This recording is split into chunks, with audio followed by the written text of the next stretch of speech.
Hello everyone, we are back for more ESL Pro League qualifiers. Asia's been going down, North America's been going down. It's time for EU, and we've got some really interesting matchups in this particular qualifier. Some great teams involved as well. My name is Travis. Alongside me is my good man, Matthew, otherwise known as Hayes. He's done like a North American stint that lasted 7 hours the other night. Are you happy to be back on a normal time zone? I'll tell you what I'm more happy about. I'm alongside you, Trav. I feel like I'm home once again, and we've got some fantastic Counter-Strike lined up for everybody with a hell of a lot on the line. So I'm, really looking forward to it all, mate. Yeah, absolutely. And I mean, this first game, I'm really glad to be covering this one because it's got a lot of storylines to it. We'll have a quick look at like the schedule and what's being planned, of course, over the course of the day. But, you know, I think it's going to be really fascinating, this first game. Sangal, the new Sangal, which is basically Astrum against this mixed team that came through the Open Qualifier, which is, of course, a lot to talk about. Our game after this will be 9 Pandas versus ESC. And even to this point, we have no idea what roster 9 Pandas are going to be playing with. I'm assuming they have to bring a core off the bench to even play at all, and then find a +2 or whatever to play. I mean, who knows? We'll see when we get there. But yeah, the entire bracket map with lots of great teams involved. Liquid waiting for the winner of the A-Stream matchup of OneWin or Sashi. You got OG with Adam B. You got Iberian Soul maybe playing with Fuzi as a stand-in. Namiga with their new signing Sawalio. Ents playing with Miltsy. So many talking points. I mean, it's super stacked, right, Trav? There's only one spot up for grabs out of all of those teams you just read. I think that they're all kind of like equal contenders, you know? I mean, you got the dark horses like TNL, X-Navi Jr., obviously without Makaze, but there's just... I think it's really difficult to kind of predict who's going to walk away with that lone spot, but there's a long journey between where we are now and where we finalize who will qualify for Pro League. Of course, we start off in this like single elimination bracket, and you've got to earn your berth into the double elim bracket, right? You start on thin ice in this tournament. Absolutely, right? And I think that's the crazy thing about it, because this little round one with the opening teams that get put in here. Then you go into round 2 of the single elim, but if you lose, then you don't get a chance to play in that double elim bracket at all. So, yeah, pretty crazy.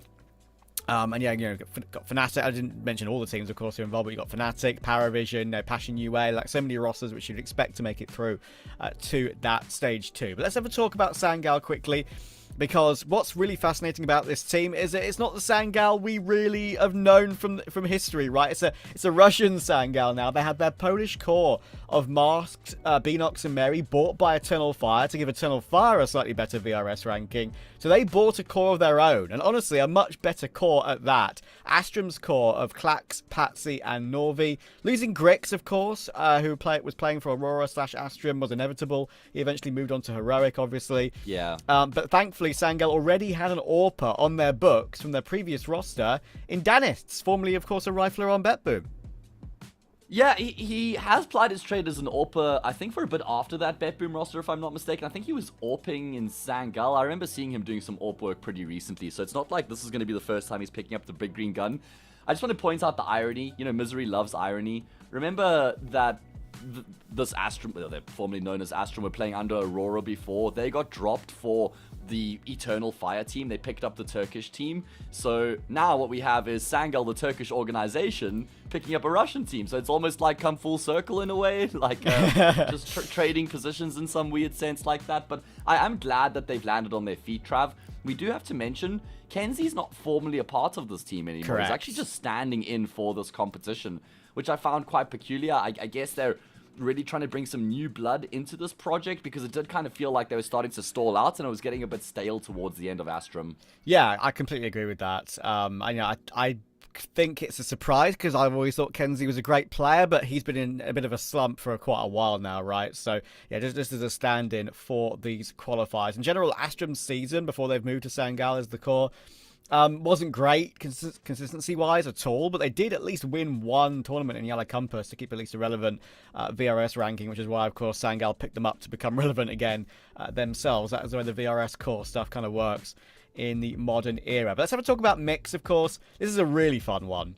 one of the very fun mixes that played the Open Qualifiers, and the only one that eventually qualified. It's the old, and for me, the best pieces of the old Bad News Eagles core. Rigon, One Flatro, and Synopsy, with Acor and Volt teaming up with them. Volt's most recent squad was Gamer Legion. Before the Open Qualifier of this season of EPL, he barely played an HLTV official at all. He hadn't played one since the Shanghai Major last year.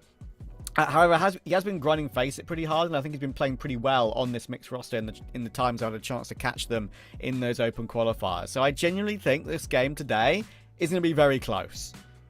Yeah, of course, Volt has been reunited with Acor as well from the Paris Major, the last CSGO Major, where they made it all the way to the final, right, under Shuhei. That was obviously just a massive success for both of them. And they're playing alongside one another again, which I think is exciting. And yeah, I'm right there with you. The three best pieces from that Bad News Eagles roster combined with Volt and Acor should be exciting. I'm really looking forward to it. As we do have the Veto being pulled up on the screen here, Trav. Obviously, we don't really know where the strengths and weaknesses lie for Mix, so you can't really draw too many inferences or too many expectations going into this particular matchup.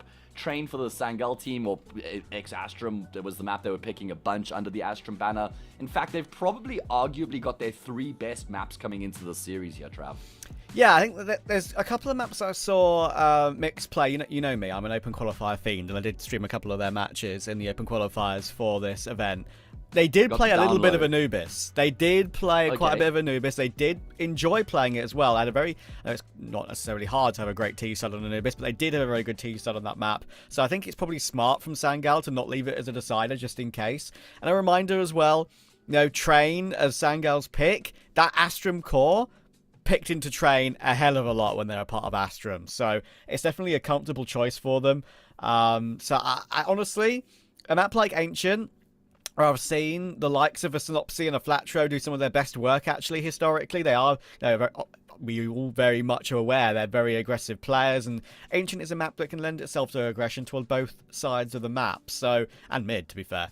So I'm really looking forward to seeing how they play today. It's a great opportunity for them. They've recently just come off the back, of course not Rigon because he's Swiss, but Synopsy and Flatro have recently just come off the back of playing for Kosovo in the IESF tournament. They made it pretty deep. Unfortunately, didn't make it to the grand final. I believe Lithuania won that event with the likes of Bemis and Jagus from ex-Navi Junior. But yeah, I think they're clearly playing pretty well on LAN. And playing pretty well online as well, still, to be able to qualify for a closed qualifier that is as stacked as this. Yeah, I mean, there's no reason that they can't kind of make a big run here, right? And actually kind of do some good damage. I think I have to correct myself. Did I say Volt and Acor were in that Gamer Legion team? I think Volt was he playing for Into the Breach in that tournament, actually? For Paris, yes, for sure. Yeah, it's for Paris. Okay, so that was, I was just crossing wires there, because obviously Into the Breach made it to the playoffs as well. They also lost to Vitality in the quarterfinals, right? So my bad. Apologies, guys. It's early, but I don't even think I can blame that. That's just poor form, Hayes. Come on, lock in, do better. But what I will say, just going back to the Veto here, is I think this lines up so well for Sangel, man. I mean, I know that there's a decent amount of firepower, and the mixed boys will be feeling motivated, and they'll be feeling like plucky underdogs, but this has got to be such a good map pool for Sangel coming into this game. Single elimination, everything on the line. They're going to feel comfort across the board here. Yeah, I think so too. But I just do think that there's no way that Mix go quietly in this game, just purely because of the name value that they have. Purely because, look, I understand it's just a different name for Astrum now, Sangel, right? It's that they're still playing with the team. The only thing that's really changed is that they've got a different AWPer in Danis, which I think is, I think he's okay, but he's no Grix. I do wonder how close Mix are going to get today, and I do think that it's going to be a lot closer than maybe some people do think. And of course, you mentioned Acor as well. I want to just touch on that a little bit. He's been playing quite a lot, actually, I think it's fair to say, compared to some players who would have been benched at some point. His last org was TSM at the end of 2024, but he did have a really respectable stand-in period for his old team, Gamer Legion, at IEM Dallas, managing to reach the playoffs and taking a map off of Falcons. that was a genuinely tough matchup for Gamer Legion, then obviously having to play with a stand-in. But it's a stand-in they knew, and it worked out for them. So yeah, and yeah. it's the first couple of games he had played this year as well, right? Exactly. And he actually looked formidable. So I think that's a great showing coming through from him, all things considered. Certainly a performance to be proud of, and one that would have just put him back on the radar a little bit. And he can continue to do that. I feel like all of these mixed players can continue to do that with the stint here in the qualifier. Absolutely. I believe we've got a little bit of a camera issue right now for one of the players before we get underway. Of course, monitor POVs are now required for teams to provide for some nice competitive integrity. So we'll get that sorted out for you very soon. But first, a quick break, then we'll jump straight into map 1.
And we're back, and hopefully not too long now before we jump into this one, because I've, as I said, Matt, when I was sort of covering this roster a little bit in the open qualifiers, it's the synergy of the Bad News Eagles core, the three best pieces of the Bad News Eagles core, with Aiko and Volt, two very respectable pros. Volt won a number of clutches on Anubis to come back from what I need to mention, one thing I haven't touched on yet. They were 12-2 down in one of the BO1s, by the way. Came back, won that one 22-20, and now they're in the close qualifier playing against a big team in Astrum/Sangal, the new organization picking up the Astrum core. That's an incredible recovery. Had they lost that, would they not even have reached the closed qualifier? They wouldn't Was even. that, like... I'm pretty sure they wouldn't even have reached the HLTV stage of the Open qualifier. Damn. Okay. All right. That is a really important anecdote here in terms of how they've gotten to this point in the first place. We've got to remember that from 12-2. That's an insane comeback. You very, very rarely hear of comebacks of that nature anymore these days. I saw a couple comebacks in the North American games I was qualifying. There's a 12-6 into OT, a 12-8 into OT as well, but 12-2, that's different gravy, man. Yeah, and it was crazy as well because like it was my first like Open qualifier stream back since like the player break had kind of ended, right? Okay. I was lucky enough to go to the Austin Major and witness the history over there. But there was not really any other Counter-Strike on other than a few qualifiers that littered around the scene. I come back, I get the stream up for the Open qualifier, and I see a comeback from 12-2, and it was probably pretty much one of the first maps I covered, right? And I went all the way to 22-20 in the end. So absolutely wild scenes over there. And it's the only reason they're currently here. That was against... I need to remember who it was against. It was against Arcred. I remember it now. Okay. The team with DSSJ and like team. Raijin, Yeah. Ryujin. So some of the Uzbekistan players. So it's a respectable organization to be able to come back. And respectable players to be able to come back from that far behind and win. Oh, absolutely. I mean, that's sort of a team you'd expect to be able to win 1 out of 10 rounds, especially after having gone up 12-2 in the first place. And I guess... it's a bit of a reflection. I mean, normally you wouldn't expect a mixed team to be able to have such comeback ability, right? Because you don't have that, like, synergy, that history, that even the depth necessary in the playbook. But the fact that they're able to do that must just give them a really big boost of confidence and have, gone through the rest of the Open qualifier from there all the way into this closed qualifier here. They've got nothing to lose, right, Trav? No, absolutely. I mean, they're coming into this particular one right now with... they're the underdogs for good reason. The thing is that even if you are the underdogs, if you are the BNE core, and as I said earlier, arguably the 3 best pieces of it in Rigon, Juan Flatro, and Snopsy, you're always going to have a big fan base behind you with expectations, right? So you might be an underdog, you might feel like you can play without pressure. I'm sure, Flatro and Synopsy are very much used to that these days, but they are going to be playing with, expectations of a nation behind them in a way, right? But anyway, we are live into the game. It's the debut for the new Sangal, nabbing those Astrum core players and playing with Danists in the mix as well. Mix! Are a mix. Not sure if it's going to be a permanent thing going forward, but for now, they're looking pretty solid. We'll see if they can look even better today in the closed qualifier. Yeah, and I think what we're seeing here in this first pistol is probably going to be a theme of what we can expect throughout the series. Simple and direct from Mix. It's going to be Kenzie with the Julies, who draws first blood, second potentially as well. He's got support there from Norway. He just doesn't stop shooting. He knows he's got Norway to support him. And between the two of them, they've completely mopped up everything Mix has thrown at them. Aiko and Synopsy, the last 2 left alive, but this is impossible. Yeah, a little bit of a misthrown flash there as well. It kind of blinded up a teammate, I'm pretty sure, there.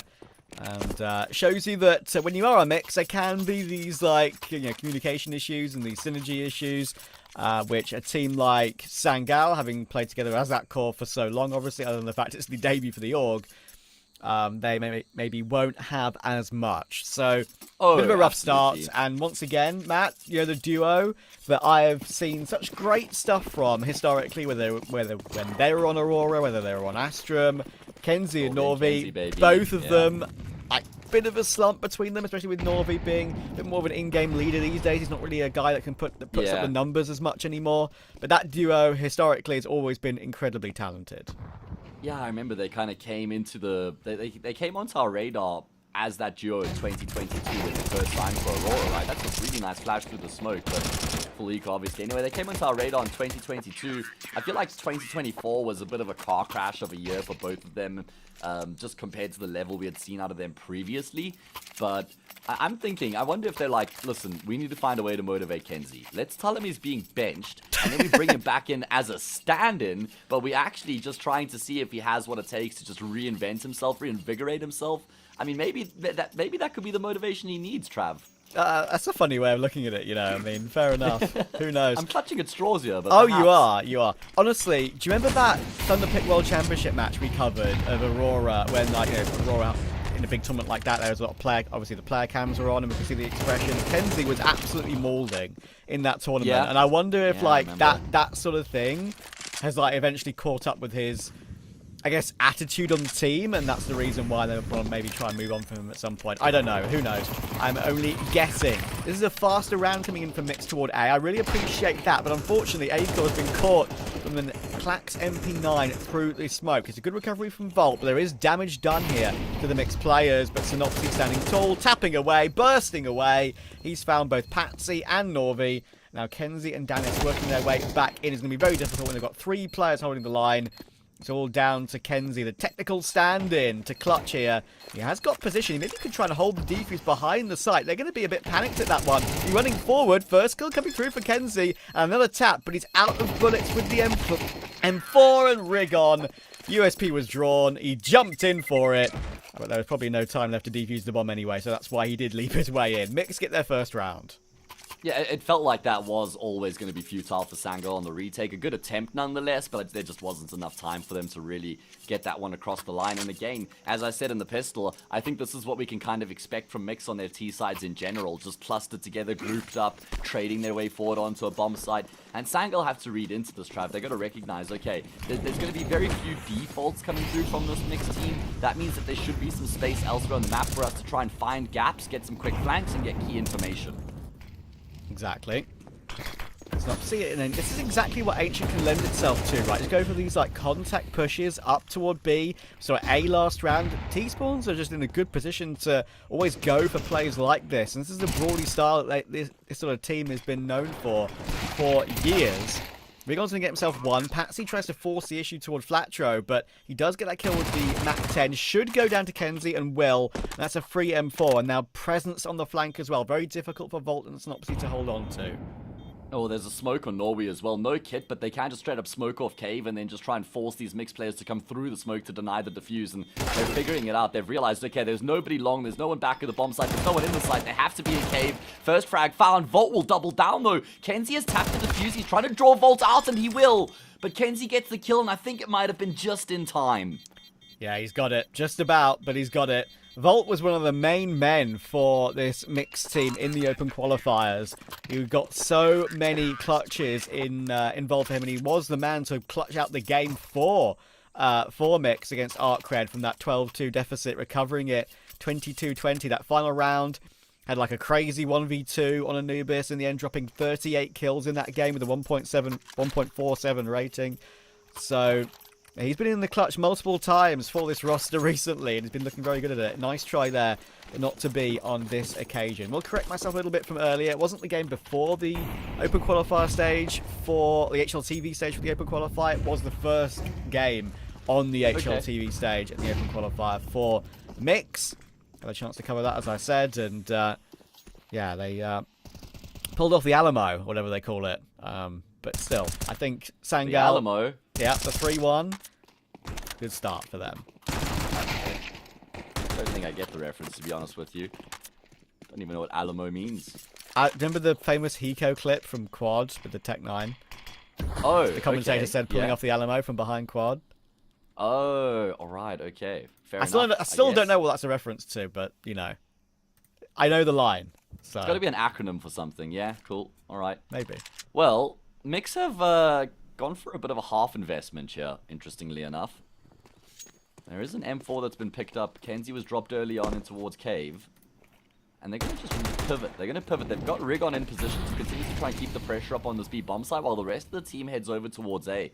And at the moment, there's nobody home. Sangal are not reading into this. You can see that they're preparing to try and maybe make a play ramp to get some info. Patsy will scurry back, and he's going to get here in time.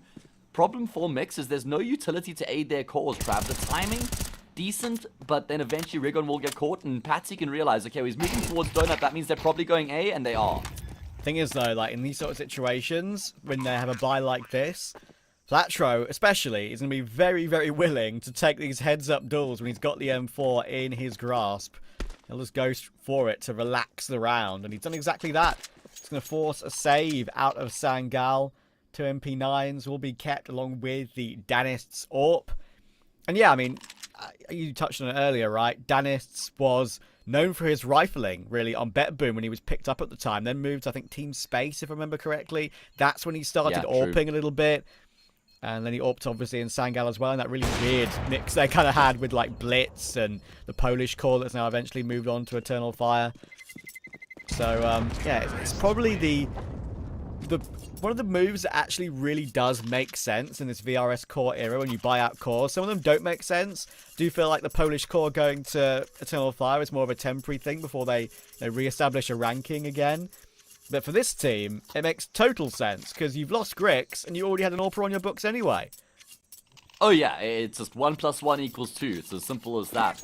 And he's going to have the big green gun coming into this round as it's been carried over, surrounded by 4 MP9s. This is Mix's opportunity to put some good pressure onto Sangal early on. It's going to be a little skirmish in towards middle. Synopsy hasn't actually looked back, but it's okay. He's trusted the utility, and rightfully so.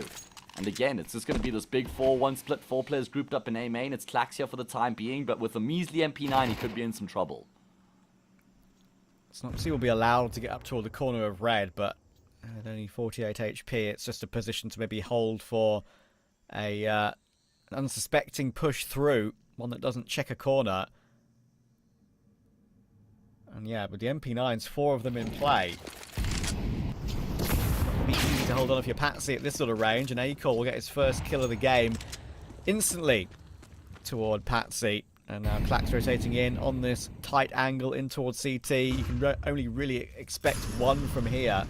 Mix aren't pouncing just yet, though. And it looks like with all the time they've got left on the clock, they're willing to go back, considering where Synopsy was. But Kenzie will punish that for now. Yeah, Danis is here with the AWP, though. If he can at least find one before he's forced completely out the site, that would be decent. But good awareness here from Mix to smoke short off. Danis doesn't want to give up the game. The fact that he is here with the AWP, he wants to guarantee a kill before they get the info, and it's going to be on Acor. It peeks into long. Good work from Danis. Thins out the numbers now in the retake. Oh, shot. This is rough if you're Mix. You had a chance to go toward A, and it was a much clearer site than B. You second-guess yourselves, and now Volt needs to do a hell of a lot. Rigon needs to try and peek off of his contact as well, and now know where both these two players are playing from. It needs to be a swing, there needs to be a lineup, and they're getting it. Volt and Rigon are doing all the damage together here. It's like they've played together for years. Rigon will get 2, Volt will get 2, AWP saved, and a little hug at the end as well to celebrate. Oh, you know what makes that so damn impressive is that they've got nowhere to just try and fall back and play time. They're forced into the fights on the front lines, just playing off of each other brilliantly. As for Sangal, it's almost like they stalled out in the 4v2 because Danis had done so well to get those 2 kills initially. That should have been the spark that ignited the retake, but they were still fairly timid, man, and they gave up that space for Mix to set themselves up. I think they should have just continued to apply maximum pressure.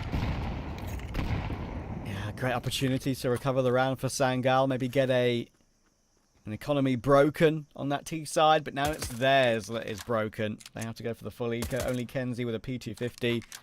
Mix have a chance to assert their money on the board now with the full array of weaponry. Being able to grab the AWP from Danis for free as well means that Acor gets it without having to purchase into it. Very handy indeed. And these pistols are being beaten up very comfortably.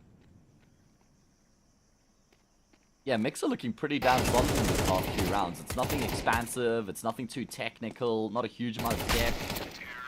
Generally just opening up with a 4-1 and then kind of figuring out if they should try and throw a fake into the mix or if they just commit to the original plan.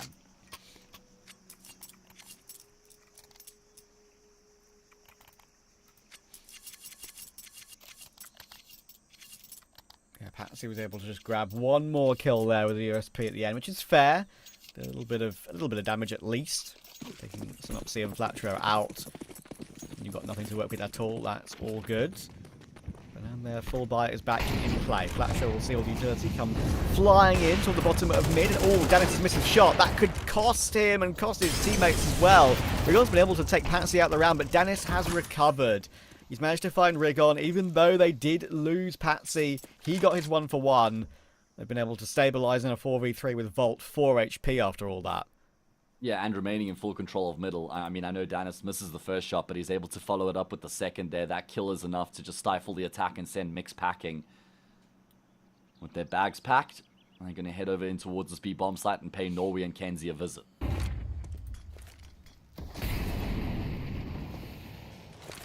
Util set up. HE's if that nade is anywhere near Volt, he'll be out of this round. Good flashes to force their way through, but there's too many players to try and get past. It's a good pick from Acor, but he needs more where that came from, and he was dinked down low. And so was Volt from earlier on. So it's a great hold for Sangal. Norvi with 3 kills, up to 11-4 in this game is Norvi. And that's the one thing I want to see from him, of course. That's starting to become a little bit better with the in-game leading and the fragging together. It does feel weird already, you know, saying Sangal when we're covering these players, but I got used to it quickly, I'm sure. Yeah, it's the same as Aurora for Eternal Fire. Just felt so wrong, right? That the organization just completely synonymous with that group of players. Takes some time to getting used to it. Big gun round here following up, and a bit of a force buy from Mix with a Desert Eagle and a Mac 10 in the mix. This is Sangal's opportunity to actually put some pressure on their opponents. It's been quite back and forth in the early stages of this first half. Acor going searching with the sniper. And Clack's on a very tight angle. He's just holding that pixel angle, waiting to drop the smoke at the moment of presence, but it's Acor ready for that. That was lovely. And, you know, Acor might not have the best numbers as an AWPer in the sort of modern day of Counter-Strike, but, you know, he's just very serviceable. And that's what we saw in IEM Dallas when he stood in for Gamer Legion again. Getting through to the playoffs, you know, playing respectably against a team like Falcons. And in a mixed team like this, he could definitely do a job for you. Great opening. Be boosted back up to the outskirts of B. And Norvi, well, he's just seen a whole lot. And now he'll have to try and play a sort of a double hold with his teammate Kenzie. And they've done really well to find 3 overall. That recovers it into a 2v2. Patsy is here. Mix know that. They should be able to set up in a 2v2. Oh, how does Acor go about his business here? Because you've got Danis on the opposite side. Acor's just going to hold the line. No need for him to actually worry about short because he's got one Flatro who's covering the push. So Acor can confidently just remain scoped up. He spots the shoulder, knows the peek's coming through imminently afterwards. And Danis is now hoping that he gets offered something. But just really good discipline from Acor right now. Not giving away an inch. Danis knows there has to be a second component to the setup. It's one Flatro. He will activate, and that's Mix in the lead. There we go. Another back and forth little exchange of rounds. Mix will again break that Sangal money. I thought for a second Danis was going to be able to push forward, get an angle where he can wall bang through the corner of the wood on the default pillar, and then get the heads up duel in toward cave, but... And then you woke up. Yeah, then I woke up. It was not reality. You know what I will... You know what I will say about Acor, just to tag onto the point you were making? You're right, like serviceable is a really good word to use. And reliable. You can always trust him to be making the right decisions. I feel like he's got really good game sense and very rarely makes mistakes. You know what I mean? Like, I feel like he's really good at playing the percentages. He doesn't give up advantages all that often. Very good at reading the situation and recognizing what's required, whether he has to be the one to make a play, or whether he has to be the one to just bunker down and have some discipline like we saw in that 1v2 behind Pillar.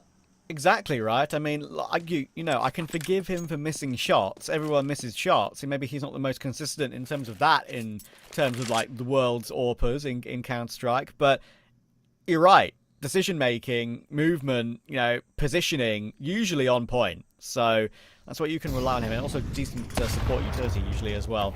Nice nade from Rigon, talking about utility, and that will get them a 4v2, and it should net them at least a tie on the half. I feel like players like Synopsy and One Flatro, even Rigon as well, will be well balanced out by an AWPer like Acor.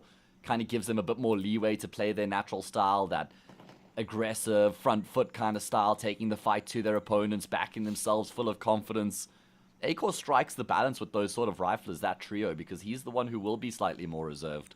And talking about that sort of style as well that you're touching on there, right? Like, it actually feels like the yin and yang of this roster, this mixed team, is pretty good. Because you've got 3 players who are historically known for being giga aggressive in their Bad News Eagles days.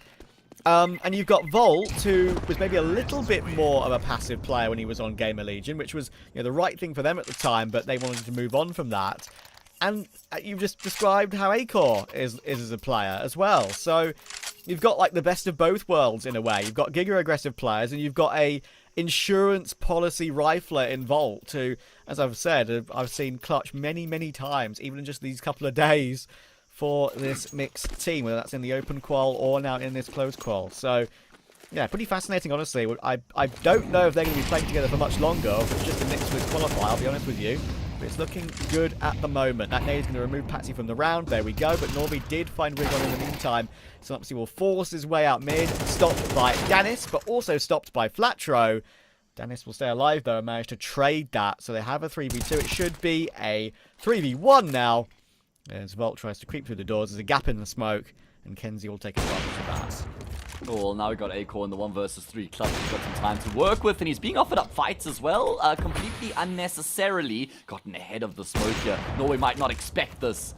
Acor now knows that there was a player in Donut a few moments ago, and he knows that the other player's in towards ramp. He wants to go back searching for the mid player, but Danis, really smartly, is making sure that he's going to join up with his captain here. Not leave himself to be potentially picked off in an isolated position. Norby took a little bit of damage there. Maybe he took a tag to the end of the Molotov, perhaps, or got needed by a teammate. I'm not sure. But it shouldn't make a whole world of difference, because Acor does have that AWP. It is vaguely doable, as you say. The thing is, if Acor had the bomb and was able to grab it and go over toward A, that would be brilliant. But Danis, in the end, will just swing straight into Acor. It was definitely risky, but he'll hit the headshot. That's all that matters.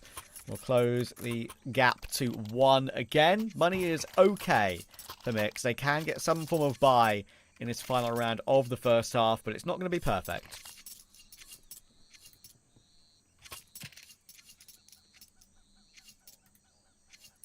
I feel like it's been a game of some broken buys for both teams throughout this half so far.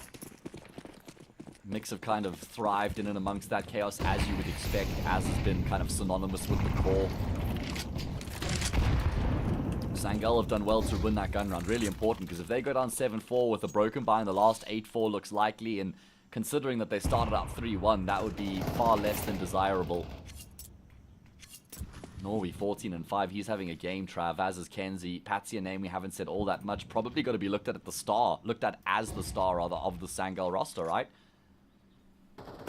Yeah, I would agree. Wasn't he a top 20 player in like 2022 or something like that? I mean, I wish for some of these players on Sangul to really prove that they are still at the top of their game, especially Patsy, after knowing what he was able to do in Tier 1 Counter-Strike. This round has not gone too well for Sangul, though. It's a kill from Bolt, it's a kill from Flatro, and now Acor alongside Rigon. We're going to get a team ace to finish off this half. We are not, but it doesn't damn matter. It's a great performance from Mix so far on their favoured side, I think it has to be said. We'll see if they can continue to deliver after the break.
Everybody know we gon' do it like this, do it like this, do it like this. Everybody know we gon' do it like this. Straight from the underground.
And we're back. Mix brute forcing their way to a 7-5 on the T side of Ancient. However, it's CT side, so as a mixed team, sometimes that can be a little bit more difficult.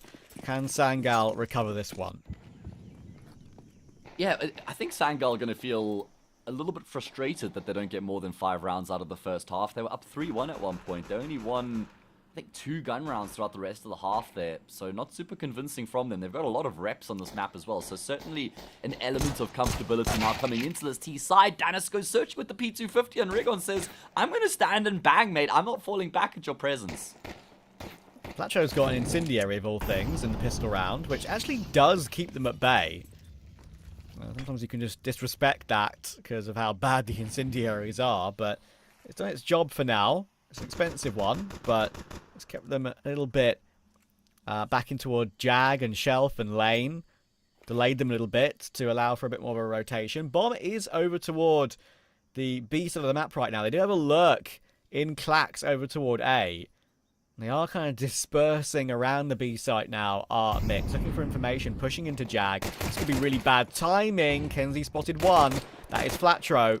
It still kind of means everything, and that's why Flatro is going to fall back and try and stay alive. Acor, great tap with the P2K. That's a 5v3. Yeah, they're going back to Clax now, who's been able to figure out to say bomb site's completely open, and he's gone all the way into Temple. He recognizes he can't just remain in position, but he has to also make a play from this position. Bolt finds a clean tap. Clax eventually comes away with the kill. That obviously compromises his position in the back line, so continues to charge forward, and he has his head ripped off. Volt is on a swivel. Yeah, quite literally. Like, we saw the first kill from Volt. The second and the third, instant. That swivel was very accurate indeed. Sangal, no plant. That means full eco. Usually, at least, anyway. And Mix have a chance to get a 9-5 lead on their map pick. There is a reason why I thought this one would go at least with 2 maps today. I think a 3-mapper was kind of guaranteed in my eyes with knowing how Mix can play, but we'll have to see. Sangal, it's still the same team that was Astrum. It's not like it's a complete revamp of the roster that they need to kind of learn with. The only player that does need to understand the workings of the team is Danists, obviously. So we shall see if they can maybe make a little bit of a comeback here. Rigon needs to hold the line against the Glocks. Good information. He realizes they're pushing toward him. He needs to be careful. One is just about enough. Season is trying to stop them from getting toward that M4. Long-range MP9 spray is not nice to watch. It's always difficult. The M4 has now been retrieved, and Clax set a dig toward Flatro. Suddenly, this is a little bit dangerous. Yeah, it is, especially with Synopsy being on 19 health. Yeah, Acor's on the site itself. He's going to find a frag, but then get traded out, and Clax has found another. It's only Synopsy left, the guy who's on low health. Sangal, what are you about to have done here? Can Synopsy save the day? Danis has the M4 full health, but no armor. And it's going to be Synopsy on the headshot. That's huge. And Synopsy takes a massive gamble there by running into the open on low HP, because he knows the only likely way he wins that round is if he plays the headshot angle behind the default boxes. Protect your body. Only have a head to aim at if you're the M4 player.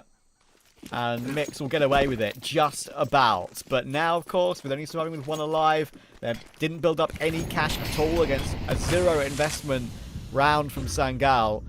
So a chance for Sangal to break them immediately. Yeah, that's the opportunity that presents itself, and it's one that has to be taken, Trav. There's no 2 ways about it here for Sangal. It's win the gun round or bust, basically.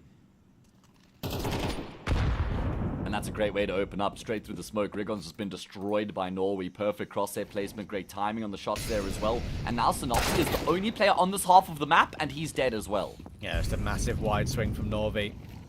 There's no way you'll be able to hold to that if you're Synopsy. It's an angle that's not really favoured for you either. So that's the A site taken. If you're Mix here, you should be saving. Giving this one a look. 29s to keep is frustrating to only have that lesser weaponry in play to keep. But they do have the A-Core AWP, and they do have the M4 below Flatro. Pick up the kit and the M4 and get out of there. But Sangal can afford, if they want to maybe put 1 or 2 players into Hunt. No more than that, but they know that Mix's money is also nowhere.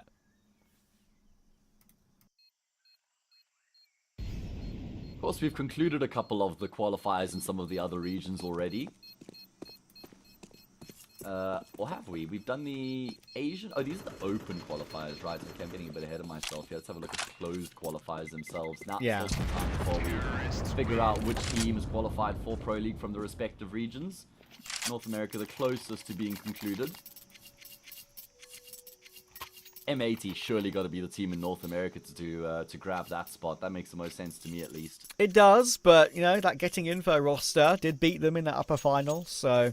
There's some known players in there with Markey involved and, you know, Dare and Snav and people, so definitely risky. Hotu are waiting in the Asia closed qualifier final at the moment. That's some known players from that sort of Kazakh scene with Lampada, Kado, Frontales, who came from Hester, Duke Vizura as well. Chinggis Warriors are currently battling IHC in the lower bracket to try and get out there. Good peek into a mid from Sangal early round, playing aggressively. Bit whiffy from Norvi, but he got his one. And the damage has been significant on Synopsy to recover this into a 3v3. So it has to be Acor to help them out here. And Kenzie could just flank the flanker of Synopsy here.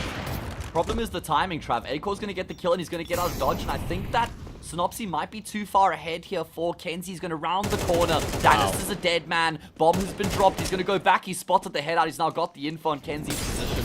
A 3v1. Kenzie forcing the issue. Looks to get ahead of the molly, but Synopsy will still come out on top of the fight anyway. Hugely important kills from Synopsy at the early stages of the CT half. Winning that anti-eco on low HP with the MP9 in the 1v2. And getting the perfect flank there to drop the bomb carrier. Acor, crucial part of it as well. He actually ran a little bit on the flank there, initially coming through from elbow, and I think that's what made the difference of him getting ahead of Kenzie, you know? That confidence to not just shift walk the entire way on the flank, but get a move on made the difference. N6 creeping toward map 1. It's not your everyday mixed team, this one. It's one with some great name value. There were some great mixed teams, actually, that were playing in those open qualifiers. Oh, wow. This is the only one that made it through to the closed. There are teams with Flamus and Degster playing even, with the likes of Jerry. And, you know, Roller Coaster have got players like Norbert involved, playing with all these guys. And you would think, okay, well, oh my god, there are major winners playing in this open qualifier. Maybe they will make it through. No, it is Mix that are making it through right now and looking super good with it. What a great round that was. Everyone kind of just winning their duels heads up. And it's 11-6 with Sangal and Nico. Yeah, they got 2 kills as a result of breaking open that top mid smoke. One nade to break open that lone smoke, and both Acor and, I think was it Rigon, feasts on in middle there. That just immediately stifles around for Sangal, shuts it down, and they're going to have to eco and try and play for overtime. I don't see a world in which it's going to be happening based on what we've seen so far throughout the map. Mix are looking really good across the board, right? Everybody between 15 and 11 frags, everybody either positive or neutral in their kill-death ratio, compared to Sangal, where you've got quite a top-heavy scoreboard with Norway 18 and 10, and then a number of players kind of languishing quite far below that. Flash over the top from Volt. Pistols got close last time, and it was a worse buy than this one. So they do need to be wary. Volt has stopped the advance of Clax up ramp, trying to get ahead of the smoke, not allowed to. Yeah, it's just incredibly solid thus far. Good spray from Flatro. He's been super aggressive, as is his nature in this game so far. And it's been working out for him. Be a whole different tale perhaps on Train coming up second after this one, but we shall see. Danis, that's his best moment of the game. 2 spicy digs on Flatro and Volt, but Acor will stop his advance. 12-6, double the score of Sangal. Plenty of map points to work with. Yeah, 6 of them. That is a huge runway for them to get the job done here on Ancients. It is their map pick, and we go to Train next, so I'm not, like, super concerned for Sangal, but I definitely was expecting more from them here in this first map. It's a map they've got a lot of reps on, a map that they're generally pretty competitive on. So this isn't the debut they would have been hoping for, at least not the way that they would have wanted to start the debut with their new org.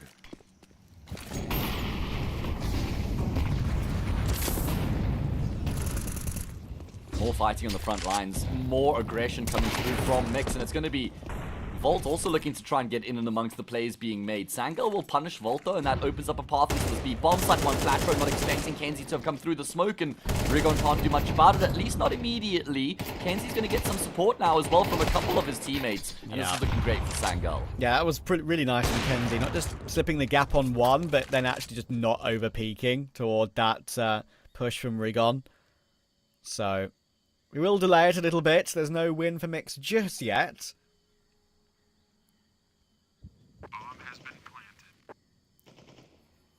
Snopsy will try and save the AK. A smoke and a nade to keep as well, and that defuse kit. Pretty handy. Now I'm trying to maybe fall back a little bit further. There's plenty of time on the bomb, though, for him to try and escape with.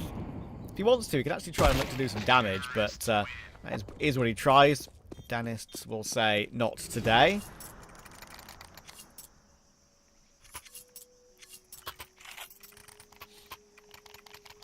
And an important round won by Sangel. Good to see that they didn't go into their shell either. They're still playing their brand of Counter-Strike, even though it was 12-6 and they're on the brink of losing the map. They're still sticking to their guns, backing themselves, and it looked good in that round. A lot more work to be done. Couple of MP9s in the mix here for Mix. You win this 12-8, Antics 12-9. Reads a little bit better than 12-6. And again, early space being taken by Sangel.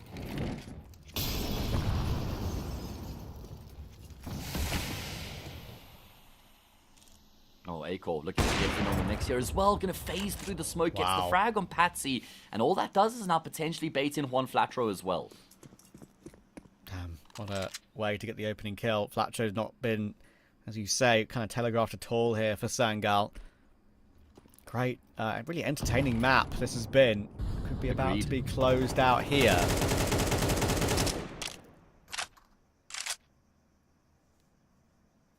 Where do Sangel go from here? Because they've got Klax in a pretty powerful position in towards Red Room. He can either try and activate and see if he can draw attention away from his teammates, or he could go for that later flank roll, try and circumvent rotations. Synopsy, oh my goodness. I mean, he borderline doubles down. First frag on the AWP and does so much damage to Norway as well. And that forces Klax to activate. He's now had to give up his position by throwing the molly, so Acor can remain here confidently. And he's going to hit the shot as well. Wheels are falling off now, if they haven't already. Not the best debut for this Sangel project, obviously, taking in the Astrum roster.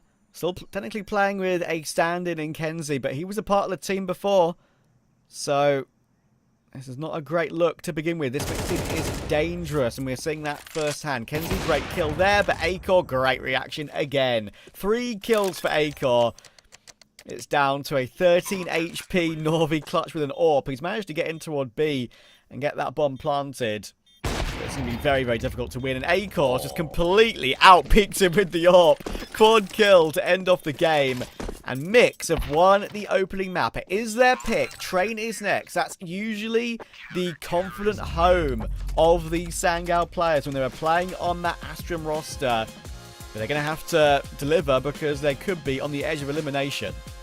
Yeah, the problem for me is that it's not like Ancients is a punish pick against this team at all. It's not like Ancients is a map that Sangel wouldn't be comfortable on or feel competent on, especially going up against a Mix. But they kind of got blown out of the water there, losing 13-7. That was super convincing from Mix. And sure, like you say, we're going to train next. But that I'm not such a thinking like, yeah, I mean, what happened there on Ancient doesn't really matter. It's Train and Mirage to follow. Should be good enough for Sangel. I'm a little bit concerned right now, Trav, especially with this being single elim. No, absolutely. I mean, like, as you say, this is stage 1, the first round of the stage 1, and then you have to play another game after that, obviously, in stage 2. I can tell you, of course, that the winner of this game plays Namiga in that round 2, and that's winnable as well, because they're, of course, playing without Zwei. They're playing with their new addition, Sawalio. So, yeah, that's winnable for either one of these two teams, and I think both of them know that. So, great opportunity for Mix to try and take this one now. Going on to Train. We'll see what they can show on that map after the break.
take it no more. And the words you say are killing to me. You keep on bringing me down. 'Cause you like to think you're better than me. If there was a way to tell you, love you hate could never die. You don't even know what happens to me, and you don't even really care to try. Your time is coming, so stop your running. You're gonna have to listen to me. We're rearranging, it's time for changing. Do you hear my cry? Now's the time. I can't take it, won't take it no more. 'Cause the words you say are killing to me. You keep on bringing me down. 'Cause you like to think you're better than me. You told me I was so demanding, 'cause I want the same as you. I asked and I begged and I pleaded. Tell me what am I to do? And now I'm taking, no longer waiting, no longer got a hold of me. You heard the screaming, but you didn't mean it when you said that you would change. No. And the word you say are killing me. You keep on bringing me down. No. I can't take it no more. Won't take it no more. I can't take it no more.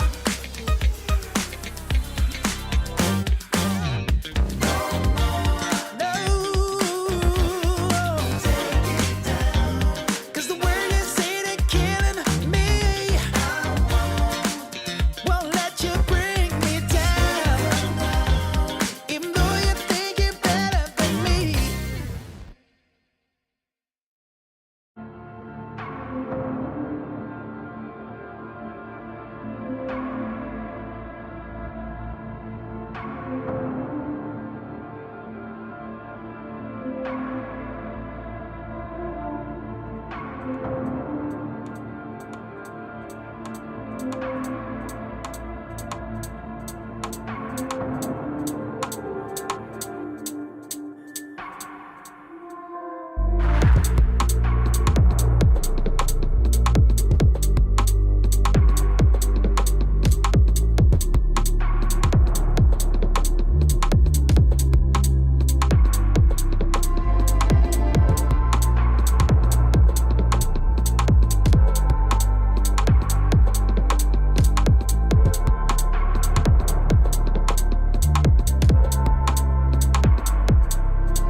Incredible start for Mix, the ex-Bad News Eagles core with A-Core and Volt, and honestly, winning on Ancient as they did actually didn't surprise me, because they have been really solid, they've got great name value, and we know this is what they are capable of. It's Sangal who now need to respond. What would surprise me, Matt, is if Mix were able to beat Sangal on Train as well.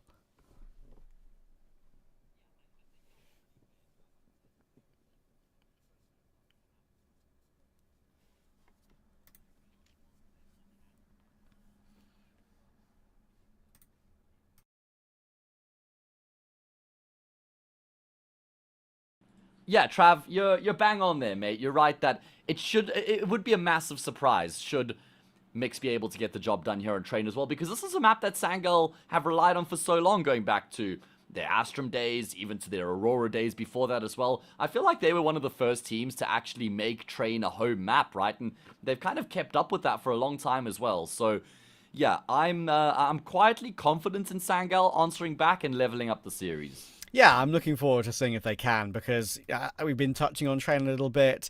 Astrum, when they're on that Astrum banner, I actually really enjoyed their Train, and they're in a rare position, Sangal, where it was actually their most played. There's a very few amount of teams in the scene that were actually like comfortable to make Train a main pick for them. Maybe the only one I can really think of off the top of my head is Ecstatic, where a big Train buffs. So yeah, it's their most played last 3 months is Train, 26 times compared to 25 on Ancient and 25 on Mirage. Sangal do have their 3 most played maps in this Veto, but as you can tell, kind of that doesn't really mean much when you're playing against a team that is very hard to gauge, very hard to predict.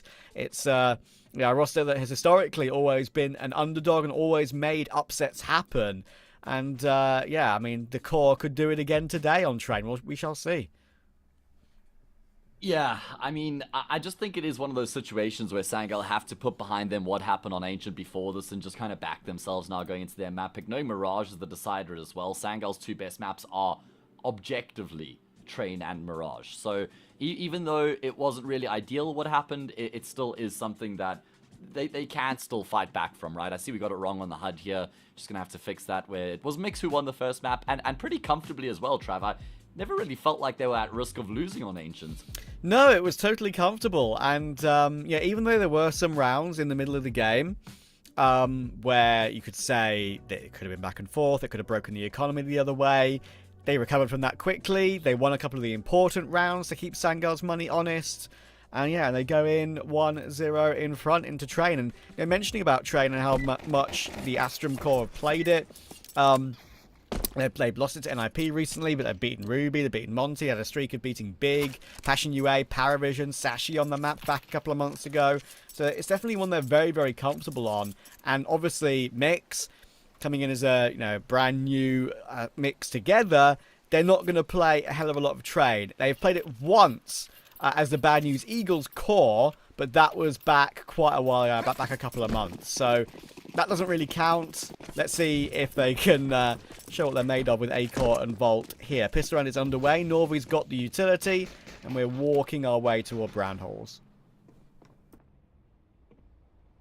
We've seen these Julius do some damage already. Synopsy getting info. How long does he hang around for is the question. He's kind of baited Volt in here potentially. Nobody connecting on their shots. Rigon also going to get in on the act now. 3 players have taken contact for Mix, and they've gotten a kill, but they've taken a lot of damage for their troubles. I'm surprised that Sangal are still looking to potentially commit into this B-bomb site, knowing that there's certainly at least 2 players home. A third's arrived. They're going to pump the brakes, and they're hoping that maybe as they've slowed this down, Mix start to think that they're rotating in towards A.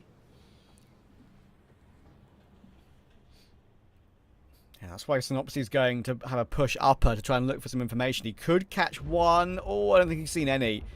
He's got a good position here. I don't think they'll pre-fire this by any stretch of the imagination. And actually, he's going to continue to push. If he goes down pop, he could have 3 players looking the wrong way. Synopsy, what are you doing here? Got to be careful. Oh, he's managed to get the first. And on the recoil, he's got the second headshot as well. Danis playing in the smoke. Will it be checked by Synopsy? Of course it will. He has been in everywhere, honestly, over the course of the game so far. Ancient, he was the main guy who was providing a couple of the critical multi-kills on the flanks, on these recoveries. And he's done it again on the pistol here. How does he have the confidence to keep walking forward while shooting into the smoke there? He leaves like 2 or 3 bullets in the magazines, then he just gets the headshot of the player in the corner. Danis must have been thinking, this guy's a madman. I'm petrified of him.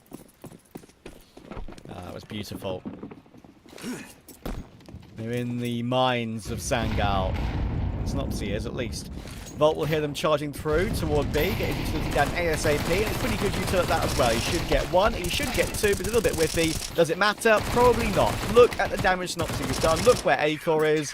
He has blocked them off entirely. 4 spy, deleted, still 3 players alive, and Sangal now will have to go for their eco. Ideal starter for Mix on their CT side. Good job to win the pistol, get the job done against the Force as well. Sangal spending their money despite not getting the bomb down, hoping maybe they can catch their opponents off guard. Now they're going to have to bend the knee though. Mix just looked so good across the board on Ancient Trav, and I don't feel like that was a map-specific display coming through from them because it was a very simple T-side in particular. And they continue to flex their muscles, maybe a little bit too much. Be careful. That nade will come flying in, and it with no armor on Clax. It's a 96 damage nade. Pretty crazy. They still have the 5v4 intact. Mix needs to know they can't afford to make any mistakes on these sorts of rounds if they're to get this one done cleanly.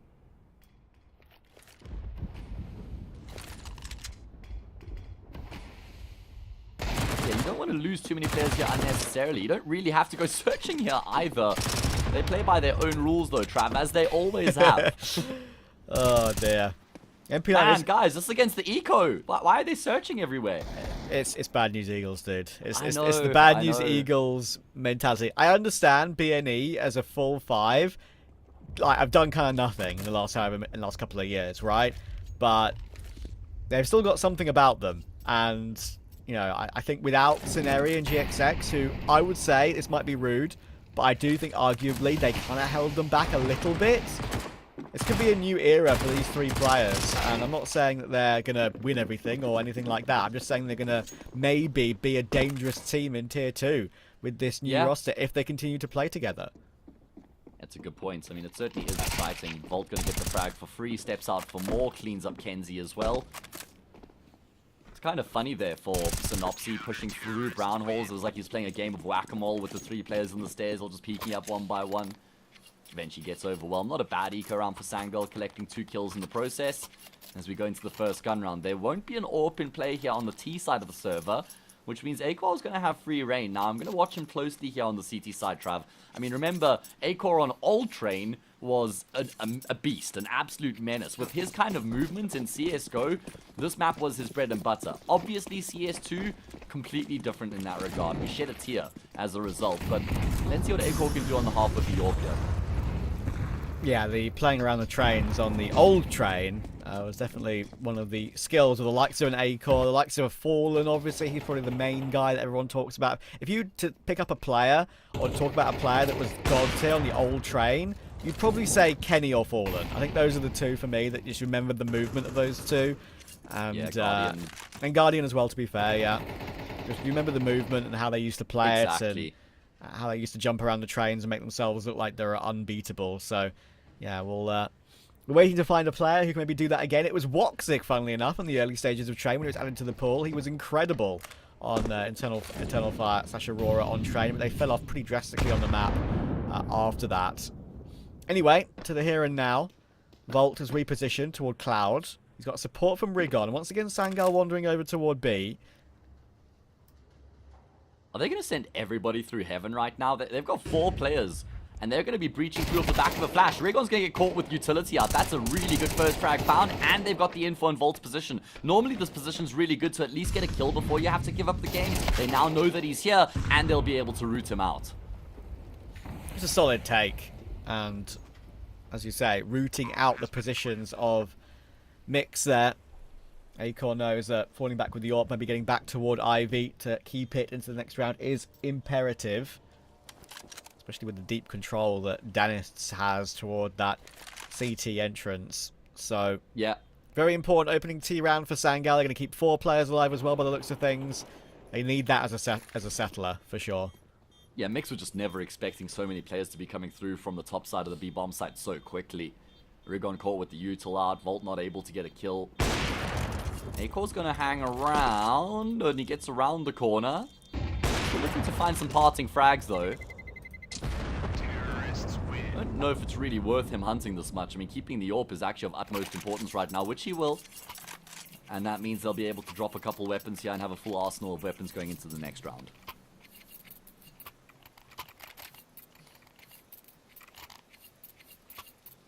I do wonder where Sangal will go. I'm not going to say that, obviously, losing to Mix today is not an absolute, roster-ending nightmare. Sangal only just picked them up. But, of course, Kenzie, even though he played with the Astrum core, is technically a stand-in. So you wonder who they're actually going to try and pick up next after that. He's only a stand-in for these quals, as far as I understand. But he's playing okay here. Another good entry pathing toward A. This is one thing that Sangal are pretty good at. These players have been very, very confident and consistent on train historically. And they couldn't hold on here, Mix, in this round. It's why Sangal just have to keep their heads. I mean, single elimination bracket can certainly wreak some havoc after losing the first map in particular. 1 map away from being eliminated at the first hurdle. Far less than ideal, but they got to just keep their heads and know, well, we're on train now, boys. This is our pick. This is our map, our bread and butter. And we go to Mirage next. And that's our peanut butter and jam to go with our bread and butter. It's the perfect sandwich. What's your perfect sandwich? Honestly, it's got to be ham, cheese, and tomato. Simple, man. Maybe a little bit of mayo in the mix as well. You can add pickles if you really want to get adventurous with it, but I think ham, cheese, and tomato is a classic. Yeah, that makes sense for you. You are. Yeah, I know. I know you wouldn't go for that. No, I wouldn't. But I know you're a man of a good classic. So that's true. I do like the classics. Underrated Trav has to be cucumber, butter, and salt, mate. That's a combination most people probably turn their noses up, but I enjoy that one as well. Low key, that's kind of what I have too, pretty often. So I am a guy that likes a bit of the cucumber. I know my good mate and colleague Nao. He hates cucumber, and I'm like, that's weird. Cucumber doesn't even really taste of much. That's why it's weird. It's like, I understand if you're not a big fan of it, but to hate it, like to despise it, is a bit. I watched him pick it out of his thing he bought the other day, and like a particular restaurant we were in. So I swear, if he wasn't told it was there, he would have just eaten it, and never actually realized it was there. No, I know him. He would have. Come on, Nao. He would have done it, I think. What are we doing here, mate? Dennis has dropped from the server temporarily, so hopefully we'll get him back shortly. In the meantime, a little fly through. A little fly through indeed. And I think as well, Matt, one of the important things for me, for this mixed roster, is that if they are to actually somehow win this game, I say somehow, they're looking very good right now. If they're to play Namiga in round 2 and beat them, for them, because it's winnable, because they don't have us away anymore, are we looking at a situation here where they would actually think about staying together and playing more together?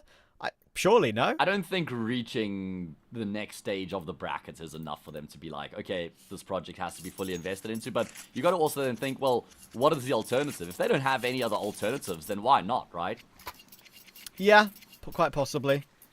I mean, that's the thing, right? You need to keep a VRS core, and they are keeping a VRS core, technically, with Rigon, Flatcher, and Synopsy. But it's a question of whether that actually gives them a good enough ranking at all to really play in anything, because the only reason they're here is because we've actually got an open qualifier. You know, shout out ESL for running an open qualifier for one of their big events, because it's very important. Still have a few of those in the scene. Great pick from A-Core on this next round here for Mix, where they have the saved M4, they have the saved AWP. So they need to make plays with it, and it's not trying to kill with the USP. Flatcho's found one with the MP9 as well. This one is falling apart for Sangal. It's fallen apart at the seams. It's only Clax left remaining to try and glue these pieces back together. He's going to go straight through the smoke. Bolt's on the other side. That frag is as free as they come. Oh, man. I mean, A-Core was the one who kind of sets that in motion with his aggressive play initially with the orb to find the opening pick. And then Synopsy with the USP has gotten a kill as well. I think that was in towards A main. Oh, Sangel, that's just a disastrous round for them to lose in the grand scheme of things. That's very disappointing. Had a chance there to maybe get back into the game a little bit. Would have been 3-all. They would have maybe removed, if they were lucky, they could have maybe removed the AWP from play and forced that economy down as it is. Mix winning on that half investment. Acore and Volt's banks are looking a lot healthier.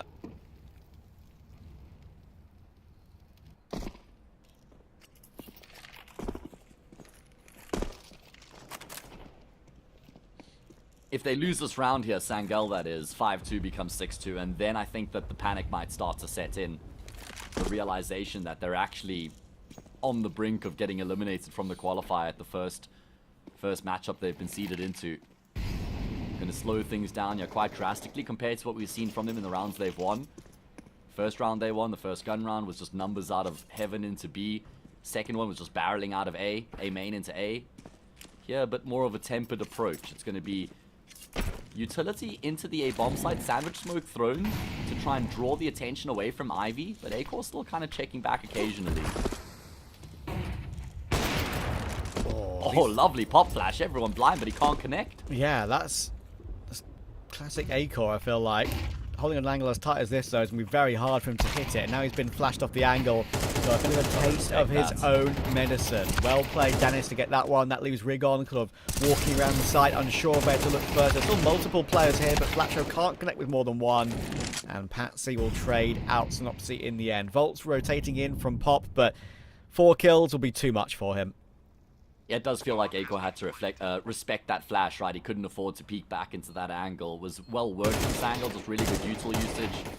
Acore probably needed to hit the shot initially there in towards Ivy as well. He had done well to kind of invent that opportunity with the pop flash.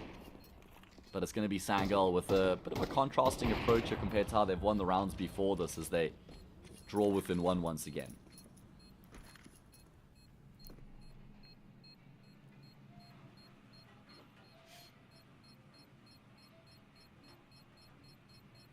The AK save will be nice because the money that Volt got from winning that round previously on the half-buy, the saved weapons, means that he can either drop an AWP or drop a couple of rifles, actually, over. Acore, of course, can buy, but it would be without any utility if they want to get the AWP back in play. It looks like they are going to commit to rifles instead.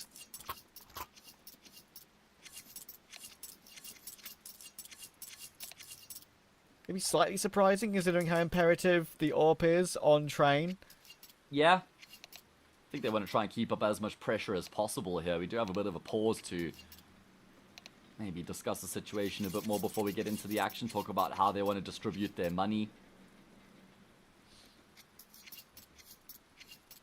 Yeah, use attack now. Maybe they use attack by accident there and not attack. Might have, yeah. And actually, Volt's dropped an AWP, so they're going to have that sniper rifle. It's actually a pretty decent arsenal of weapons considering what I thought it was going to look like at one point. Yeah, I'm happy to see it drop. I thought I didn't see it at the beginning when everything was originally There was a lot going between on, them. yeah. But I'm glad they got it out. And that's probably something that's going to take, like that's just a symptom of the mixed team, them coming in English now. Obviously, Acore and Volt will be super used to it at this point in their career. Rigon, Juan Flatra, and Synopsy. I mean, I don't know exactly what language they would have been speaking under Bad News Eagles, and genuinely probably not even worth just trying to guess. But they are all very proficient at English, right? They're all, Yes, exactly. all very used to coming in English as well. Rigon was calling in German for a while when he was playing in Big. He's been all over the world, essentially, in terms of the language he's spoken in the game. Indeed. Oh, that's annoying for Volt. He took his time then. Actually thought like he was feeling it was a good time to throw that incendiary considering where Synopsy was. But at least Synopsy was able to get that trade immediately and then push back down through B to pick up the AK that was lost. Kenzie 14 HP given the AWP. Obviously, classic rule of long term in Counter-Strike where you want that one shot one kill capability on the AWP player if you're low HP, rather than having to take a duel with a rifle. Flatcho did keep them honest in toward main, and he does have a resmoke. If he throws it as soon as he sees some information, he could have some work to do with this MP9. Had a great series so far, playing giga aggressive as we know he can do, to great effect on Ancient. And now with this MP9 up to 73 already on Train, that's going to waste another 15 seconds off the clock here. Yeah, I don't know if they have the luxury of waiting for the smoke to completely fade. They're going to try and go through it. One Flatro waiting on the other side has done so much damage. No frags found. Nate might though. Yes. Doubles down. Takes full advantage. Synopsy once more. And he will take more. Ruling with an iron fist. Rigon says, mate, share the spoils with me. Sure, he denies the ace, but that's the least of Mix's worries. Oh, Synopsy, another quad kill. We saw a quad kill on the pistol with those dualies. Now another one on the rifle round with 2 HE kills. The double dunk, baby. Extra flavor on that one. And he'll be thanking Flatro for all that damage he did. No kills for Flatro in that round whatsoever. But I think he did over 100 damage total. Very good hold. And this is again where Sangol might trip up, where they've had to just piece together a less than ideal investment. But this is what they have at their disposal. Light on utility. And they're going to venture back in towards this B-bomb site, where Volt's had a bit of a tough time of it so far. Hasn't looked super comfortable. And there's no imminent support for him either. And this hit's about to come through. It's what Volt's been kind of known for in the more latter stages, or current stages really, of his career, to be fair. He's very happy to play the tough roles, play those anchor positions. He usually does them to pretty great effect. I mean, as I said, it's been a slight struggle here. Now avoiding the bullets through the smoke upper is going to be awkward. Needs a couple. One is okay. Because there was a rotation in from Acor, but Acor has missed a critical shot. Flatro trying to respond. We'll get one in now. Rigon is here, and so is Synopsy on that flank again. How many times has Synopsy been flanking to good effect? But that one's difficult. Norvi pushes up the stairs at a really awkward angle for Synopsy, and he can't connect with the headshot. There is one back to Flatro, though. He's been able to recover it into a 2v2, and Norvi and Danis are not exactly healthy. Smoke on the bomb, but Danis will peek nicely and deal with Rigon. It's all down to Flatcho. He's got 3 kills, and he's still 100 HP. Norvi playing from heaven. He's very aware, Flatcho, that's probably where he could be positioning himself, and he's just going to hold the defuse in the smoke. Not found yet by Norvi until the last second. Sangal just about get away with their 4th. Oh man, and they needed that round as well. Something Sangol are doing particularly well on this map so far is winning these rounds where if they lose them, it feels like the wheels might just come off entirely. But they've kept themselves in it. We've just trading rounds back and forth here on Train so far. Got to think about that missed shot there from Acor Trav, the first responder on the scene there. He's missed a couple key shots now on Train so far that probably have had quite a great impact on the outcome of the round.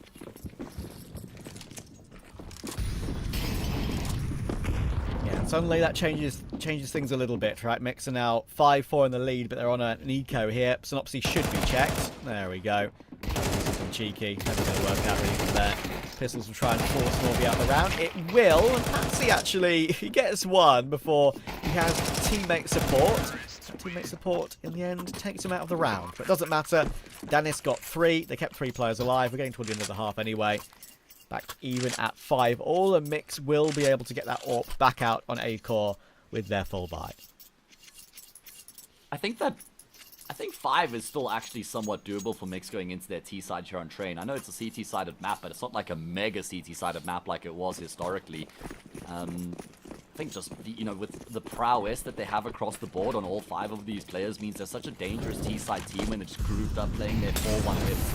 It can be really difficult to contain. So I feel like they've already done enough to give themselves a chance, but anything more on top here certainly does give them a better opportunity, obviously. Synopsy, yeah, I was going to say, it looks like he's going to get caught off by Kenzie and A-Main already, and that's exactly what happens.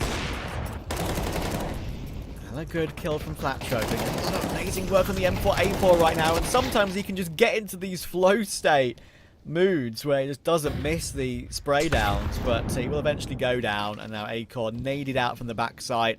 It's Volt rotating from B. They know he is the B player, and he's been jump spotted as well. That's even more annoying for him. No way you're winning that clutch. And Sangal will have a lead on T side, or at least a lead on T side, going into that second half now. Because they've got a 6, they've got at least a tie. They could make it a 7th. They should make it a 7th, considering the investment or lack thereof here for Mix coming into the last round of the half. First time they've led here on the map as well. Good fight back on their T side, making sure they didn't drop their heads when things kind of started to go awry. At least that's how it felt. Rigon is a demon on the scout, but he's had a really tough day in the office here, Trav. Just 1 kill to his name throughout the half so far. Bolt playing close with the MP9 for the first time, really, but only Acor able to get this kill in the end. The Deagle of Synopsis being spammed away and does well to find the one. At least activates Flatro to come in on the trade peak pretty instantly, to be fair. So they have recovered a 2v2, but it's an MP9 and a Scout up against the AK and the AWP.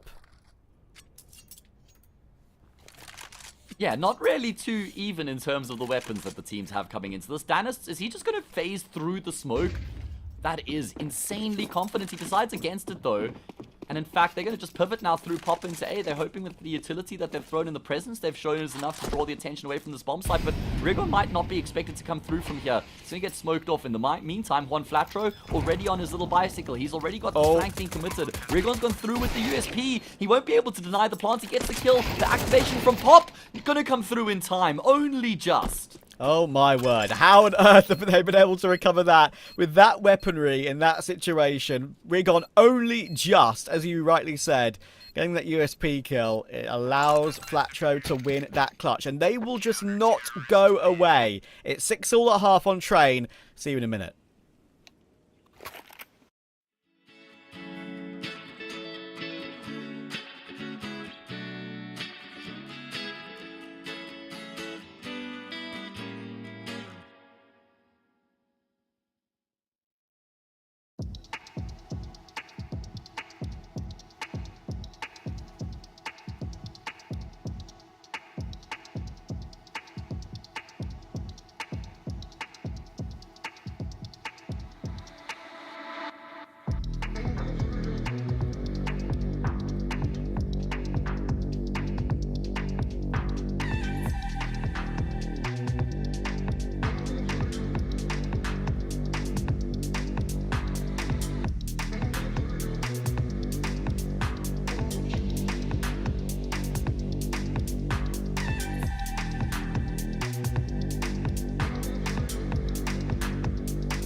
And we're back. 6-all between Mix and Sangal. Really impressive performance from the Mix boys so far today. We know they have the firepower. We know they have the ability to go along with their name value. And so far they're proving it. But T-side train, that will be a little bit more difficult. Sangal are in the driving seat at the moment. They are indeed, and it's going to be Kenzie with the Julies here looking to inflict damage early on. He's rattled off so many shots, he hasn't gotten kills, but that's okay. He's just playing the decoy right now while Klax collects the kills. Klax got 3 through the smoke, or at least 2 of the 3 through the smoke. That's insane. What on earth? Kenzie was absolutely the right player to watch there, without a shadow of a doubt, because you can't expect that from Klax. He's going to get 4 in the end on the pistol and just destroy the plans of the Mix boys. Yeah, that's a massive pistol for Sangal to win, to just try and stop Mix from getting the job done in 2. I think Mix's chances have actually... I feel like...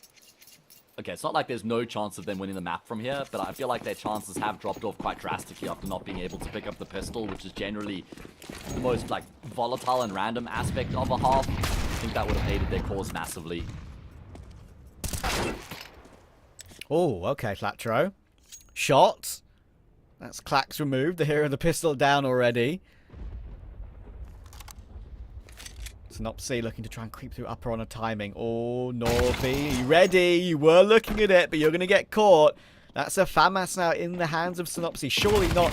Surely not. Patsy says no. He finds both. And Acor will go down as well. Great performance here from Patsy. Great recovery. Eventually he'll be pushed out of the round by Synopsy. And actually, you know, with the FAMAS and the smoke and the bomb on his back, he could be able to do something here. But the main issue is the fact there's no armor. Ooh, Dennis was ready for the rotation. So Yeah, there is the conversion. Quite brave for him to peek up before the smoke actually blooms there, but still very good damage for Mix, finding 3 frags in the full eco. Now coming into the gun round with an opportunity to reset Sangal, and it feels like an opportunity that they absolutely have to take advantage of, right, Trav? If they lose this here 9-6, especially without a bomb plant eco in the next 10-6, that should be an unassailable lead for Sangal on their map pick. Yeah, critical buy round. Patsy, a site player, playing close with Kenzie. On top of the train in this one. Nick's starting to put 2 or 3 players through Ivy, which is always a very tough position to entry in the modern train. They're going fast as well. Less information, and they're going to be, as you say, into a crossfire. They need to have some good flashes in play. They take quite a while to deal with Patsy. And Klax will deal with Juan Flatro because of that, but they do get their 2 for 1. They get control of that portion of the map. Now, Ivy in sort of the held position as well could be available to them. They're going to creep forward and just waiting to see if Sangal goes searching. Yeah, I like that Mix have slowed things down here as well. Like you say, looking to punish any plays that might be made by the CT side to try and tip the scales back in the team's favor. And that's exactly what Volt has just punished in Pop Dog. That completely opens up the A-bomb site. Plant gonna come through as well. This should be round over. Norway and Danis don't have any option but to head for the hills. Remember how bleak their economy is a result of losing 3 players against the eco as well. Yeah, the nade did significant damage toward Danis as well. Put him down to 43. So playing exits here is the best way of going about things for sure. Important round for Mix. There's a good chance they're going to keep 4 players alive as well to build up their money. Desperately required at this early stage of the second half. They're going to go hunting a little bit, and that's actually a good kill from Norvi. Should stay alive. Yeah, don't think that Acor is going to force the issue too much. Doesn't really have that luxury with the amount of money in the bank right now.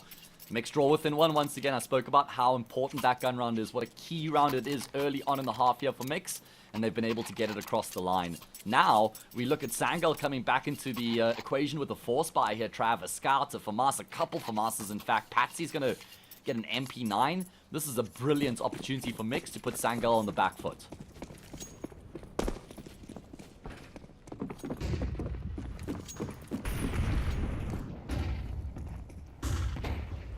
Again, they're looking to put some pressure toward Ivy, but there are 2 players here this time. Oh, what a reaction from Rigon. He was aiming at the scout of Clax and is able to transfer down and take the kill. Kenzie should go down, will go down to Flatro's position in T-main. And immediately 4v3 to work with. Smoke's going to fade over toward B. Volt's just watching for information over toward that side of the map right now. Just waiting to get information on what he needs to do later on in the round. Going to be a flash in. Flatro's full blind. Great bit of initiative there from Clax and Patsy. That looks so much more convincing than what we saw from Kenzie just trying to walk through the smoke on a gamble. That's a much better way to go about taking the control.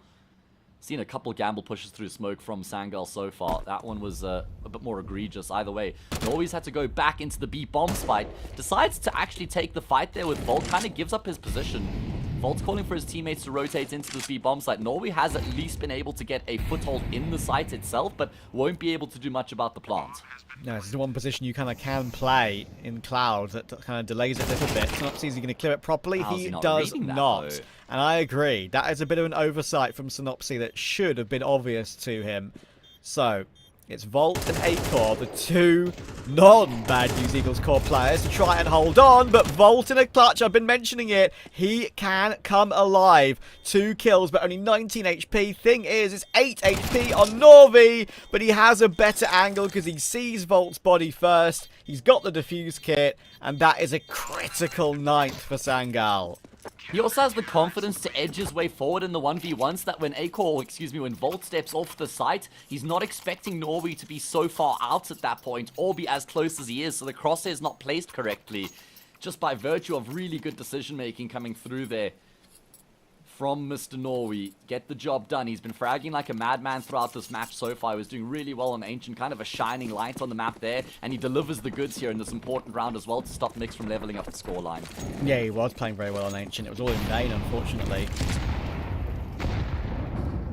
But that is a huge clutch. And yeah, it's difficult for Volt because he gets those 2 kills, plays it pretty much the best he can possibly play it, but then there's no way out of default. It's a very tough position to swing from when you're so low, even if your opponent is that low. So, Kenzie playing close main again. Could be in a bit of danger. Volt's been able to punish Norvi's aggression over toward the B side of the map at the moment. Brings it back into a 4v4. Kenzie does need to be careful, because right now I think what's good for Sangal is they kind of got full control over toward B. If you look at Patsy and Dennis' position, it's too strong at the moment. The thing is this round is predicated off of these forward positions. If they go down, it's just immediately round over because there's no second wave of defense on that B bomb site. And they will decide to fall back as the smoke starts to fade. They've bled quite a lot of utility to maintain those forward positions, but now with 44 seconds on the clock, Mix have to start to make some moves. I've got some util primed. Flatro, once again, looking for his duel against Kenzie. Will there be a flash going in dry? It looks pretty dry to me, and that should mean Kenzie gets the kill. It's a free AK on the ground, and now he knows that Pop is the biggest threat. AK drawn, he's going to hear them running out. 2 bullets through the smoke. There we go. Deals with Acor, and Clax toward Hell will easily stop Rigon. Volt will drop as well. And just like that, Sangal have a 10-7 lead with Mix on a low buy.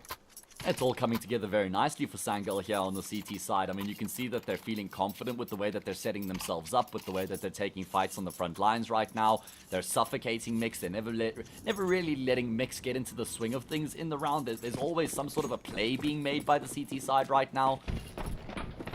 And this should be a pretty easy 11th round on the board now for Sangal. They can build their lead to 4.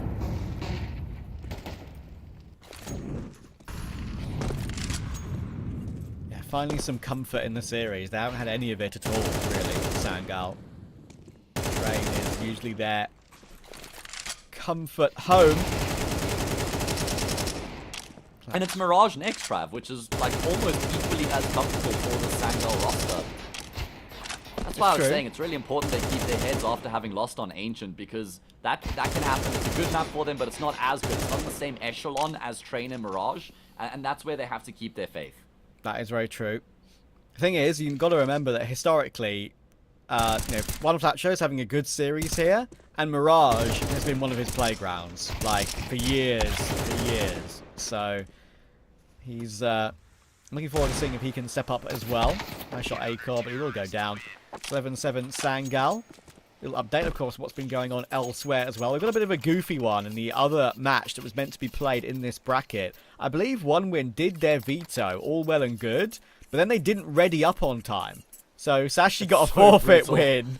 Sashi got a forfeit win. Not just one map, the entire series. Yeah. So Sashi go through to tomorrow to play against Liquid, of all teams. So that's going to be a pretty crazy test for them.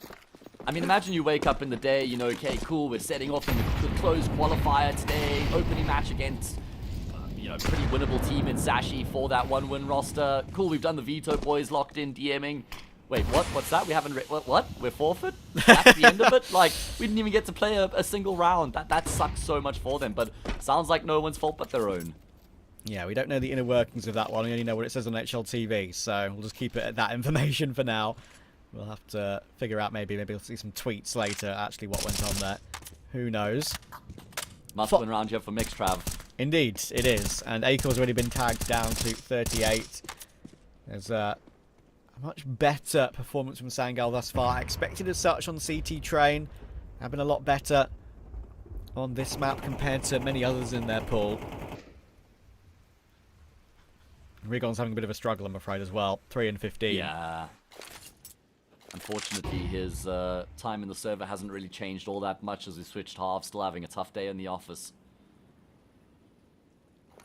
First time we're seeing the AWP on the T side here as well, if I'm not mistaken. Let's see what Acor is going to be able to contribute. Nice position from Kenzie. Going to spot the shadow, gets the clue, hangs around, heard the damage inflicted. Eventually, he will be punished for his transgressions of hanging around, but still going back and forth in the round at large. Big shot from Danis to tip the scales in his team's favor, though.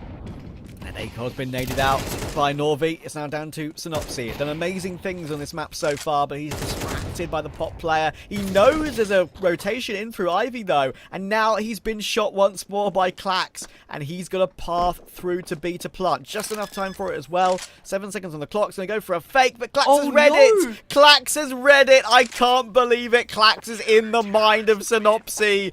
He wants to try and take a gamble to go for a duel on 13 HP. I don't blame him, but it's also the one way you don't have a chance in the afterplant. Oh man, it just kind of occurred to Klax in his mind, hang on, maybe he's just faking the plant, and if he is, there's no time for him to plant the bomb afterwards. If he does commit to the plant, well, I still have a 1v1 with an HP advantage, so it's actually just really intelligent there from Klax to pump the brakes. Yeah, total realization. Klax is kind of the one player on Sangal and how he's looked on Astrum as well, which I would kind of put in the sort of conversation of, okay, he's the smart one. He's the insurance policy player in the team that doesn't have to be giga aggressive all the time. Yeah. Tends to be the case with the anchor players, alright? It's a lot more about positioning, playing the situation, staying alive, not just about brutality. And we're going to see some brutality here from Klax this time round. 3 kills coming through from him.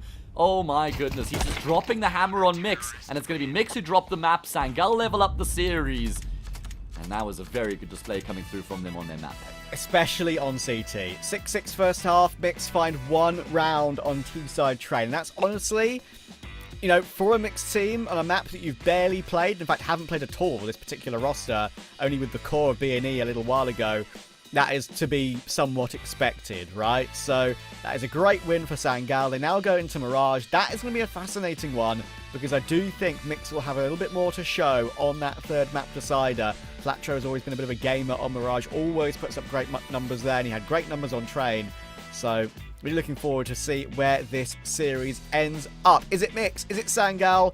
We'll find out on Mirage after the break.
magical moment.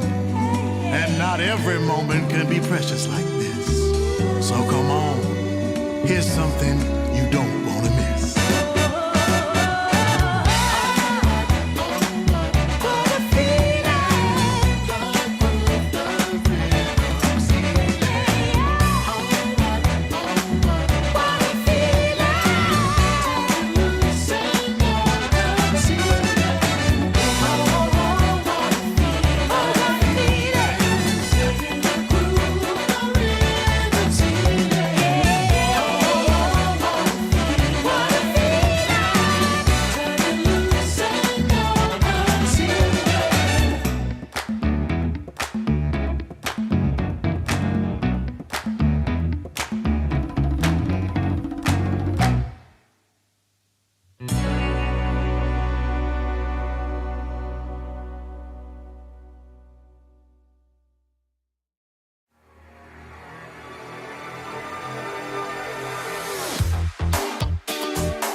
If all they've been saying is true, there's a war before your eyes. Tell me, can you see right through? Right through, right through. Down through the wires and the pipelines. We go disconnecting from the city and the skyline.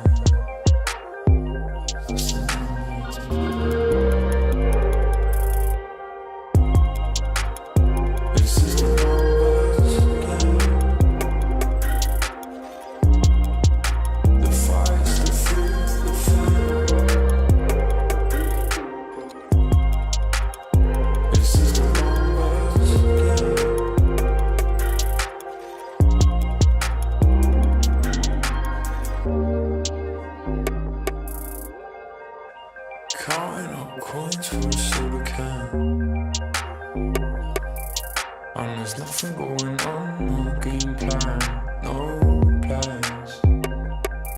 So I'm jumping out the fire, back into the frying pan.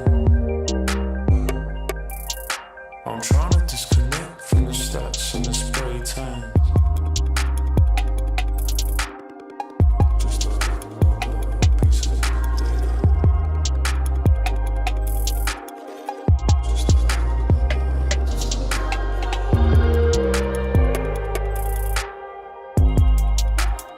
It's just the numbers again. The fights, the fear, the fear. It's just the numbers again.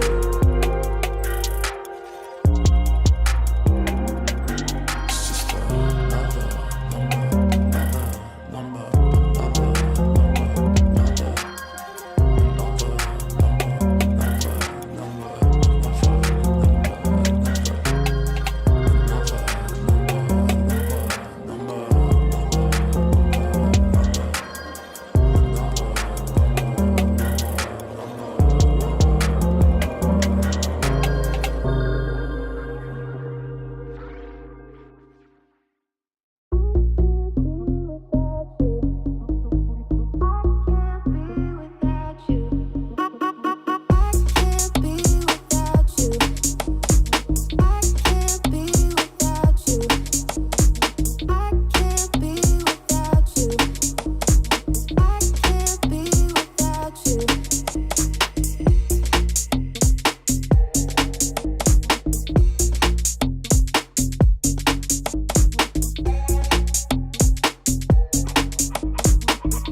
Won't take it no more.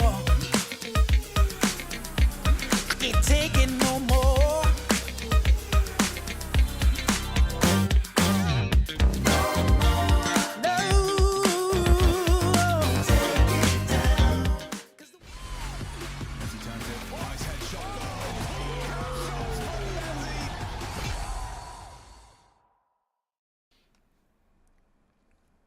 And we're back, ready and raring to go for the third map decider between Sangal and the Mix Boys. Can they really pull off the upset as a team that's only just come together solely for this open qualifier and now for this closed qualifier for ESL Pro League Season 22 in the EU qualifier? Winner of this map plays Namiga in the next round, and that's very winnable for both, considering Namiga have just lost way to Team Spirit and are playing with their new signing Sawalio.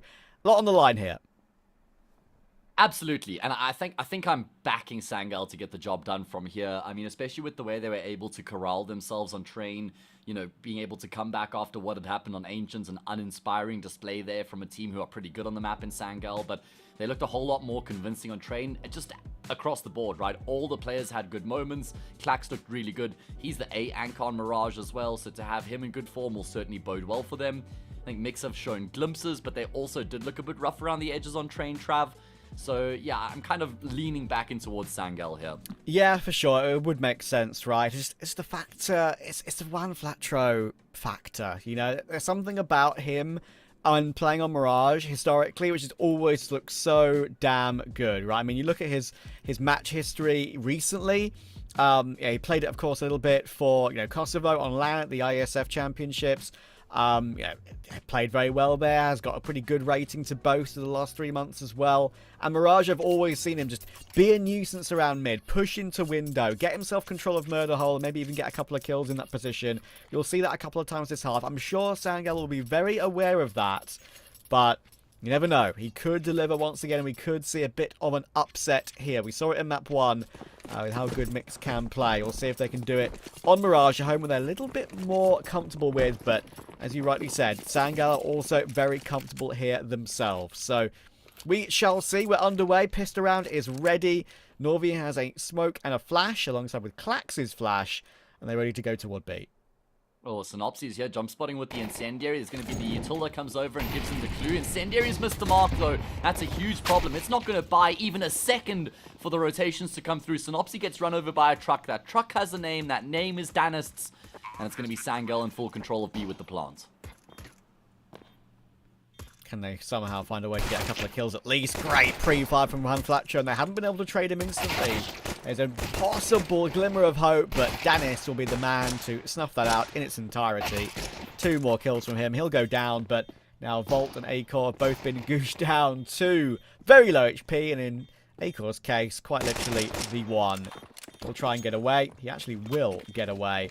Going to get a long way away from that bomb to survive the explosion, but I think they're going to manage it. Klax is on the hunt, though. Chance to maybe get one, and he does hit the one bullet on Acor. Poor old Acor. He'll go down. No Kevlar saved. And now it's a question whether Volt can save that Kevlar. Norby will go down to the bomb. Doesn't matter. It's all about Kenzie versus Volt, and Kenzie will remove him. So no Kevlar kept over for Mix. Sangal will take the pistol. Yeah, when in your wildest dreams have you seen a wallbang kill from Catwalk with a USP? In towards stairs? That is probably only something that could happen on onto someone who has a single point of health. True. Good kill. I mean, Danis continues to just run over Mix there on that B bomb site. Does really good work in the post pond. It was looking a little bit scary at one point there for Sangal. Mix were on the brink of breaching back into B, but couldn't actually get through those choke points in the end. Going to be a 4-spine response here from Mix. A couple scouts in the mix, a few upgraded pistols, and an MP9 as well to try answer back after losing the pistol. Brings a whole new light to the term in the mix, right? Yeah. Quite literally. Yeah. There's the MP9. Flatro doing good damage. Should get peeked from under and will go down eventually, but damage has been significant to Norvi and Kenzie. Scout has got 1 tag, but only 1, so Sangal have been able to escape with a man advantage.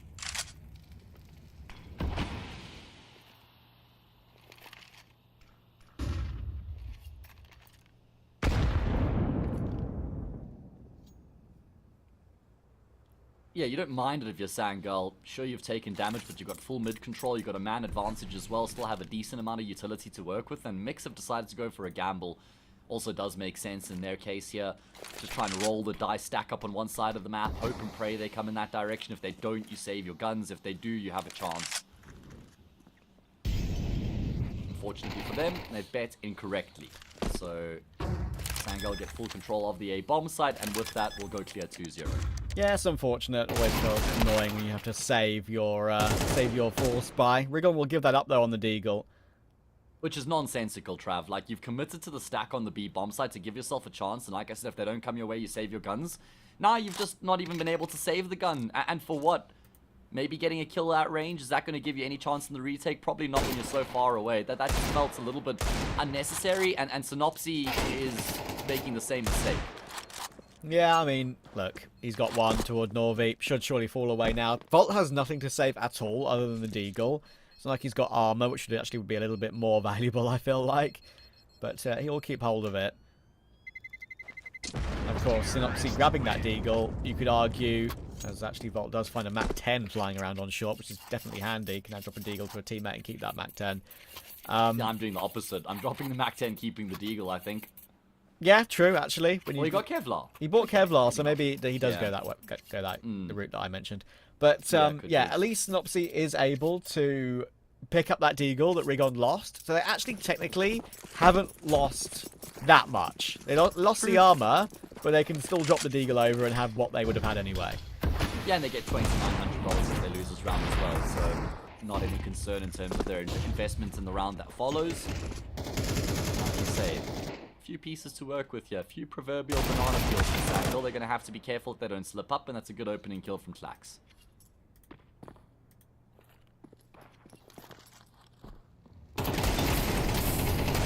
Oh, Flatro doing some tag damage to Kenzie. Nade is good.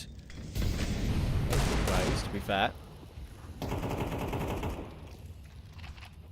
Again, Flatro being used on T side as he can be on Mirage in window, but on CT plays like Con in window as well, most usually. Actually, will force Rigon into the open though, and it's a good bit of utility usage to make him go to that peak in the end. A little bit deeper, just made sure that could have spread, and that's why Rigon peaked, I think, in the end. Clax has found his second of the round. Norby's waiting for the advance of Flatro, and this is going to be all comfortable. That's annoying for Volt. He was in a position where he was waiting to try and get at least one kill with a Mac 10 for some extra dollar, but already naded to a maximum damage nade, I think, with like 52 damage. And Sangirl clean so far, 3-0 on Mirage. Yeah, looking pretty convincing, pretty solid, right? Just in terms of the way that they're setting themselves up, the base that they're creating for themselves, the way that they're covering all their bases as well. They're not getting caught off guard by these positions that Mix are taking, these little sporadic spurts of aggression, these peaks and these pushes coming through. Sangirl looking pretty good here in the opening of Mirage. Now they're going to throw the window smoke and the top mid smoke with some flash support, but it's all a ruse to draw attention away from A. Volt is here right now, but Sangirl have got to move on. Patro, ready. Norvi will go down. Patsy has to peek, but he's not going to get his kills completed until right at the very end of the spray. Somehow gets away with both in the end, with 7 health, 2 spare, and Clax. He's got into CT way earlier than Acore was ready for. Rigon trying to force his way through, but extra flashing towards CT. That will move Synopsy's crosshair into an awkward position, and Clax will take that one as well. Rigon's not allowed to escape. Kenzie with a kill of his own. Patsy cracked that one open. Oh yeah, fantastic work. The fact that he's able to actually, like you say, come away with both of those kills and keep his life intact is brilliant. And I love the approach there from Sangirl in the first gun round as well. I mean, I know it's early, but there's been a lot of emphasis on middle from Sangirl in the first 3 rounds. They throw a similar set of opening utility, smoking off snipers and top mid, but then they just breach into A while that util is still in play. So Mix haven't been able to see, oh, there's no further presence mid, must be a hit elsewhere. They've caught them in transition, and again, it's going to be a rinse and repeat this time against the half investment. Nice combo. Nade and swing there. Okay. Catches Tlax off guard. Patsy's been dropped as well. Scout gets in on the act. It's a 4v2 all of a sudden. Long range spray again from Norby, trying to hold guard. Acor's trying to no-scope up close with the Scout, and he's going to make it work. What a way to get your first round on the board on Mirage. Oh, Acor and the snipers. He's got the movement for that sort of play. And of course, we know how accurate that scout can be with the no-scopes. Sangal, so much damage done to them early round there, and they got caught in the end, as they probably should have, with the amount of players that were there on the site, ready to deliver for Mix. Yeah, like you say, just wave after wave of the mixed players getting themselves in the action on the A-bomb side there, shutting the attack down. But annoying for Sangal that that's how they lose their first round against the half-buy, but they're able to pick themselves up, dust themselves off, and come out swinging in the 6th. Acor is able to swing for one in the end. Unfortunately, it cost him his life, and with losing Flatro early, again a disadvantage to have to work with. Rigon had a very, very slow train. Maybe not a map he's as comfortable with. Not one that's been really played at all by him himself, and since the Bad News Eagles name was still in Counter-Strike about a month or two ago. Only really one map on it, and Volt will actually win that smoke fade battle against Klax. That's one that never usually is a guarantee to go your way, but Norby will trade it, so it retains the 3v2 and the man advantage. Rigon needs to deliver on this rotation, but Dennis always watching for it. Doesn't matter. Rigon hits a crispy headshot with the AK. Chance for more. He is about to get peeked from CT, and Norby, he'll go down as well. That's what we want to see from Rigon. Give him that AK. He can deliver. Now, Kenzie's got the bomb. He can clutch this one. He can, but he shouldn't be in a clutch right now. This is a 3 versus 2 for Sangirl. Danis missing a key shot there on Rigon has some serious implications because Rigon goes one step further. He gets another kill afterwards. Kenzie has certainly got ahead of the game here. Has he been heard? Yes, Synopsy's certainly heard him now. And Kenzie might get caught in transition on the cross. He's been tagged up. That makes the life so much easier of these mixed players in the retake. And there he goes. Well done, Mix. It's an incredible recovery in the round. They're at a disadvantage the entire time, and it was Rigon to be the X factor. Seen him be a little bit whiffy with the M4s in this game so far, but give him the AK, give him that one-shot capability. He looks a lot more comfortable, and 2 critical kills. AWP recovered as well for Acor. Back in the game now. If they can win this round, they will have broken the economy properly. It's not the perfect buy for Sangal anyway, with a Deagle on their AWPer Danists, but yeah, they can be in the game properly if they take this one. Oh, absolutely. They've done really well to kind of wrestle back into this position, and this is going to be the easiest round they've had to go up against so far because there's a Desert Eagle and a Galil in the mix. You win this, then you get to play an anti-eco. So Mix are grinding their way through this game. Sangal not been without their chances in these rounds they've lost. I mean, think about the first round they lost was to the half investment where they just get overwhelmed on the A-bomb side. Next one's a 3v2 with that key missed AWP shot from Danis to his credit. Had already done well in the round with the frags he had found. So quite brutal to also criticize him there, but it's the nature of the beast. It is. Once again, Flatcher around connector, trying to gauge the timing and if they maybe walk across that smoke, put a few bullets through it, but keep jiggling it for information so far, but he's going to have less information now as the top con smoke comes in. There's a nade to break it to try and lure someone into a peek and then some extra damage as well. Rigon waiting in window, can go for a peek. It's very obvious that window will be peaked here, and he has to go aggressive for that trade. Does get away with it, does recover it. Acor is ready if they go anywhere near con or go up towards short. Volt off angle on ramp. It's only a Deagle in front of him, and that'll be the bomb dropped on the floor. That should surely be the way Mix win this round. I mean, the problem is he's still pretty isolated right now. Volt doesn't have any support from his teammates. Norby's going to be the one to go back and try and search. Flash completely blinds up Volt. That's a really good flash to force him back initially. Norby looking to scoop up the bomb. Volt is still around, and he's just going to be out in the open. Norby never expects that, clearing far deeper into the corner. Acor also getting in on the action. And that's 3 in a row now for Mix, and finally they've broken the bank of their opponents. Yep, they're in this one now, and they're going to continue to be a threat for sure. It was kind of obvious going into the entire BO3 that there's no way Sangal were going to win this game cleanly. I know it's their first game for their new organisation, but it's the same team. Kenzie was technically benched before they picked this team up. So he's just playing as a stand-in today, but of course he has all the experience of playing with them. I think after this qualifier, I believe that Kenzie won't be playing much more for this particular roster, which will be the first time this Norvi and Kenzie duo will be broken up for probably a very, very long time. So. Oh, it's been ages. Yeah, absolutely ages, and they've been playing together. Maybe there might be enough motivation for them to stay together if they make a deeper run in the competition. Having said that, Trav, there are so many players out there from their region where there's just like there's so much talent, like heaps of talent for them to kind of consider, kind of weigh up the options. Do we keep Kenzie? It's awkward for Snopsy. Yeah, it is. They know that he's here. He's still going to be able to hold the line. He's got good support that's come through as well, and he's been able to keep them at bay. Okay, it's all good then. It's all good. Snopsy will eventually go down, but at one point there, he needed his short player to come and help pretty quickly, but there was no issue in the end for anyone. 4 players alive for Mix. Building up that money. Sangal will now reinvest. And also, an important thing to mention for those of you maybe just joining the stream right now is that, yeah, Sangal did pick up the Astrum core, but of course, knowers will know that Grix was on that Astrum roster. Grix is a very highly rated AWPer, now picked up by Heroic. And the reason this sort of pickup made total sense for the organisation of Sangal is they already had an AWPer on their books in Danists.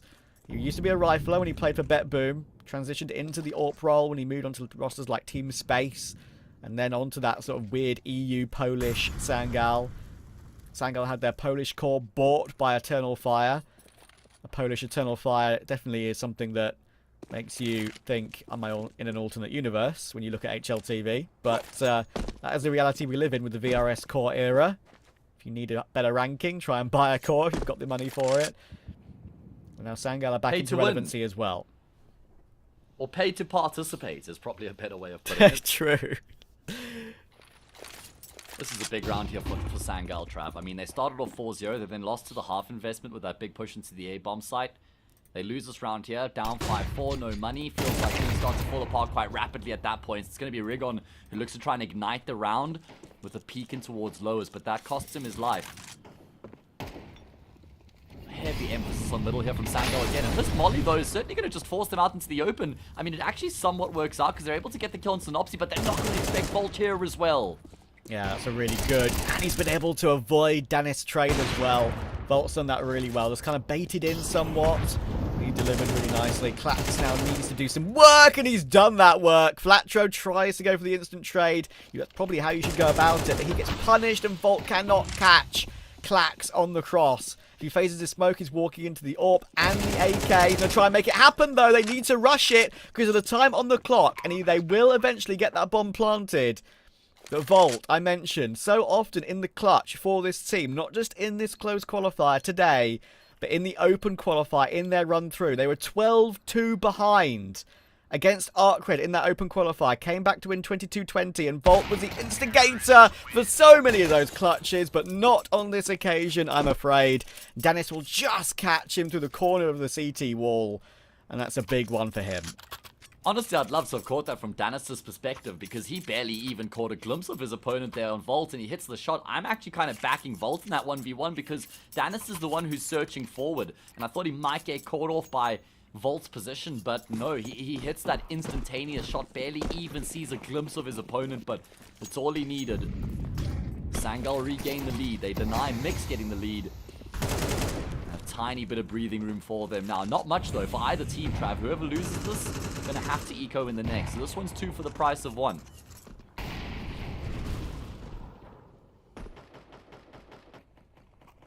Synopsy pushing forward. First time really we've seen a bit more deep apartments control. But it's a standoff between him and Klax. He has the right eye peek. He has the better angle really. He has a swing advantage. Synopsy will go down. They'll be putting pressure on Connector as well. He's got full control of that now. Nade to break that smoke for Acor, but he's just missed the timing on what could have been 2 or 3 players that could have peeked into him. Now Rigon stuck on the site, 35 HP. There's no way out of this one. They're going to completely overwhelm, and that will be 6 for Sangal. And like I said, coming into the round, you win that, you guaranteed an eco or playing up against an eco in the next. So there's a lot of value in that round win for Sangal, predicated off of Klax finding that opening kill on the player in apartments. Everything else just slots into place from there.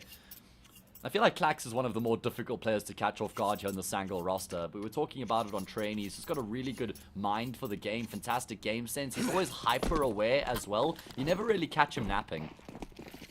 Exactly. And, you know, there's been some games that I've covered for Klax on Astrum where he definitely struggled. I mean, like, individually, he was nowhere. But he would show up, like, even at the end of the game with critical impact kills that could change the course of a round in a close matchup. It doesn't matter if you have a bad game if you just show up when it actually matters to win your team the game.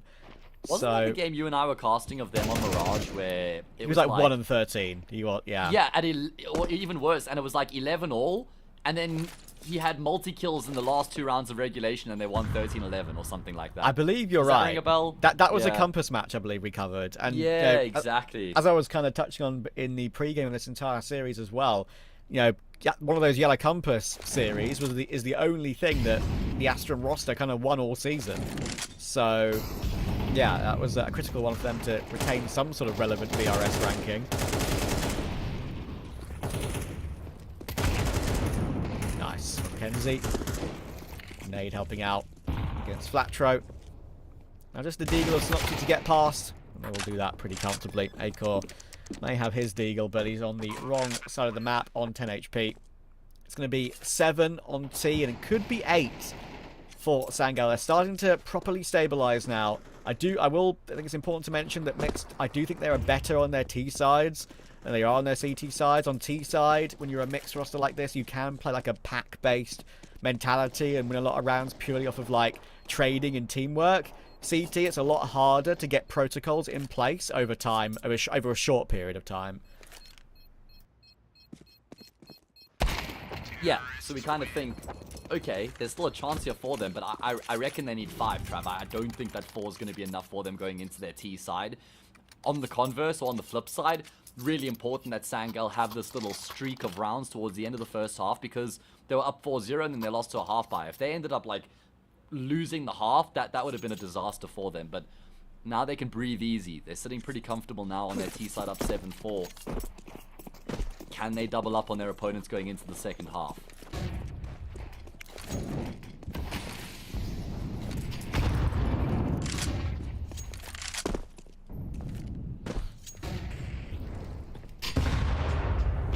Toward Kenzie and lower doesn't do as much damage as maybe Nick sort of hoped. Just 4, getting caught a little bit by the corner of the wall.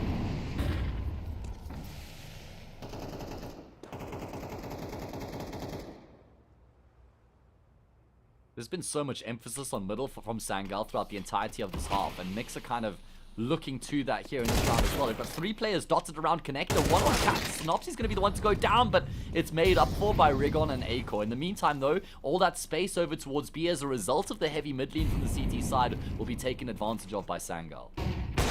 Oh, the AWP to catch the cross. That's frustrating for Volt. One more player did get across as Danis re-volts that up, but they know about it entirely, and Rigon tries to play in the smoke. You won't be allowed to push that one. They've got a rotation from Acor and Flatro now, but Acor's been spotted out towards short, and now Flatro removed. Acor will get caught as they go for a double swing. It's a much more solid-looking Sangal. It's 8 on T-side. It's a long way back for our heroes from the Open Qualifier. We'll see if they can make it happen after the break. Won't let you bring me down, even though you think you're better than me.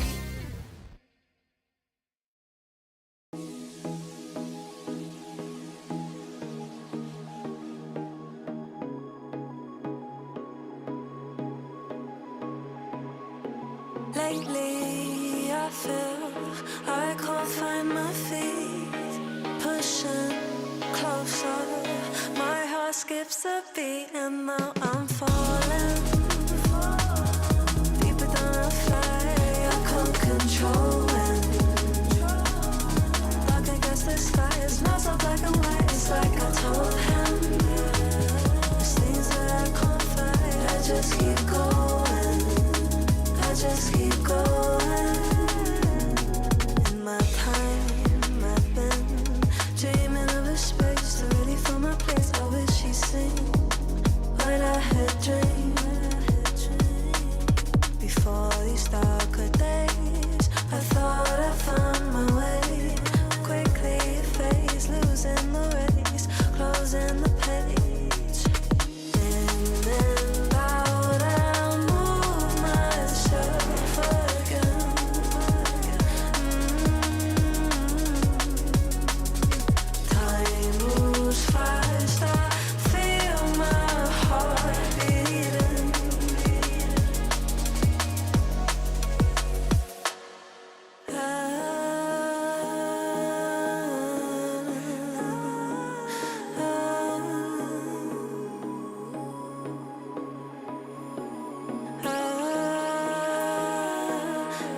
And we're back!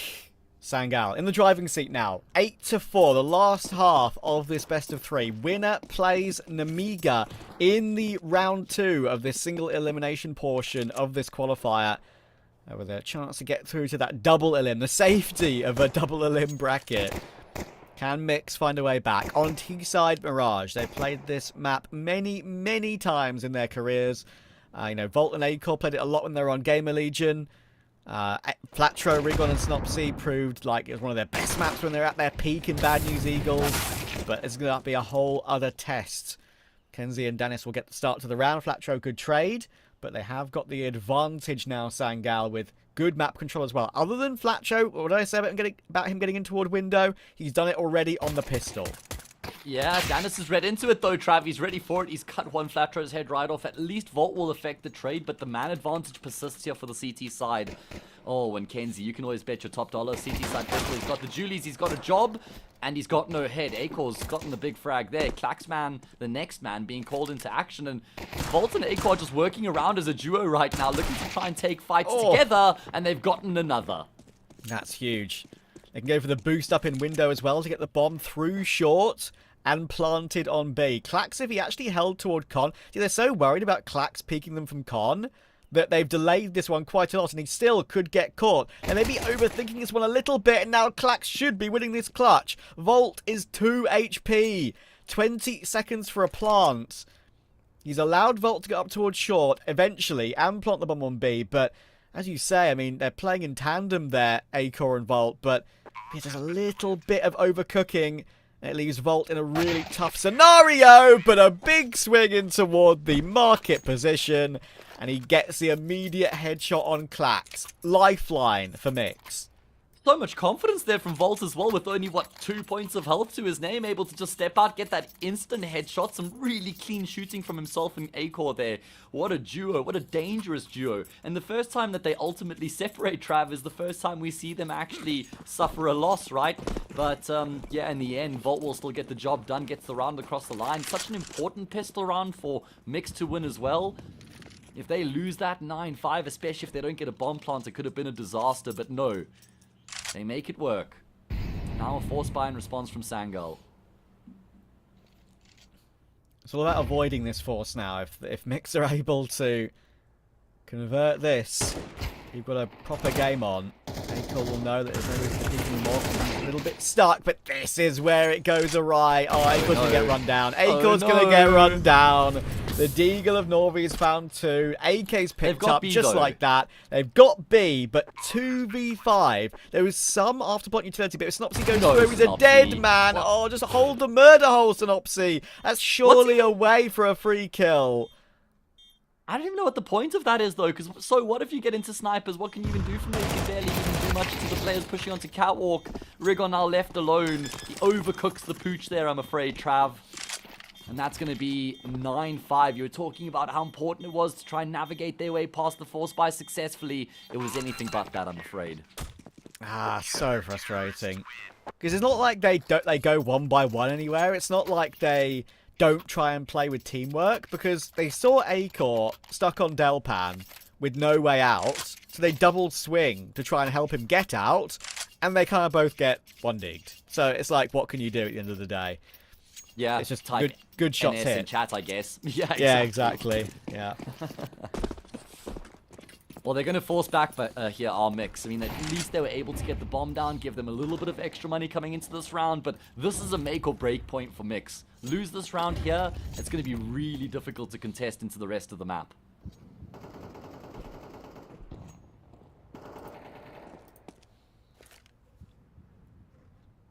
And they're going all in, Trav. I mean, you spoke about in the previous half how T-side might bode a bit better for Mix because they can just play these group-up sort of puggy styles. This is going to be an all-in play on the A-bomb side. Yeah, they're going for a proper execute. But no rifles, obviously. That's going to be so hard to deal with. Clax does get one, but it's an immediate trade. And look where Flatro is. With the Mac 10, he gets 1.5. That's acceptable. Right-click nade to break into that smoke. They will see a head on default through the eyes of Danis. Acor still playing up here, by the way. That's a surprise to Norvi. Acor happy to continue to go for these peaks. That's 2 1-digs from him. With the bomb down now, Dennis trying to force his way through. Acor has jiggle picked him out. They know he's forced the issue. And Volt's found a Tech 9 headshot as well. They are not done yet. Yeah, I just love the confidence coming through from Mix, right? You've got one Flatro who's had to go through his own teammate smoke to get inside that corner outside of connector. He gets a frag and a half as a result. Then you have Acor who's standing on stairs in the post plant, completely catches Sangol off guard. They're peppering the smokes. They're hoping they can maybe get a lucky kill. They're never expecting some sort of aggression like that from the T side. And then afterwards, you have Volt, who isn't just cowering in CT. He's still standing behind triple. He's able to find a frag as a result. Just really good confidence on display there from Mix.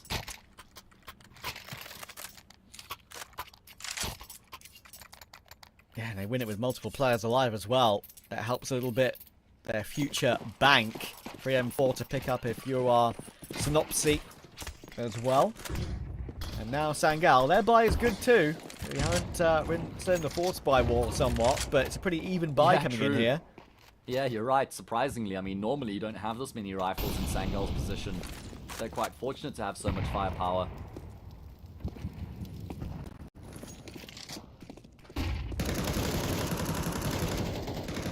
Flatro into the position that Acor was in earlier. Hopefully less risk this time of being a 1D. There's only Patsy that's got it this time. It's the rifles that are the threat. I feel like Patsy's maybe been a little bit underwhelming throughout this matchup so far. Looking back at the numbers, yeah, he's -8, 23 kills across the previous 2 maps. Certainly a player that you could normally expect a bit more out of. Talking about players who have been delivering, Norway, man, he's had a really good matchup. He's still top of the charts here, even on the 3rd map. Yep. Unfortunately, that's kind of one thing. I know maybe different roles and that, this and that, but kind of the one thing that's characterized Patsy in this tier 2 roster, whether it's Paravision or whether it was Astrum Switch. Just been underwhelming ever since his Spirit days, really. Oh no. Kenzie goes over peeking though. That's a bench angle that's always going to be looked at and cleared properly. Volt will run down Dennis and CT. There's one player body blocking in toward the top of stairs, but Acor knows what's going on. Nobody will save. All 5 alive for Mix. Hello, we've got a game. Oh, we absolutely do. That is a fantastic round for them to win so convincingly. And that's going to put them in a position where they should be able to draw within a single round here. They really are coming alive in the fragging department. Our Mix being led by Volt and Acor. And I mean, it just felt like maybe Sangal got a little bit ahead of themselves. You know, I don't think it was entirely necessary for Kenzie to try and force the issue as much as he does through bench there. Once he goes down, Mix just get full control of the A-bomb side. That's gonna hurt. Oh, okay, not as much damage as I thought. There was one of the games in the Asia qualifiers the other day where I think there was like 5 players grouped up heaven on a full eco and 1 HE came through. And I'm pretty certain it was like 350 damage, if not more. It was crazy. I feel like that's also kind of around the most damage I've seen an HE inflict before as well. Sort of top banana on Inferno. Yeah, exactly. It's like a mortar, artillery strike kind of thing, man. Here we go, Trav. A key defining gun run pretty early on in the second half. Both teams rifles across the board. So much on the line here.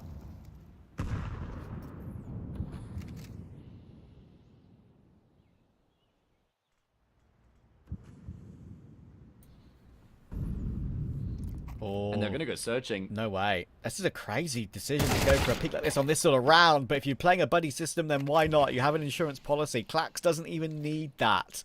He entries Rigon straight up. And I don't even think that Rigon saw the second player either, so it's not like he gets all the info that it was a big commitment from Sangal in terms of their resources.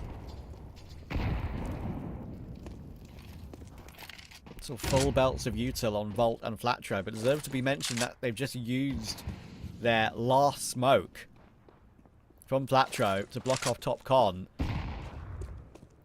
So it's pretty awkward for them now, actually. They kind of left. Is anything dropped in spawn at all? I don't think so. I think they're left with just a contact play out a ramp because they can't block off anything.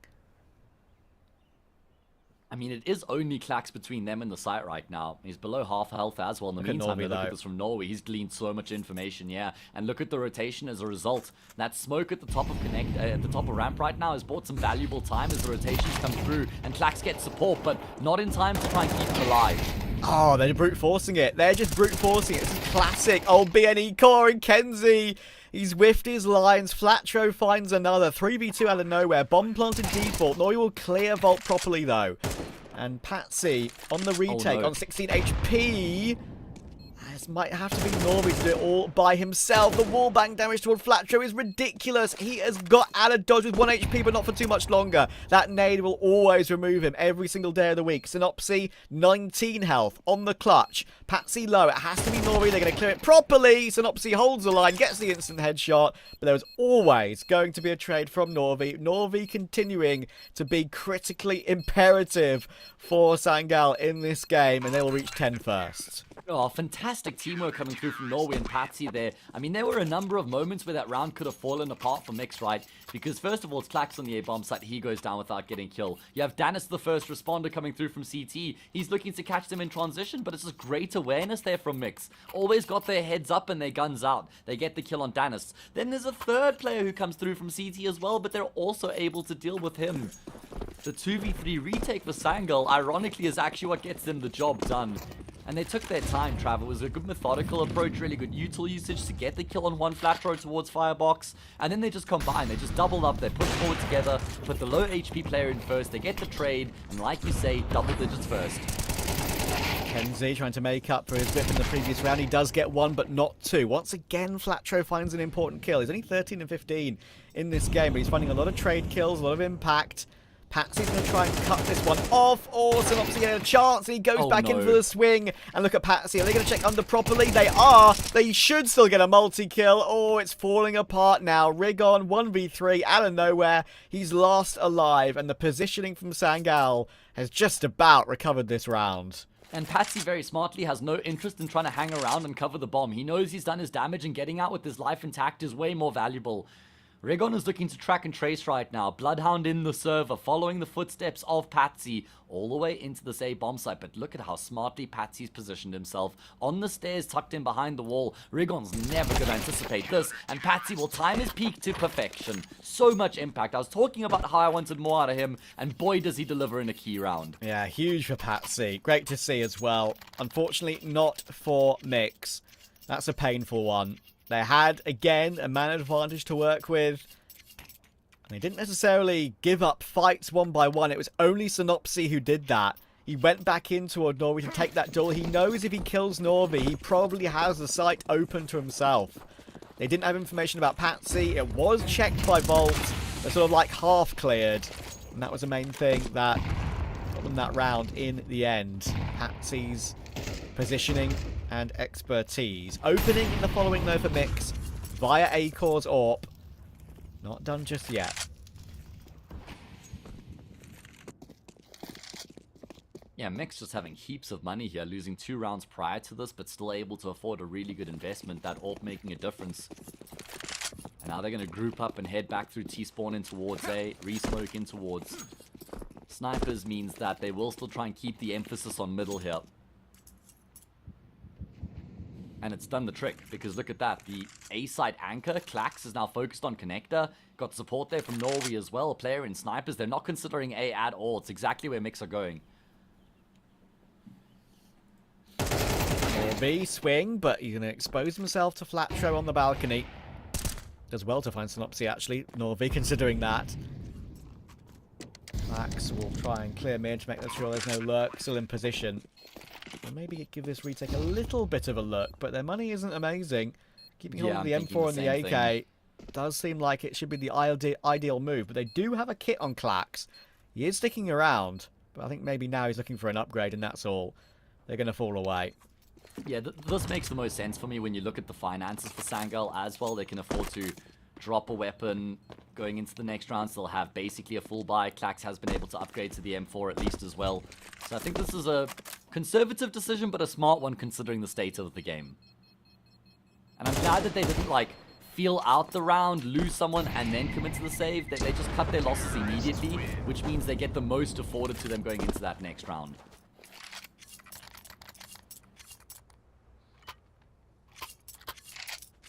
Mick still in this, though. Yeah, by no means done. 11-9 the lead for Sangal. It's only a gap of 2. And if this round goes Mix's way, and there's no shenanigans against the low buy, which, to be fair to Mix, the last couple of times have been okay with, a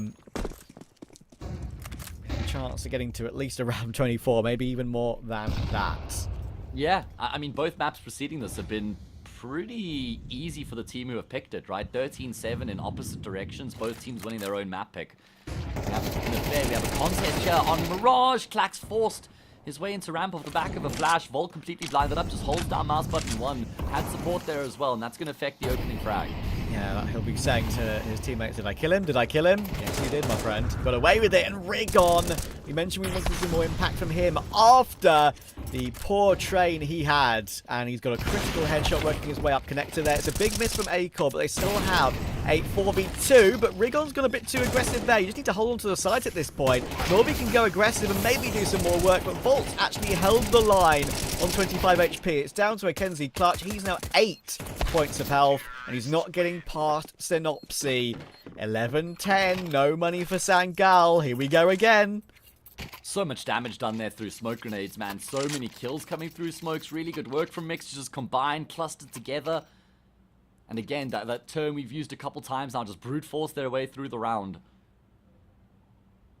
It's classic BNE in a way, right? Like, the core of BNE just always played that way. And it's funny, right? We thought, like, CS2 would really favour them when it first came out, knowing the Pika's advantage, knowing how it favours aggressive moves. Unfortunately, it's kind of what destroyed the roster in the end. They never really reached the heights as they did in Go. But this core of 3, Rigon, Flatro, Synopsy, it is the core 3 that we know to be the most talented 3. I don't think it's a crazy thing to say. Ceneri plays okay. He played great, actually, for Kosovo in the IESF tournament. But these 3 guys are the main core that is the exciting pieces of the core of BNE. And with Acor and Volt... Really cool. Sorry, go ahead. Yeah, I was going to say, I think what's really cool is the way Acor and Volt have been able to buy into the systems and that sort of play style as well, just like seamlessly transitioning into the way that Juan Flatro, Rigon, and Synopsy want to play the game Synopsy wants to call. It's looking fantastic right now, this combination, this amalgamation. 11-all, Trav, we're going to need all 24 rounds of regulation here. And maybe even more. Reminder, we've got 9 Pandas versus ESC coming up after this game. And then later on in the afternoon, a new duo will take over and take you through the stage 2, or at least the round 2 of stage 1, I should say. In the single elimination bracket, Liquid versus Sashi will be a big game. Flatro's got window control again. He's got a wonderful timing on it. How does he keep slipping this gap? I mentioned it before the map got underway. He loves getting into window. He loves flanking A or B. He's flanked B this time, but hasn't seen Patsy yet. They're going to group up outside the apartments. And Flatro needs the 1 kill to secure this. Is he going to see it? He is going to see it. He's going to delay it, and he's going to take the kill. B site taken in its entirety. And the Molotov has blocked off that rotation as well. It's Kenzie, the closest responder. Acor's being tagged down to 12, but they've got full control here. They're done. They've called it a day. They're just going to try and make sure that they guarantee carrying over as many weapons as possible. All predicated off of that very early flank. Juan Flatro, as you mentioned, that is his specialty. It's his tendency here on the T side. And what a round for him to bring it to the table and find success with that as well. 11-all. 1 kill in the round. That's all that was required for Mix to lock it in. And it deserves to be mentioned as well, the one or main reason why Flatro made the move then and there is that Patsy was pretty loud on the retreat. He made noise rotating back toward B. Maybe you could assume there were still 2 toward B. Maybe not just the 1. But you can assume that there's no one watching window anymore if you run away like that and make noise on the retreat. They're going to keep hunting as well here, Mix. Why not? When you've got the Makes money in the sense. bank, it does make sense.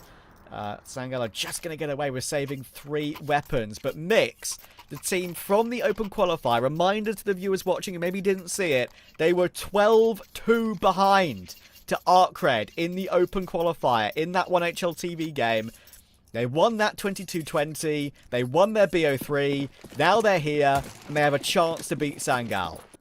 Yeah, and that 12-2 deficit was in a best of 1, guys. So that is insane that they were even able to fight back from that point, let alone get all the way as far as the closed qualifying. And they're now 1 round away from going through to that next stage of the bracket.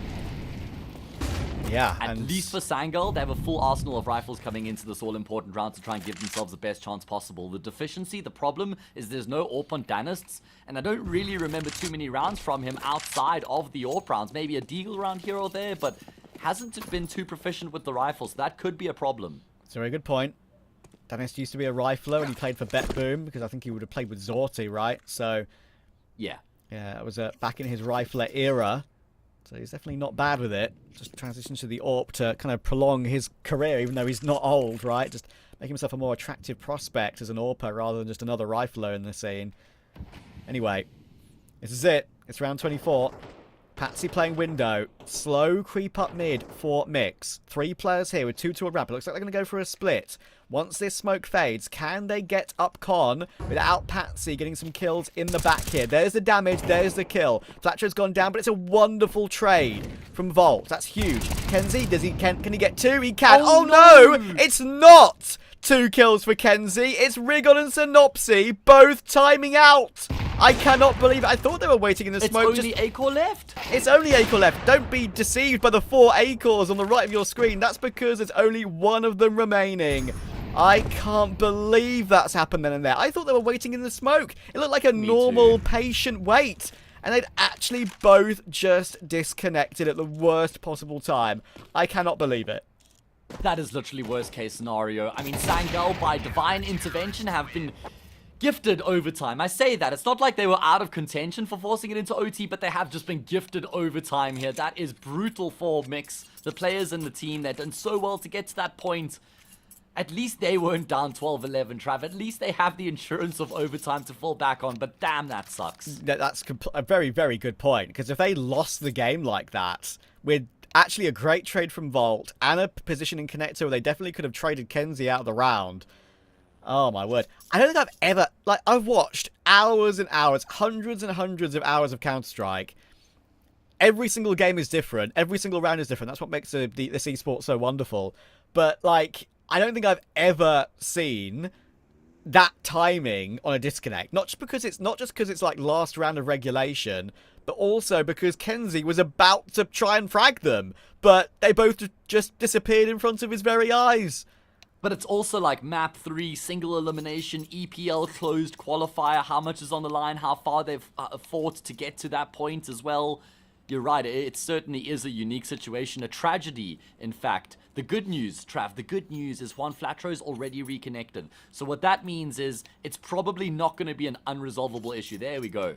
They're filing back into the server, and it really does suck for them that they didn't really get a fair contest in round 24, but it's the nature of the beast, man. It's the realm that we live in here. Online Counter-Strike, esports in general. There's so many uncontrollable factors, internet, electricity, computer problems. We just have to roll with the punches, man. That's how it goes. Yeah, and the thing that's crazy as well is that, it was Rigon, right? It was Rigon and, was it Rigon and Flatro? It was those two, right?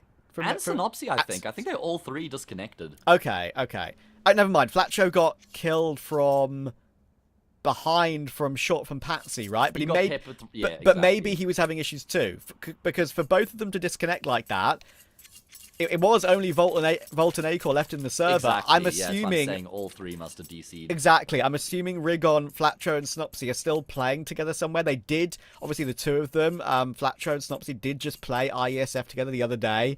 They're in the playoffs of that tournament on LAN for Kosovo. So, yeah, I think that clearly was the answer to that one. I think we're going to go to a little bit of a break while we try and get the final remaining player back in the server. Crazy scenes here. Don't go anywhere.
Well, the nightmare that you've just seen in front of your very eyes, something that Mix are going to have to try and find a way to get over.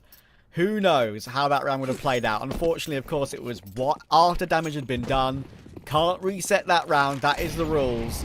Oh, yeah. So we have to go to overtime. Mix, they're still in the game. They've still got a chance, but Sangal have been given a lifeline. Big shadow here for Dennis to see and work with. Surely Acor will not be able to out-AWP him from this position. Dennis can just see everything and everything.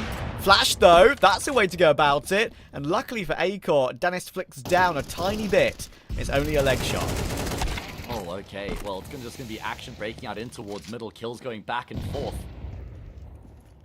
Control looking to be taken by Mixon towards the safe bomb site, but they're down by a man right now. Tracks underneath. Palace is going to find good timing in support of the utility, but he hasn't been able to find a kill, just damage. Okay, a response. Norvi pushing through that jungle Molotov. And I think with the way that he saw his opponent fall off there, he knows there's a 2 around that sandbridge area because they were boosting up on each other's heads. And look at the HP, 36, 16 on Synopsy and Acor. Norvi and Dennis are not out of this. Even though Dennis is 12 HP, this is so very doable. There's more HEs where that came from, but it's not completed the kill on Synopsy. I can't believe it. Bomb plant will come through. There are players holding the line to try and hold up against this, but it's so difficult to keep control of. The Incendiary doesn't even finish off Synopsy either. The wallbang will at least find Acor. This retake is now on. Kit on Norvi, obviously, in overtime, and he's doing all the heavy lifting right now. He's connected the final bullet on the retake. The HP has come back to bite Mix. And Sangal will get back into the lead again. Well, I couldn't believe my eyes there for a while that Sangal weren't getting any kills there by virtue of the wall bangs or utility they were throwing, but eventually they are able to collect the kills necessary. It was always going to be so tough for Mix, and there was actually a key AWP shot missed from underneath Palace. There was an AWP posted on the angle. He had a shot, but he wasn't able to connect. I reckon that was like the post-plant defining moment there. And Sangal are looking to pile the misery onto Mix. They were gifted the berth into overtime with the disconnect from the Mix players. And you're right, Trav, it's going to be really difficult for Mix to try and put that behind them and immediately focus up because, I mean, that's a major blow to be dealt to your mental, your momentum, your focus as well. Completely shifts away from the game, right? And now, you almost have to just get back into the swing of things. Map 3 in overtime with everything on the line, single Elam. That's a really difficult ask. Yeah, it's a massive shed. Great bit of utility there to blow that smoke open, actually, for Flatro to deal with Kenzie. Another opening for Mix. They've lost a number of these advantage rounds, but Rigon, has he heard a rotation away from B? I think he has, you know. They're walking 2 players into B. The site's totally clear. It should be bringing that bomb back ASAP. Flatro is again being a nuisance to sell the fake over toward the A side of the map, but Volt has been caught. Rigon, he's out! It's all good. There's the trade. That's a 4v3. There's a short player to have to worry about. Patsy has to do it all alone. Flatro on the lurk does get his kill. And Patsy is still fighting, but won't be able to get past Flatro. He's everywhere in this round. It's Juan Flatro. And Clax has no say in this 1v4 this time. They will stay in touch here, Mix. Yeah, and we were talking about how difficult it would be to try and put that drama of the technical issues behind them to focus back here in overtime. Winning this round will do wonders for their mental, Trav. Just it immediately locks them back into the game. Big round from them as well. Flatro finding a key kill. Rigon the one to activate in on that B bomb side as well. Playing the situation brilliantly, recognizing the opportunity that had presented itself. And here we go, both teams alive and well in overtime.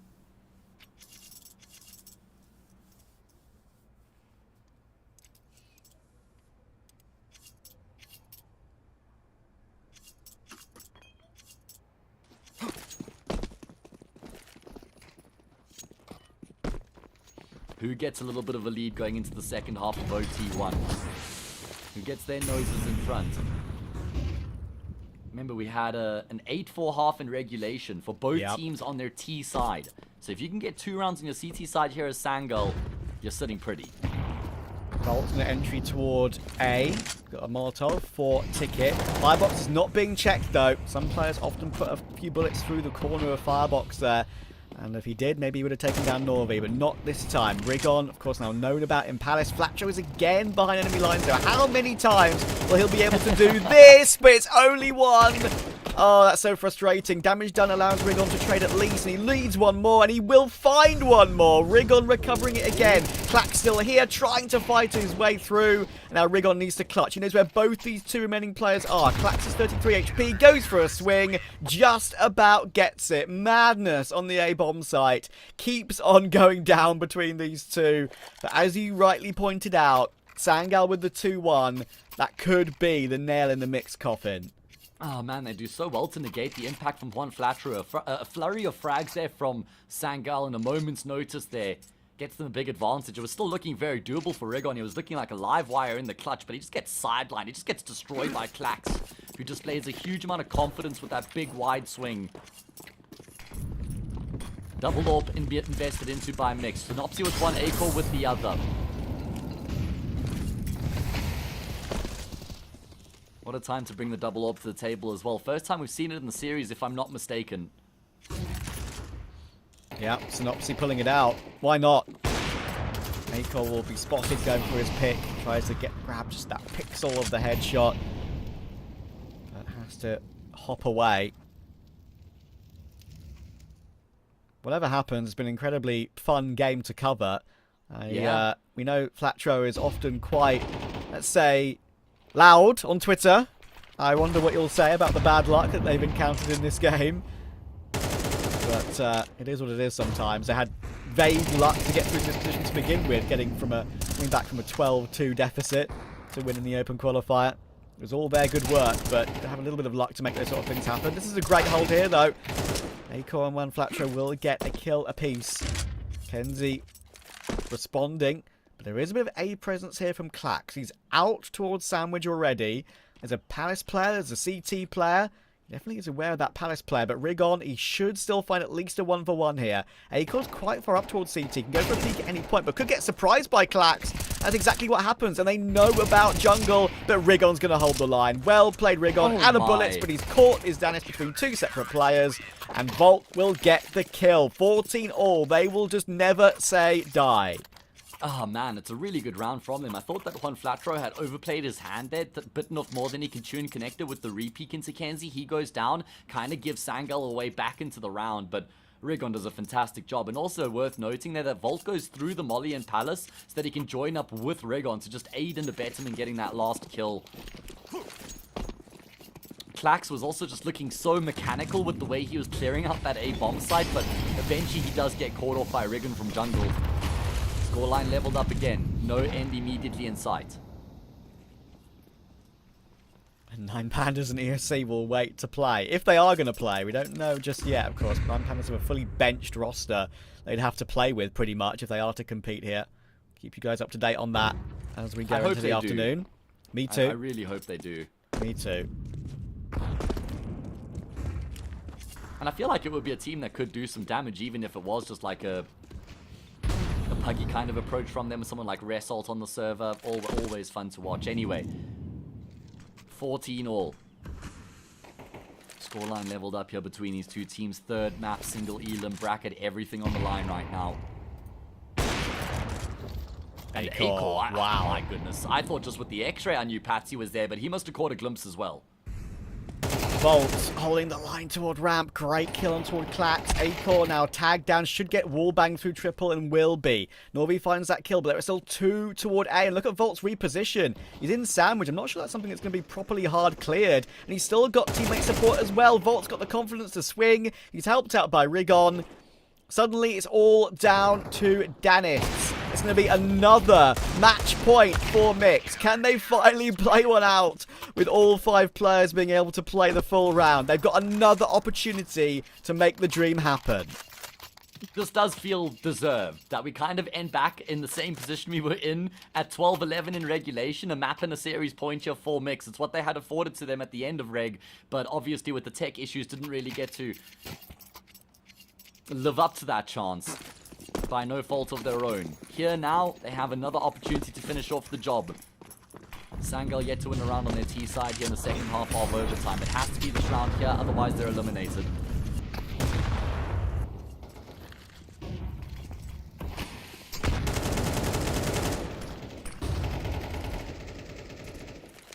One thing I will say about this mixed team, and you mentioned it perfectly by saying it never say die attitude, is that they just never go into a shell. They never play not to lose. They're never on the back foot just because of the scoreboard pressure. They're still always playing their brand of Counter-Strike, and you got to respect it. Exactly. Here is the next opportunity that I completely agree with you. They totally deserve after what went before at 12-11. Patsy's Almost got identical control. state of the game, right? Just flip the Yeah. halves. Exactly. Norvy's got up combo, and he's got control toward jungle pretty much. And Flatro, he's got a lot on his plate. I don't think he... Yeah, there we go. At least he's got the information now that Norvy was up there. But Acor, defending from bench, doesn't know which way to look. This is now really rough for him.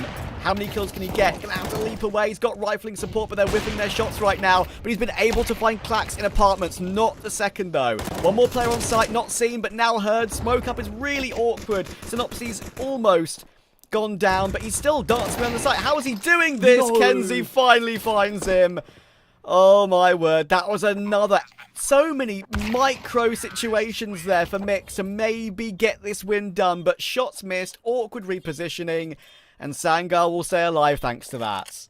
Oh, 2 key shots missed from Acor there on the B bomb side proved to be incredibly costly. I thought with Synopsy's smart movement, he might have been able to affect the situation. You know, he comes through the smoke on the opposite side, catches Sangal off guard, but isn't able to get that instantaneous kill.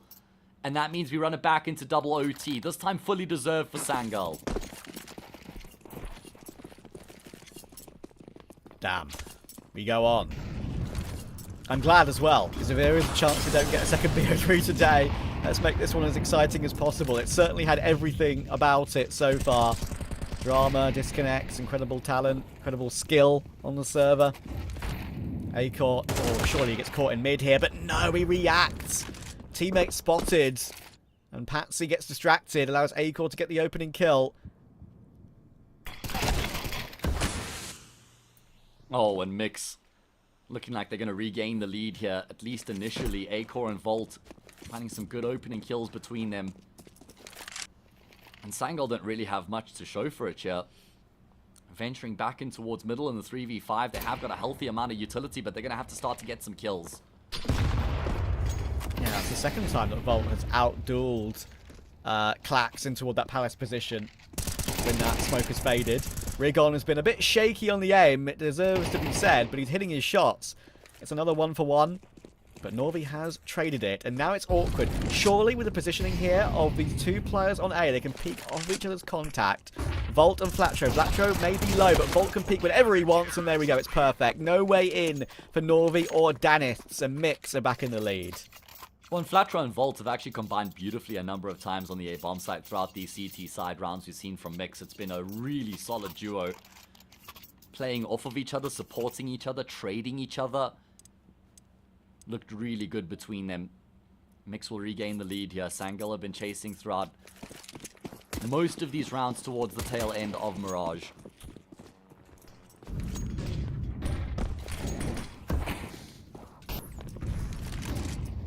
This is where you would imagine surely the team that have been together for a longer period of time would have better success, right? Map 3 deep into overtime, should have a deeper playbook, should have more composure, better synergy. It's just not looking that way, though. Mix have been more convincing so far in my books. Acor going back in for the re-peek on that one as well.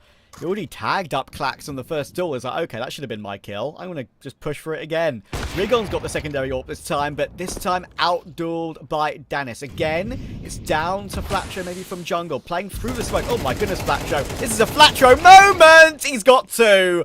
He could have even got 3 as well. Volt's here to support. He's got Synopsy next to him too. There's no way up con for Sangal. And Flatro just doesn't respect this that smoke whatsoever. That is the Flatro way. And they've got 2 out of the 3 on OT. Can they make it the full 3 out of 3? Well, I mean, one Flatro's going to need a wheelbarrow to carry around cojones that size, man. I mean, how on earth does he push through the smoke, get both those kills? It's the duo I mentioned before that round as well, Volt and one Flatro, because Volt also gets 2 kills. 4 frags between them, devastating. Sangal double smoke snipers from a spawn. Shows that the communication not necessarily there right now. And they absolutely can't afford for Mix to go flawless in this first half. That would be devastating. Acor's in lowers right now, but he misses a shot. Oh man, not the first time we've seen him miss a shot in the key round. And they're going to look to try and push him down. He's going to miss the follow-up. That'll cost him his life. First blood for Sangal. Patsy. Second and third as well. My God. Wow. Okay, just like that. Out of absolutely nowhere, he's found a triple. He had a critical triple kill on CT side earlier, which really got them back into a lead on that regulation half. And he's delivered again here. Well played to Patsy. Now, Synopsy, 1v4. This game could be going on a little while longer because we're going 2-1 for 2-1 in overtime. Usually, 2-1s breed more 2-1s, like the old Formula 1 saying, that safety cars breed safety cars. Maybe we've got more Counter-Strike to still come here. Wouldn't surprise me if we've got more overtimes ahead of us. Not at all, and we got nowhere to be. With a game that's so damn important for both of these teams as well, this is exactly what we wanted, a hotly contested affair. A couple 13-7s going both ways, both teams winning their respective map picks, but here on the decider, you just can't split these two teams.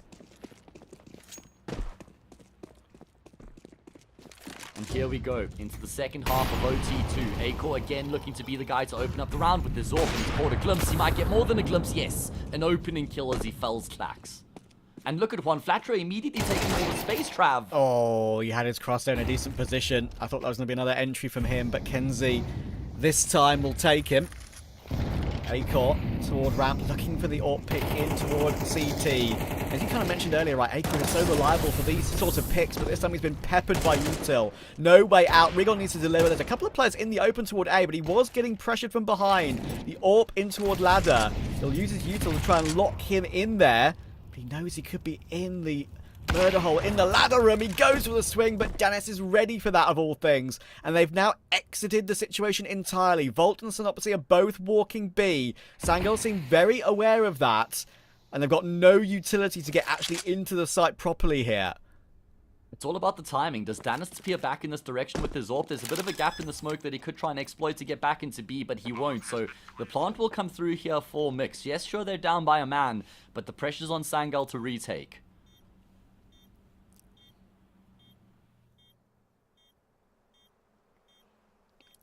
Yeah, the 2v3, when you've got site control, these can be so doable. It's all about timing. Patsy's coming in on the flank very, very late. This is a good idea, I would say. Now he's going to check it. Great headshot. Great awareness from Volt. And Synopsy close market. Should get one more kill, but he doesn't. It's a proper clear from Norvi. And it's a great kill from Dennis to catch Volt, I believe, through the apartment wall. Defuse will come in time. 17 all. Such a ridiculous fine margin there in the round as well, man. I mean, if Synopsy's just able to get that kill on the player coming out of apartments, he's got a good shot in the 1v1. If Volt is able to maybe get the kill on Danis, the 1v1 is very doable for him as well. But the Sangal players stand tall to level up the scoreline again. And Rigon, we got to talk about that Rigon moment there, Trav. I mean, you can understand the thought process because he knows by virtue of the utility that he's thrown that Danis has to be in towards the vent there, looking into bottom of middle. But at the same time, Danis also knows Rigon's there, so it's not like he would have caught him off guard. Tries to take the fight to the AWP, but costs him his life, and it was certainly a big turning point in the round. It was indeed. And now we're at this position again in overtime where the winner of the next round will get a match point. Patsy, that's really awkward for him, and arguably Flatcho probably should have taken him down. But he's got ladder room control. Nade to try and push him further back. Flatcho's not expecting Patsy to reface that though, and that's frustrating for him. At least Rigon was guaranteed a trade. Still got con control, still got cat control, but there's one more player over toward B pushing up. That's Norvi going searching for this one. Rigon, critical damage to Danis. And Acor has found that position of Norvi that I mentioned. He's holding for the reface of Kenzie as well. It's an easy pick. Surely B is clear, they will think. But Clax is still delivering. He's managed to find Rigon, but Synopsy lurking out ramp. Free trade. And they know that Danis was once in CT on ticket box. B site is clear. Mix. We had a match point at 12-11, and they had the infamous disconnect at this point. They had a match point in the first overtime, now the second overtime as well at 18-17. They're going to have another opportunity. Such good work from them coming in this round as well, Trav. Just really big frags. I mean, Rigon and Synopsy finding great impact in their respective positions as well. I mean, this chord kind of feels like we've had a pack of Volt, One Flatro, and Aco in a lot of these rounds on the T side. And then Rigon and Synopsy sometimes playing the extremities. They both timing their activations really nicely. It's not about the volume of kills that they've been getting. It's about the impact of the frags that they've been finding. Not so many, but the kills that they're getting are hugely consequential in the grand scheme of things. 18-17, another chance for Mix, this time on the T side again, as was the case in regulation when they were up 12-11, but it's going to be Danis who draws first blood. Ooh. And Acor ahead of the Incendiary. This might not be expected, but the follow-up smoke is a good one. Yeah, that's frustrating, because he didn't take a single tick to that Incendiary, so I thought actually he would have had an opportunity if maybe a B-side defender was being a little bit lackadaisical there. But it's a huge pick from Danis.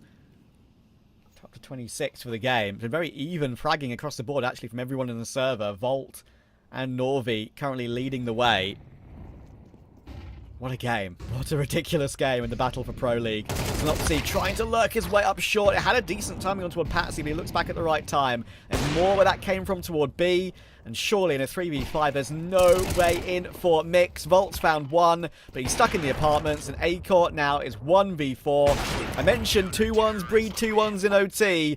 And guess what? There's another 2-1 child, Matt. We're going more. Back and forth, man. No end in sight. We wiped that slay clean. Previous 36 rounds now in void. Oh, man. I mean, I will say, I don't think Mix have ever gotten particularly close in actually winning any of their map and series points. I feel like Sangal have always gotten like a pretty easy opening kill, then a 5v3, and it's been pretty smooth sailing when they've been up against map and series points. Yeah. I don't know what... I was obviously pretty excited to come back and cast again after the player break. There was, being fortunate enough to go to the Austin Major and watching it all in person. It gives you the urge to cast and play again, of course. I've come back. My first week of being back in the behind the mic, I've had I think a total of 6 overtimes over separate matches. There was one in South America the other day. There was one in Asia the other day, and for the EPL quals. And now we're here again with Sangal and Mix. What a game. 18 all. Quick pause. Maybe a toilet break at this point because we're very deep into this one. Yeah. Yeah, I had a bunch of overtimes as well, covering some of the EPL closed qualifier North America matches. Had a 12-6 into OT, 12-8 into OT, 12-9 into OT. It's not super egregious games being slipped away, but still a bunch of overtimes over across the Atlantic as well. Yeah, all the regions, of course, going down for these EPL qualifiers. Only one spot from every single region available in these particular quals. South America begins on the 16th. Asia will be ending tomorrow, or today, actually, I should say. Hotu are playing IHC right now. Hotu, of course, the team with Duke Fazura and Kado and Lampada. Recently qualified for one of their big events, obviously, in PGL Astana. Actually didn't embarrass themselves at all. Took a map off Aurora. Beat Gamer Legion. Yeah. So it looks like they could have a Pro League berth coming their way in North America. Could be concluding North America later on too today, right? Exactly, yeah. Looks like M80 will have to battle through the lower bracket to make it. So, lots going down. Lots going down indeed. South America will get underway in a little bit as well as in a couple of days. Some great teams involved there too. You've got Legacy, you've got Imperial. 9Z looking a little bit better, but maybe the last dance for that particular roster. As we've heard the rumours about Gentlemates picking up Iberian Soul and taking Martineza for a full Spanish team. It's crazy to think about how many teams are actually competing for the 4 spots across all the regions that are up for grabs. I think there's 20 teams in each region that have been competing. Yeah. And that's 80 teams vying for 4 spots effectively. The competition is so stiff. Really difficult to make the entire run through, but yeah, I think if I'm not mistaken, that's what the Valve rules and VRS now stipulates. You need 16 teams to be invited via VRS for these qualifiers, and you're allowed to have 4 from the open qualifier. So yeah, that's what we've kind of got with these EPL quals. And this is only the first game in the closed qualifier for both of these two. Sangal's first match with the players from Astrum is going the distance. Here's one thing I will say, Trav, quickly, is although it really sucked for Mix that they had that big disconnect at 12-11, they've now had a match point on their CT side and they've had a match point on their T side. So I know it's obviously far less than ideal. It really is unfortunate the way that it happened, but they have had their chances since then. And I think that does kind of like negate how brutal it is that it happened in the first place. That is true. That's going to be a clip that will go viral, though, that's for sure. To see the two players just disappear in front of Kenzie like that at the worst possible time. Ridiculous. Ridiculous moment. I think we got a little bit more of a longer break than I expected, so I'll just quickly throw it to a quick break, but we'll be back as soon as possible.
Drama, the name of the game. No time to waste to talk about that, though, because we're thrust straight into the action. We're back. It's triple OT required between Mix and Sangal on the third and final map of the series. And it's already a 3v2, Trav. Already a mad dash in mid. Straight back into the action. Pause over. We're back ready again. Norvi, surely we'll see Volt try to keep his way through that smoke, and there's no way in. A bit of a slow and a bit of a, I guess you could say, disappointing round to come back to for Mix if you're a fan of theirs. I'm sure there's a lot of you in chat. I see you guys in there. Lots of supporters of the old Bad News Eagles roster. I'm sure there were some Volt enjoyers in there somewhere as well. Any British Romanian Counter-Strike fans? I know you're in there. Synopsy 1v3. And yeah, fast play in mid. Trades were okay to begin with, and Synopsy actually survived on 100 HP after his 2 kills, but he's got to get the full ace to win this one. It's not going to happen. Patsy will catch him, and Sangal back in the lead again. I'm pretty sure that's the second time in overtime that Sangal have actually had their noses in front. There was a moment at 14-13 where they were ahead, and now again at 19-18. How valuable will that be? How much gas do both these teams have left in the tank, Trav? I was saying that kind of feels like with the game that goes as deep as this, the team that's been together for longer should be favored to a degree, right? Whereas the mixed team won't have as much depth in their playbook, they won't have as much synergy, they won't have as much experience in having dealt with these sort of situations as the Sangal core. Oh, perhaps they're trying to tap away and build toward top mid, and it's not going to work. Once again, Synopsy's found a double. Easy as you like. Rigon's already made his way up toward Cat as well. He's got full control of that position. All util in place. I mean, basically, this should be unlosable from here. Whatever they do, as long as they do it together, that should be enough to get them across the line. I mean, look at the way Sangal are set up. One isolated B, one isolated A, and then clacks in towards mid. And he realizes that he has to at least try and get some input to figure out what's going on here. And one Flatterer up connector has just sold him down the river. Because Clax was going to rotate in towards B to join up with Norway. But then he loses his teammate in CT, so he's forced to go A instead. And that means it's only Norway on the side of the map waiting to welcome Mix. Well, he's got 32 kills. Can he somehow get himself 3 or 4 here to make something crazy happen? Well, they are split up. He's found 2. Synopsy and Rigon will drop, and now Clax will be on that rotation at some point. And don't forget, of course, Flatro is still disconnected from these 2 players.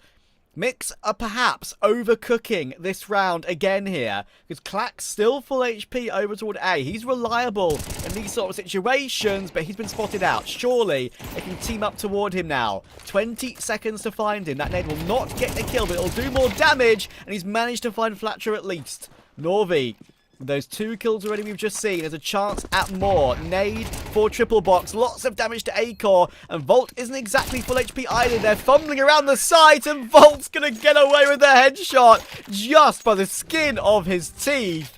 It's 19 all again. Oh, NT's in chat there for Norway, guys. What a fantastic attempt that was there from him. He does so much damage initially to repel them from the B bomb side. If only Clax could have upheld his end of the bargain a bit more there on A, Trav. I mean, I know he gets 1 kill, but probably needed a multi to match that of Norway's. And Norway comes, what, 24 damage away from actually completing the 2v5 with a quad kill. A fantastic effort from him, but one that ultimately goes in vain. Oh, another one of those rounds for Mix, right, where it's just so on a knife edge. You can...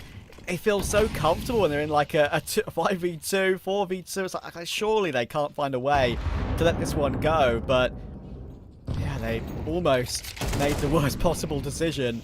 In the end, made one final call to trade Clax. They did. Only just got over the line because of how good Norvi has been and how close he was to that clutch. Volt with another critical one. Adds to the list of clutches he's found in the open qualifier and closed qualifier in this run for this mixed roster. Incredible work. Synopsy playing top con. Just hold position. Flatro's keeping Patsy locked into a window as well. Now Synopsy will try and creep out and punish Patsy. But Patsy is too aware, and that's a big miss from A-Core. Not the first, second, third miss we've seen from him either, Trav. He's had some really key moments, but he's also missed some really important shots on the map so far. This time he'll connect. but he's been taken down immediately afterwards. In fact, it's just Volt left remaining. You were talking about his clutchability moments ago, but this one's way too tall of an order.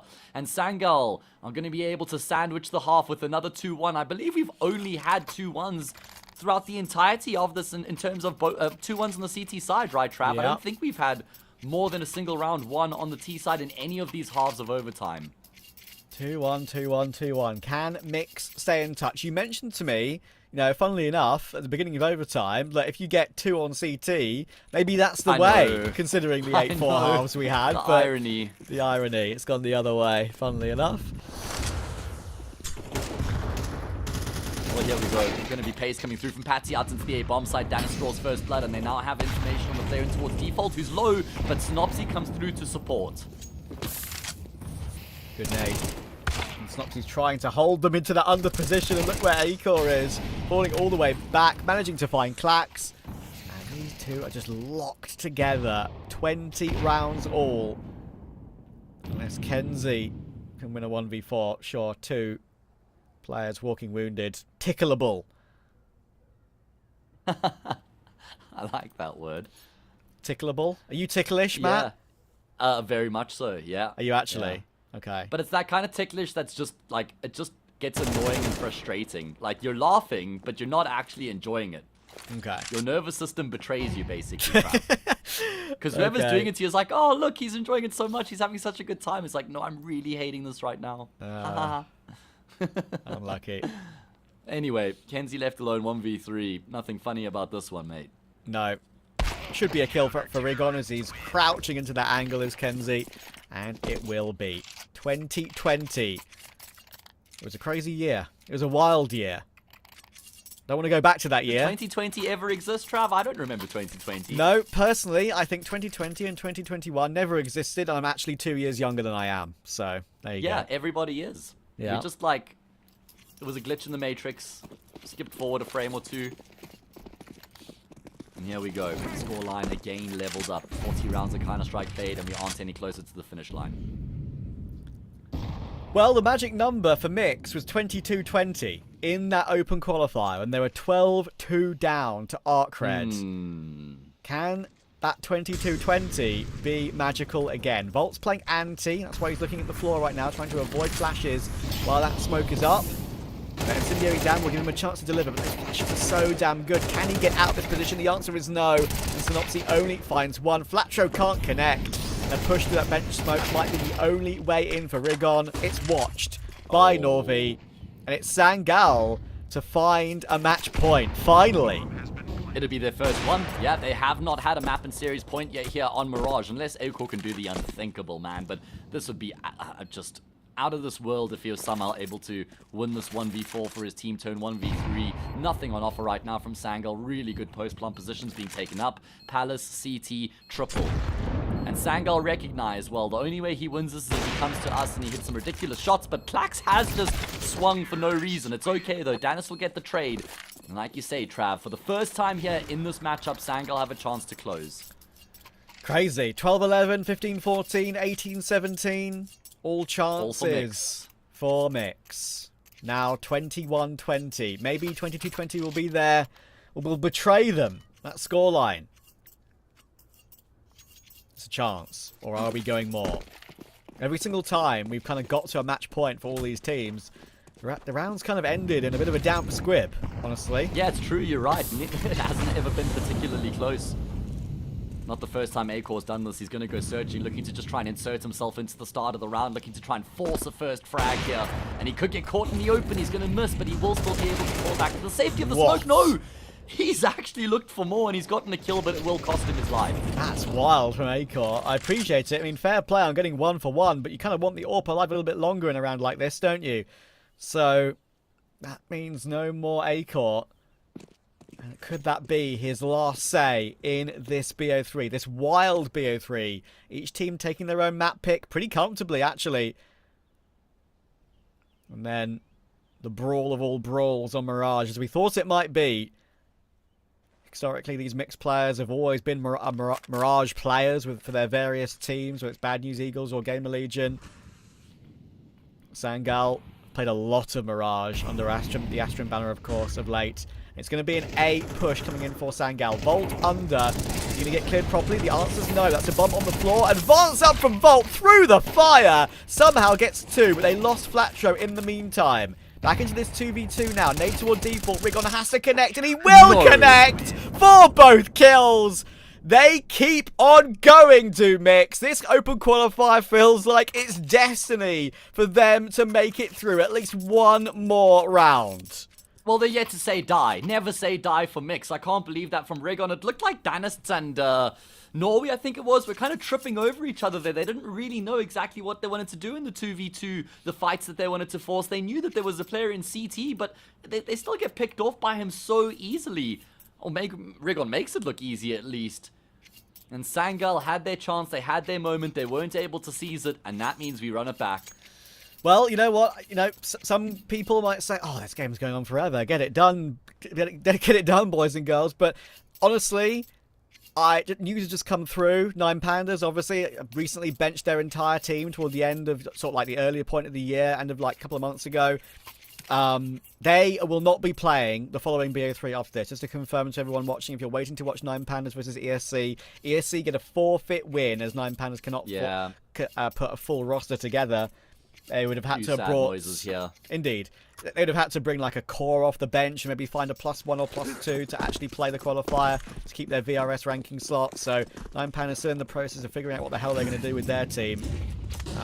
But yeah, so this is the only BO3, at least for this stage of the tournament, we're going to be seeing on this stream today. Keep your eye on stage 2 later, obviously. But we need to find the opponent for Namiga first. That's what these two teams are battling for.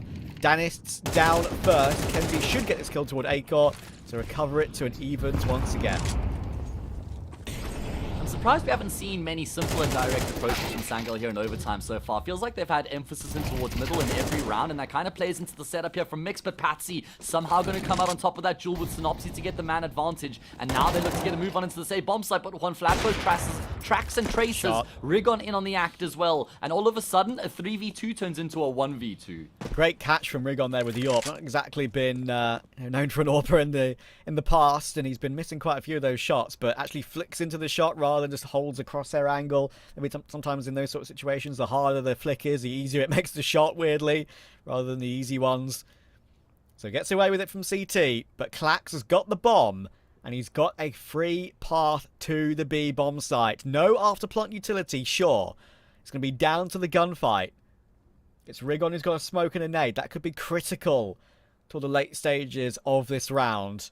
And Klax just making sure everything is clear first. He's got time to do that. Still 25 on the clock to make sure there's no one too close. But unfortunately for him, I think he's going to miss the timing. Okay, never mind, he's not. He's going to see Flatro. Flatro coming back to check B. They now know that's what's going on. And Klax is going to get the bomb down for short and try and play near the van. On the balcony, perhaps, in the apartments. First deal will come through, but doesn't do much damage to Rigon. And now it's going to be super hard for him, but he still found one. It's all down to Flatro. Klax versus Flatro! What is that shot from Klax? Shot of the game, without a shadow of a doubt. Instant flick one tap. Unbelievable shot. And this is not what you'd expect, because he had a few moments and a few opportunities before that present themselves, really tough chances that he wasn't able to get the kill in time. But there, I mean, one of the more impossible shots being pulled off by Klax to win the 1v2. That'll certainly pick the team up here in OT3. OT4? Is this OT4 actually, Travis? Mate, I've lost track. This is OT4. It's OT4. Yeah, we're back in, like, you know, global offensive days, thinking it's one overtime less. Oh, God. There you go. Overtime 4, top of the screen. Thank you, production. Appreciate that. First 25 it is. I believe, if I'm not mistaken, I believe our good man Chev is also observing this game. I'm pretty sure. So, shout out Chev. Chev. The guy that does like the majors and I Am Cologne and those sort of things. He's the GOAT. He's up there. He's the GOAT. I'm joking, man, obviously.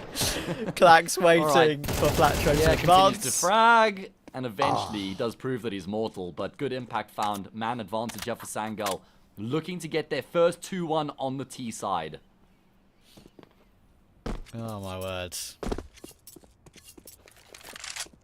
Mix have just been battling every single half of this overtime. It's been them in control mostly. They've always had those match points like I've mentioned. Sangal with their first at 21-20. Couldn't convert. But a stunning headshot from Clax has possibly instigated them to a bit of a lead again. As you been pointing out, not either one of these two teams has found a 3-0 yet. Could this be the chance? Norvi advancing forward has caught a lot of damage on toward Rigon. So awkward now for Rigon playing from Pillar. Surely no way for him to get this kill and recover the round. And there we go. B-bomb site clear, but A's also clear. Actually, Arja still walking into A. So obviously trying his best. And look at the damage he's done. If Volt was full HP, I'd say there's a chance, but he's... Oh, I was going to say denied the plant. He's not denied the plant, but maybe he could just defuse it, actually. It's planted default. Can he cross? Can he cross and defuse the bomb? Going for the duel. So much damage done. He's tapped down Norvi. He can now hold it with Kenzie's position. And Kenzie will make noise over toward that stairs area. But he's got an HE grenade. He's still holding this defuse. And there's the nade. The final touchdown. Oh, if Volt held it the first time, maybe he wins it. I'm wondering what spooked him off the defuse though, Trav, because it looked like he had committed to it. Not like there were any footsteps coming in his direction, but he second guesses himself. That's what gives Kenzie the time to set himself up on stairs and line up the HE. And it was all reliant and predicated off of that HE. If it doesn't get the kill on Volt, there's more than enough time to finish off the defuse on the second attempt. Oh, I can't believe we even saw a pass there where it was possible for Volt. He was half health in a 1v4. Almost made it a reality. Absolutely ridiculous. Acor will manage to deal with Kenzie immediately in the following round. Again, we're straight back into it, but Sangal get away with this one. 23-21, and Patsy has pushed Volt out of the round. If Flatro peeks as he should go down, he will go down. Rigon may trade, but again, back 3v3. Again, site control somewhat for Sangal. Nades coming in toward Acor. He's being peppered right now, but Rigon's found one more. This round is back into their advantage until Acor finally gets spammed down. We don't expect Synopsy towards CT as well, and then Rigon swings from stairs. I can't catch my breath. It's another 2-1. Matt, hold my hand. Yeah, but for the first time, it's a 2-1 on the T side here for Sangal. For the first time in what? This is OT4, so this is the 7th half we've had of overtime, and it's the first time we've seen a team win 2 rounds on the T side. Is that going to be a difference maker? My God. 45 rounds of Counter-Strike played. 24 rounds in regulation. We're 3 rounds away from 2 maps in 1. These exciting rounds, mate. This is why, like, I know people hate it. I get it. But this is why Mirage should stay in the pool. It should stay in the pool as, like, one of the legacy maps. If you're going to make a change and bring cash back, like, you know, possible people are talking about, maybe even Overpass as well. Like, I think I would much rather say goodbye to Inferno or something like that. Yeah, the thing is, the one word you can't use to describe this is boring. There's been nothing boring about this Exactly. by any stretch. There's always early opening fights. There's many different options for the AWPers. There's huge depth in the tactical approach, the timings. There's some early fights aplenty. Rigon just snaps the head straight off of Patsy in pursuit of leveling up the scoreline. Smoke broken up for him, but can't take advantage. Rigon's got a great timing here. Easy headshot on Kenzie. That's the 5v3. That's possibly the kill to recover it to 23 rounds apiece. I believe I've just said that out loud. 23 rounds apiece. What is going on? Clax in the smoke. No. They're not checking him. He's got maybe 2 free kills on a plate here. Oh, it could be 3. It's almost 3. Volt will be relieved. He's able to get away from that one. And in the end, we'll just about get it. But look at this. It's now so difficult. We've got a split screen going, but on the same player. Synopsy's going to be planting. Norvi's now got a chance to clutch this on 65 HP. 2 to find. He's managed to find the first as well. This is doable. Working his way back in. Flatcho moving forward, trying to play it aggressive, playing a forward angle. Norvi's only 1 bullet from death coming into this one. Surely Flatcho hits the 1 bullet. He will hit the 1 bullet. It is 23 rounds apiece. Oh my goodness, that is incredible work coming through from Sangal. Rigon in particular finding vital kills. Clax comes so close to finding that big multi. And it's such a tall order, right, Trav? Because he gets 2 fantastic kills, but you feel like he probably needed the 3rd if he was going to have the impact necessary for Sangal to stand a chance to win the round.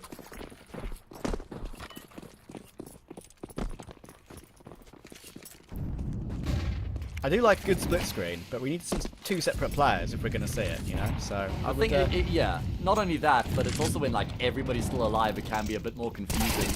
Look at this from Patsy, though. We're going to catch it from him and one Flatro's POV. Patsy comes out on top. Big first frag found. Sangal in pursuit of getting themselves up to another map and series point here. Rigon trying to work his way through mid. Spots the window player, Patsy. We can see the back and forth. Little jiggle peek from Patsy. Dennis looking at Patsy. Well, Patsy looking at Dennis as if to say, "Can I have the AWP, please? I'm 36 HP." Made into lower. Could do some damage to Acorn, but no, it doesn't. Just catches the wall and falls back behind the window. 23 all. I believe a 4v4.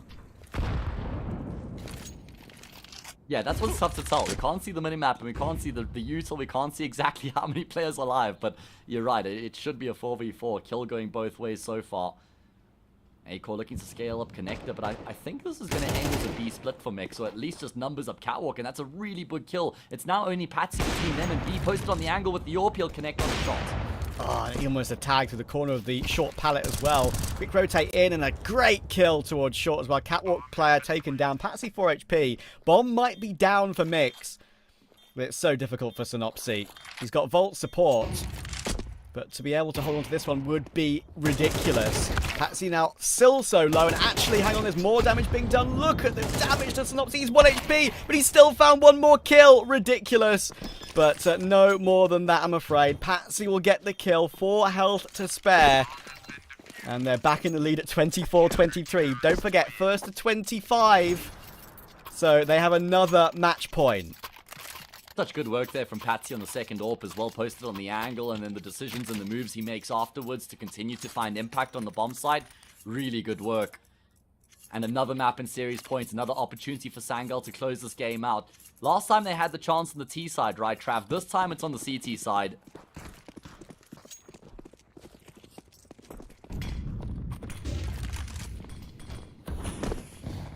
And Danis is looking to be the difference maker. It's already on Catwalk early on. Smoke broken open, exposes 2, but he can't find either. Oh my goodness. Kenzie trying to play in connector, spots the information. Rigon on Catwalk. Again, focus on mid, all 5 players. You can see it through the X-ray of Kenzie there. And now, with that smoking toward window, once again, we're looking to try and get Flatro in there. He's putting him on the balcony, little ledge next to the window. You can choose to either stick there, wait for a rotation, wait for a peek in window, then go through window again. So, Acor holding from short, looking to see if a CT player goes over peeking. Maybe a player on triple to get one of these opening picks. He's found so many of these just critical single kills over the course of the game so far.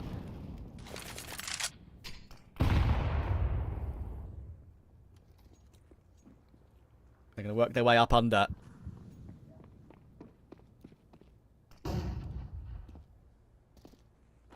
Tough to tell where the round goes from here. I think that makes it just grouped up. Yeah, they're going to be just trying to go in towards another B split. It's Norby who's here right now. Support smoke's been dropped to give him some space, but it also creates space for the T side. They're now sprawling all over B, finding the frags necessary, just demolishing the defense. And we're going to run it back into OT5 at this point. I can't believe it, man. This is unbelievable. Patsy trying to retake, trying to clutch. He's got the AWP picked up now. He's got Clacks coming in for market. Surely this is not a retake. And there we go. Flatro's going to swing another headshot from Juan Flatro. 24 rounds all. We will not say die in this final map of Mirage. Ridiculous stuff. Well, Sangal have now had 2 map and series points. Mix have also had 2. I'm not going to count the one in the last round of regulation because they just never really got to play that one out. So both teams have had 2 map and series points up until this point. Near impossible to split. We've now even seen 2 ones on the T side as well. So what's finally going to give? What's finally going to be the deciding factor here to differentiate between these 2 teams? Just to let everybody know, we're not intentionally sticking with the split screen, guys. It is just a bit of a tech issue at the moment that we're working on resolving. So bear with us. Enjoy it while we have it. Yeah, don't worry, guys. We're very much aware. We can see you guys in chat, but yeah, we'll hopefully figure that out in a second. Sometimes it happens. Sometimes it happens. And hopefully we'll be getting back underway very shortly. But listen, 24-24, we're still going. So we'll give it a couple of minutes. We'll jump back, rest our voices for a second in this incredible match. And hopefully we'll be back underway in about 2 or 3 minutes' time.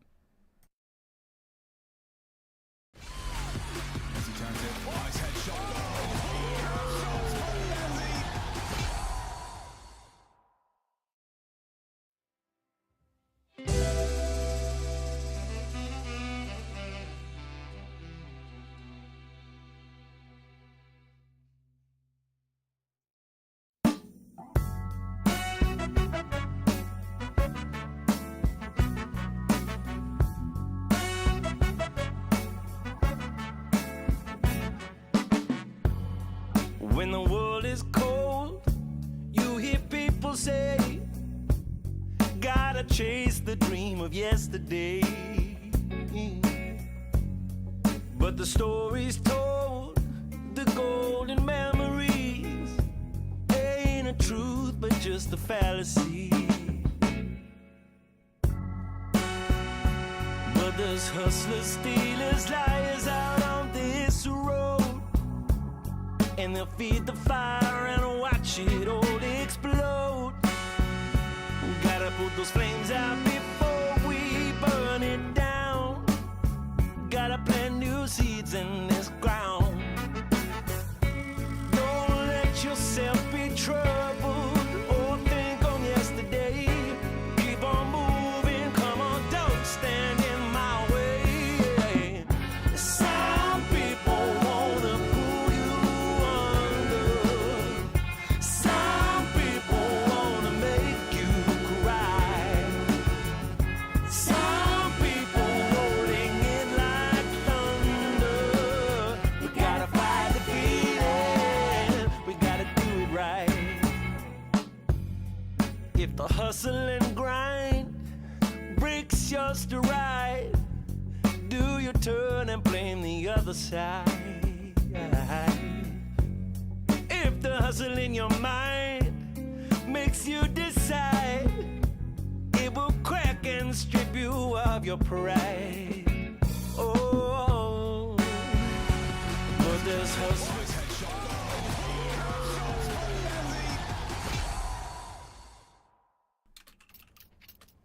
Okay, we figured it out. Don't worry, guys. You don't have to look in 2 separate places with the only 2 eyes you have. We fixed it. We're all good. And we're 24 rounds all. Can you believe we've reached this point in this game? Absolutely ridiculous. And it's just a true brawl now, of course, this deep into overtime. Patsy and Kenzie will both push down Flatcho and Acor. It's an early 5v3. Make that 5v2. Well, 2 maps in 1 proving not to be enough. We will require more. We will require more than 48 rounds of Counter-Strike to figure out which of these 2 teams will go through to the next round here of the bracket. Sangal certainly going to be getting themselves a lead here once again. Just fighting on the front foot here, on the front lines in this overtime round. Should be no way back for Rigon and Volt, man. I mean, they've got time on their side. Volt's going to be looking to try and come through from Palace right now, but Patsy's just holding this and he has no reason to look away. Volt, great headshot. But no going to be able to get 2 from that sort of position. Rigon will get 1, but he's got to found 2 headshots on 30 HP. He knows where Patsy was, and now it's even more information that he's still there in that position. But forcing the issue is not going to work. Patsy's going to take him down. Back into a slight lead for Sangal. And recently, it's funny, right? First couple of overtimes, it was Mix who had the match points. Next couple of overtimes, it's Sangal who's had them. So, is that pattern going to be broken?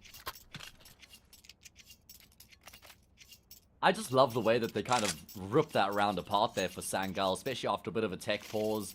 Maybe you can catch your opponents on the back foot, catch them napping ever so slightly. It requires a lot of confidence to go for that sort of approach. Live fast, die young, but they live fast and they don't die, so it works out well in the end.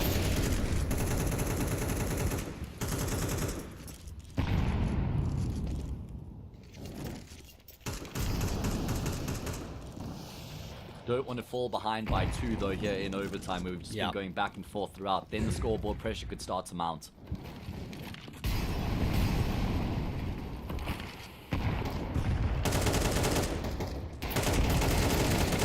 Oh, Patsy, he's managed to get his one, but it's a bit of a scrappy one, and there we go again. I mean, it's just, as I said, it's broadly Counter-Strike in overtime, but Synopsy has found so many multi-kills, it feels like, and now he's got jungle control as well. Klax was not able to stop that. Big damage to both, but Triple, we know it's paper thin.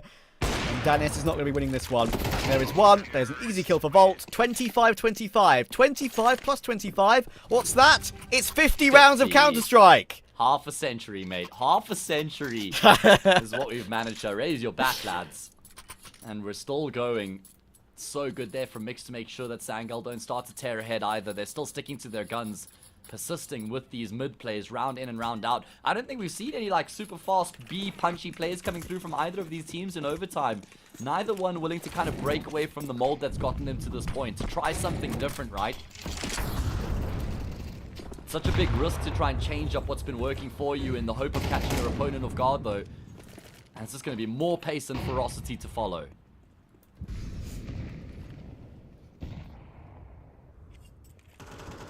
Klax trying to force the issue down toward ramp. Not seeing anything though. Could that be false info? Because as he's walked away, guess who's creeping up? It's Rigon. And Alkill keeping an eye on it, but Rigon, clean, crisp headshot. Klax down. Danis, oh, on the line. Gets one, but mollied out. Surely not two. Run down by Rigon. A 4v2. Make that 4v1. Rigon's had himself around here. All his doing to crack open the A-bomb site. And Mix, this time it's their 2-1. 26-25. We're risking at this point cutting into the stage 2 match times. Surely not, right? I mean, that would be ridiculous. We would already be an hour behind schedule, though. We've crossed the 4-hour mark for this initial game here. And like I keep saying, there's no end in sight, mate. There's no sudden death to follow. This is how we go back and forth. Overtime stacked on overtime. I feel like Rigon has really come alive in overtime as well, and it's tough to tell just because we've played 51 rounds of Counter-Strike, and obviously he was a lot slower throughout regulation, but I think if we could just like isolate his kills and deaths here in overtime, he's probably got the most kills since we've come into OT, maybe across both teams. Look at this from Sangal. I was talking about a pace he hits in towards the B bomb site with numbers, and it's exactly what we're going to get out of them. Yeah, huge catch from Danis to open up the round, and now Rigon. He's got a good line actually with where this smoke is, but he somehow needs multiple kills, and it's only going to be one. He should only really ever get one from that position. And that smoke was blown open as well. Flatro, if he walks through this one, surely he's a dead man. But no, of course he's not. It's just Flatro things. He gets the kill. Nay does big damage to Patsy. 5 HP, Dennis removed. Incredible work from Flatro again. And Volt is here to help on full HP. 42 kills in the game. Patsy stuck on Van with 5 HP. Norvi needs to deliver from bench, and Patsy will still find one more kill, but now it's only the 5 HP, and Volt is going to find it. Mix 27-25. Can they be the first of these two to get a 3-0 in overtime? Oh man, that's a very good question, a very relevant question. Of course, 28 is the magic, 29 is the magic number both these teams are in pursuit of right now. That's the goal. 28 guarantees you another set of overtime. I just love how electric these rounds are right now. There's never nothing going on in any of these rounds. Really solid retake. I mean, how on earth is one Flatro able to push through that catwalk smoke, get a kill, and then find a second frag as well? Just immense amount of impact from him. And they're going to continue to try and fight in the front foot. Looked like Kenzie might have been asleep at the wheel a little bit there with Synopsy rounding the corner. Kenzie doesn't really react, and Mix draw first blood.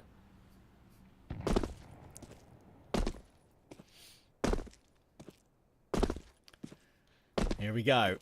4 kills away from the first 3-0 after all these overtimes. Number 5 we are in right now. The magic number. Can we get there? Can we get there? Mix almost at the finish line. So near, yet so far. Good nade damage. Norvi's been taken. Dennis has been taken. And Mix the dream that keeps on going. Can you believe it? 12-2 down in the open qualifier. They won it 22-20. They thrive in these overtimes. They've taken down Sangal's debut with the new Astrum core playing under the Sangal banner. and they've won it 28-25. One of the most ridiculous games I've covered in a very long time. I hope you all enjoyed it. Matt, hold my hand.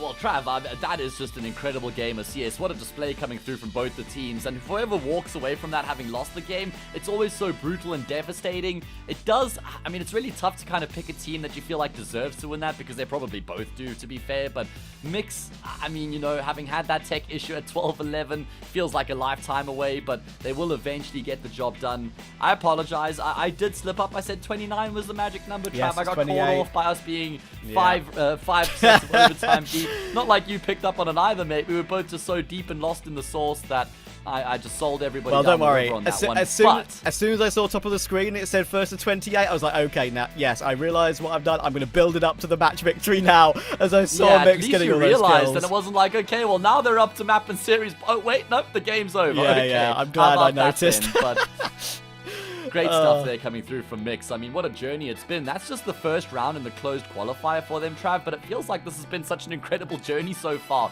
You know, they were on the brink down 12-2 against Arcred, like you mentioned, came back to it in OT, won another best of 3 after that to get into the closed qualifier. Then they're in this crazy marathon series. Like I said, that's just the first round of the closed qualifier.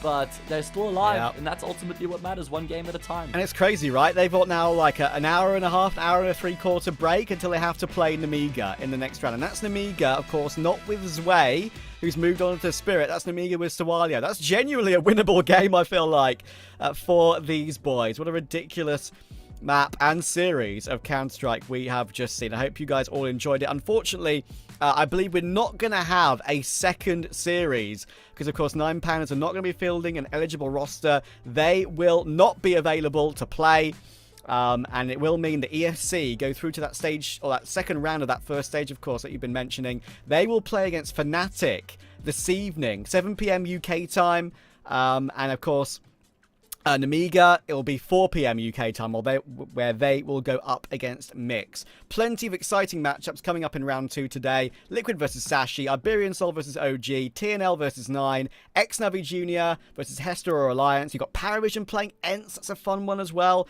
Passion UA playing GG How. So make sure you keep in touch with all the ESL streams. There'll be 4 running for each match time this evening, as it should be a really, really fun close qualifier in EU, fighting for that double elimination bracket. And we'll be back with some of that double elimination bracket tomorrow. But for now, enjoy the rest of the stream today and the rest of the matchups. We're done, and we'll see you guys soon. Cheers.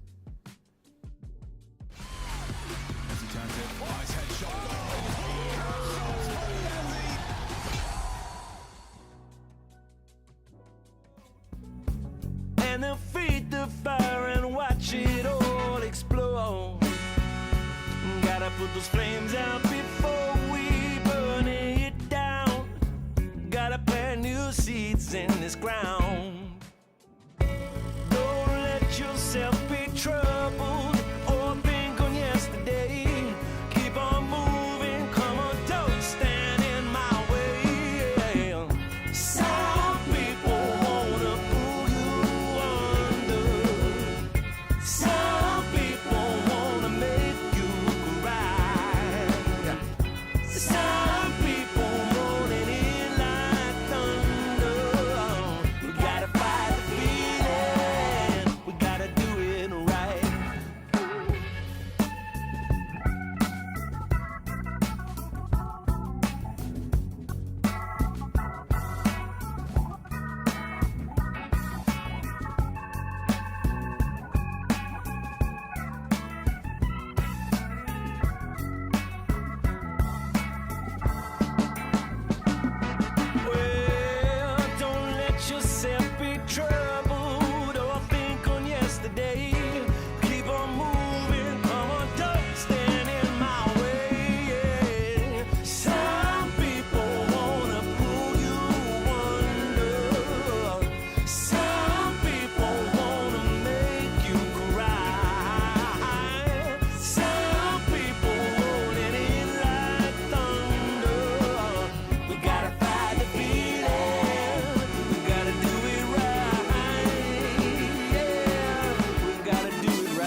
Everybody know we gon' do it like this, do it like this, do it like this. Everybody know we gon' do it like this. Straight from the underground.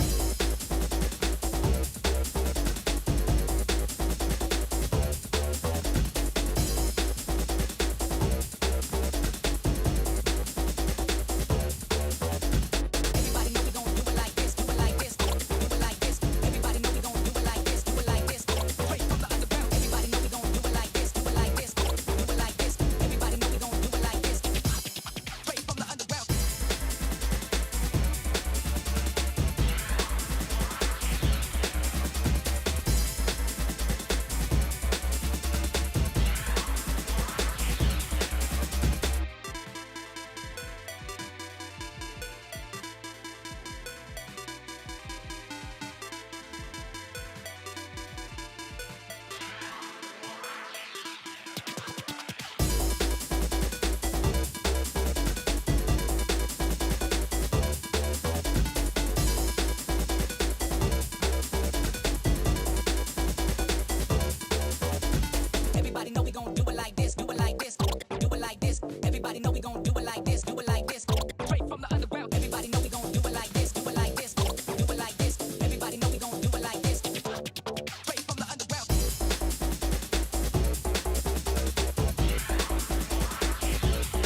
speech is slurred. I can't find the words, the ones that make you turn around and tell me it's alright. A little bit more to keep me going. Feels like my feet have left the ground. Oh, nothing can hold me down. There's nothing I can do.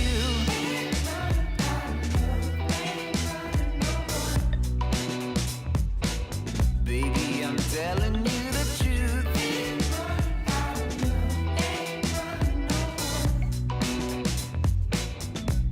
And if I can't be with you, take my heart, you can have it. You knew what you were doing. You knew what you were doing all along.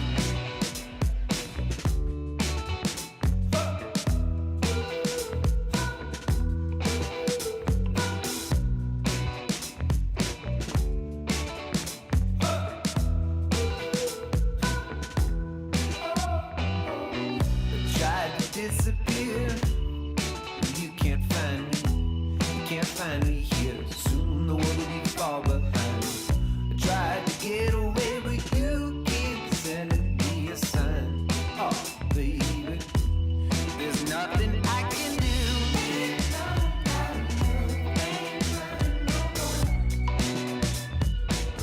Baby, I'm telling you the truth.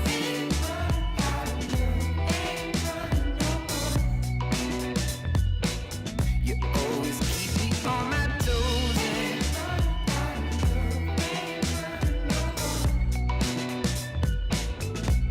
Don't wanna keep on going.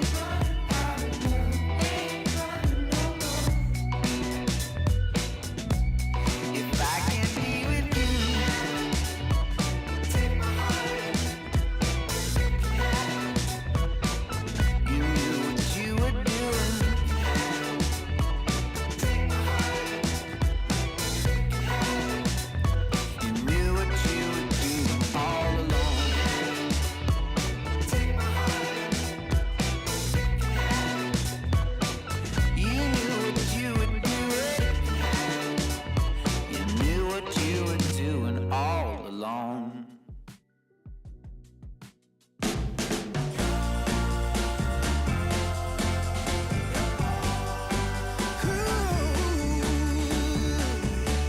I wake up every morning at the break of dawn. Get out of bed with a stretch and a yawn. Wondering what the day ahead might bring. Then I remember you would start to sing. See, I know I made the right selection to keep me in the right direction. You got the ability, and I know what I need. You're everything I want. Got everything I need. Everything I want. Got everything I need. Yeah.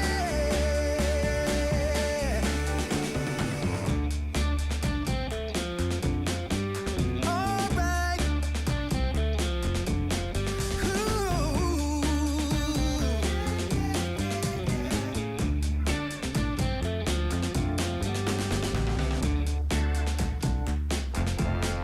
You're my desire. Yeah. Ooh, you're everything I want. You're everything I need. Got everything I want. Everything I need. Yeah. Everything I want. Got everything I need.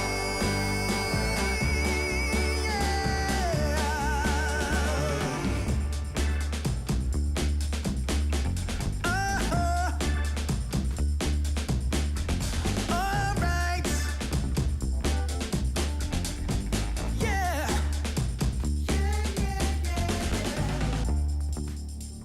Yeah. Yeah. Yeah. Ooh, everything I want. Everything I need.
broad daylight. Feeding every night like Friday night. I keep the party on rock and the Bombay ice. Gotta see stars like Broadway lights. I told her, baby girl, you don't gotta kick it with the daydreamers. You can skip the line, I'm the gatekeeper. Plus I got the crowd going crazy. Dance floor blazing up, going. When they see me show up, I be feeling glowed up. When they see me show up, I be feeling so.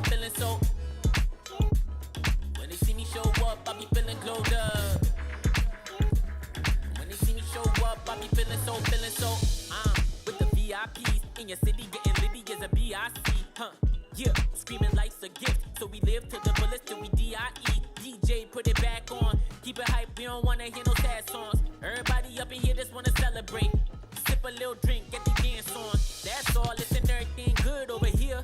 We don't want no problems, we just want cheers. Toast to the good life, wine, liquor, beer. Haters getting blocked if they trying to interfere. Swag on 100 and my drip too fresh. Certified stunner, need a big blue check. I don't got no time for no BS, I no negative ideas in my vibe, cause I'm just too blessed. Run it back. When they see me show up, I be feeling glowed up. When they see me show up, I be feeling so. When they see me show up, I be feeling glowed up. When they see me show up, I be feeling so.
We don't do no no talking round here.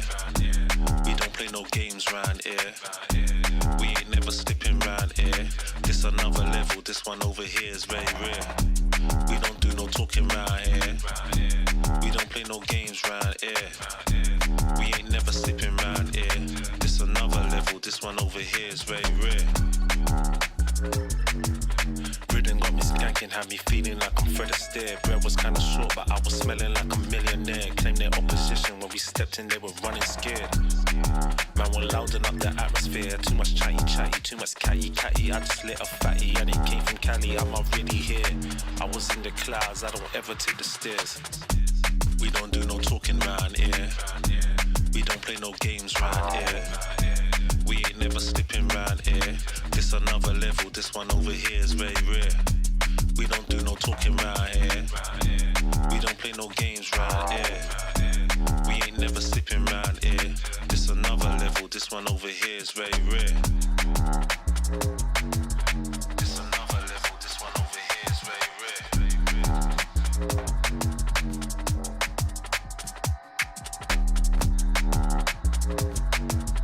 This another level, this one over here is very rare.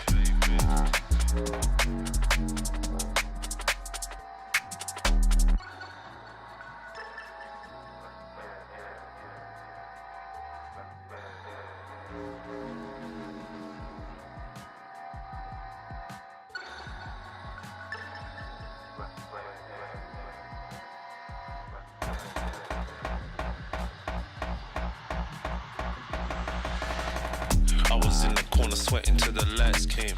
Man, don't ever sleep, step out on this night train. Right brain, man will blow your mind like a migraine. I was busting up these spots, pulling something out my socks. Man was shuffling out of blocks, phone and vibrate. I don't need to talk to Frank, I did it my way. Never slipping, never tripping, never violate. We don't gas around here, we on a higher rate. We don't do no talking round here. We don't play no games round here. We ain't never slipping round here. This another level, this one over here is very rare. We don't do no talking round here.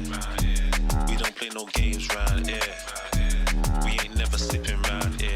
This another level, this one over here is very rare.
the God, believe me. Give you all the God, give you all the God, you'll see.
story, or maybe see things in a different way.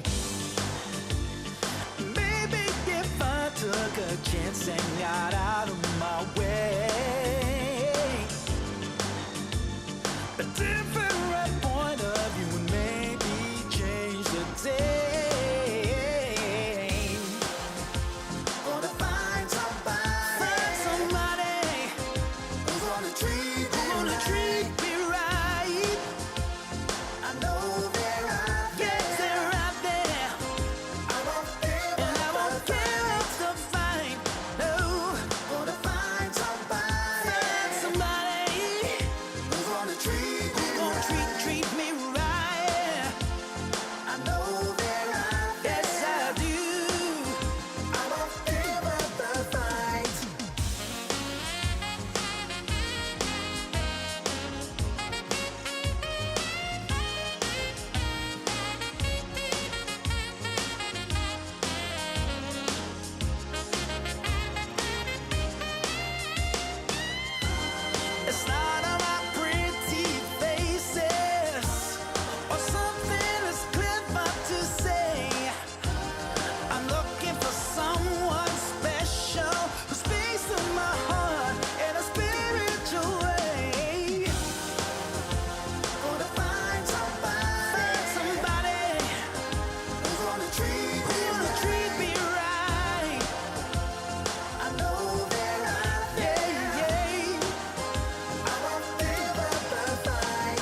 every moment can be precious like this. So come on, here's something you don't want to miss.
If all that it's saying is true, there's a war before your eyes. Tell me, can you see right through? Right through, right through. Down through the wires and the pipelines. We go disconnecting from the city and the skyline.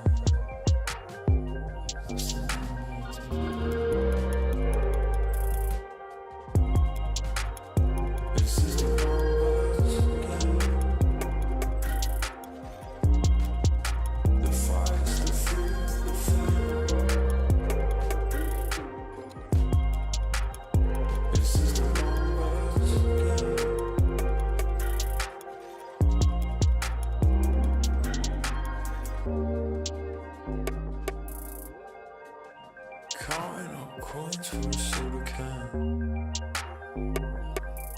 And there's nothing going on, no game plan, no plans. So I'm jumping out the fire, back into the frying pan.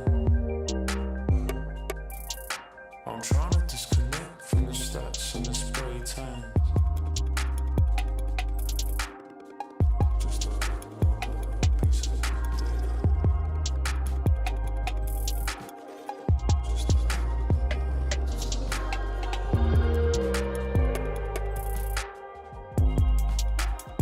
This is the numbers again. The fire's the food, the fire.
can't take it no more.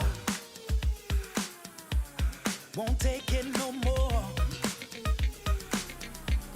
Can't take it no more.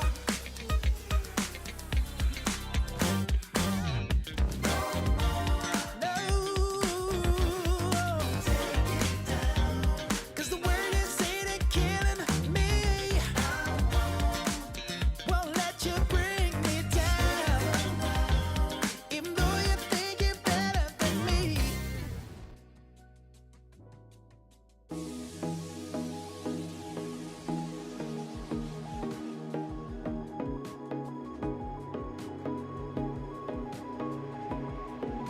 Lately, I feel I can't find my feet. Pushing closer, my heart skips a beat, and now I'm falling. Deeper than a fly, I can't control it. Dark against the sky, it's not so black and white. It's like I told him. There's things that I can't fight. I just keep going. I just keep going. In my time, I've been dreaming of a space to really fill my place. I wish he'd sing what I had dreamed.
say, gotta chase the dream of yesterday.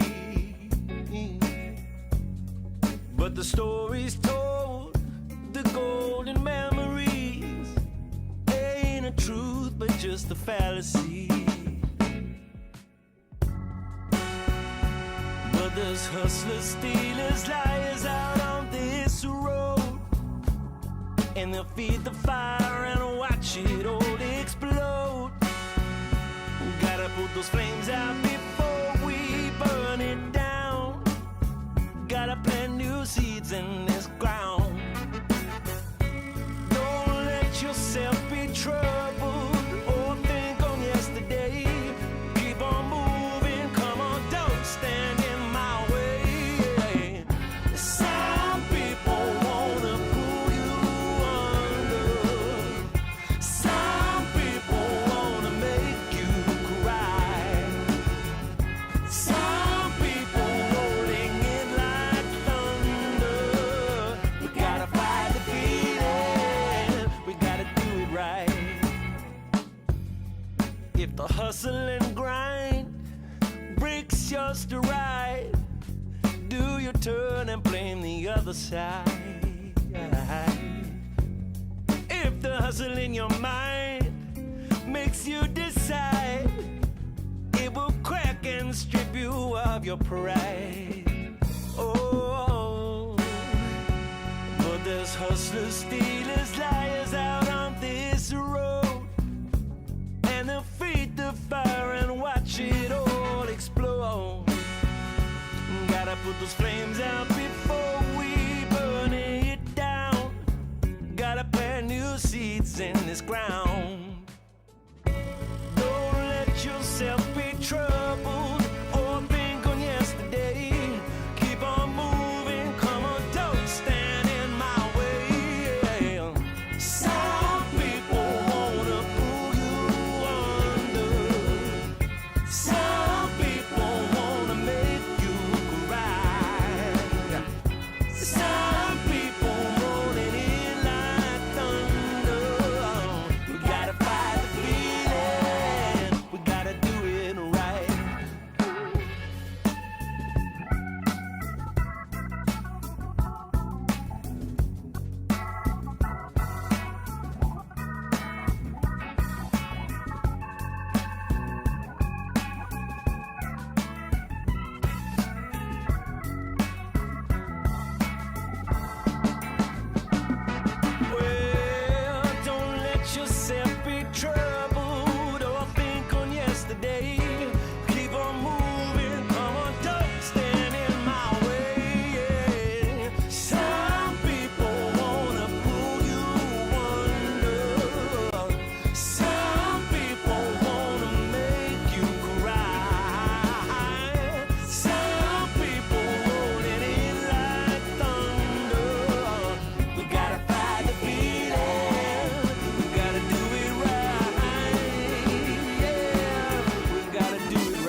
Everybody know we gon' do it like this, do it like this, do it like this. Everybody know we gon' do it like this. Straight from the underground.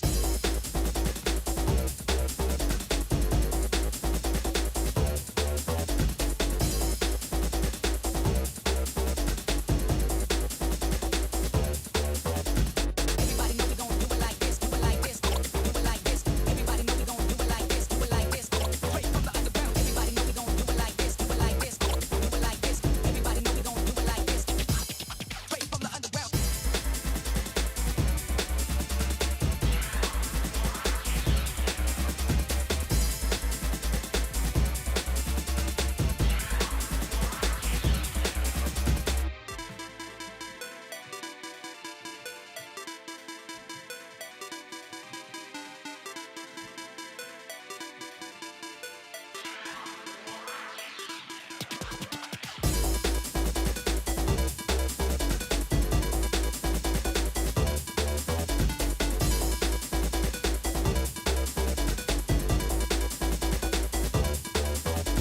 Everybody know we gon' do it like this, do it like this, do it like this. Everybody know we gon' do it like this, do it like this.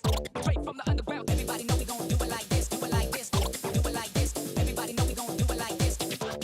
Straight from the underground.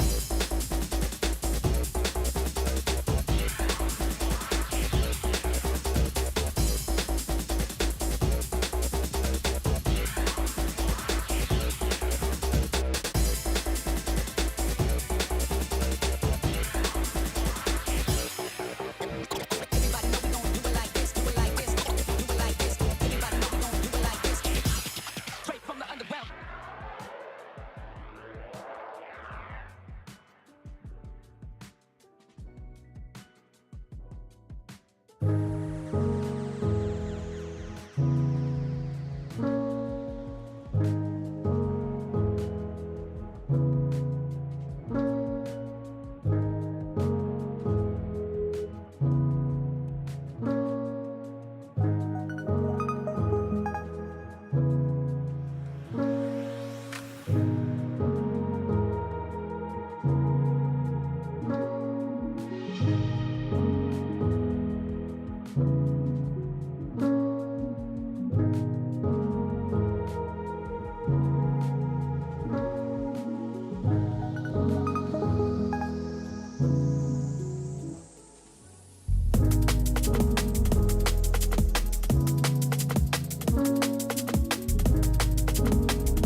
Everybody know we gon' do it like this, do it like this, do it like this. Everybody know we gon' do it like this. Straight from the underground.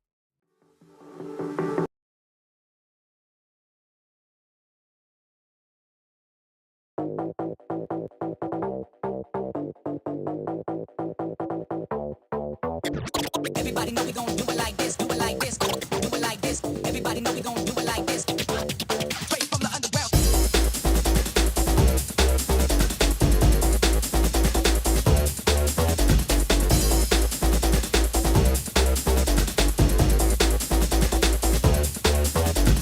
Everybody know we gon' do it like this, do it like this, do it like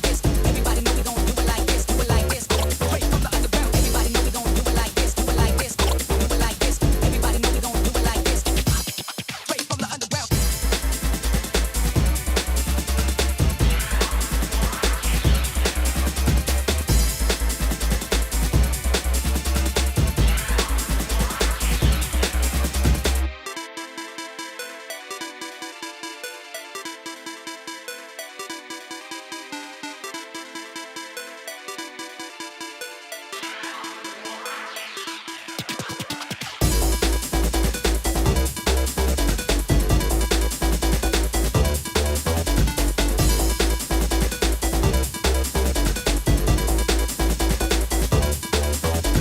Everybody know we gon' do it like this, do it like this, do it like this. Everybody know we gon' do it like this, do it like this. Straight from the underground. Everybody know we gon' do it like this, do it like this, do it like this. Everybody know we gon' do it like this. Straight from the underground.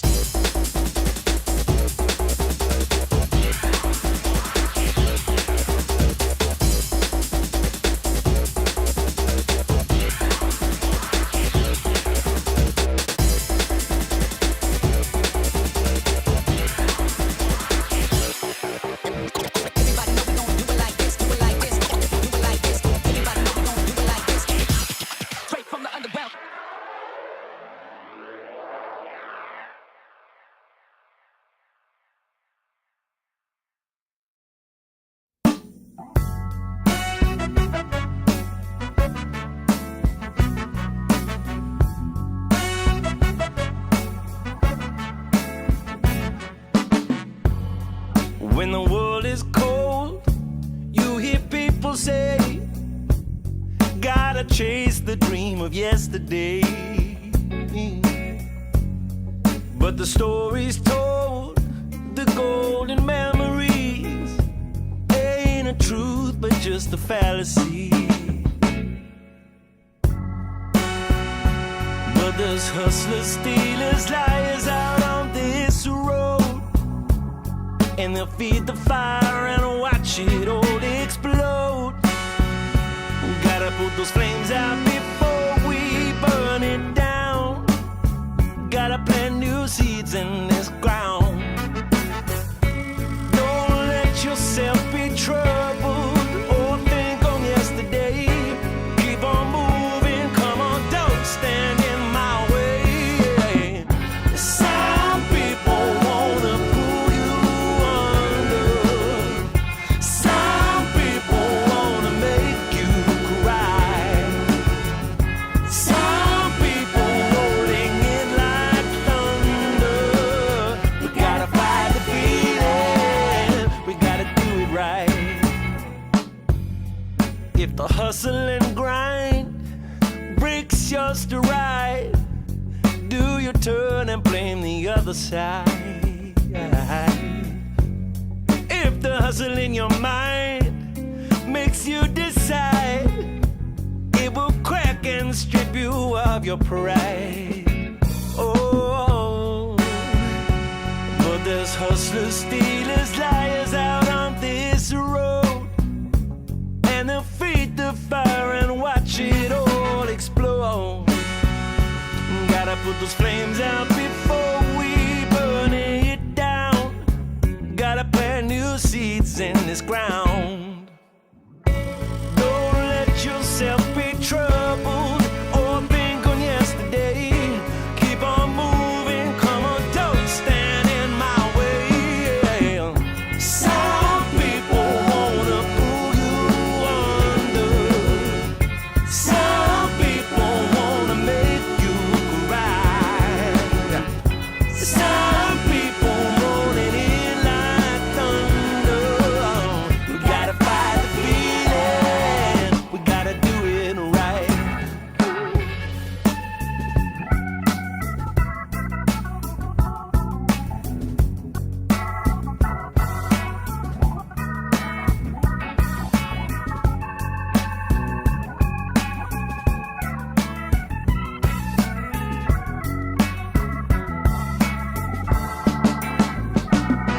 Well, don't let yourself be troubled or think on yesterday. Keep on moving, come on, don't stand in my way. Some people wanna pull you under. Some people wanna make you cry. Some people rolling in like thunder. We gotta fight the feeling, we gotta do it right. Come play with us.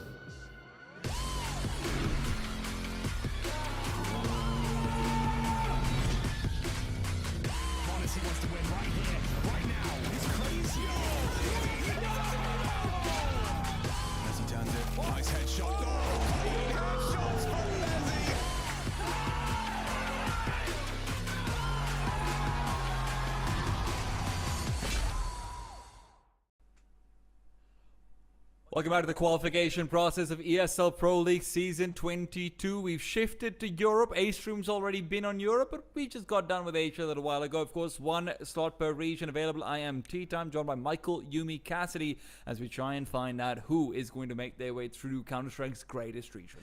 Yeah, no, a very long, arduous process as well to fill out the rest of the stage 1 of ESL Pro League Season 22. We're trying to reach out to all these different regions. We've already had the Asia region have a victor in Hotu. So now as we turn our attention to this European section, like you're mentioning, it is the strongest region and has been for quite some time. And so this process and the teams are going to be of a caliber where we're expecting it to be quite an open competition.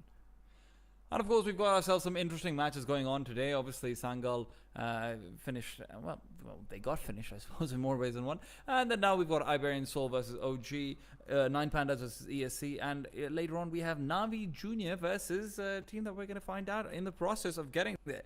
Or rather, the former Navi Junior. It's going to be fun to see exactly how they fare out. Of course, right now we're going to start things off with another team without an organization that is hunting for one, but has actually come through with a pretty banging logo. It's Iberian Soul versus OG. OG will be debuting their new roster with Adam B, and Iberian Soul will be coming through over here with a fun little stand-in of their own, Michael. Yeah, I mean, the Iberian Soul project is an interesting one because I think people were kind of down on Movistar and Koi and a lot of the Spaniards that were part of those projects.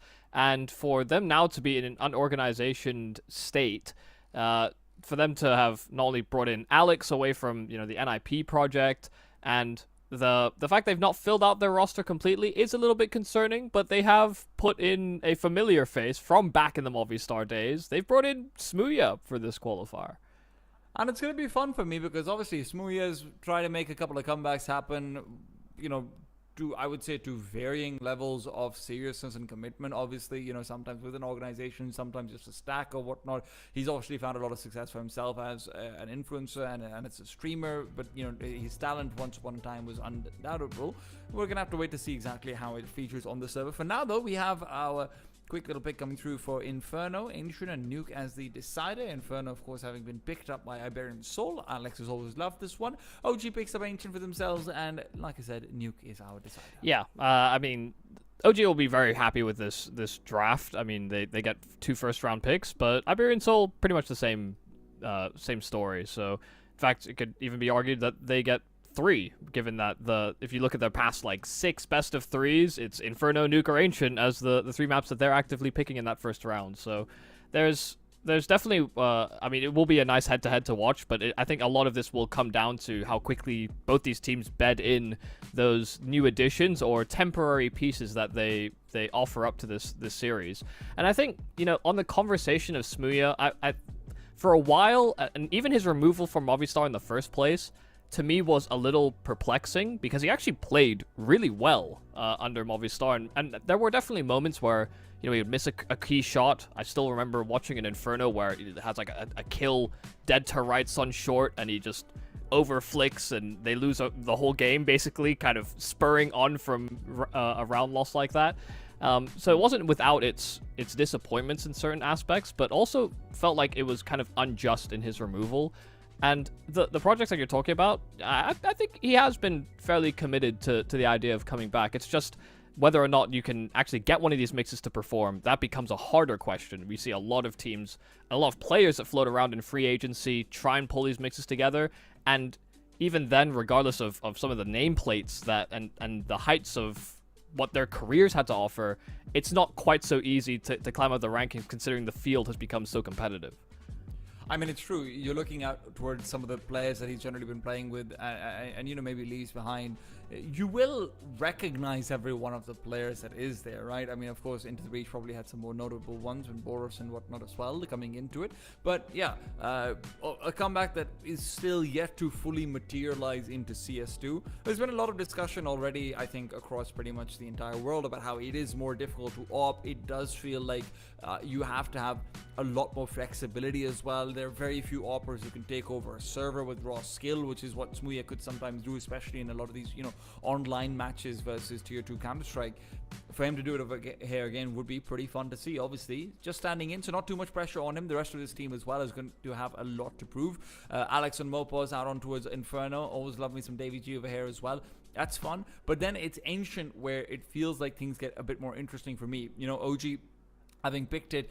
Now, OG has been losing this a lot, but it doesn't feel like it's always to, terrible teams or anything like that. It feels like they lose because there's maybe a couple of bits and pieces of communication that go wrong here and there. They come in with some interesting strats that they're not able to fully execute. And I do feel like Ancient's always been one of those maps which, for me, I mean, to contrast with Smooya, Nikoro is another opera who has actually found his redemption in this lineup, has always been really good on.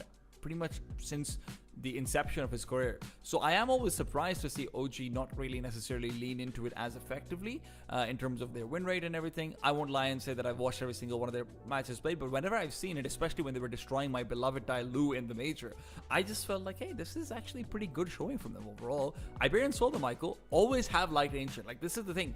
It's a lot of crossover in the map pool. Yeah, I mean, Alex, with the way that he calls is, yeah, I mean, Ancient is kind of a map that's conducive to his style and the way that he likes to lead. So, I do find that this OG team, I am expecting them to improve. As much as I was a big proponent of players like Buzz and, you know, getting the opportunity in Astralis in the first few rounds, and maybe I was even disappointed by his removal from that roster as well.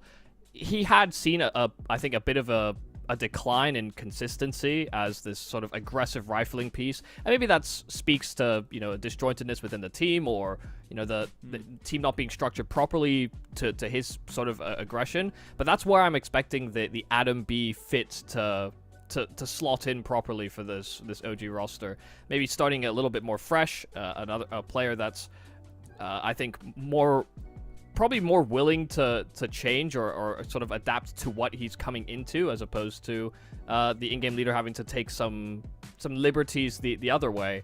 I think it's a real good chance for OG to sort of rebuild back around Krizen as this sort of young in-game leader, as well as the Fiku, the Fiku as this rifler that's been on the roster for so long now at this point that, you know, he's the core tenant of OG and some of the rosters of old.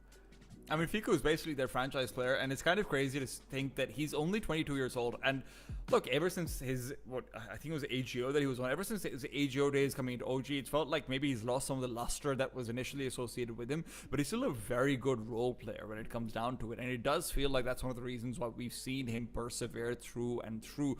Now, one of the things about OG that's kind of cool to me is this has become a team that's quietly not terrible at finding young talent and whatnot as well, right? You know, Lambert's been able to do a lot for them, but we're going to have to see whether Adam B is that right replacement. Like you said, does maybe some expectations not being met, but let's see whether or not they can do it over here against Iberian Soul on Inferno. It'll be Iberian Soul on the T side, who are looking for property, Michael. They're doing some shopping in apartments. Yeah, and, well, they realize it's free real estate, but it's a bit of a fixer-upper, so they may not actually commit to the apartments, but the fact they've cleared it is a good way to start, setting some good map control, and they can also peer right down deep B and see that there's actually no presence being shown here by OG here either. Spook taking a shot, but he'll be able to fall back no problems. They don't have anything that can stall on util. You know, when these rounds drag out as long as this on pistols, you can kind of be flying blind if you don't move in for aggression. And Mopos is the one that makes that first move. Adam B dead at the end of the apartments, but OG are still committing to this 2-2 split. Well, Fiku's roster leaning away a little bit more, and Iberian Soul with 35 seconds left don't really have an easy pathway out towards the B bomb side. They will have to contest with Spook when they have a smoke. So if Mopos ends up smoking out CT, Spook has an opportunity over here to pick up a couple of heads and make this a doable retake. If he dies without a kill, it goes without saying this is going to be a nearly impossible round. CT smoke comes out with a flashbang. Spook will be avoiding it all. First kill is good. Repeaks back over and Sauceall trades. This gives OG very little time to be able to actually rotate over. They won't be able to set up a boost either behind the smoke, anything like it. No spam damage coming through. Post-ground positions looking good right now from the Spanish side. Yeah, they need these kills quick. No kits either here for OG. Krizen will be the one to lead the way, but they're still being very hesitant about their approach. They're hoping to get a free one before the actual retake comes in. Krizen finally deals that player inside of Hobbit, and just unable to wrangle the kill at Dark. These kills aren't coming in quite fast enough. Alex at the back of the site finds both, and in that flurry of frags, the in-game leader leads, and the pistol taken from the clutches of defeat. I mean, honestly, when you see that first kill going down with Daviji falling, Nikoros is covering up that late secret peek that he's expecting Alex to end up taking and whatnot as well. Alex completely fine with losing out his banana player as well. He realizes he can't really particularly help him at all when the swing is coming through. I can't believe he gets those last few kills in the end. That is one of the things that's always been so cool about Alex. You know, especially if you're going back maybe 2-3 years, more than recent history. he does get his numbers up. He does have his moments like this. It's not like his mechanics are going to be, you know, with all love and respect to someone like Hooksy or a Carrigan, Alex is definitely someone who's known for being able to frag with the rest of the team. Yeah, kind of. That's why the replacement for Hampus, for example, on NIP actually didn't seem that unreasonable as well, because Hampus is another sort of fragging in-game leader. Gets his numbers in slightly different ways, but the numbers are comparable. Yeah. We're all about the digits here. I will note. It'll be deprogression for. Go ahead. Sorry, I will note that, you know, as much as Alex did find those both those kills on B in that pistol, he actually didn't need to fight. They didn't have time to defuse anyway, because they took too long for the retake. So hoping that's Michael, not a trend. Do you want headshots or not? I mean, I do. Are you a Counter-Strike enjoyer, Michael? I'm just noting it as a potential trend to notice if OG go for these later retakes. It could be a trend that they end up walking into stacks very often as well. Right now, they have 4 pistols here on middle. Adams found himself the first one. It recedes backwards. There's no one in apartments. That's what he's worried about. Mopos and Alex play control, but with Adam recovering that MP9, he peeks back in. Alex takes him down. Prison comes back in, a quick kill found, but no weapons to be recovered, and Smooya through the smoke will be able to take him down. Iberian Soul, despite almost walking into a stack, great protocols, they let OG peek into them, and they take it home. Yeah, they're playing a patient game so far, from the pistol to this anti-force buy. Like you said, bleeding that clock and kind of waiting to see what OG would do. It comes down to that 35-second mark, and sure, Iberians are the ones that take that first contact, but they only really spot one player at first, and so they keep swinging middle to try and hard clear it, and they just get chewed apart by the rifles. Little funny moment there for Prison when he was in that 1v3 is that he tried to pick up a rifle using E, and he just swapped out for another 5.7 instead. So. It didn't have more ammo, though? It didn't matter. He got shot in the smoke anyway. Well, you know, I said it might be a trend that they start walking into stacks. It might be a trend that they keep destroying them as well. Mopo's very clean headshot to come through on the first one. He's hunting for more. A little bit less armor, but still some punch with the Deagles that OG have invested into. These Deagles are going to come back to haunt them, if I'm being honest. If you can't find at least a kill or two over here, take a few rifles out of the Iberian Soul hands, it feels like they're going to be missing utility for absolutely no reason. Woo! Oh. That's what I want to see. Kristen comes in with a twofer. Yeah, they got scared of that very quickly. Kristen gets his 2 kills, but he's now getting shot on the rotate. Should be an easy enough cleanup here for Smooya. A rifle has been recovered, so may not want to go chasing too quickly. Not until that bomb has been properly secured. The timer's gone a little bit further, so you know that you've guaranteed the round win. Don't want to give OG a way back in. Yeah. I thought it'd be a very comfortable anti-eco round. I was like, wow, this is a really good job. And then Kristen comes out, pop, pop. Nicely done. Galil as well to be picked up. This is going to end up being incredibly successful for OG if they manage to save this. And Iberian Soul, like you said, maybe a little bit fair coming in. It feels unlikely that they're going to go hunting too heavily. Even if they do, it's a very cornered in safe position for Spook and Adam. They're not taking any risks. Yeah, it would just be Smooya that goes to hunt. There shouldn't be any help going his way. And so you can see him separating from the rest of the gang, seeing if he can upgrade his MAC-10 and also stop OG from getting 3 rifles. And Ab's already low HP, so that MAC-10 scares him further into church. Terrorists win. Luke is watching out for the wrong angle, but he is cornered away. Smooya will not be able to find any of these rifles. Very successful round coming out from OG, and all of those concerns I had about, you know, utility, this and that. Well, Kristen just bought an off for Nikodos, so I guess they don't matter anymore. Yeah, he got those 2 kills, and it's enough. He'll have armor. I mean, the rifle that's recovered as well. I think without the courtesy of those rifles saved, then they actually wouldn't have this ult for this first buy, so... See if it's that first domino that starts to topple things here for Iberian Soul. 3 straight. He does have an ult of his own.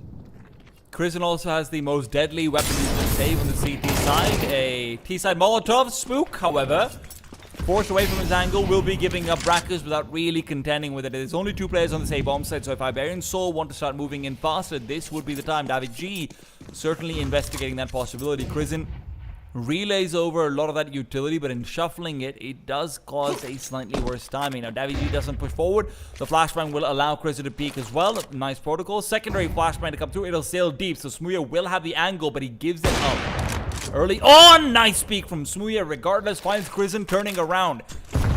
Deep grenade. Iberian Soul will have already backed off. They are fiddling with OG right now. This is a masterclass from Iberian Soul.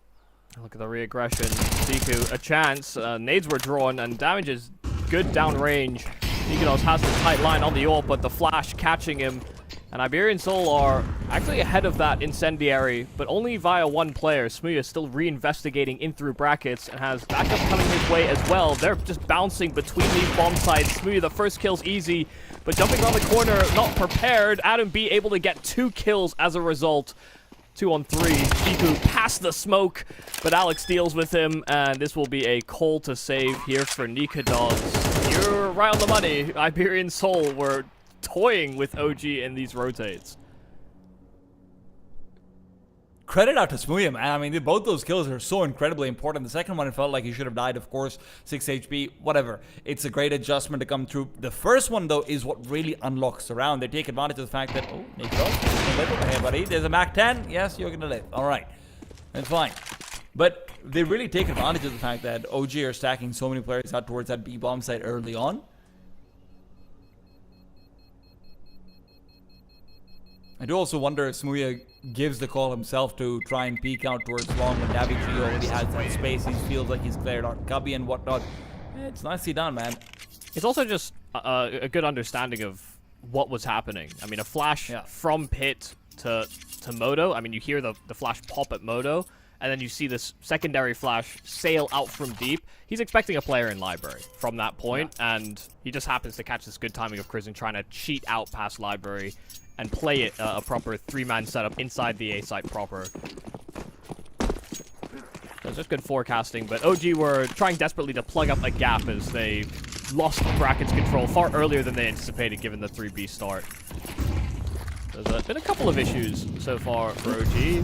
The late retake attempt, then also leaving a vulnerability that's kind of too difficult to compensate for. Good protocols coming out from Iberian Soul to make sure that Nikodos is not feeling comfortable taking and holding that angle. He is pushed away. He'll start to rotate back to the A-bomb side. So Iberian Soul have about 10 seconds or so if they want to put pressure onto short. They've largely been good about this, so Nikodos is worried, right? He's going to be very slow in his progression back out over. The flash from OG is there to fake out library presence again, but you do wonder if Iberian Soul are going to read into this. Nikodos is swinging around the corner. There's a boost set up for Alex as well. He's going to find Nikodos. That is perfectly played. It is Adam B to push into his own demise. Am I watching Astralis 2018 or something? What's going on here? Yeah, the skill difference shouldn't be that high between these two teams, but Iberian Soul are just, you know, they're pulling off some cute tricks. They're playing good on the clock, and they're hitting some nice shots as well. So OG just feel that one step behind almost consistently. The calling is looking really solid here from Alex. Oh. Alright, I'm sold. Bring out the Astralis jerseys. Yeah, they got nade kills, they got perfect calling on Inferno T-side. What more do I want? Yeah, I mean, the boost on long is kind of it's a cute idea, but it's just the fact that they basically only just set it up, and then immediately Nikodos walks the corner. That's how you know you're in their head somehow. And this is the thing as well, you know, as much as I feel like I've been a fair minority Nikodos, not doubter, but, you know, I've critiqued his play in some of the rosters he's been in.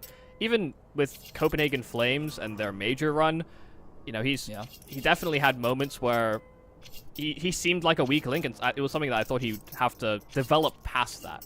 Since he's joined OG, when he stood in for them for some of these CCT events, Nikodos has been on fire. I can't even, you know, begin to deny that. He's actually been like a huge reason why this roster has kind of regained some relevance. And it's also something that cannot afford to go missing in this qualifier, because some of these other teams are also on similar sort of hot streaks with roster moves of their own.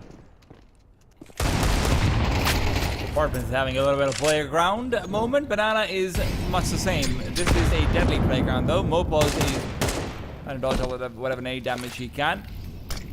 Still maintains control.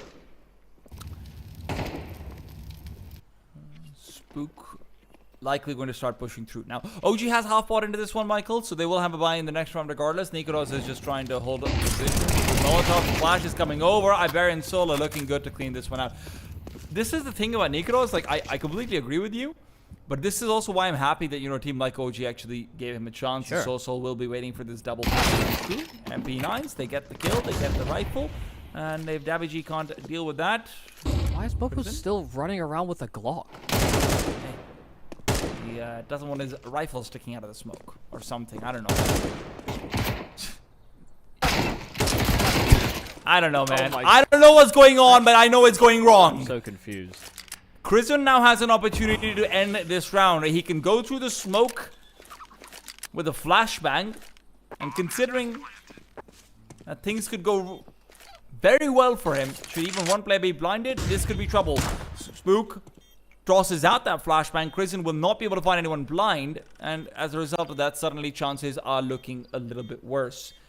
Smooya can cover off the cross. Alex is going to the peak, so it should be game over regardless. But a lot more damage than they wanted. It's okay. Mopos can take the good and the bad. It's just hilarious because he was running around with a Glock because he knew they were on 5.7s. He had an AK, and I think he was just entering, but he also didn't want to give them a rifle. That's about as much as what made sense. But it's just a bit comedic because they had tons of money. Like, it's not, there shouldn't be any consolations. They weren't on an eco. They're 6 rounds straight. They would have no reason to justify it. Mopo just decides that's the best course of action. And again, some nice kills coming out from Smooya in that round gone by. A bit of exchange of util over to Banana at the start of this round, and it's a bit of a tennis match. Very back and forth and trading kind of evenly, but Mopo's taking damage via the spam. Prison is lost. Out of the smoke into the flames. He takes a dink through the wall, but it only does 3 damage. Well, we made up for it. That one does a lot more. Pig is blind, Pig is out. He calls Nikoros over. Nikoros will have the HE grenade to be able to pop open the smoke if he wants to as well, but this is going to be a lot of utility coming over the way of Figu. He is in new box. Possibly the most Molotov angle in pretty much any site in Counter-Strike. He's watching out for a repeat though. It's 54 seconds. Largely, Iberian Soul have been committing around that 38 mark. So, if OG was going to look for information, it might not have been a bad time. Smooya, however, is going to continue hard-scoping forward. Figu's position is good. He will be spotted though. Smooya is clearing everything out. That's so nicely done. The resmoke on Coffin as well. And although the HE will blow up in the smoke, Iberian Soul are ready in these bow spots. It feels like this was meant to be, Michael. Another tag from Smooya, and it's a tag and bag. Alex able to combo for 2, and Iberian Soul are just simply too damn good on Inferno. Somebody get these guys an organization. It's just crazy to see just how easily they're picking OG apart. I think that's what's really harrowing about the way that these rounds have started. From the positional play and the rotates that they're constantly doing on this T side to keep them on their toes. From the patience and reading into the sort of unsettled nature of OG. But then the most impressive piece I think has been actually just the timing on their util. Because they're catching OG just as they re-aggress, or just as they're about to swing a corner, or just react to a Molotov. There's a flash. I mean, how many times have we seen OG full flashed on this banana take? I'd wager every single time they've tried to fight for top banana control, the first player has been full blind, if not both of them. And if you're not full blind, you're being shot through walls, you're being grenaded down, you've got a Molotov behind you, so you feel like you have to push forward, right? Like, you are being completely funneled into the angle that Iberian Soul want you. Yeah, and you can understand why, you know, OG are kind of playing a little timid, a little tepid. They had 3 players on B, for example, to try and address that previous execute. But because they don't try and push for anything. They kind of just fall victim to a very patient Smooya AWP. Now, this position from Adam B is very unconventional. It could result in a free kill, but trying to get more than one could be complicated. Adam B, yeah, his escape covered. So it's a 1-for-1. Nikados had a chance, but didn't pull the trigger. Opportunity gone now. Spook is going to be looking to reclaim, but his eagle shots are painting the wall. I didn't realize he was so good with a paintbrush. Not as good with a eagle. This is a little tough to watch, Smooya. A little poor timing there, but the Prison Mag 7 actually doesn't do anything. And the Deke of Fiku doesn't take him down, but there's a clean kill. It's incredibly low on the Iberian Soul side.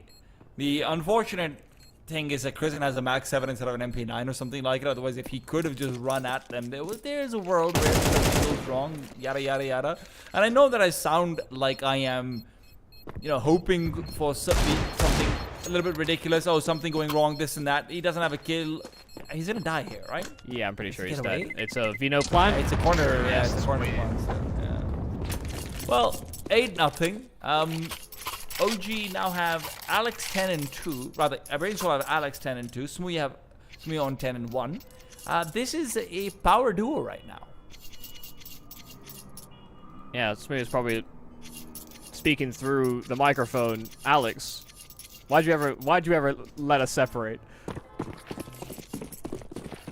You better be whispering sweet nothings to him right now, and that could go both ways, whichever he you want. Yeah, exactly. It's running it back, and they're doing a whole lot of running, that's for sure. Mopoj tries to run it back himself, but does get taken down. This time Fiku not flashed on that first fight. Kristen actually looking to take more duels over at Cars. Davigi is completely trapped, and his 1-6 start goes one worse. Smooya looking to reclaim. Spook will be able to push him away, but as he drops down, there was a window where maybe he could have fallen. That window's been found. Sawsall crashes right through it. It's a bad John Wick adaptation, but listen, I'm not hating it. Quick little crossover. The side still has a man to be careful about. That man is gone. You're back to a 3 versus 3, but only for about half a millisecond. Nikados will find Smooya, but this disadvantage is workable. 2 versus 3 with a bomb down. Hell yes, you take that. Molotov will try to push Alex away, but Alex was already moving backwards. That HE grenade reveals his position. He wants to fight. He wants to close the gap, but Krisen's closing him instead. Sawsall, off angle is good. Cannot collect on the last 2 players, though. So despite Iberian Soul still finding good headway, OG will find their first round. Yeah, I mean, a fantastic job of, you know, shutting down this B aggression that has been actually just a continual thorn in the OG side. Them getting both Davi and Mopoj did force Iberian Soul to try and make some kind of counter move into brackets, but also kind of shout out Sawsall because he almost recovered the round in its entirety. The urgency to fight into short, just the pathing alongside the moto smoke. He understood exactly what he was going to do, and he found 2 quick kills that made the round feasible. OG are just glad it didn't end up blowing up in their face, and that they finally got around to their name. So maybe this is a sign of things to come. Well, Fiku is already out in Banana, deep as can be. He's gone through a Molotov, through a smoke, and he's had a teammate throw some fire on his side just to heat him up while he's at it. Even ate a team flash, so he was blind as a bat just the whole time he was running down to bottom Banana, but they have ascertained control. That body's good. That body's going to be putting Fiku in a more difficult position. Nikados flashed off the angle. Mopos reads him like a book. It's the only place he could be. Yeah. That's what the advantage of all this utility is. And now Nikados is hunting for a Mopos who is just hidden away. He knows he needs to stay alive. That's all. All in the meanwhile, it'll be a 4 versus 3 on the A-bomb site. OG are inevitably going to want to look for information. The A site's the only. What are you doing, Mopos? What are you doing to them? Kristen will fall. Spook's the only one to get a kill. OG feel like they don't even have a chance. I mean, this is ridiculous. Yeah, they just got picked apart by a one-man wrecking crew. Like, I don't know if you remember, but we once casted a big game. I think it might have been versus, like, Bad News Eagles or something. And on Inferno, it felt like every peak that Big took, the enemy team was just flat. every single time, or they were just pushed into a crosshair. They just didn't feel like they had any agency. That's what I feel like right now. And sure, some of these late rounds end up being sloppier. You're losing weapons that maybe you shouldn't be. But at the end of the day, you still keep an eye up. You're still looking for the hunt. You've got lots of money on this T side. It doesn't matter. Yeah, no, I mean, I definitely agree with you that, you know, a lot of the moves that Iberian Soul are making are just kind of the perfect response, but there is also a couple of these moments where, you know, as much as Fiku running down bottom banana and tucking himself into that corner was kind of funneled into a fight, you know, he's able to shoot first in that instance. He hears the sound cues the whole way. It's you know, there are a couple of these moments where it does come down to there are individual inflection points that are simply not being met by OG right now. If they are going to silence or actually stop Iberian Soul from kind of playing within their own tempo, they need to be hitting those shots and finding those key moments, and they're just simply not connecting. And, you know, I kind of feel for Nikados in a way, but he left himself vulnerable to an angle and just hoped that it wouldn't be the case. I don't feel for Nikados at all. Fantastic flashes, man. Oh, I mean, yeah, he got flashed off and then... Oh, you mean the Mopo's shot. Yeah, he got flashed off to help Fiku, and then he retook the angle, and he just didn't think that there was any way that Mopos could have crossed the logs, for example, so... Well, Iberian Soul have a lot of will, and where there's a will, there's a way. There's a lot of ways. Google Maps is suggesting 7 different routes, and they all end with a victory. It's only a question of how fast are you going to get there. That's what it feels like. Can OG create a barrier? Can they stop this Scar from rolling all over them? 3 rounds is a must if you want to even have a conversation on that road. But look at how passive they are out towards Banana. This time Iberian Soul, after having control over the last 2 rounds or so, they will be getting aggressive. Mopos might be low, but he's getting ready to go in regardless. A Molotov, which won't do too much. The smoke that blooms too late. Krisen, while blind, will pick up the second. And Fiku's rounded about on shore. But this is the 4 versus 3. A big advantage for OG to come into, especially when you consider how much utility they have.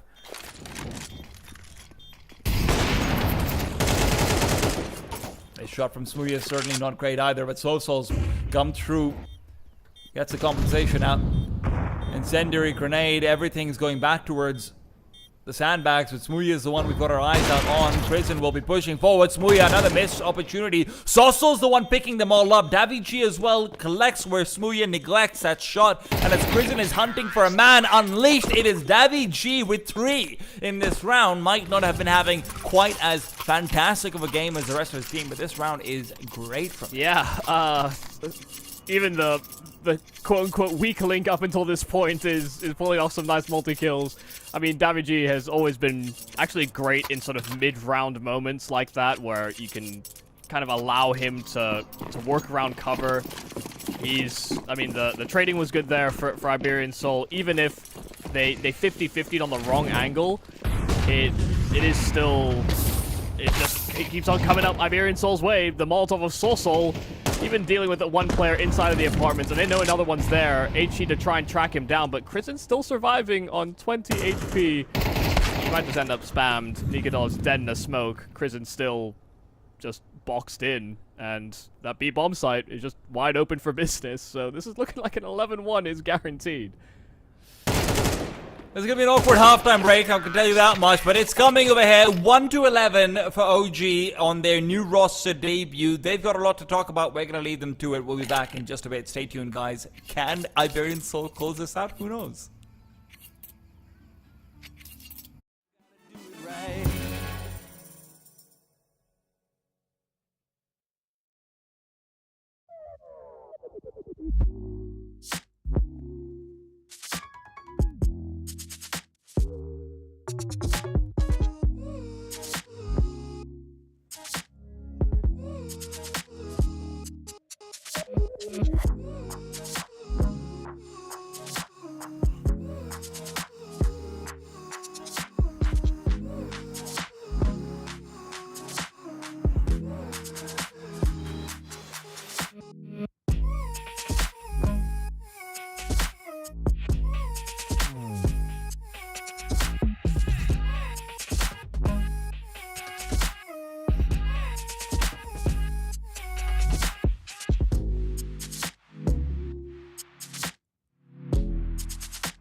One of the most dominant performances I have seen from Iberian Soul ever. And I do include when they were Movistar, I do include when it was CSGO, I include everything. This is a fantastic showing, and you wouldn't believe that Iberian Soul are ranked 45 compared to OG's 30 in the world right now. They are playing like they are here to finish this map off very quickly.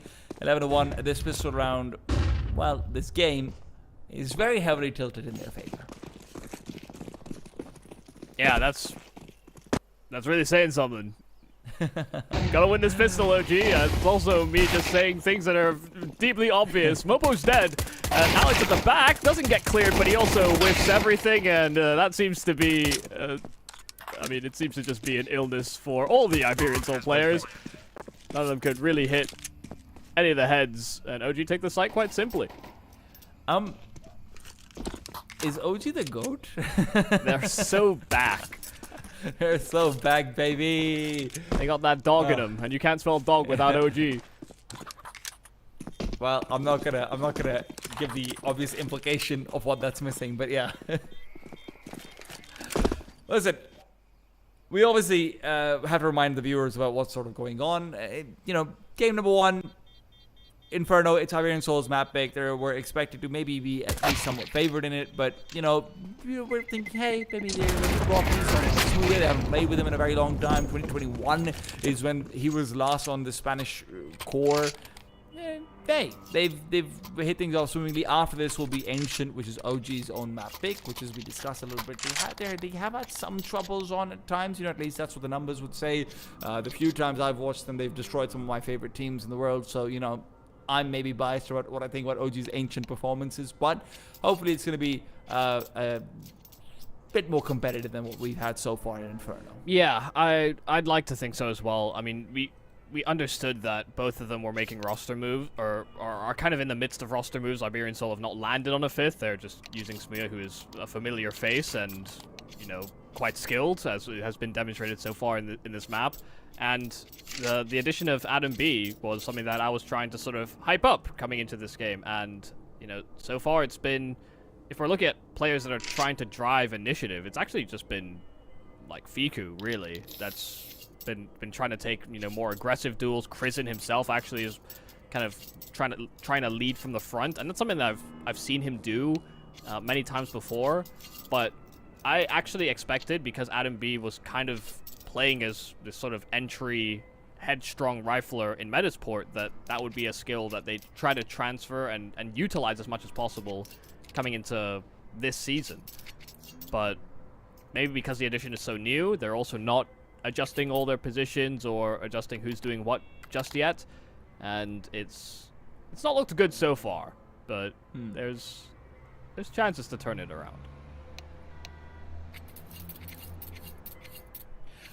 While we have a pause, I'd actually like to bring up the Nikros conversation again, because it reminded me of something funny which happened a couple of months ago, which was when OG announced, oh my god, no, the pause has ended. I'll try to speed through it inside.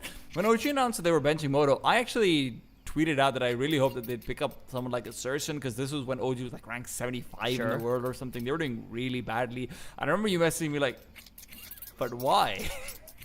And then I was like, hey, but you know, like, obviously, there's operas who we've seen dominate online, who we've seen dominate, like, Tier 3 Counter-Strike, especially. And sure, maybe they struggle coming into Tier 1, but OG right now need that level up. And it was really cool to see them go for something like that, you know, in a Nikodos, who probably has more reliability and whatnot. You know, Surson mostly playing in German lineups and everything. Yeah. So, it was, I was just like, hey, this is kind of fun to see. But now, they are back into that top 30-ish area, where I think most people would agree they're about, you know, 25 to 30 in the world or so. Now it starts to become about, hey, maintain and develop a little bit more. Yeah. It's funny, we had so many conversations about qualifications and making enough VRS points, but we've actually seen quite a few rosters, even NIP, for example, who are probably the most vocal about the VRS limitations, are in that top 30 invites sort of conversation as well. So, yeah, the system is working, but you might find yourself a season behind, which I think will rub some people the wrong way. Still the force buy here for Iberian Soul. It's going to be an A execution. Mopo's actually through the smokes, but also similarly to the pistol, just cannot quite wrangle a kill. Soul does distract though, and that's the bomb dropped at the feet of Smooya. And between Sosol and Smooya, they are absolutely destroying this rap attempt on the site. It's Spook left in a 1v3, and he just gets run down by that MP9 all the same. That may be the final curtain call here for OG. I mean, this is unexpected, to say the least, after Mopos lifts that one out. But listen, Smooyan's also, man, it's this is so good. I don't know, man. I've got nothing else to say. It's a crossfire. He had an MP9. The other guy has a 5.7. 5.7 at one of the longest ranges in Inferno, just getting headshots. MP9 doing its thing. Yeah. Okay. Iberian Soul with a bit of sauce. Oh, is it like Caribbean food? Mopos will be able to get a little bit more success, but not that much more. 12-2 feels like 13's around the corner with Fiku on 2 HP and OG down a man regardless. Alex, legendary should be going down, will not be going down. It's a smoke instead. Davig is able to find a kill through it. Alex is hoping to finish things off, and now Davig is here to play. OG will take a knee. 13-2. Iberian Soul have dominated them, and I've got to say, man, shout out to their ex, because Smooya's really quite a man. Yeah, actually, maybe you should have called him that whole time. I mean, a 13-2 score is incredibly dominant, from Alex popping off to Sosol and some of these rounds he's pulling together, from Mopos and some of the solo entry work. And you know, the only one that wasn't really having these pop-offs was Davig, but he was also a bit of a contingency in some of these later rounds as well. So let's see if OG can actually answer back in that second map. That will be Ancient coming up after the break.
Welcome back to the qualification path to Pro League Season 22. We've got Iberian Soul who have, they had their way with OG and Inferno. I'm not going to lie to you guys. I don't think I can sugarcoat it, but you know.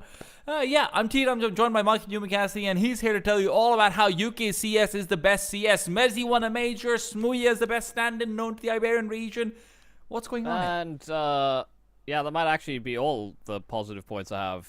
And you've got all the casters. Yeah, there are a lot of casters. That part is true. And yeah, you know, you're right on the money. It's kind of hard to beat around the bush. That first map, you know, sometimes you see 13-2 score lines, and there's quite a few rounds of contention that like could have brought the team that only got 2 rounds further into the game. You know, it could have been 13-7 or 13-9. You know, maybe that's a theory that people can have for certain score lines. That just wasn't the case in this game. OG were pretty much open and shut, getting demolished from start to finish. There were a couple of rounds that maybe were close, but even then, like, they won one of them, and the second one I don't even think was even that close actually at all. So the 5 versus 2 that they lost. Yeah, the 5 versus 3 actually. 3. There was a B felt like player a 2. that was alive, but it didn't contribute. Yeah, so it's one of those where there are these moments sometimes in games, but yeah, Iberian Soul just looked very clean on that map, which I think is a very good early indicator of how things could be going for this roster. I mean, they've been doing a great job, and I think people kind of underestimated them for a while, that they were a squad that could be taken seriously in the Tier 2 circuit, that the best years for some of the players were behind them. Now they're maintaining some pretty solid form here. Now, listen, Michael, very often when we see matches, you know, which start off super one-sidedly like this, I hear casters say, I've probably said it once or twice myself, that, oh, hey, it's really better that you got blown out. You know, it means you can reset faster. You can be like, oh, hey, it's okay. That's whatever, guys. Yeah, we're never going to play that bad. Is that just copium? What would you rather? Would you rather, you know, be destroyed or just lose like a tight game? I do think there's an element of truth to it, just simply because you kind of go through the grieving process faster. Like you're, like there's probably a certain point in the game where you are thinking, okay, this actually probably is not doable, and the 15-minute window between the maps is, you know, kind of extended in terms of how long you have to sort of reset your focus. So I think there is probably an element of truth to it. I mean, nobody wants to get blown out. Everybody wants to, like, be in the headspace of, yeah, we can always still come back into the game. We can always still win. But that usually happens when you are getting a couple of these clutch moments or these couple of these fringe rounds to go your way, which OG didn't. So I am expecting them to, well, one, I don't think it's a unreasonable thing to say. I expect them to do better on Ancient. Just simply because it's one, their map pick, to do worse. But also it is hard to do worse. Exactly. Like 13-2 is not a scoreline that we're thinking like, oh, the bar has been set very high here. So yeah, I do hope that they do find a bit more performance to them, but I'm also just hoping that I see what I want out of this Adam B edition, as well as more from Nika Dawes. You know, I touched on him earlier as a key piece as to why OG have been sort of rising through the ranks in the early stand-ins with the roster, but also his continual play with them. He's been playing great, but he was the lowest performer and basically just couldn't find any ways to find impact in that Inferno, even from like starting AWP picks or, you know, control takes that they tried to run with that AWP. It just seemed like he was so inconsequential. Whoa! So no, we're not into the round. We're not into the round. It's fine. We're still in the warm-up. I just saw I do think there's also an element of, we have to remind the viewers about how Iberian Soul is winning. 32 is a very obvious one, but they were out utilitying them at every single place, right? HEs, Molotovs, flashes, everything was perfect, good funnels and whatnot, and then they were also out aiming them, right? So it was just this collaboration of success in ways that I probably haven't seen from Iberian Soul pretty much ever before. There's very few Tier 2 teams who I have seen this from in general. So, you know, maybe this can be OG telling, nah, that's just a one-up. It's all right. Let's just get back into it. But this pistol round has to go well for them. You want to start off in the right foot.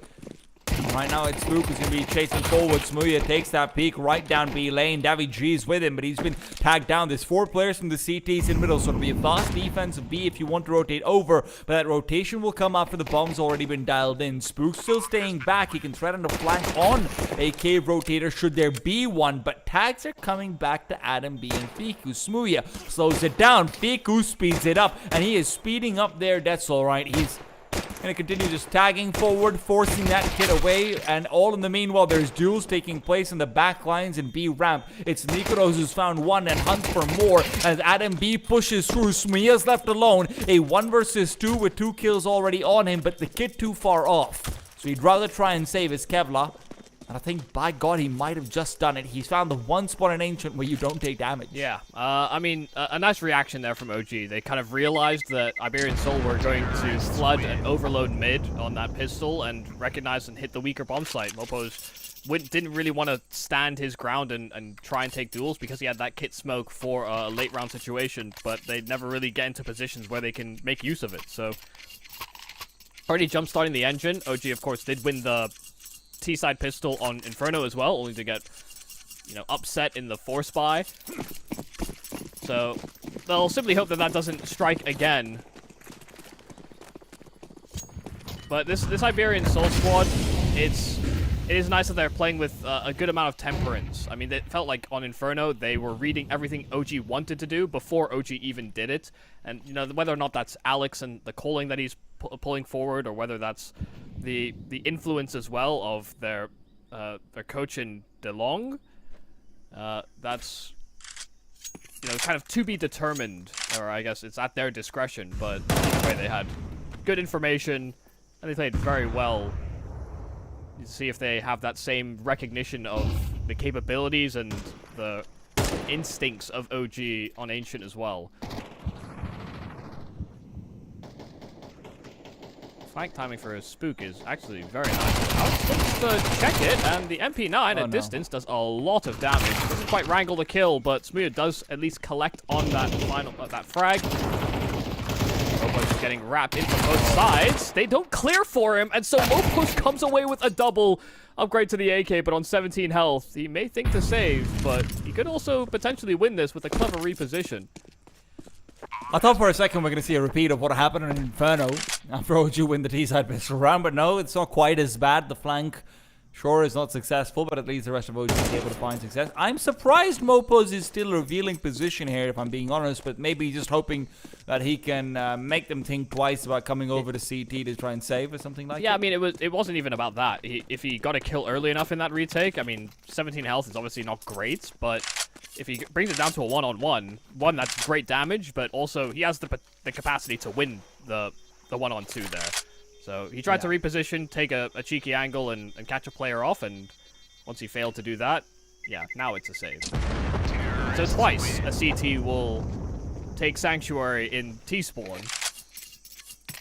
The thing is that Mopo's actually, with the 2 kills he gets with the MP9, he can actually buy a fair bit of utility around this as well and just drop it over to his teammates. So if you're looking for more damage on the OG's economy, this would be the time. Davy G at MP7 is probably not what he wants. He does sell it back. Any utility being dropped? No, they'd rather just prioritize it out maybe, but the tactical timeout being used very early on just for this decision. Yeah, I'm just trying to think of, clever ideas of what they could do with Moposh given his spawn. And you could also buy, to be honest. Like, Moposh can drop an M4, Smooya on the Falmas, 3 rifles. It's not awful. Yeah. They're going to opt for that line. This is pretty respectable all in all. You have a fair bit of utility as well. If you showed me this buy and said this was the 7th round with a, kind of full buy situation, I'd believe you. Depending on the scoreline, I'd maybe even call it desperate. But I do like the idea of keeping that pressure applied, because OG may just think, we're going up against one rifle. We may not have to worry so much about what the other guns entail, but the initial volley of util from Iberian Soul is a bit of an indicator that there is at least some investment put forward on the defense. You at least think about the possibility when there is a tactical timeout in round number 3, I suppose. A lot of good HG damage being dealt, though. This time over, it is OG to be the ones to be deploying it.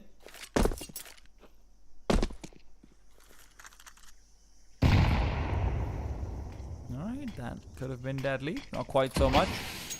Smoke timing is good, and that'll give OG a bit of a clue about the kind of bind that is coming their way as well. There is at least a level of investment. They're just not sure what it is yet. G has full control over A main, so you might see Iberian Soul reinforce B, just go for a gamble stack, say, hey, you know what, if we lose this one, it's alright, we've got 3 rifles, we're okay with taking it. I wouldn't be surprised if, yeah, just off the smoke, instant boost on long. I mean, they're in a great position to try and make use of it, but Alex gets ahead of the smoke at long, tries to play close to the ramp smoke instead, and OG are going to try and burst through it. And well, they're just going to shoot through it first. Forget about going forward. It's Muria who's trying to find damage with the M4. This is a lot of damage, but not a lot of kills. G sure wishes he was here to deploy that grenade of his, but he's unfortunately going to be late on the flank. Still, further damage is going to be insufficient. These 2 M4s are looking to save. That is really nice from OG, actually. Great anti-force spy / eco protocol.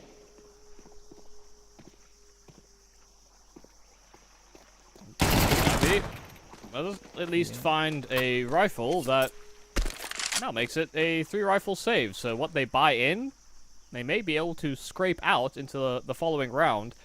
And once again, we'll kind of put it in a position where Iberian Soul actually can invest, but more substantially.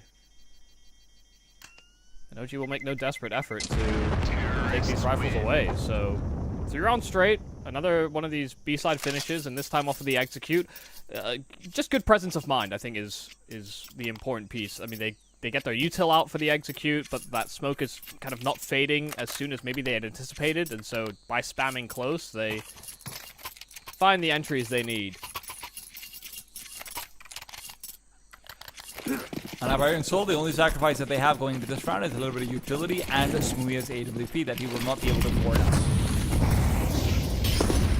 That sacrifice makes a difference or not. Nice quick jump as Smuya takes the full peek out. He will have a great angle to find the first. Boop's gone. Fiku with a flashbang. That might be delayed, but Smuya can't punish it at all. Daviji's still worried about the flank, but now it's all Fiku.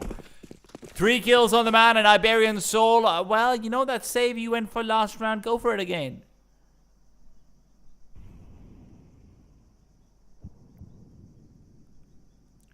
Still hovering around and will deny Mopoj any safe passage out from ledge.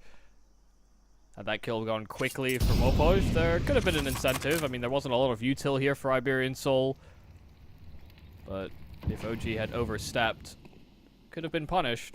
Simply not to be. Crimson will finally be felled, but OG are happy with the way things are going so far. They're getting the entries they want, they're getting the space they desire. And they're bouncing back quite well from the 13-2 thrashing on Inferno. I'll even deny Alex's save.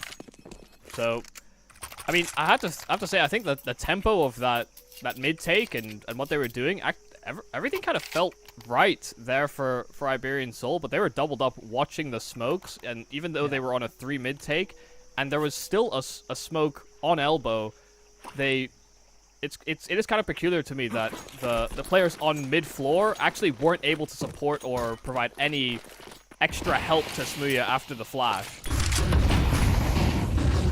Maybe getting caught at an awkward time. Maybe they turned around and got flashed as well? Yeah, sure.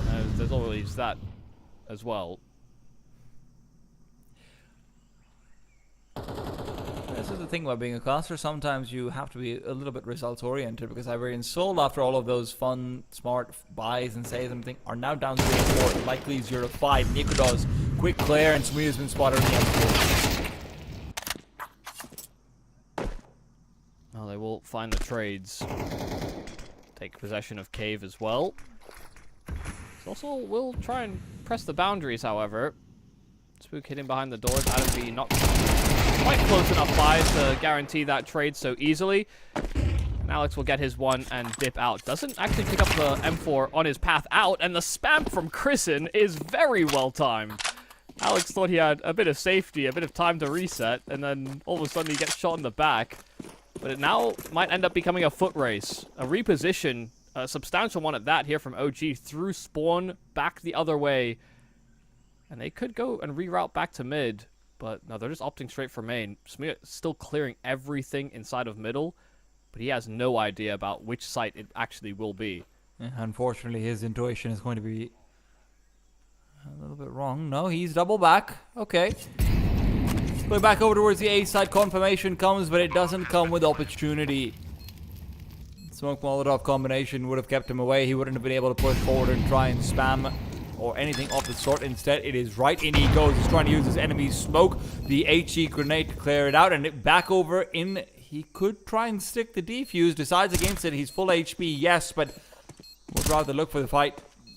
There are 2 players, of course, so he's worried about a crossfire over here. First opportunity has been taken over. And although he does get the kill on the Crizzen, eventually failing to do so in that first visibility, that means Fiku's got an easy trade. Yeah, I mean, he wasn't absolutely certain at that it was 2 players inside of A main, but he took the wager and he found the isolated fight. Even if it was against the weaker player, he just couldn't find the kill quite quick enough. You know, the fact that Crizzen was able to tank a bullet and survive for as long as he did actually allowed the trade to come out easier at the end there. So really nice done, nicely done. The footwork from Crizzen on the money. Fast play for mid this time for OG, and they don't have the same presence or link up from the players on lane. But they get the space they want, and you know, with the way that things have been going so far with Iberian Soul being aggressive, you can understand why they're trying to taper back and play a little bit more defensive. Nika does, timing force, who just arrived and hits the shot on the orb. Now it is a cleanup crew inside of Cheetah, and only Crizzen that remains in the smoke. This might be the most effective cleanup crew I've ever seen. Crizzen will be able to find a bit more damage at the very least. Some insurance claims refiled for here on the work site, but it is round number 1 on the board for Iberian Soul. Fantastic round coming through from Alex, and look, if there was ever going to be anyone we see maybe pushing forward after that last game, Alex would certainly be one of the ones topping up the charts. This is where Iberian Soul have an opportunity to turn things around. So far in most of these rounds early on, OG have been getting the fights that they want. Their early round prep has been fantastic and giving them, you know, nice isolated duels, maybe catching Iberian Soul off guard and whatnot. But I'm wondering about what happens when it comes to 3v3 where the round isn't decided just quite yet. Spook, early HE grenade is going to be peppering him up. Duel to Soul, that could have been a massive swinging moment. I mean, the smoke was just blooming, so chances to trade are kept minimal. Even boost above it, and it will give an opportunity to Smuya. So 2 clean picks, but Moposh has been felled. So a little bit of an absence of pressure now being applied to B lane. Fika will try and find an advantage back, creeping and crawling through red. He could be very important, very influential, but they need to put more pressure on B to actually force rotates and make Iberian Soul uncomfortable should they continue towards that site. Smia is going for the hard clear inside red room. This kill could decide everything. If Crizzen is able to eliminate him, things get very tough to rotate back over with the red room threat still being present. If Smuya gets this kill, then the round is basically over. Fika's got a smoke over here as well. Smuya smokes off red room. Crizzen starts to move immediately. Smuya will not be covering off this flank at all. A deep flashbang back towards A main for delaying tactics. There's 30 seconds left for the clock. Smuya comes back over. Crizzen is still perfecting his timing. CT smoke and Smuya's gone. Dead to right, not expecting a flank when CT is the one that's been smoked off. You're back to a 2 versus 2, and as Crizzen recovers the AWP, he's got a great sightline into CT spawn. Flashbang though forces him away, and when he fires out that shot, he's revealed his opportunity. One that is now lost. Rescope back over, but they're coming in through the B-side smoke. There is an incendiary, so if you're able to deploy that one inside temple, things become very difficult. Navig, the one with the kit and the incendiary, it goes a bit too deep. Crizzen covering off, spotted out now. They've registered it as well. Vikados once again on the flank comes through, takes him down, and Alex is all alone. OG has completely outplayed this, and it feels like Crizzen, with that one kill he gets, has basically secured the entire round. Yeah, I mean, I pointed it out as Fiku close red, but it was Crizzen, and the fact that he was able to take that timing and play so patiently. He's He's full health. He knows his teammates are repositioning. They're trying to take main. And he is just reading the util and forecasting what that player outside of red is doing in that moment. And once he sees that smoke, he knows that there's a potential gap. The final reinforcing point was hearing that flash into the A site to know that there was a distraction in place. And yeah, I mean, Kristen played that masterfully. I mean, the timings he was taking is kind of the best way back into the round, and it's all off of intuition. Oh, Fiku was almost taken down, but almost isn't quite good enough.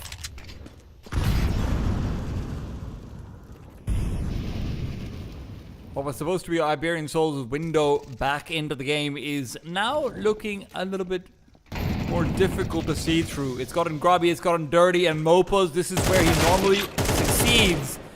Unfortunately, Nikodos is a bit of a germaphobe. He's the one that has to safeguard that bomb. And while that door smoke was down, Nikodos just kept his eyes peeled for a play just like it.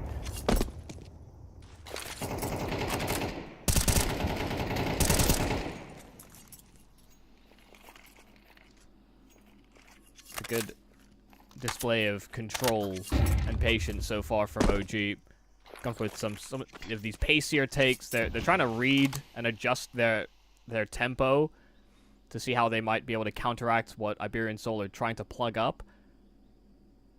Even in the slow default, I mean, the aggression from Iberian Soul does catch them out momentarily, but it's been these mid rounds where even if they're not finding these initial entries, they're still finding ways out, and this time it's via Spook. They find an open A bomb site as a result of just that one kill in middle. Am I getting a bit of deja vu from Inferno, but just the other way around? Yeah, I understand, picking, map picks and being prepared and all that stuff. I understand it. But for it to be so convincing for both parties is a little, it's surprising. Especially when you consider, both of these maps. Iberian Soul like Ancient. Yeah. OG likes Inferno. That's what I was saying in the veto, is that, OG are probably quite satisfied. They get a pick, as well as in that decider, they'll have another one of their first round picks as well. But Iberian Soul, all 3 maps are first round picks for them in their vetoing process. So, I'm not expecting them to be poor here.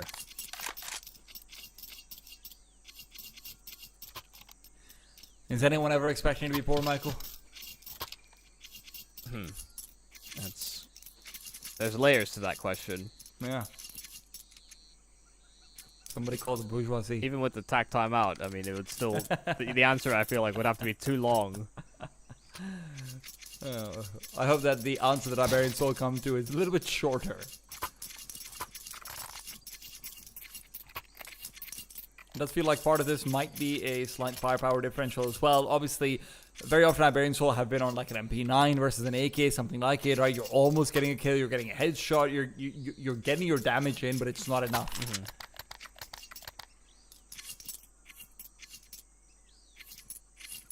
But if you thought MP9s were a problem, well, let me introduce you to an MP9 and a Phalanx.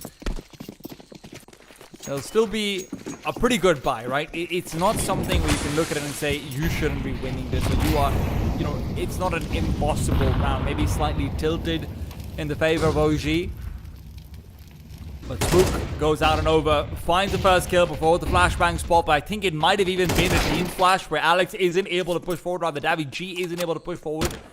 But eventually he does reclaim the kill. Alex goes back over towards CT spawn. Davy G from Donuts spots out the threat in Temple. The deep Molotov from the T side will give Alex some cover, but not going to stop him from peeking into certain death. Mopo swaps out for the Farmers. Over he goes. Nikodos caught with an 8 in his hand. That's not fantastic. Flashbang could have ended up blinding his teammate as well, but instead Mopos gets a clean duel. The flank from Fiku. Problematic at the best of times right now is the worst of them. Davy G will deal with it. You're back to 1v3 and we have spotted Kristen trying to take the peek inside the smoke. Despite a few little hiccups in the start, Iberian Soul clean up the faster round from OG. Yeah, I mean, that's a little bit surprising to me, just given the way that OG start that round. I mean, Spook... OG are taking some liberties now. I mean, a one-man solo mid take where he's just playing ahead and just kind of playing out in the open, waiting to see what the response is from Iberian Soul. The fact he's able to get that opening kill, and sure it goes traded, but it takes so much time away. OG have an open sight. If not for the heroics of Mopoj, that round just never happened. That double kill inside of Temple threw OG completely off kilter in the after plan.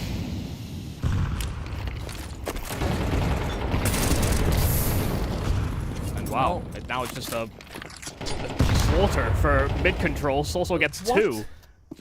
And I get 2 more fantastic nades. Well, I guess it's 1 nade on 2 people, whatever. Who's counting? Who knows how to count? Chris is alone in 1 versus 5, Michael. Yeah. It's not like these players are that wounded. You know, the chances are not high.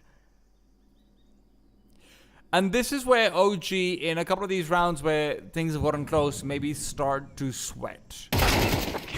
Your money is really not very good over here. This is likely going to be a force buy into maybe a save, something like it, right? If you want to try and buy an AK for Adam and Fiku, like try and go for something like a pocket play. I'd actually save here, I think. Give yourself a very substantial enough buy in the round to follow. Because if you force buy here, then you're just in with a weird force in the last round, and you already have 7. But if you force buy now and you lose it, then you're basically allowed. It's not guaranteed, but you know, chances are Iberian Soul do just salvage it to 5.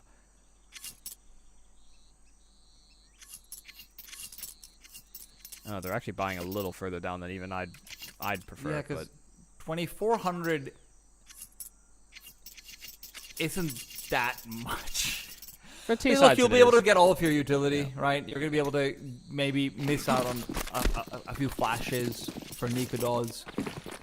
Looking for damage in the CT economy does seem a little bit meh at this point, right? They're going to have a buy in the next round regardless. That's going to be the last round of the half.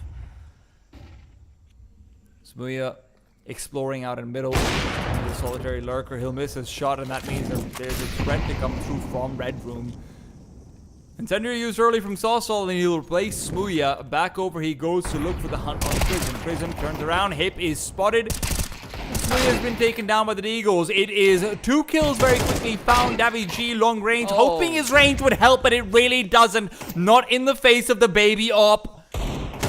The latest addition of the team is still unable to make the crossover, get the bomb down. Mopos and Alex will not be wasting time, but they will be wasting their lives. Adam B gets it all, 4 kills. And you're right, Michael, they won't force buy because they don't need to. Oh my god, how has he done that to them? That's insane. I wanted more Adam B in this series, but I did not expect it to manifest in that type of round. That is highly unusual and very disappointing for Iberian Soul. Adam B shoots.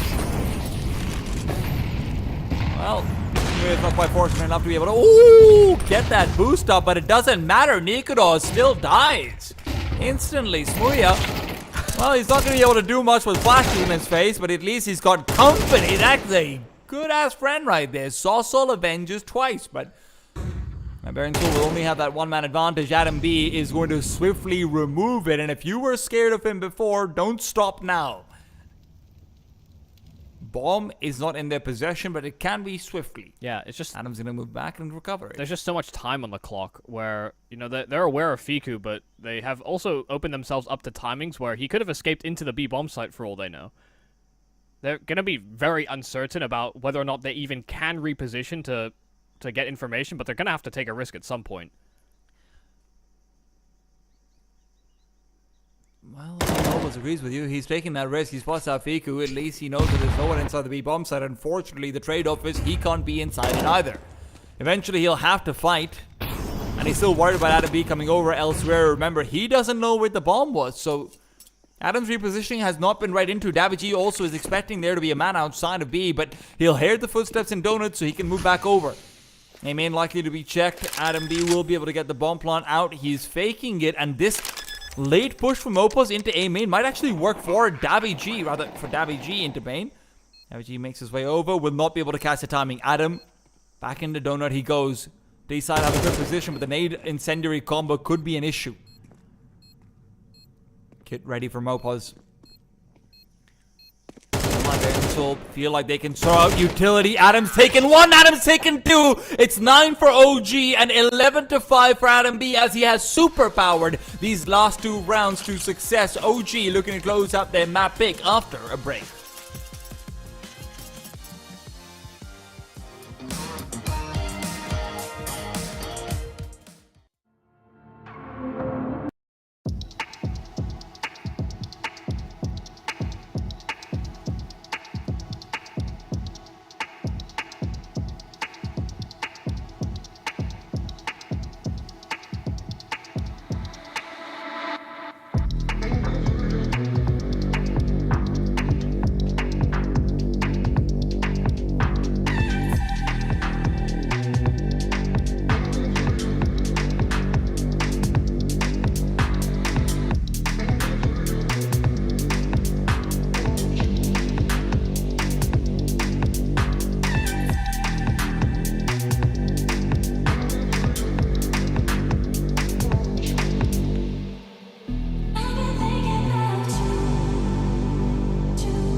Welcome back to the Pro League Qualifiers for Europe. OG have destroyed Iberian Soul in that first half. It's not quite as bad as what we saw coming out of Inferno, but listen, if Adam B is to be believed, it's not stopping anytime soon.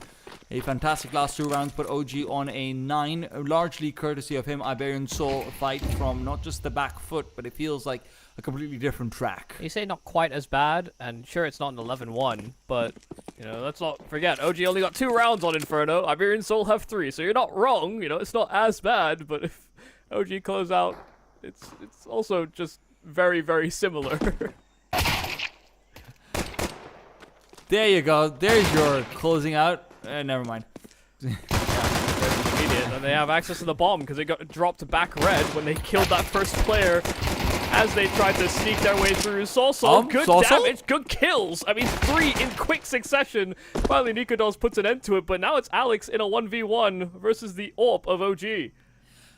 Nikodos has no idea where Alex is. For all he knows, Alex is the lurking player coming in from the A-bomb set. That's where they wanted to finish up. Alex is quietly going back to B. He doesn't want any of the... No, never mind. Okay, they both read into each other somehow, and the fight is going to be instant. A tap from Nikodos, and Alex is thinking, my god, he's been standing there all this time, hasn't he? Yeah, I mean, he knew he was red, and that he would just rotated away from B, and that the bomb was down in. I'm a little confused by that whole process and the way things played out, but they took a wager, and you're right, you know, they both ended up on the same side of the map. But the shooting has just been a lot cleaner here for OG. I mean, you see the reactions from some of the players, whether it's Fiku on some of these trades that have been happening throughout that T side, whether it's Adam B and the shots he was hitting. It felt like the reaction time and, you know, the time to kill and register for OG was just, and has been so much snappier on this map. You know, a little bit of time, and maybe that thrashing on Inferno woke him up a bit.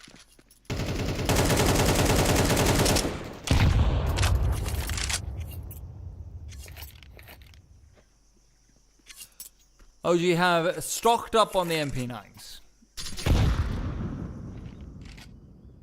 Crizzen will be able to put his to good use. The T side decides not to push through. Crizzen will even get a couple of parting shots out in the back of the meantime.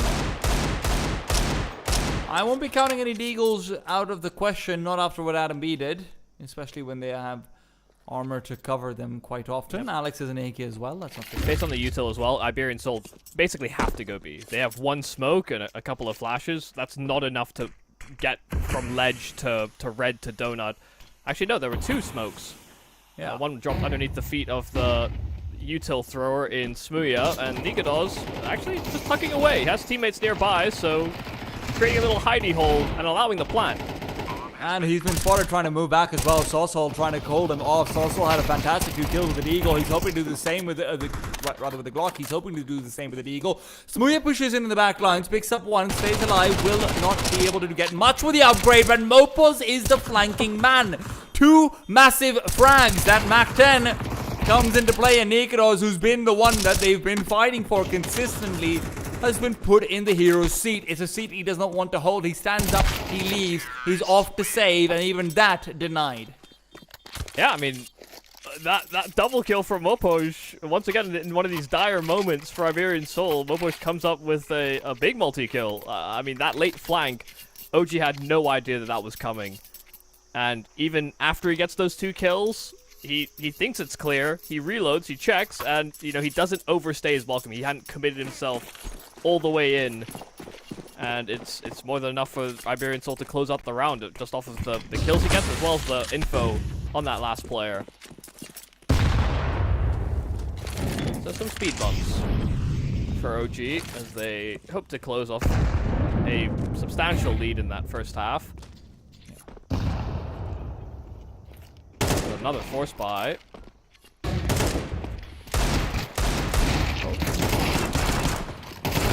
Oh my god, not again!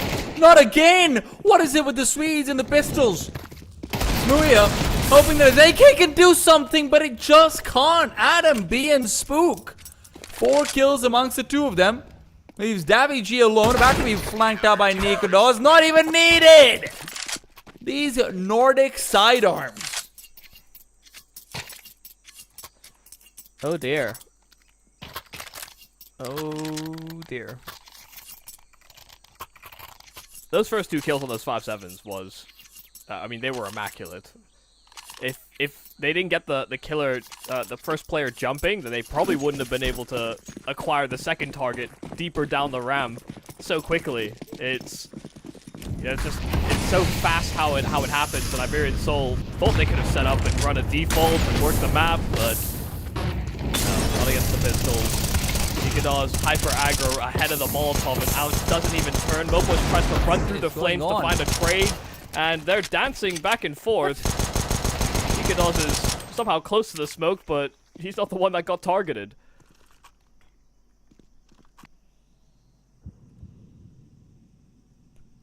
But when they need them most, Sol and Mopos have so far served to be heroes in some of these moments. Yeah.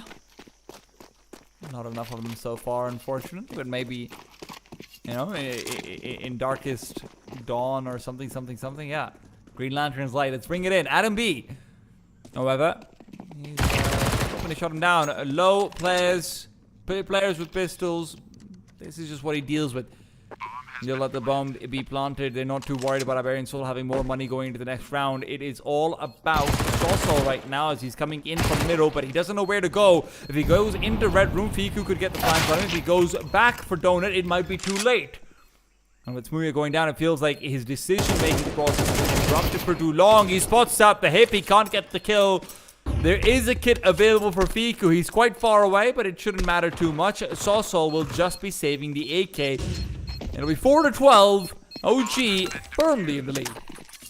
Yeah, it wasn't really planted for him, but even then he had an opportunity to take out the diffuser.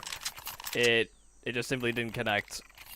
He also waited very, very long, and he hoped his teammates could stand their ground on the site, so his flank was a little easier. But nothing has been easy for Iberian Soul on this map. OG have been making their lives incredibly complicated with the nice shooting, the fast reactions, whether that was on the T side or here on CT. They decided to push the limits immediately against that counter force of Iberian Soul, and you saw just how disruptive Nikados was being, and that with that deep pressure down B lane, they just could never feel comfortable, never felt settled. They had to find this crazy out, this mid-round reposition for a way back in, and it's still not enough.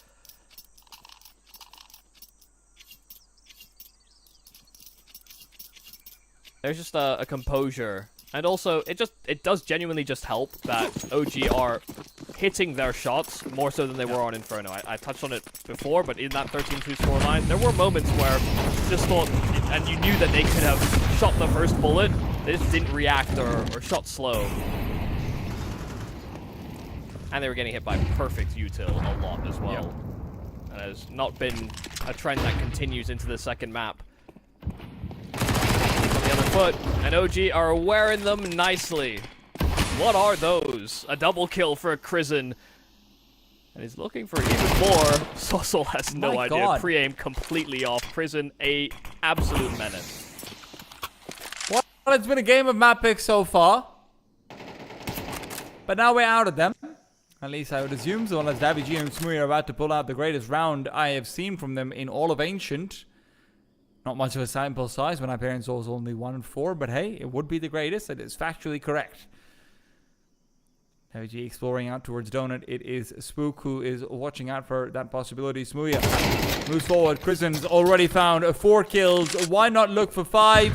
Davy G's out in middle. Krizen could top this out with an ace, and he certainly does. What a way to close. 13-4. OG remind Iberian Soul that Stromps can go both ways. Let's find out what Nuke has in store for us, because I can tell you, I have no idea. We'll be back after a break.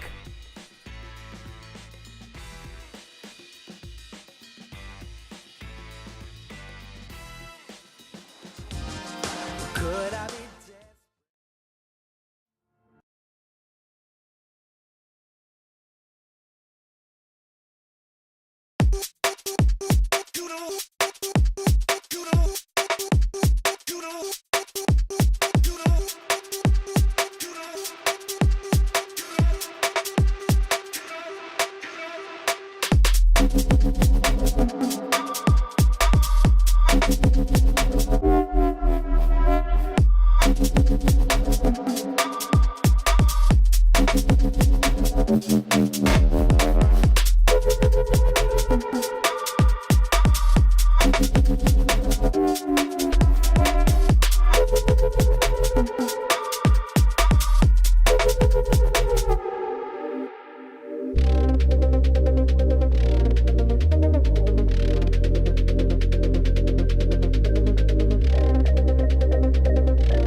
Welcome back to ESL Pro League Season 22. The European qualifiers continue. It's Iberian Soul versus OG. It's one-sided games, but for different sides every time. I don't know, man. I'm T-Time. He's Michael Ubic Cassidy.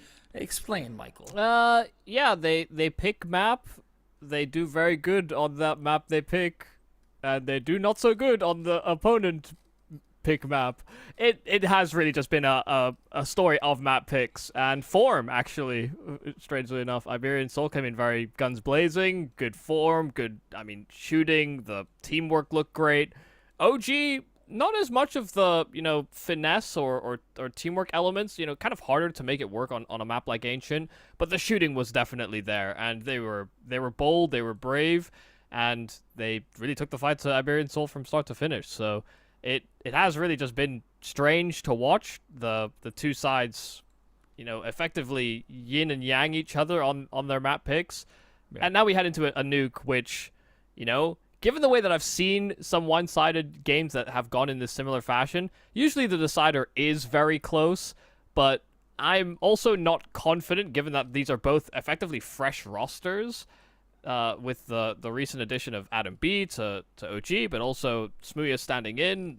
Sure, it's familiar faces, but there's, Nuke is a map where everything kind of has to be down pat with the rotates, what util sets people are comfortable throwing, what util sets you even want to do in your defaults. Do you use them? Do you not? There's a bunch of systems you have to put in place to tackle a map like Nuke, so I'm not really even too sure how this decider should actually play out. Well, I'm glad you said it so that I don't have to be the first one to point it out. I've got no idea, man. It's going to be strange stuff all across. I will say one thing that was going well for OG towards the end of things, which, look, we don't know if it's going to carry over or not. They're doing very well on a few of these pistols, right? The Deagle from Adam B, later on the 5.7s as well. OG certainly on Ancient felt like they had much more of a plan, and in my head that normally means that, hey, you know what, maybe we just haven't become fully acclimatized. Maybe we haven't gotten as many scrims on Inferno. Maybe we neglected it, thinking, yeah, that's a little bit more for, map that maybe we won't pick for a while. We can coast slightly more. It's one of those maps where if you want to learn it, if you are a team that has played it a lot, then you want to learn it fast, right? Because it's where you put your time investment early. It takes longer to get a player used to it. So I'm kind of copium right now than maybe Adam B's more used to Nuke, because I really have no idea. On the other hand, Smooya, obviously, he's just a full stand-in, right? So this is a situation where he definitely will not have practice with this team. But let's see who actually comes out on top. It's OG on the T side, Iberian Soul on the receiving side, Dabby G delivering with 2, but that's still a 3 versus 3 for this pistol now. Player on the lower bomb side is Alex. He lies in wait. And they're going to continue creeping their way further and further down ramp. Nikolas is still hounding in for a kill if he can find one. And he's crossing at advantageous timing, but he does spot Alex and does reveal his position. Instant headshot onto Alex as that first respondent. But now reinforcements is coming, but the bomb is not fully committed to the idea of a plant. Now Nikolas is trying to safeguard those double doors, but Adam B doesn't feel that safe, so it's a tap. And neither actually falling, but finally Smooya felled, and now Alex close by. They just try to swarm, and now that bomb is dropped out in the open. Mopo's fighting at the back of the site with those dualies, and he isolates a fight down to a one-on-one. Krisen at the control room window and has the chance to reposition. Mopoj may lose him. Was a critical kill on a Smooya. Krisen another one. Moposh will be able to get a sniff out at the very least, but his nose isn't the one doing the firing. Krisen will shoot it right off his face. Gotta say, man, that double doors not being closed down, I thought it would be an advantage for Iberian Soul, but because Krisen's coming in later on from ramp, hasn't revealed his position at all. Smooya was getting ready to re-peek back in and maybe get a double swing, something like it, just finding the right place to be. That's where Krisen finds him and takes him down. Moposh's rotation is good, but you know what? It's just not enough. Krisen, great start to things, as Iberian Soul will not be able to capitalize on Dabby G's double. Yeah, I'm pretty sure that's also 3 for 3 in T-side pistols for OG, but I guess more critically, 0 for 3 on Iberian Soul's CT pistols. The USPs have actually not been serving them well throughout this series. But get them on Glocks. They cook. Yeah, everyone's just 100% T-side pistol win rate in general so far. Yeah, it's just the T-sides that have been winning far more of those pistols. Oh, Sly. Ooh. Lordy, lordy. That's what they say in Britain, right? Smuya finds himself. No, a quick they don't. Oh lordy lord! Oh my! I'm so British. Oh my goodness, Smuya! He's not gonna be able to find the kill, but Mopa just swings by. Kristen taken down. You're in a 5 versus 2. They don't take any time to try and collect that gun on outside. 5 versus 3. 5 versus 3, sorry, yes. And Smuya right back over, who will be smoked off immediately. Saucer still playing containment on the Deagle. Smuya's come out of that smoke. Saucer will be looking to swing with him, but Adam B's spray transfer is neglected. That pole in the middle, it receives more bullets than not, but still the bomb will go down. 2 versus 4. This time I got the numbers right, but can OG get the numbers down? Yeah, can they actually collect on it is the bigger problem. I mean, they have no util, they don't have a kit, and Luca's found his kill. Fiku now revealed at the back of the site, but it has to just be this SMG that hounds him, and he will be dealt with. Solsol, the scout, will finish the job as well. And so, with the force by Iberian Soul, those first 2 kills they get, it's enough. They retain that advantage through and through, and OG were constantly playing catch-up. What a value add that scout was. First kill from Sumuya was fantastic, but afterwards, of course, just also being able to recover it. Great Deagle shot there too. One of the things that has maintained for Iberian Soul, which we can say sort of in the early phases, is they are quick to react in these mid-round situations, right? Sumuya is making the call that, hey, I'm pushing out through the smoke to speaking with me. They're listening to him and whatnot. This is where that chemistry from once upon a time actually matters, because there is a certain level of trust built that, hey, listen guys, we know this is someone who we respect at least as a player. Listen to him, let him play around himself. It's a stand-in situation, it doesn't matter, and Smuya is more comfortable asking for that space as well. Yeah, it's just, they're very active pieces either way, right? Whether it's Mopo, Smuya, Alex, these are all guys that if you want to make an aggressive play, it's actually not that hard to convince them, you'd imagine. Also, a kill at ramp, but he goes out re-swinging. He didn't have a teammate near him. He didn't have, a player down the ramp that could swing off him. After he gets that first kill, I'm actually surprised he continues to fight. So, a 1-for-1, OG will be kind of satisfied with how it starts. Smuya's in a good position. Has to be careful that he doesn't get caught off by a smoke fading. He's worried about there being players inside of it, but also can't spray out and reveal his position too early either. Krisen will be visible soon. Smuya takes that fight, finds 2 players, backs off. That's more you like it, but he sees 3 now. Suddenly, Smuya! This is more than what he asked for. Still, 2 players out on the A-bomb site. OG might not be expecting this. HE grenade is primed and prepared. Will not be doing all that much, but every little bit counts. Nikodos comes in from behind. Uses that information to find a quick backstab. A second kill as well on the Tech 9. This is force buys galore, but Davi G can still try and unsettle the score. Nikodos and that saved M4 is going to be too much. Yeah, and I'm not really one that likes to harp on, a singular mistake, but, going 1-for-1 when you're out of position at ramp is kind of not the right move. You'll only see players continuously challenge from hell like that if they know that they've got a player that can react with you. Had they, had Smuya been closer and they could have double swung, then that play makes a whole lot more sense. But, Solsol being that first domino to fall, the fact that it kind of disjoints Iberian Soul so much, they were not settled in their positions. The fact that Smuya had to worry about outside as well as the ramp duels, it was just clear that Iberian Soul didn't really know how to react properly to this massive vulnerability. Well, right now Iberian Soul are pushing in with the 5-7s. That's found success before, but Krisen's found them instead this time, and he's not okay. Counter-Strike. Yeah. I mean, he got the first 2 so easily that, yeah, the Tech is better at that range, to be fair. At least than the Mac 10. Just another time that ramp is just kind of taken, and quite easily here for OG. And Saucel peeks back out over. AK on the other side. Deadman walking. Deadman walking. Well, Fiku inherits that title. There should be an escape path for Smuya as well. It just comes down to Alex and whether or not he can actually remain undetected. Good clear from Adam. Just looked a little shy on Alex's screen, but that's because he's so close to that vent wall. Adam B catches the shoulder and finds the head. Don't know if this Falmouth is going to be in Smuya's hand for long either. It is a quick peek that is punished. Nikolos misses the first shot, didn't have enough HP to go for more, and now the clutch is on, but nah. For how long? Smuya decides, maybe turn it back off. Yeah, I think there was actually a smoke that he could have picked up in Hell that maybe could have served him well if he decided to go for a clutch. But it's just the fact that by the time he gets up that heaven ladder and, you know, expects to maybe eat an HE or maybe a smoke lands at his feet, he's just going to bleed off a lot more time than he actually has to win a round. Terrorists win. So an understandable save. But good work from Crizzen. He's been very active.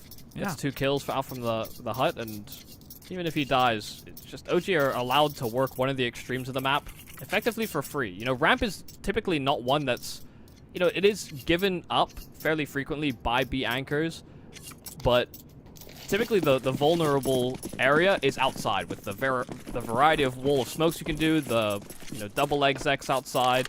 You're expecting that secret stairs could be accessed in some capacity. Not typically ramp. You know, if you have to worry about both extremes, then things get very, very worrisome for you on this map. Well, this is fun. They're just making the crossover. Of course, they're worried about the AK that's been saved, but Adam B has already taken it out of Smuya's hands. And unfortunately for Iberian Soul, Michael, that after all of that, they suffer the fate of a CT side and gets bogged up in a force by war that they lose. They're going to be down realistically, you know, could even be 1-5 if Smuya's op considerations become a factor and whatnot. You know, they're going to be disadvantaged even in the next round, even if only marginally so. Yeah, especially when we're having the conversation about T-side nuke. 5-6 rounds? Most teams are very satisfied with that. 7 or 8, you're eating good. Yeah, I'm with you. The fact is, the way the money is going, if they want that AWP, which they should, given the way that Smuya has been shooting so far with that AWP when he's been allowed to have it in this series. But they're also just kind of failing to put enough pressure on OG in these moments. Davy has slipped the net. He is between his OG members, but Adam B doesn't lower his guard. Any shenanigans that Davy had planned. What he would have given for a kit right there. Wouldn't have gotten the defuse, but maybe, you know, gets a couple of kills with the bomb. Yeah, needed a kit smoke, I think. Yeah. Mopo's out on the hunt. It is without Kevlar. Aim punch was never going to let that be easy. And it is 5 alive. Lots of money made. OG looking good, feeling good, playing good. Yeah, anyone that was thinking about Mopo, why didn't he try and save there? I mean, they were split. There were 2 ramp. His exit paths weren't great, and the bomb is planted underneath him. He would have died to the explosion. I always appreciate the Twitch chat voice you do, Michael. Just want to let you know that. What? Why didn't he save? Crizzen, that's actually just my normal voice, just a little higher. Well, you are on Twitch chat a lot. Yeah. Crizzen tried to accelerate and see if there was any CT trying to get into lobby early. The flashes are good. No, they're great. He's got 1, looks for 2, but Davy G and Saucel have been able to find success elsewhere. Saucel is actually contesting ramp this time, but not for long. And as Smuya re-peeks back out over, he suffers the same fate that Saucel did so many times. With a perfect advantage of position, just couldn't fire the shot. Davy G has to compensate, will do so, and get away to safety. 2 versus 2. The reset will take place. Davy G slow to open the doors, can't threaten anything. Oh, good kill there from Alex. Nikonos is trapped. Oh, and the trade is so fast there from Davy G. Nikonos had to take a fight at some point, but he just can't wrangle it. It's all Davy G that serves as this hero. He not only brought them away back in, but he closes the round as well. It's a lot better looking there from Iberian Soul. Even if they lose those fights on ramp, they still end up in this moment where Davy G can slide in for a big-time moment. Gosh, I mean, you still look at the money of Iberian Soul after that one. It's just not very pretty, is it? It's a worse buy than what they walked into the last round with, but maybe they can still do more. Definitely a cute idea there, though, from OG. You know, just sending Krizen as this sole entry fragger into the top side. It looked like he could have got a 2. Yeah. Goes a lot better for them than I thought it would, though, to be honest, considering Sosol's positioning. But yeah, Smuya now tagged up on his cross back over, will provide the smoke through the T side instead of having them deploy one of their own. Nikodos is just firing away. Alex will not be able to take advantage of the reload, and the Molotov will just be forcing him back as well. Adam B finds the 5 versus 4. Smuya's turned around. Oh my god, it's never looked this easy for Spook! Listen, I used to be confused by how to pronounce his name, but it's not because of the spelling, it's because this man is spooky in spokes. Oh, dink on Subiku inside of main, and that's the bomb dropped at the feet of Alex, but he just can't turn his head around it fast enough. Had to be on a swivel, player door, and coming out hut simultaneously. And now Sol could be up to some clever tricks himself. Smokes are down. He could have actually bypassed Nikodos. Instead, will move to fight him. Now, I do think there is a kit en route that he could recover, but has that open hand and doesn't fancy his position. OG will move into a 5 rounds here on this T side, while Sol tries to save. I have to say, I am loving this sort of emboldened version of OG. There were moments on that Inferno when they were getting battered, where understandably they were playing quite timid, a little fearful. They weren't actually playing off each other great, and I was worried that would transition into the other maps in the series. But on Ancient, I think they gained a lot of confidence with the way that they were playing, how aggressive they could be, and now they're just willing to take those risks, even moving into a map like Nuke, where, you know, the walls and all the permutations of it, teams that will scrim on Nuke will be very familiar with a lot of the variety of it. And, you know, there's clever ways you can I guess, sort of dodge their expectations, but I typically don't see it be as, you know, forward or as risk-taking as OG are doing. You know, the spook play, whether it's Krizen on the solo entry out from hut. Yep. It's just it's nice to see that they're trying to refine a bit of aggression and also just poke holes in an Iberian Soul that justifiably shouldn't have everything put together. I do wonder if it's increased as well when you consider things like how quickly they've been able to take control over ramp, even in positions where it feels like maybe they shouldn't be able to, right? So unpeaking, repeaking, and it's not all on him. It's also just about him feeling like he has to reinforce other areas of the map and whatnot. Those comms are much more revealed in the troubles that they might be having for Iberian Soul, right? So OG probably do feel like, hey, we are at liberty to take more space. And it's nice to see that exploitation. You know, I think that's one of the things about Krizen that largely, you know, people have been somewhat impressed with, that they've talked to me about, right? I won't pretend like I've gone through and I've watched every single OG demo and I can be like, this is exactly what Krizen's strength is and has been since his Mouse NXT days, but it feels like he's found a nice way to be able to at least adjust to his opponents and whatnot, and coming into the first few T-side rounds as well pretty much every single time. And what more can you really ask for from a young IGL? Yeah, I mean, he has a nice variety of, you know, defaults and execs and, you know, pacey plays. I think there's a lot of in-game leaders that sort of try and model that hyper variety.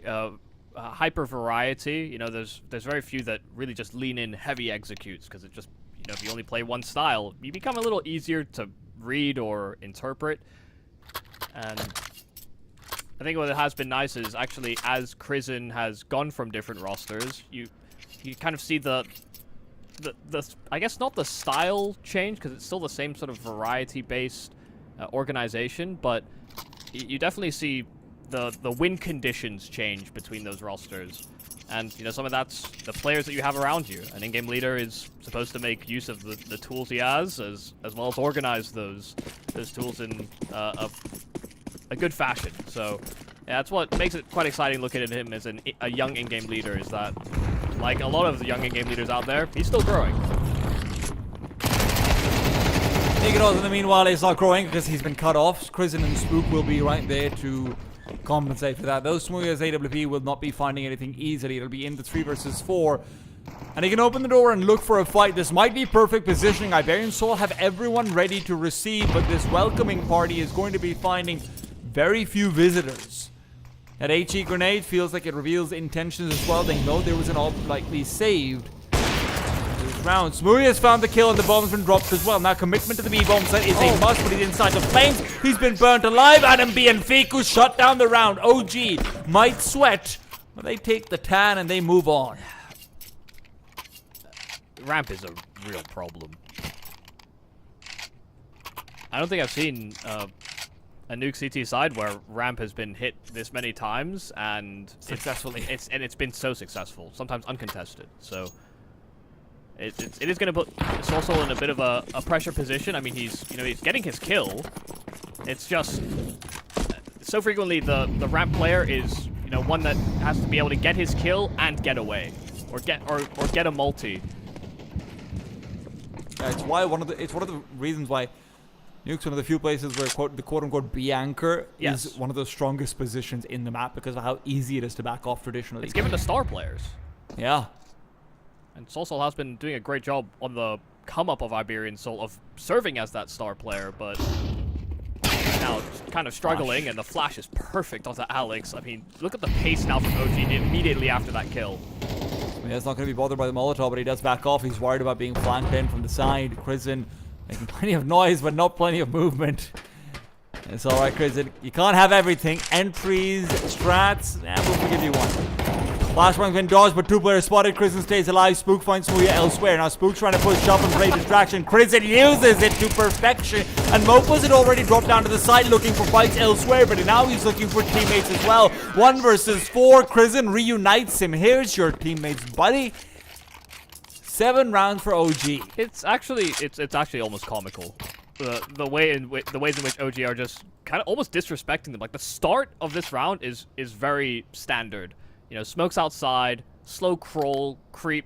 Iberian Soul are not putting as much pressure or presence on outside because they've been struggling on the other extremity, and so they want to be in faster rotating positions for it. OG 1 flash to main, 1 kill, and just an immediate beeline. And even if Krisen missed the jump like 3 times to get into AC in heaven, it just served as a massive distraction. And he's primarily there to hound for extra information because he's been loud and proud about his approach, so he may as well keep at it. And just by continuing to limit test in that way, he kind of manufactures new opportunities for the team to collapse and play together. It doesn't seem the most organized in these moments, but they're clearly calling a setup and a play to target one specific quadrant and then springboarding off of that. And it's working wonders for them. Charm. We've seen 5-7s win rounds. This one, they're in the right position. They've started off well. Davig's on 1 HP, but they're still alive, and that's what matters. That means it's a 4 versus 3. Even if technically the HP was almost identical until that bullet just landed. Yeah, technically. Only Miss Nikodos will have to be a bit worried about a player coming in from the vents. Mopos is, in fact, ready to do just that. Boost up for Davig. He knows his job is, hey, you get lucky with the kill, that's nice, but please tell us how many players are coming over. I find it very unlikely that they actually clear for his position as well. With the time remaining, it'll be difficult to. They've been good about looking for Soulsoul. Spook will check for it, but it still gets taken down. Davig not forced to drop either. You don't normally see the boost cleared that close. Soulsoul pushes through, gets the kill. Somehow Krisen unable to punish. Yeah, Nikodos is busy throwing rifles away, but he now realizes, like, wait, there's 2 here actually, so, and 2 more right in front of him. So it was a rather fruitless effort. Let's get one more and tries to run away. Tries to throw that AWP away, but Smooya actually grabs it. So thank you very much. A force buy that falls Iberian Souls. Or into Iberian Souls camp. They needed that. Well, they've had 2 of them now. Yeah.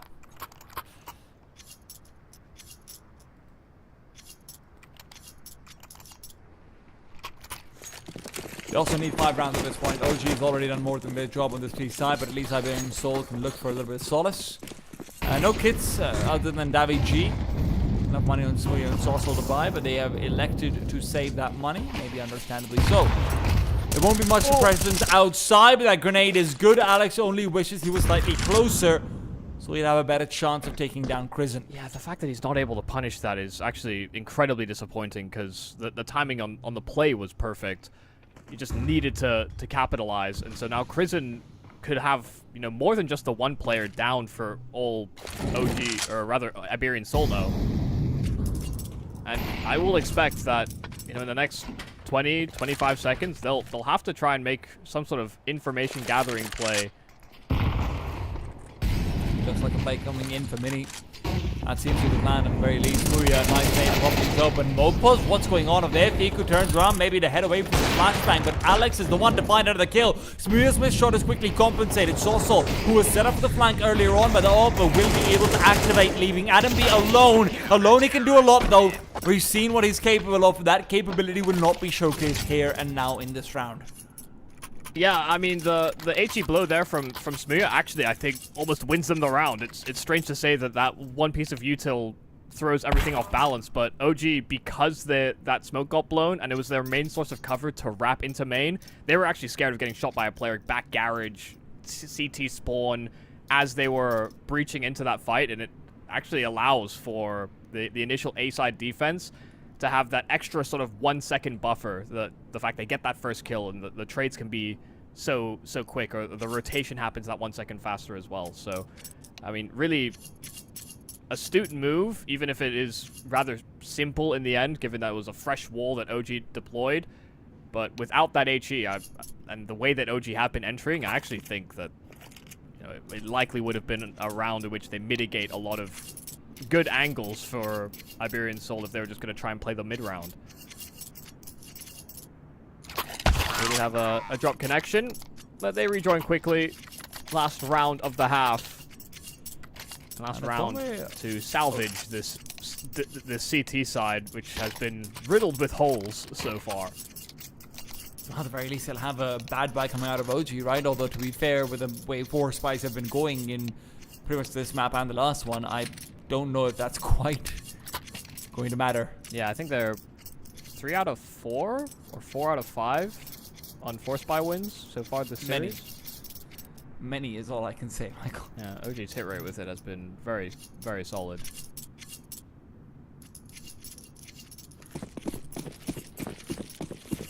Two Tech 9s, 2 AKs. A Deagle in the middle. A little bit of everything. But can they make a mean gumbo? It comes down to ramp where they look to contest. Crizzen leads, Spook follows. 1 for 1. Access granted. That's just not enough. You know, Saucel's had the best game statistically, but his position has been pressed so many times. 1 for 1 against a Tech 9 that he misses so many of his opening bullets on. It's not enough. There's not enough chance to react there for Iberian Soul. Look how far they're having to sort of play back to try and contain the presence, because this has been a problem position in a number of rounds gone by. They have seen the ways in which they can lose just by OG having ramp control. And so they are playing very separated, but also in sort of sentry positions that can react.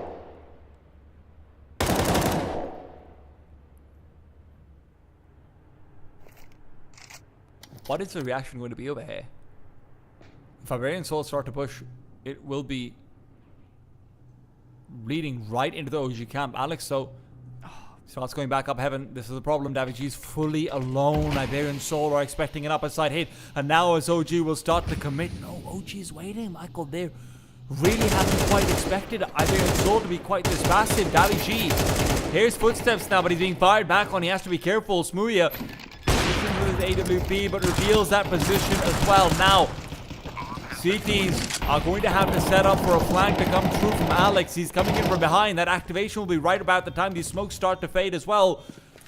G though cornered in by 3 players. OG are taking the fight to him, and with a smoke in his hand, there's no way for him to win that fight. Adam B repositions back over, but Mopus is able to move into the side, breaking his head with it as well. A second kill found. Spook around the corner. Mopus closes the door. They'll be able to open it soon too. The HE grenade doesn't actually open the door. They will have to do so from beyond the grave. Nikodos alone. 1 versus 3. First kill found. Second not on the ground. Yes, just yet. Smooya will get the defuse. Kit is present. 5 barely collected by Iberian Soul as the half will strike. It'll be time for a break, but that second one, where will it go? We've got no idea.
Iberian Soul find respectability in 5, but they're going to have a bit of a tough time climbing back up. OG, great T-side performance.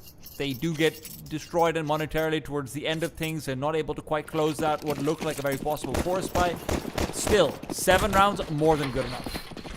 Yeah, OG did a great job that whole T side of just dictating the flow of combat. Not once did we see Iberian Soul get aggressive when it's a team filled with aggressive pieces. And so on this T side, you're expecting to see that manifest itself. Smooya, 2 kills at ramp. This was a problem area for them, but it is a problem here for OG too.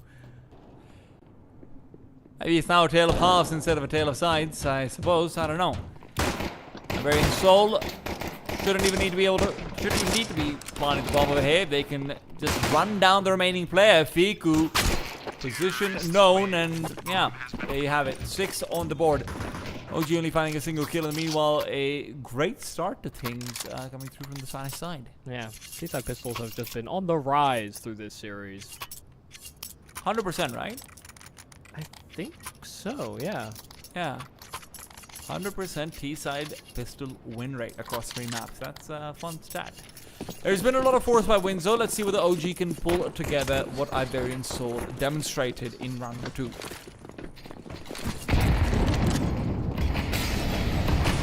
Out, it feels like it'll be a faster play that is being lined up, but that's only one player threatening it. Everyone else from Iberian Soul, slow and steady. Mopos getting ready to flash, molly, pop, and well, flash and molly have come through. No one's being popped just quite yet. Return mode flashes are good as well. Fiku can't collect his aim in time, but Spook will be able to find both his aim and an AK. Soul trades already deep inside the site, perhaps unexpectedly so, and Adam B flanked out means Iberian Soul will fight the curse of the Force. Yeah, that really looked like it was going to destabilize. As soon as Spook gets that kill to an AK and then finds a second, had there just been a little bit more presence on that top side to pull away from Spook and the plays that he was making, then it could have compounded into a greater issue. So, yeah, very nicely handled in the end there from Iberian Soul, even if the execute was incredibly messy. You know, the Molotov, the flash combos, I'm pretty sure Iberian Soul were just team flashing themselves as they went for the exec, and it just added to the chaos that almost actually didn't need to be there. But they found themselves again after they recovered from blindness. Now comes the real threat, Michael. I remember what Adam B did with Deagle. Yeah. Is he going to be the only person who doesn't buy the Deagle? Oh, he has a Deagle.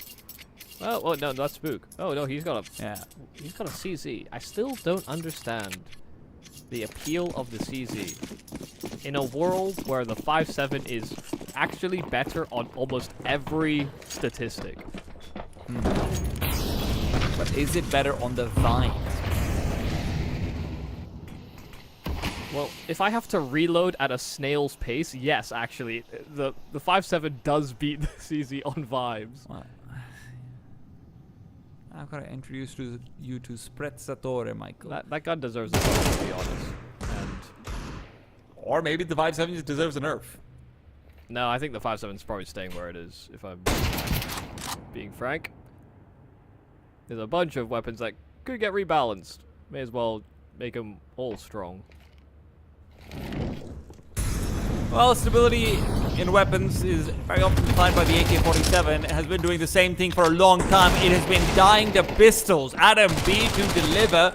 Story traded away. Mopos misses a clear opportunity, and that could come back to punish some. Spook in the back of the site. However, he's not able to do too much. Fiku comes in. Daviji's not checking for this one. Fiku can get a flank as well. Bomb is going to be taken down if Daviji hadn't turned around. That is a quick safety net that is created. Oh, just because of his position. To be honest, I don't even really blame anyone for how it happened, but Daviji was inside of main, and the only reason he turned around as fast as he did is that there was a player swinging out from heaven. So, you know, in a weird way, Fiku's teammate trying to take pressure actually kind of messed him up on that flank, but he didn't know about the positions. Still, we're getting some impact. We're getting some of those multi-kills that we saw surface on Inferno here for Iberian Soul that were pretty much absent throughout all of Ancient. And now that they've found themselves into a lead, OG will have to cause a bit of turbulence in this first gun round. Daviji heard that nade. He realizes it's time to take a fight, and Kristen is regretting the lack of head armor. Takes a lot more damage than he would have otherwise, and he starts spraying too early. Daviji, the experience overwhelms the young big brain of OG. Inigroso, a man with plenty of experience himself. Trades things out 4 versus 4, but it feels like Iberian Soul have been given a lot of control across the map. Unfortunately, they've had to get it at the expense of pretty much all their utility. Yeah, the problem that they'll have now is that OG actually don't know if they could have walked down B, so they're going to have to clear for something, and this is where they're starting to make a move, aggression in towards ramp, Smuya's still holding his line towards the hut. They want to crunch this position because outside and the lower site could be compromised. And Adam B just activating on that flank in time, but they lose Spook topside. Now a 3-on-2, made 2-on-2 as they disregard What's going door. on? Bomb is down the lower side. Mopo just has to run distraction. They're playing ISO 1v2s. He's dead. It's everyone being shot in the side of the head this round, and Soul's left. And when you're saying ISO 1v2s, this is, I guess, as ISO as it gets. His teammates are all dead. He gets the first one, dodges things out with a rubber life tube. You've never seen that one before, have you? Nikados trying to fight back with a grenade and with an incendiary, but it's Soul who knows it's all about a single headshot, and that's not what he'll find. Nikados with a pistol will shut him down. The lack of ammo or something, I suppose. But a triple kill to save the day. I'm just wondering how Adam B gets that second kill. I'm more wondering, in a 3-on-2, why is everybody just so disjointed?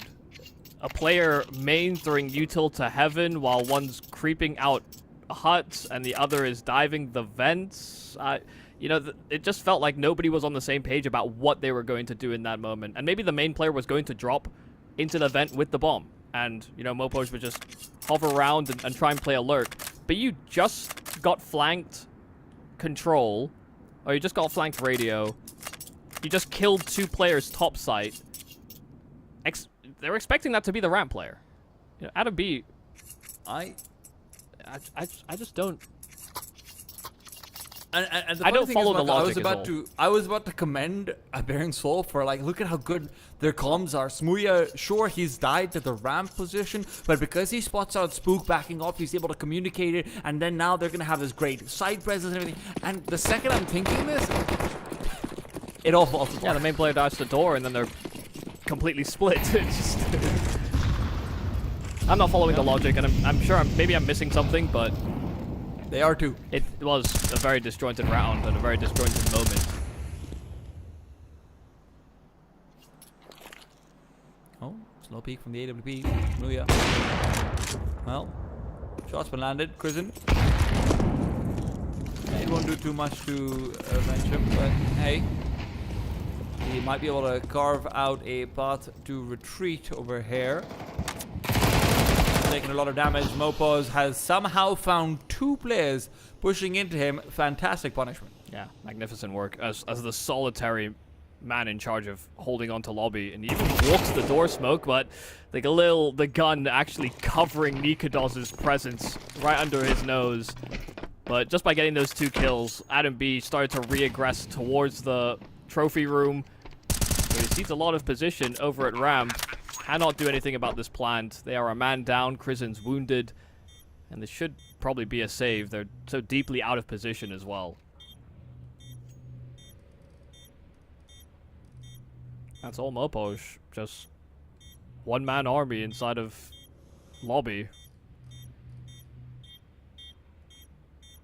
And this is the thing. This is the same reaction that OG did in the round gone by. They kind of lose the information outside. You're expecting teams to make some kind of counteraction. And if they don't make a counteraction, that they're probably playing a too lower setup in some capacity, so that they don't have to make that concession. But Mopoj reads this round well, where the round prior, they get flanked by lobby, and then this whole chaotic circumstance, this kerfuffle happens. So it's a similar reaction, slightly different timing, but Iberian Soul just getting those 2 kills, it's enough.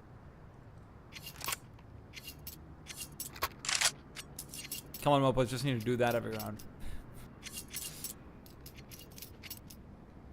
And I'm not saying necessarily, you know, when teams don't counteract that they have to be playing a too lower setup, but you know, there's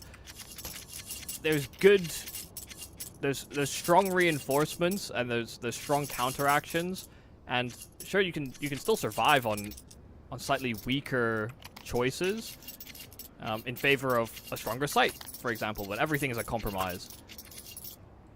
Let's try to make as few as possible.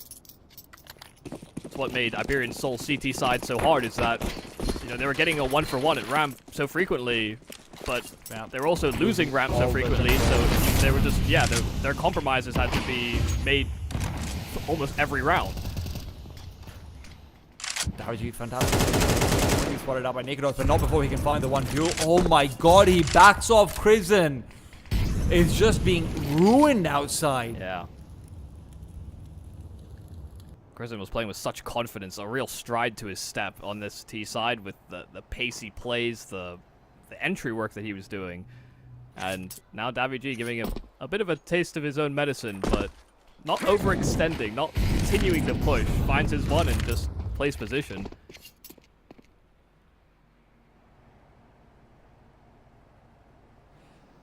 A lot of presence out towards the lower bomb site. Iberian Soul is still hunting. They're expecting there to be one more player over here, which honestly, good read considering Nikodos isn't too far off. Smooth's just clearing out the close angles as well in case, but yeah. The timing here is actually impeccable here for for Iberian Soul. Sorry. Oh, yeah, I mean, Nikodos was looking outside for ages. Smooth just barely missed the timing, but as they go for cross, Nikodos can't hold that. Timing might be impeccable, Michael, but call is very impeccable. Oh, but they're about to walk into 3 CT players over here. Iberian Soul don't have quite the same benefit that Nikodos was able to provide his team of spotting out 3 players in their information. 18 seconds, this is only the lower bomb set that you can actually try and commit to. This is a fantastic crossfire as well coming through, but they still dismantle it. They get 1, they get 2. How is this happening? 8 seconds on the clock. Nikodos reveals position. They know there should be no more than 1 player over here. No. As long as Blue can't interrupt the plan, it should be game over. He doesn't even try for it, but the round is finished. They stop planting.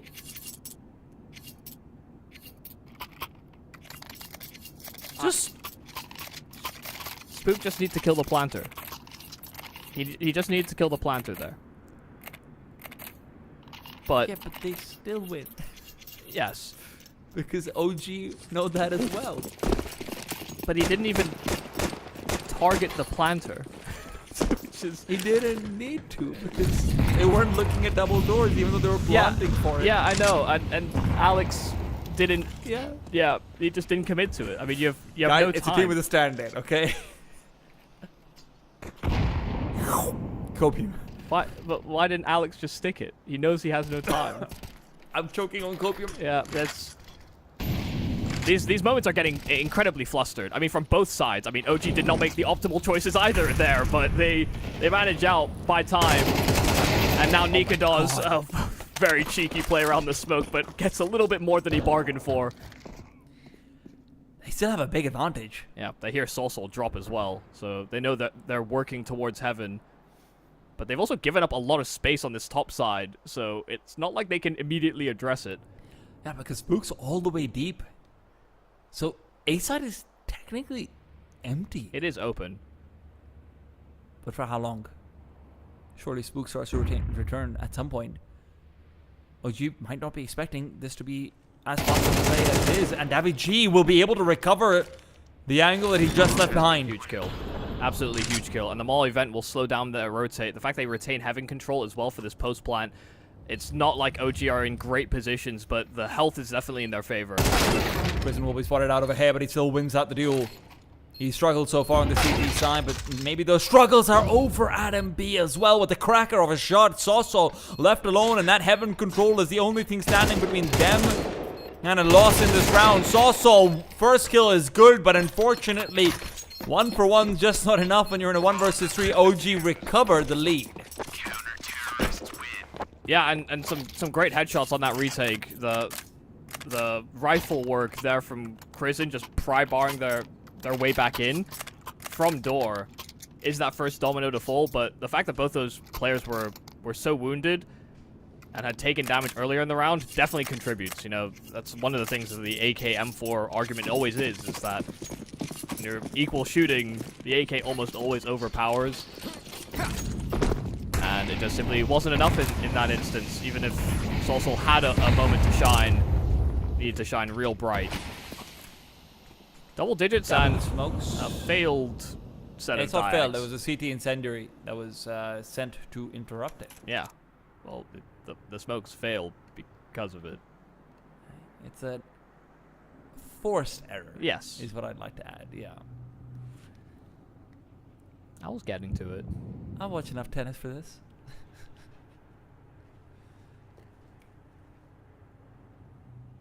Yeah, so they don't actually wager with that set of cross smokes. Trying to run a distraction for Mopoj to sneak in behind, and has a kill pretty much lined up for free. So long as Adam B doesn't turn around, and fortunately enough for him, Mopoj isn't exposed. So a rifle can be recovered. Nikodon is still tucked so tight, and yeah, he didn't have anywhere to run to, but Kristen does at least compensate in at hell. Back to 3-on-3. I mean, Nikodon's even buying that much space for Kristen to make his way over is big, but I don't think they've realized David G's inside the A-bomb site. And, well, that's where that revelation comes through. Saucel can accelerate up heaven as well. The A-bomb site is once again free for the taking, and this time it feels like it'll be a lot easier to hold on to it as well. Iberian Soul continue to remind us why these pistol buys are potentially deadly. Spook and Fiku still contesting. Closes the gap. Oh, nice headshot. It's not enough. Great adjustment from Fiku as well. I'd like to say it should probably still be a save. Just because Fiku is so low, but they're still giving it an honest swing. Well, Fiku's dead now, and Spook, listen, 6 HP and no HP doesn't feel like there's that much of a difference, but 1 versus 2 is just not something he's willing to go for. Really wanted to have someone covering off a defuse if it came down to it, but unfortunately, that won't be an option. Iberian Soul, great access point found by Mopoj. Honestly, that ramp kill unlocks it all. It's the fact he was able to slide down to the lower side of the map and coordinate with his team to run that sound distraction so he could break the glass. And it tallies up to a crafted opening duel. And a free access point. Ramp just... I don't think I've ever watched a nuke official between two similarly skilled teams where ramp has been such a heavy footfall area. And very often such a weakness.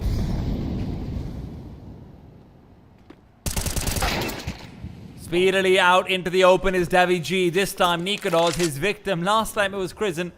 Nikodos thought he could maybe be a little bit bolder, maybe look for a little bit more of a fight.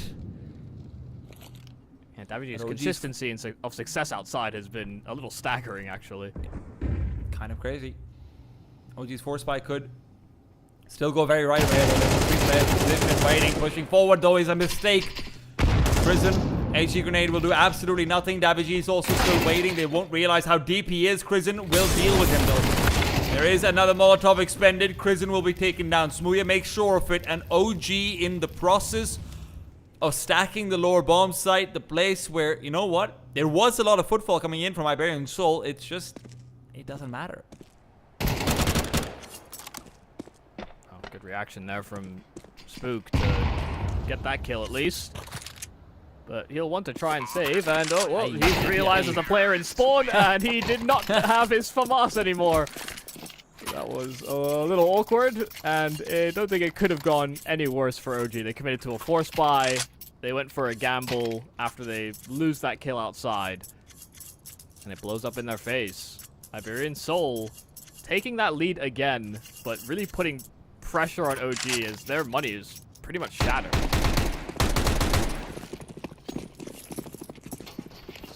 It ain't pretty. There should be a guarantee of an overtime at the bare minimum here for Iberian Soul.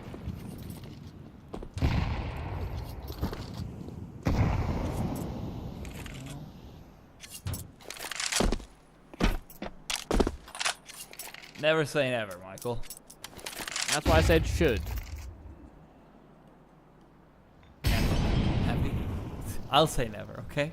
What about Oh! Are you sure about that? No longer. Definitely waiting around the corner. This is a lot of damage on the Saucel. They're giving these pistols so much respect. It's actually kind of crazy. They're giving them so many double peek opportunities over here as well. They keep getting headshot down. But OG have lost a lot of life in the process as well, and as much fun as it may be to speculate about the potential success of USBs, be 12 is a guarantee for Iberian Soul. Even if they do lose a weapon in that process. They're trying to cut them off, actually, and stop that from happening. You see a player ascend towards the top side of T-Spawn. Me as well was trying to cut him off as well, but they actually don't get the sightline they were looking for. So yeah, Spook is out of there. Maybe an AK saved. I don't think anybody should chase too intently. Yeah.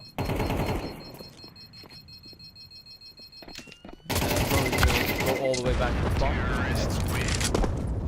Couple of kills, they don't really mean too much. It will be a full buy coming out from Iberian Soul regardless of the situation.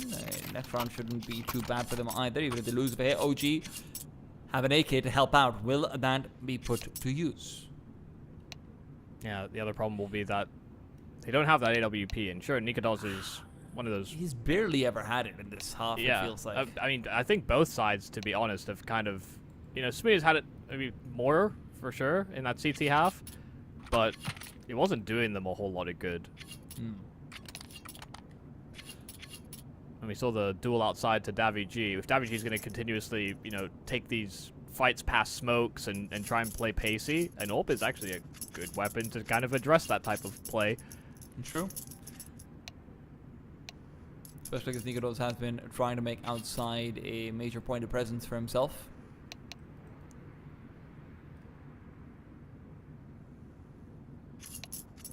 Yeah, that's one of the most threatening things about Iberian Soul. I talk about them being aggressive and having aggressive pieces, sure, but you know, when you really break down how teams typically structure their role system and who's going to entry and what they're going to do, you know, some teams run like defaults, and the people that are the extremities lurkers can sometimes pivot into being an entry fragger. Yeah. The way that Iberian Soul structure themselves is like they make a call in the opening 15 seconds, or even from, it seems like almost from spawn as well sometimes, where almost map to map, there's just a different entry. You know, I think back to, you know, Mopo's Inferno, or this time it's Davi-G outside, or, you know, I've seen Sol on train, for example. Like, there's just so many different pieces. Alex on Ancient, you know, there's... It's like Smuyon into the breach. Yeah, actually, kind of valid, but I feel like you have to do that out of necessity almost. But like everyone seems to have like a specialist entry map on the squad, which is, you know, kind of good, kind of, you know, it has its pros and cons, right? You know, each of them will have a slightly different play style to them. Makes it a little bit harder to conventionally counter. But then if that player has a bad game on a map that's very important, it can mean the world. That might be what is at stake over here. OG on the verge of being defeated in a map where they felt like they've already walked the 9 yards, but 2 great kills will give them a little bit more time to put their feet to work. Sossol's 2 entries are all that have found success, but Kristen misses a lot of shots, only to compensate. Smuya left alone. 1 versus 3. Still a lot to fight for. Even a couple of kills would go a long way. The CT side economy would be lambasted. 1 kill found. The second evades him. CTs will be able to bring together a buy in the next round, but forget about having a sniper rifle. OG is still an uphill climb. Yeah, it just looked like the exec and what Davi was supposed to do on main is actually just sort of miscoordinated. The flashes go out and Davi swings quite late, and by the time he does so, players that were dodging flashes or even hit by them had recovered for the most part. And you know, from there, it just seemed like OG could keep a hand or could keep a lid on things rather for that execution, because they sort of broken the pacing on the hit. Now, we said that the buy wouldn't be suffering too much, but Iberian Soul are down to some Galils. Lots of optimal weaponry. Kristen, really cheeky move around those smokes, capitalizing on the gap in the waterfall. But a player dives the vents here on Iberian Soul. Was audible. OG should know about it. Will they be able to address it, though, is the question. It puts a lot more pressure out on the ramp. That's why they brought in reinforcements. Adam B and Nikodos will be in one of the most trafficked areas of the map, but Adam B's already lost his life. What a kill from Sossol. Nikodos fires back, but not for long. 3 versus 2 as OG will lose that advantage, and they might be on the verge of losing this map and their opportunity at Pro League. Molotov forces them away. The HE to pop open the double doors, and flashes could be continuing through. Krisen regroups and recedes back to single. Baron Soul know that it's all just a waiting game. They can let the time run out. Sossol's got no reason to take a peek. No incendiaries to flush him either. He is the ultimate insurance. And when will he start to swing? Krisen going for the defuse. Sossol needs to come out. He will not be able to get it in time. OG find 12. Sossol. After a full map of numbers being found, of putting up the kills, unfortunately, it's that very last one that could just cost him the series. Yeah, he didn't think that he got the kill, but he also thought he'd pulled them off the defuse. It's the fact that he jiggles for the burst and then tucks himself away. That could be a moment that comes back to haunt Iberian Soul and haunt Soul. We run it back straight to this overtime. Nikodos this time with that AWP. We'll try and swing in front of the door. We'll blow the smoke twice over, but doesn't go deep enough. God. The spam is on point, though. Alex fires back.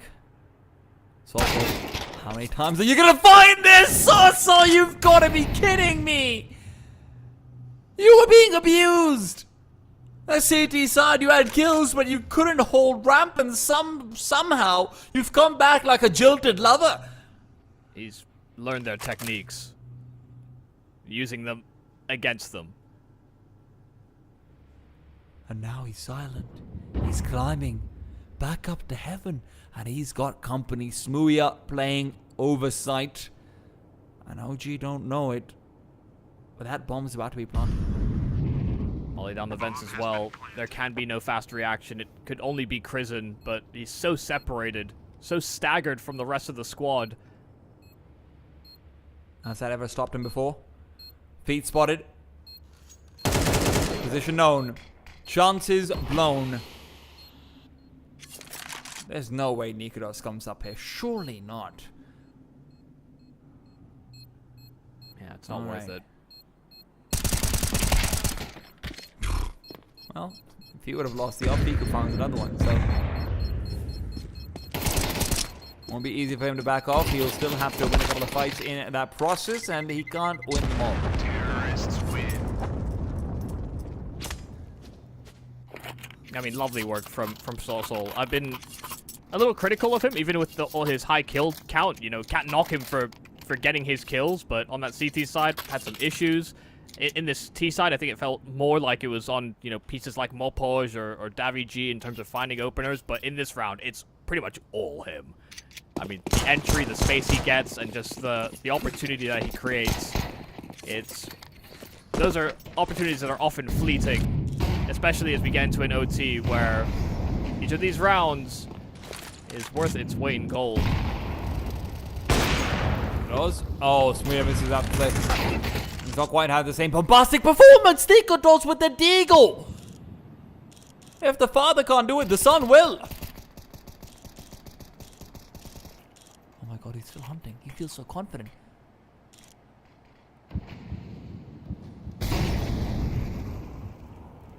Flashbang won't be giving Sossol the opportunity to drop down. At least, well, it does, but it's not an opportunity he uses. Can be incendiary in his hand. Will be able to peek out. Will have the swinging advantage. Nice, clean, wide swing. And Nikodos brings it back to a 5-on-2.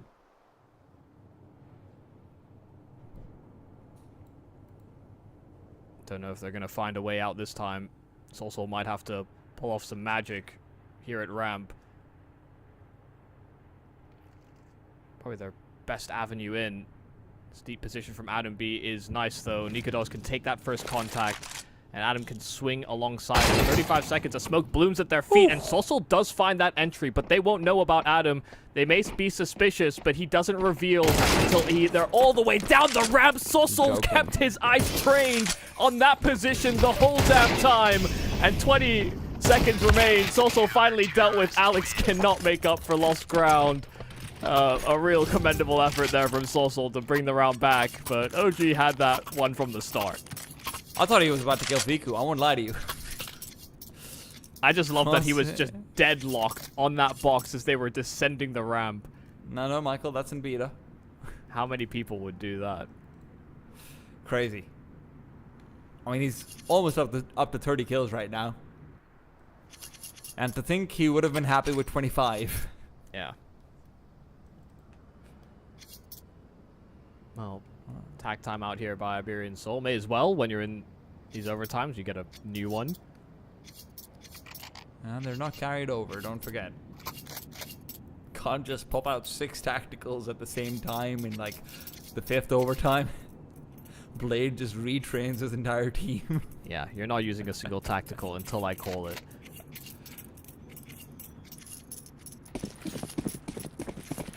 That would So be far it has incredible been a foresight, game, it would be pretty crazy, yeah, but so far it's been a game of T-side. The Iberian Soul are hoping to collect 14 in overtime. Alex spotted Nikoros a stray shot, but he will not be punished. Smooya misses the opportunity. Navigi, the man of many entries, largely an outsider's way. He's found his success, he's snappy! And that's just going to immediately throw everybody off kilter. I mean, they know that someone is down towards this lower side, and they're going to have to make a reaction. Fiku, a kill back, does put it back to an even keel. Smith's position is really good, though. But they've retaken... For the blind. I mean, they've got ramp control, and they're going to start pushing door. This will be a straight collision course. Soulsoul is ready for it. Smooya trades. Soulsoul's death immediately returns back, worried about potentially a ramp player. Nikoros isn't expecting someone already inside the site, but Mopos has been good about finding territory. Iberian Soul, that 14th should be collected. Anything short of a miracle from Adam B will be insufficient. Up the ladder he goes. Mopos watching out for that elevated angle. Navigi and Smooya playing safe. Now this contest is inevitable, and Mopos will put Adam to bed. 14 on the board for Iberian Soul. Is it enough? Yeah, I mean, it certainly feels like it should be, given the way that this game has been going. I mean, T-sides have been able to operate with a bit more freedom than on CT. But, yeah, that first half from Iberian Soul was one that they should improve upon coming into this overtime. And if they don't, then they could be in for a world of hurt. Let's see if we get that same confident strut to OG, because they were playing very pacey and very aggressive towards ramp in particular on this T side. Took a while before Iberian Soul started to kind of figure that out. But even then, they were getting caught by some even newer tricks, you know, moments like Spook creeping into credit. There's been some change-ups in position as well. Soulsoul no longer playing ramp. Alex and outside. The fact that he gets even one kill there is magnificent. Navigi is able to come over fast enough to provide damage on the people. It's not enough for the kill. Krisen, the opposite of his aggression, but Soulsoul has not changed. Mopos will find a buddy and realize he's dead. Well, that might have been me. 3 versus 3. Fiku, the handicap. 14 HP, crippled by the earlier shots fired. It'll be Krisen to find an access point through garage, but it is something, and Mopos is certainly aware of the possibility. Yeah, in an ideal world, you want Krisen to, you know, create an opportunity or find space, and he's starting to call that outside is worryingly clear. He needs his teammates to sort of stop freeze and hold on to their spot while he tries to fish for something, but, I mean, they're low and the time is not great, so that kill from Fiku is a necessity. I mean, this won't be the only kill that he's able to enable. Fiku, 2 kills, and Krisen's second is they go up the pretty vent. much all courtesy to him as well. They go up the vent, over towards Smooya they go. AWP at the ready, Scope will reveal position. He will not be able to land that shot again. Smooya missing, but it's still the chance. It still really is. He's going to be coming in with a flank on the side. Fiku gets 3, playing distraction while Nico does plant safe. OG bring it back together. Oh my goodness, that could have blown up in their face. They had no idea where Smooya was. He had a couple of chances, actually, to disrupt that. Just the kill on the cross would have been nice. But even after he dealt with Kristen in heaven, it is very winnable. The fact that Fiku starts deploying this chain of flashes actually threw Smooya off. He got caught blind. But OG did a great job of just working the map with the time that they had. And Fiku hit an incredible kill. Daffy taking a lot of damage at the start of this round. It was a brawl for door. But not a lot of connections from those CT bullets. He is taking stairs control. Saucel is right back over to his old stomping grounds in ramp. That aggression in the last round definitely gave OG a little bit more control than they wanted to provide to them. Smooya waits for aggression to come out. The call from Iberian Soul is straightforward. There will be, at the very least, one player coming over in outside. Smooya, take him down. That's the only way we get the advantage. David G is not healthy enough to really put up much of a fight. He smokes through. Spook trying to close the distance. Smooya, very good kill to find, and Alex is still waiting. This is going to be a relay back to hell. And with Smooya being forced off the angle, and HE will not really do too much to Nikodos, but Nikodos is overlaying containment. Alex comes in from behind. What a ballsy play! He might be traded, but he gets information, and that's more than its worth in gold. Kristen, unfortunately, though, has not been found. Mopos thought he'd cleared out Hunt, but timing just not working for them, and Davi G's earlier HP loss now comes to bleed him dry. 2 versus 3, and despite the kill from Smooya, despite everything, Saucel is once again the man on whom your hopes lie. And those hopes have been dashed. Smooya alone. 1 versus 3. And opportunities for Iberian Soul seem to have closed out. OG on this T side look like a team reborn. Smooya will try just to run away with this AWP. He is being pursued and should be taken down. Nikodos already closing that gap, and it's just a trail of T's running at him. They knew this round was in the bag, and now Iberian Soul will have to make do. They can still, of course, have an AWP, but it will come with some sacrifice. I mean, just once again, OG doing a fantastic job of creating opportunity. Even with the play that Alex makes, you know, Smooya gets a nice kill outside. It's just the fact that they realize where these resources are being put and where the gap is. And OG are capitalizing.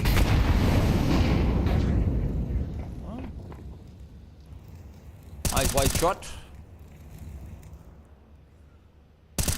OG look like they want to go in for a little bit more of an execute heavy play this time over. Smokes it outside and try and threaten. It looks like another ramp burst.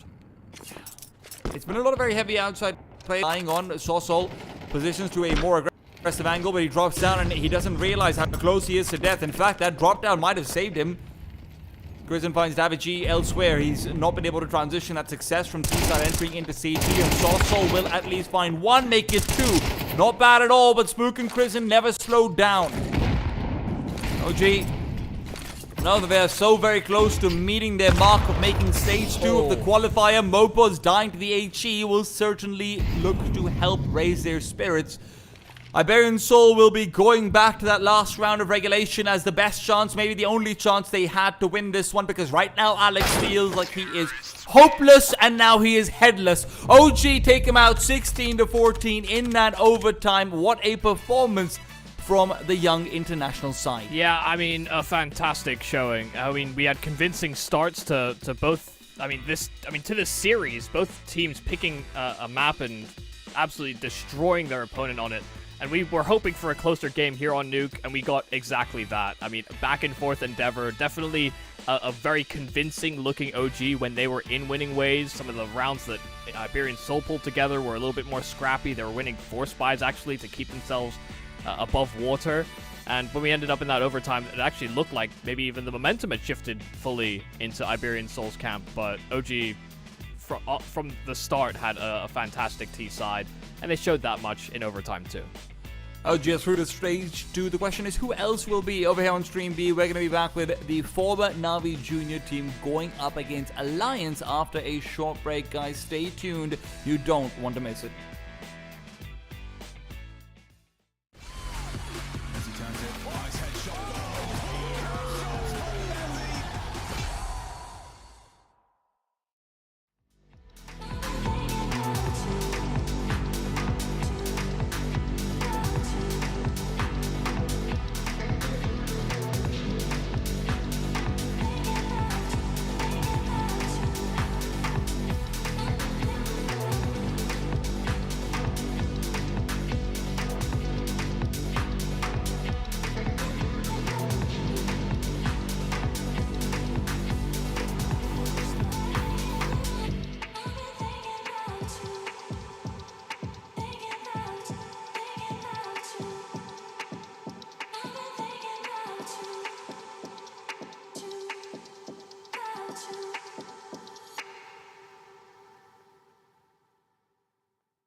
If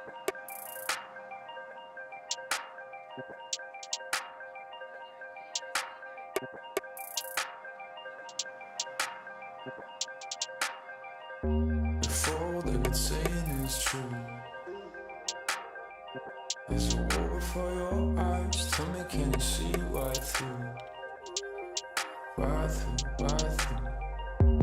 Down through the wires and the pipelines. We go disconnecting from the city and the skyline. This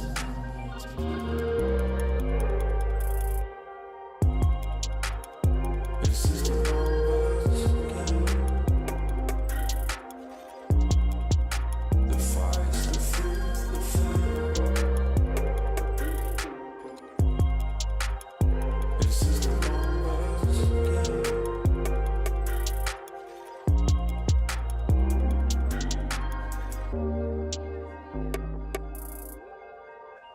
Counting up coins for a soda can.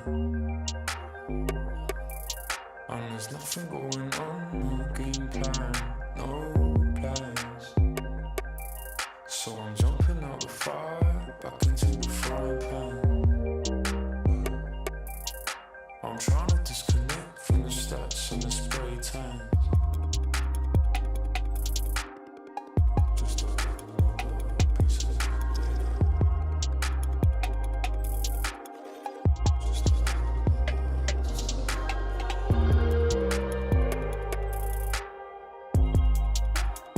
This is the numbers again.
Welcome back to the ESL Pro League Season 22 qualifiers. We've got the European qualifiers continuing. Now we've got Navi Junior, or once upon a time Navi Junior, going up against Alliance. I'm Tita, I'm joined by Michael, Yumi, Cassidy, as we look to see what Inferno has in store. Yep, Inferno picked by Alliance coming into this series. Navi Junior having Dust 2, and Ancient will be our decider. So that's the Veto as we jump straight into the affair. Nice opener in for Mathios, who is the new addition to this Navi Junior core.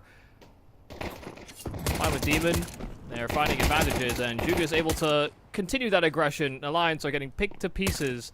No bomb in their possession either now. Aaron Avid just looking for whatever they can find in terms of consolation.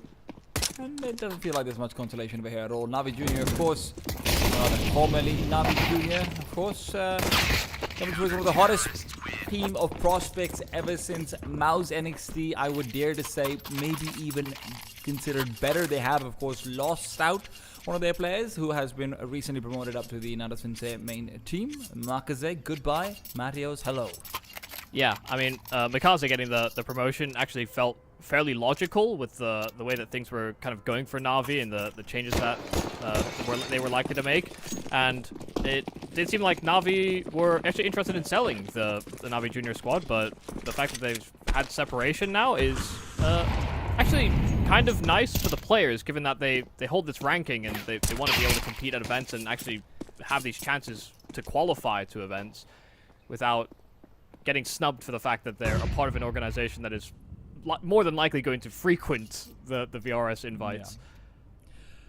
Yeah. It feels like a freeing of sorts. Yes. Look, considering that, you know, when they were underneath that organization's banner as a junior squad, it felt like every fourth day there'd be a post on Reddit like, oh my god, look at how high their ranking is. And then at the same time, the main team is just, you know, going from Team of the Year last year to just steadily worse and worse and worse and really losing themselves in the process. It was a strange juxtaposition, and I'm sure that now that that leash has been removed, this is a team that is ready to try and take the world by storm. Still, it's a different thing to win a few online events, and it's a different thing to qualify for one of the most prestigious tournaments in the entire capital, the ESL Pro League. They've got their sights set on it, but Alliance, it's not like they haven't been out there hustling, bustling, grinding, just like everyone else in Tier 2 Counter-Strike. Yeah, and they've had the luxury in some capacity to, you know, be a squad that are, you know, playing in Nordic lands or Swedish lands as well, alongside the online competitions that everyone else is sort of engaged in the rat race with. So, you know, they've done actually quite well for themselves in terms of, you know, bounding back. I think this Alliance roster and the project, you know, kind of had its peaks and troughs, and the trough did seem quite insurmountable, but in the past 4 to 5 months, they have really turned the ship around. Well, that came with the addition of Era. Refrag coming out from Poi, he continues forward, and the aforementioned Era will be able to pick up a kill of his own, and will be able to smoke off both access points, but Demon feels like he wants to try and hunt. Both him and Krabany can try and move through the smokes at the same time, but they decide against it. They will be collecting. They want to turn this into 2 consecutive 2 versus 1s. They've got the smoke, they've got the kit across different players, but they will still end up splitting up. Going to allow this Krabany apartment's presence to reveal first, but Flash tries to upset Upe inside the pit, but they go out swinging, trying to fight and isolate short, but Krabany can now run down that player in pit, and because he actually doesn't have that kit, he couldn't quite breach into the bomb site to pick up the defuse. It was too far gone. 2 kills for Krabany, but it's a 1 round for Alliance. Nicely done in the 2 versus 2. Upe being fortunate enough to not just dodge the flash, but continue to stay back and bring it into a 2 versus 1. And there you have it. One of the things that I always look forward towards this Alliance side is that, you know, to be honest, towards any fully Swedish side, is it feels like so much of the modern day of Counter-Strike has been influenced by, you know, how Danish CS worked in terms of, you know, the protocols, the utility, and this and that. But we can't forget how Swedish CS basically invented defaulting. So I always want to know that, hey, how much of that sort of flair is still there? How much are these guys maybe looking back to players from years gone by and maybe hoping to emulate? Of course, the heroes of today are very different from the heroes of my time back when Olaf Meister had songs written about his Tech 9. Yeah, if you're writing songs or you're got any sort of idol worship in modern day Counter-Strike, it's swing fast and swing heavy, and that's what Alliance do right up mid. Couple with the flash, Matheus and Demon actually do a decent job of finding kills, and Jugas maintains control of this A bomb site, so it's gone very well, even if Avid found 3 kills. Navi Jr. answers right back. Arizona in a terrible position for this 1 versus 2 though, finds the first kill, makes it look easy, and Jugas is still low. So certainly that Galil feels just as deadly as anything else, especially when you consider the bomb can be recovered very easily. Molotov with it as well. Era will just turn back off to the B bomb side he goes, or at least that's what the threat is. Jugas. He takes the bait.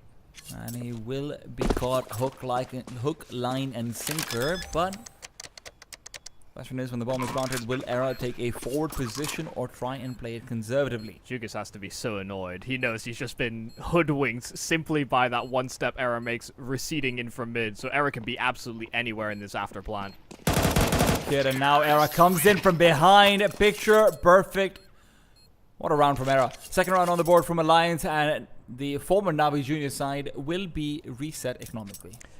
Yeah, I love that. I mean, that is just a pure vet play from Era. That's a good understanding of where, not only where Jugas is likely to have played, because I mean he gets that kill. He's playing close tuck truck. They didn't have info on him, and the fact that he's Era is able to get that kill close smoke to Modo, he actually reads the fact that Jugas, there's no chance he would have made it into the apartments. In theory, he could have. He could have pushed short and gone into boiler. He could have jumped up balcony into the apartments. He could have beat him to mid, but Era just had a hard read that he actually committed to the site because of the fact that they had no idea where Era was until he sprung into action around that Moto smoke. So perfectly pieced together.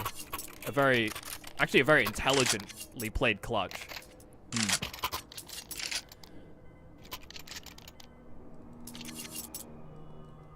Gotta say, man, Era is one of those players who, when I saw him initially come up in Game of Legion, I really thought it would be he's just okay. Sure. And it feels like in that process, I honestly thought he's a lot older than he is. I just checked his age again. I thought Era would be like 26 by now. But no, turns out he was just very young when he started on that Game of Legion side. Only 23, still in the prime of his years, and feels like he's playing his best Counter-Strike ever. Forget that these 18-year-olds are still 18-year-olds. When they hit 20, we sometimes just think they hit like 29 as well. So we've all got a little bit of DiCaprio in us in Counter-Strike. Still, Mateo's getting taken down, the newest member of the side, eliminated, and Jugas has to be careful that he doesn't suffer the same fate. yeah, I don't think Matheus is even signed with the roster. I mean, there isn't an organization. Yeah, well, but it just seems like they're giving him a chance, and he's still with the Copenhagen Wolves and is kind of seen as a star player. And if you're going to replace Mikaze with anyone, another sort of up and coming star is actually kind of the perfect direction to go. So giving it a good old swing with Matheus, but struggled in the start of this round. Alliance are making the right decision here by moving towards this A side. Navi Jr. just moves an extra man over to that B bomb site. Symmetry's really caught in a bad situation. Just has to tuck, hide, and wait for the reinforcements because it's coming. It's just gonna come too late. I think that reinforcement might decide not to come at this point. Getting a retake over here is incredibly difficult, although Era giving up a freebie is certainly going to help. That M4 recovered. Demon chance, but not one used. Yeah, this is now a save with Krabini focusing on that M4.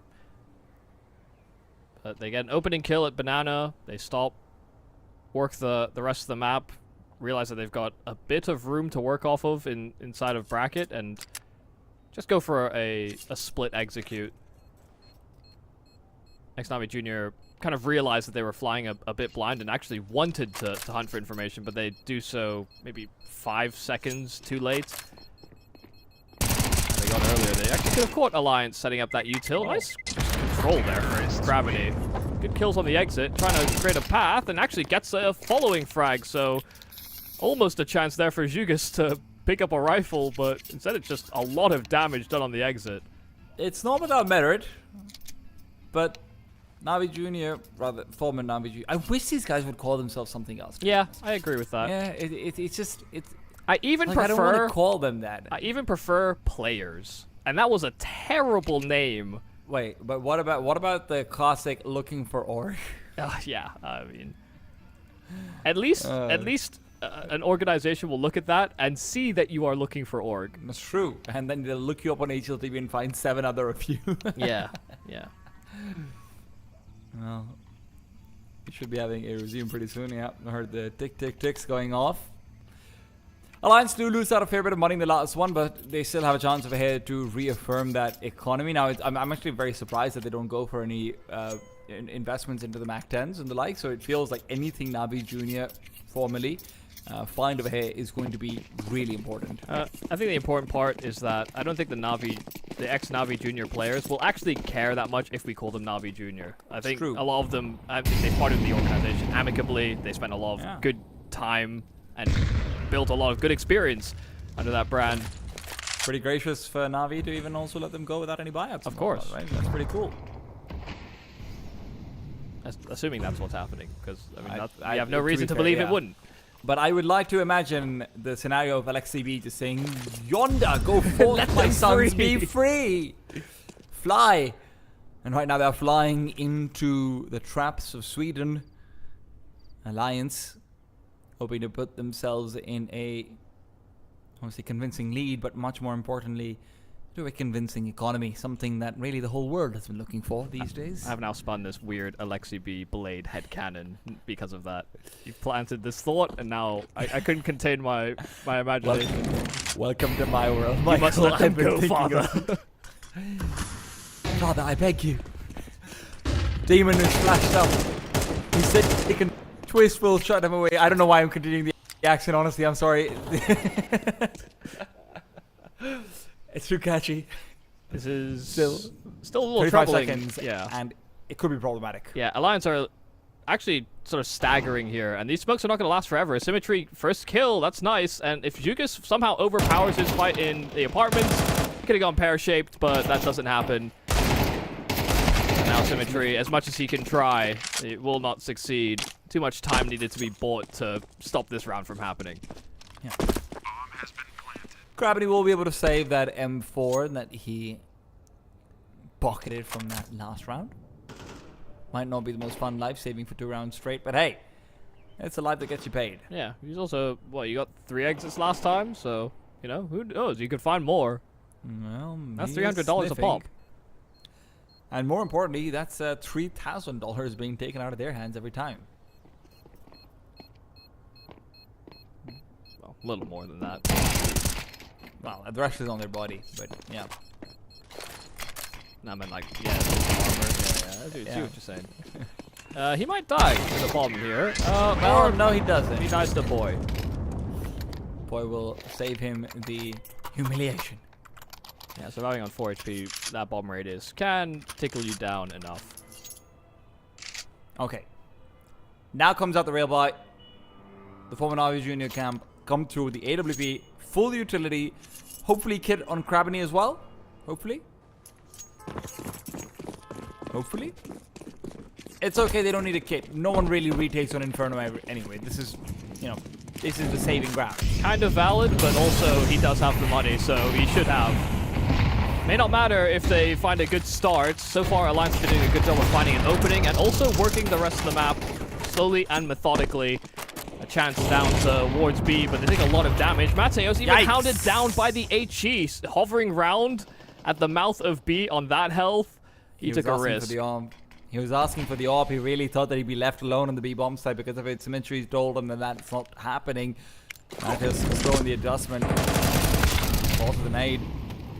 Early damage on the Jugas is responded upon. Jugas fires right back. Symmetry, waiting. Can he put that up to good use? Yes, he can. First kill is really pretty, and without there being any incendiaries, there's no way you push him out of this position. So they'll try and maybe just route it through with a flashbang. That flashbang does not connect, and Symmetry cannot stop connecting. Nade is good. Era finishes him off. It's back to a 2 versus 3, but with the HP being where it is, the Nordic side is going to be hard pressed to make anything happen over here. Flashbang Avid is good for only the one though. Can't double it up. Demon obscured by the corpse of his teammate comes through with a quick double. The former Navi Junior Camp will find 3. Yeah, I mean, fantastic work there from Symmetry. I mean, the quick kills on that AWP. The first kill is the most pedestrian, but I mean, good understanding of where the gap is around the smoke, where his next fight was coming from, and even just taking that wide angle as he sort of bolted back the AWP again, just gives him the info for another attempt. You know, he could have very well made out with 3 kills, even 4 had he actually dealt with that player top first oranges. But he does enough damage, he buys enough time, and he thins the herd. Even with Matthews losing his life for free, effectively. But I don't imagine that'll do too much to mess Alliance around. Well, all of those exit frags that Gravity found, they're looking pretty good right now. Yeah, see, I don't like that, you know, we're being so selective. You should have said No, the damage. Instead, we're talking about the exit frags. Because exit frags. I just think exit frags is used a little bit too liberally as a bad term. Yeah, we need to start that's true. reclaiming. It is a bit stigmatized, but yeah, it's effectively weightless kills is how we.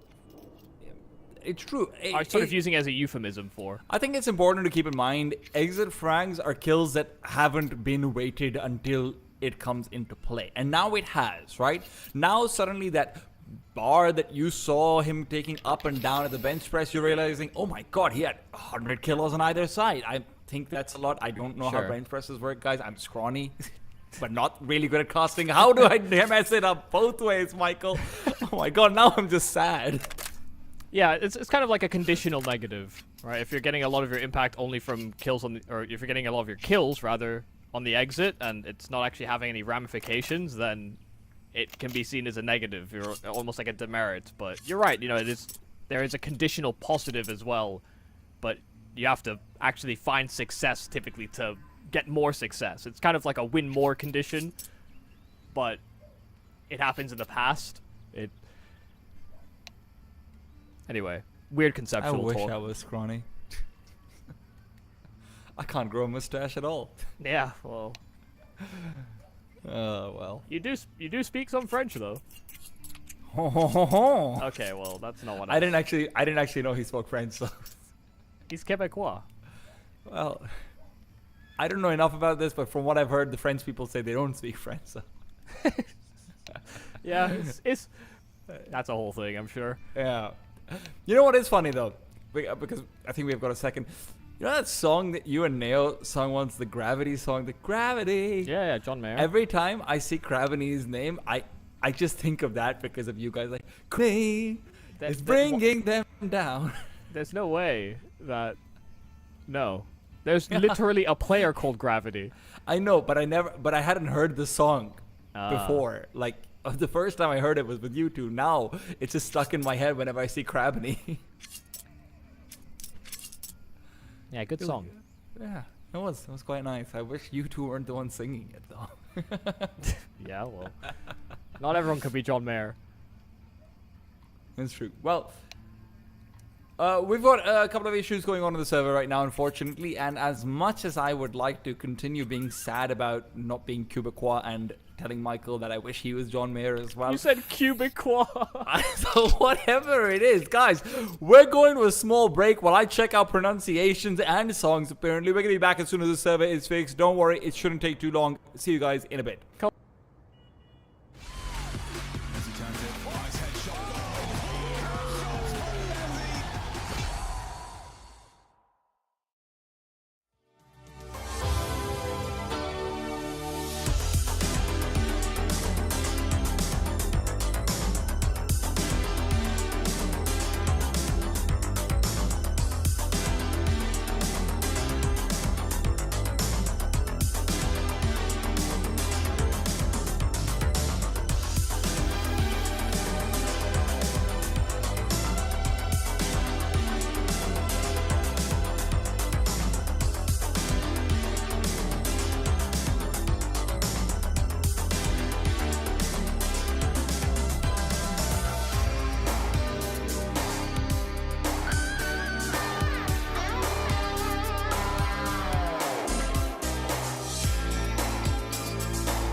Welcome back. We are right into the thick of things, and by that I do mean an anti-eco, because Alliance, if you've forgotten, were prey to a lot of very good damage dealt to their economy by gravity. It has now come through, materialized into a difficult situation. Yeah, there's still an AK in play though, so you can't underestimate these types of buys. A lot of teams are going this type of buying route where someone will go for that hero AK and they'll make a they'll bend the knee slightly on a full buy, but We don't do no talking singular round AKs here. can do a lot of damage. We don't play no games round here.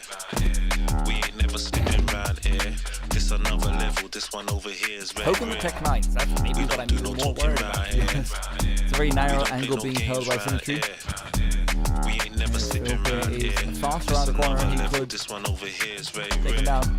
He is low actually at 76, and that does matter. A lot of times you'll see a wall bang from the off, which probably should kill but I was smelling like a millionaire. Claimed the opposition, but we stepped in, they were running scared. Just has the bomb. Man, we're louding up the atmosphere. Rubera have the weapons. Chatty, too much catty, catty. I just It's lit a a fatty game and of it deploy gave the me package, and daddy, when I'm not Symmetry really falls here. down, Jukas is going to be looking to deploy that smoke. Symmetry protects him, but he can't protect himself. Jukas low, 10 HP, he's been brought down. That threat you talked about, Michael, it's right out here. It's another level. Let's This go one there. over here is very rare. We don't do no talking round here. That's a brilliant lives. That is genuinely a perfect call. We ain't never slipping And round it here. comes off of This another level. very This strong one over here is understanding very of rare. what a likely setup is for Navi Jr. Whether or not they fully expected it to be Symmetry on a balcony with that AWP, or whether or not the players were supposed to be in sort of different positions rather. As soon as they heard that drop in pit, they immediately took space.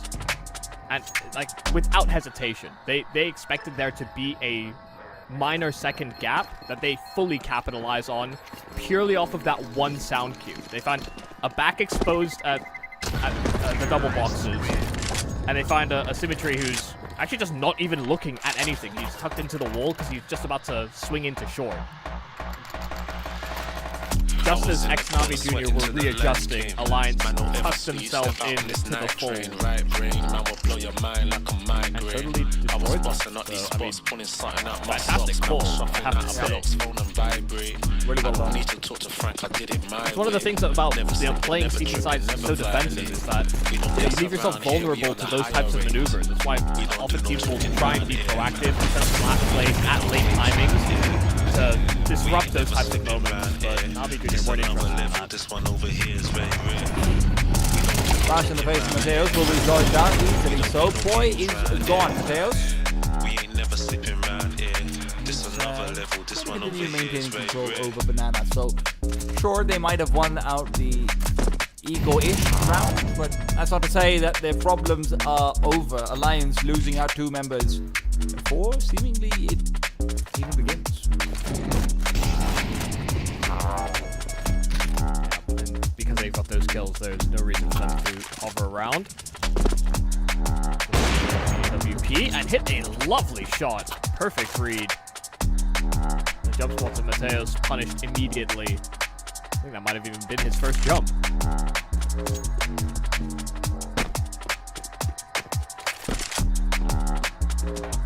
This round is far from over. Yes, the problem for Alliance includes that they don't have much utility, but realistically, there's only one person who can stop them on this B bomb set. If Krabben even trades 1 for 1, the rest of his teammates do not have kits. They never had the money to be able to afford this going forward, so you could see this becoming a problem.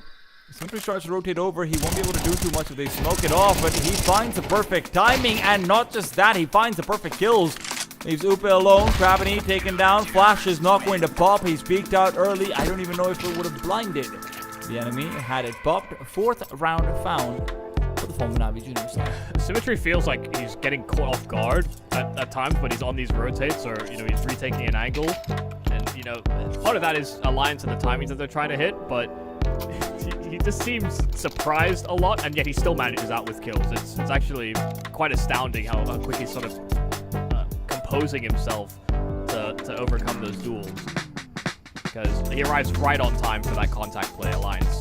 Really, I mean, if they did have one available, that round changes completely if they just have a smoke. They did find the weaker side, and they did make Xnavi Jr. sweat a little bit, at least. Working out and breaking his sweat, it doesn't really feel bad at all, is the problem. Now the Junior still feel like they can very well regain control over this game swiftly. One good thing for Alliance is that they don't have to deal with an off again right now, but I don't even know if that's all that good. It hasn't always been the off where their problems have lied. What's the last time we had like a really good off switch? 2019 probably, Fnatic, Golden. Was that really good though? They were top 3.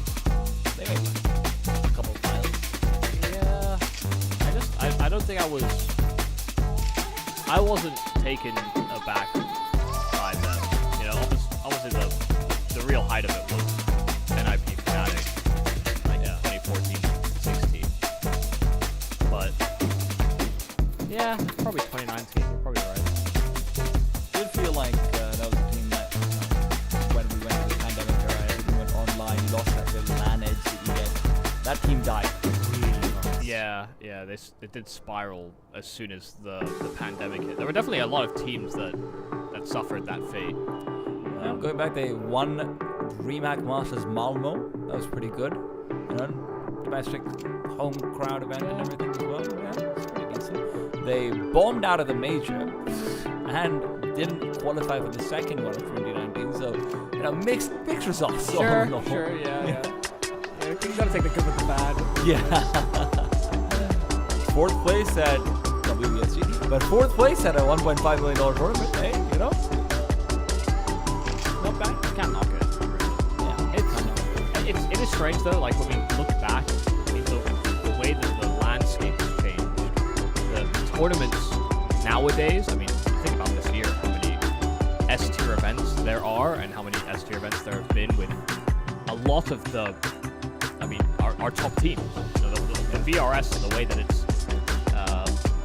sort of dictated the invite system has meant that we get more exposure to the exact same top teams more often, which has its pros and cons. I won't pretend I don't enjoy a bit of variety, but if we compare that to eras of old, you'd have sometimes like 3 or 4 tournaments in a row where 2 quote-unquote elite teams or top teams just wouldn't encounter each other.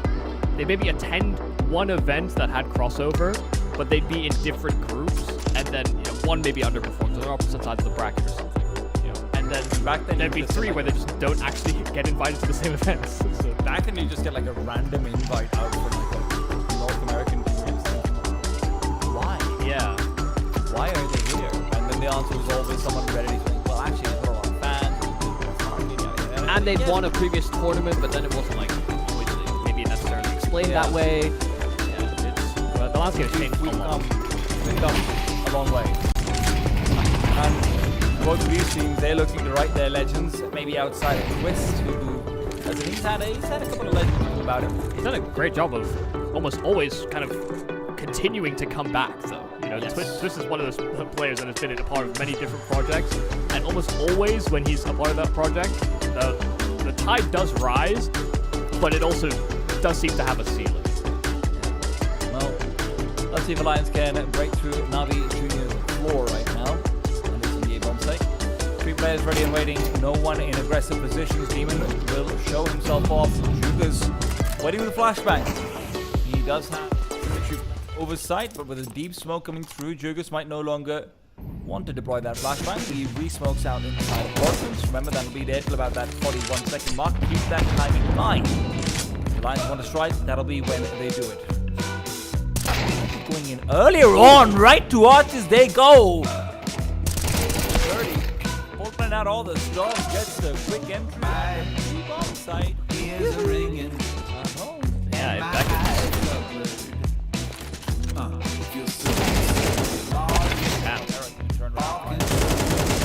cities have safe, nothing else to do. They're being shown the business. Yeah, Alliance are finessing quite well in some of these moments, and it's actually awesome to see. I won't pretend. I try to watch as much Counter-Strike as possible. I have not seen tons of Alliance's games, but the way that they're sort of playing to such a very kind of controlled pace is, I think, a little worrying for Navi Jr., who have shown no real indications of disruption or up-tempo plays themselves outside of maybe that one deep attempt to banana by Mateos. So Alliance are kind of working with that extra leg room.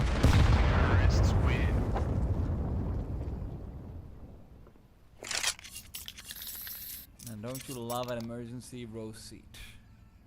Unfortunately for Navi Jr., that means that they might be falling out of this plane the way things are going. Alliance are in a position where they could feasibly be expected to fight for 8. Of course, this is their own map pick. You are hoping that this is where they showcase their Navi Jr. have also struggled statistically on Inferno. They've lost out to teams like your Eclots, your Ecstatics of the world. It's also a map that, because they have a permaban in Train, but it's also a fairly common permaban, or not a map that teams are actively picking. They will sometimes even ban Inferno if they think they can get away with it. Definitely. So, a team that kind of has a 5-map pool, really. Which, hey man, for a young team, for an academy team, I like that more than I don't, to be honest. Yeah, no, I mean, it's reasonable for sure. Alliance, however, are hoping to make it a freebie for themselves, and sure, things have not been without contest. This isn't quite as big as we had on Inferno earlier on today with that very good shot. This is a very good line. They have drawn.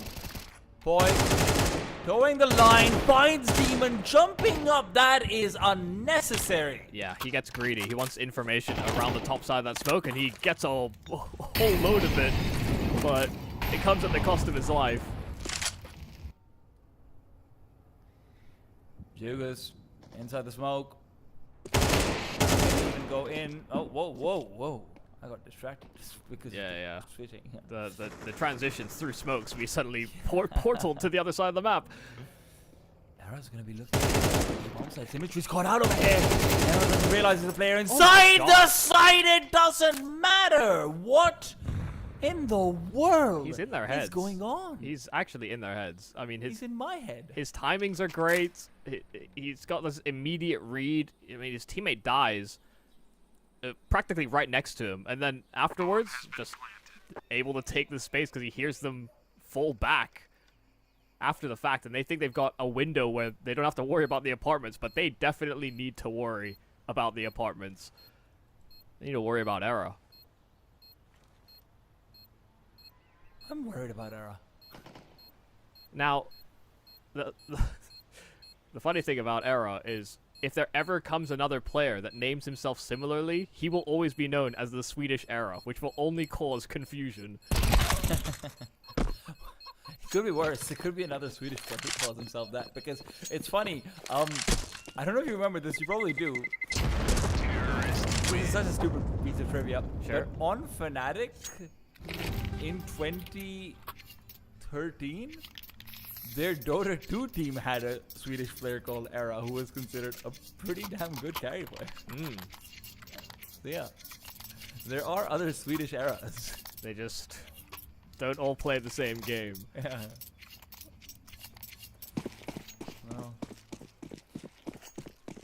Well, Navi Jr. come through with 3 pharmacies in the last round of this half. They have one opportunity to make this not as devastating as it feels like it is. They will be having a much more aggressive line out on towards this A bomb site. A lot of that is courtesy of Crabany being left completely alone on B.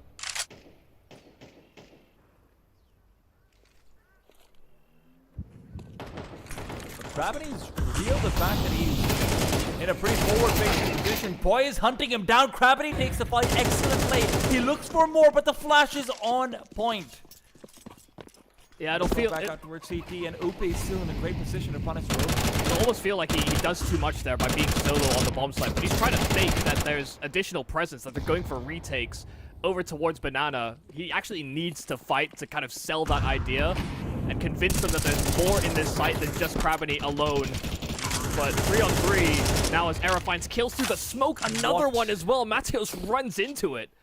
And suddenly Symmetry and Demon feel like they're going to play with. There's no reason to peek, but Arrow will still do it. He wants them all. Twist is the one to steal. Alliance on 8. An excellent T-side half, but can they top it out in the second with a similar performance on the CT side? Let's find out after a quick break.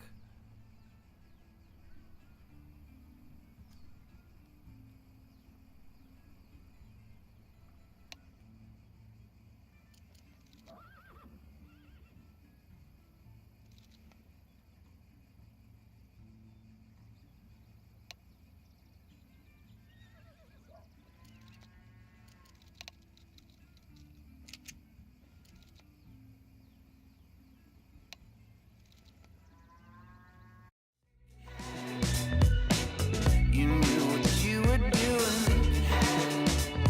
You knew what you were doing all along.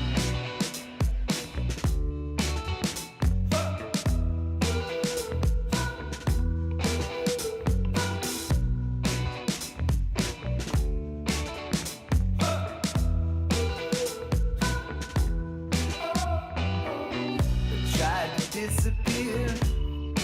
You can't find me. You can't find me here. Soon the world will be far behind. I tried to get away, but you keep sending me a sign. Oh, baby, there's nothing I can do.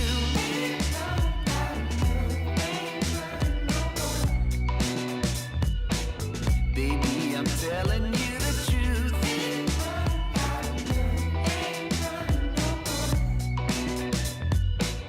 You always keep me on my toes.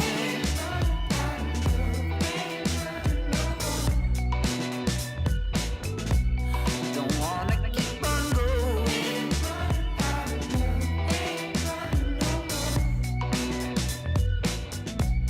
If I can't be with you, take my heart. You knew what you were doing.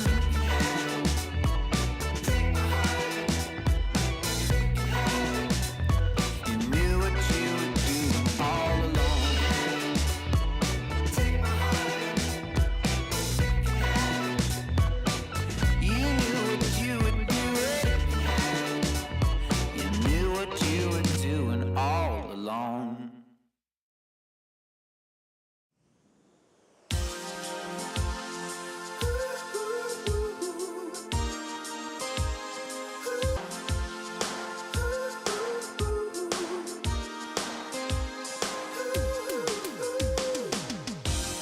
I've been with some pretty angels who always threw something away. Could I be desperate, crazy, or is it that they never see things my way? Around the world keeps turning, waking up day after day, hoping to change my story.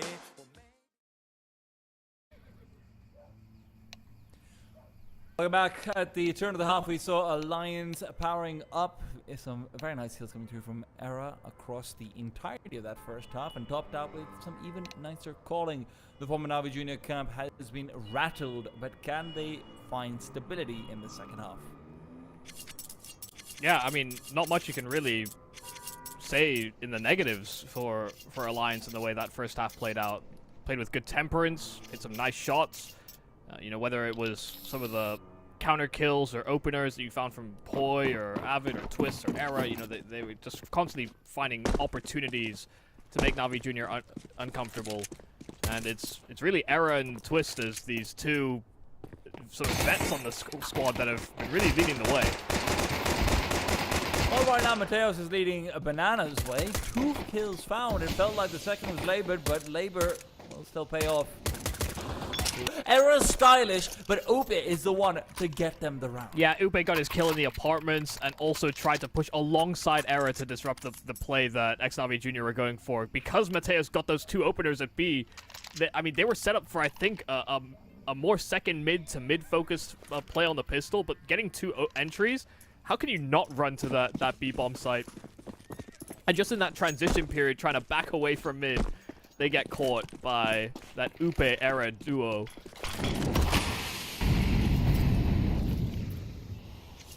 Era's having just a hell of a map.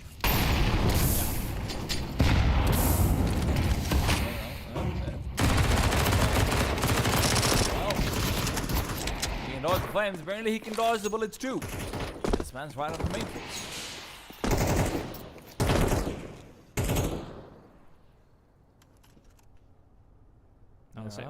The same way we were talking about Adam B in the previous game. This is also Mateo's first foray into this roster and trying to bridge the gap in the core. So a little thrown off kilter. Upe doing a good job of actually slowing things down towards A. Finds another, but these players are weak. I mean, the fact that Poi is on 6 HP, coming back to a 3-on-3 retake, and they're all on SMGs. It's not looking likely that they can make this retake work, but they should give it an honest shot. Twist utility has to be everything over here. Avid receives the incendiary. Poi is not going to be a major factor, not for long. And Avid's backing off. If they couldn't find a kill, there was no way they go back onto the site. I'm not sure if Upe had a kit. I don't think he did, because he did, of course, buy the M4A4, so it wouldn't be easy for him to afford that one up. Yeah, I don't think he would have had the capacity for it. They are setting up for these exits, though, and they will deliver that rifle right back. In fact, they could find the AK. In fact, they get every single kill via the SMGs. They lose one of their players on the exit attempt, but they at least secure a rifle. And nothing is carried over for Xnavi Jr. Xnavi Jr. will still come into this one with a much better buy than last. However, Alliance could be tempted into force buying around these weapons. I'd rather they don't. It'll be a happy middle round.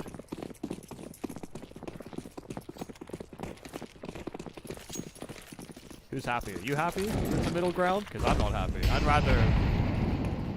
I was wondering about... Pick your poison. What if I just have a sip from both? I ain't got 2 antidotes. Just 1. Well, maybe that's the problem. A bad apothecary. Boy, however, he is backing the hell out of this shop. He doesn't want anything to do with these creepy, heapy jeepies. Found. Grabbing doesn't win the duel. It really felt like he was going to. Position was immaculate. Boy dodges out the nade damage. Will be able to stay alive. CTs do have a kit.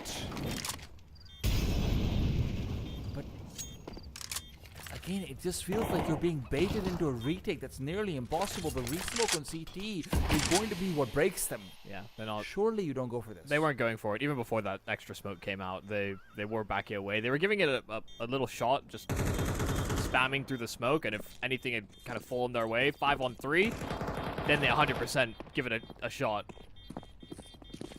But once again, they're trying to do damage on the exit. They find some extra kills. In fact, a lot of presence over towards Banana. He's surviving on 1 HP. SMG of Demon Hounds down 2.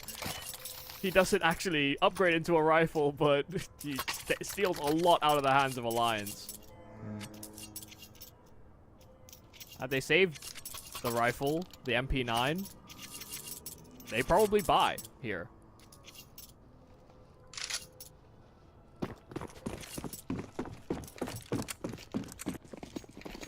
Look, this is where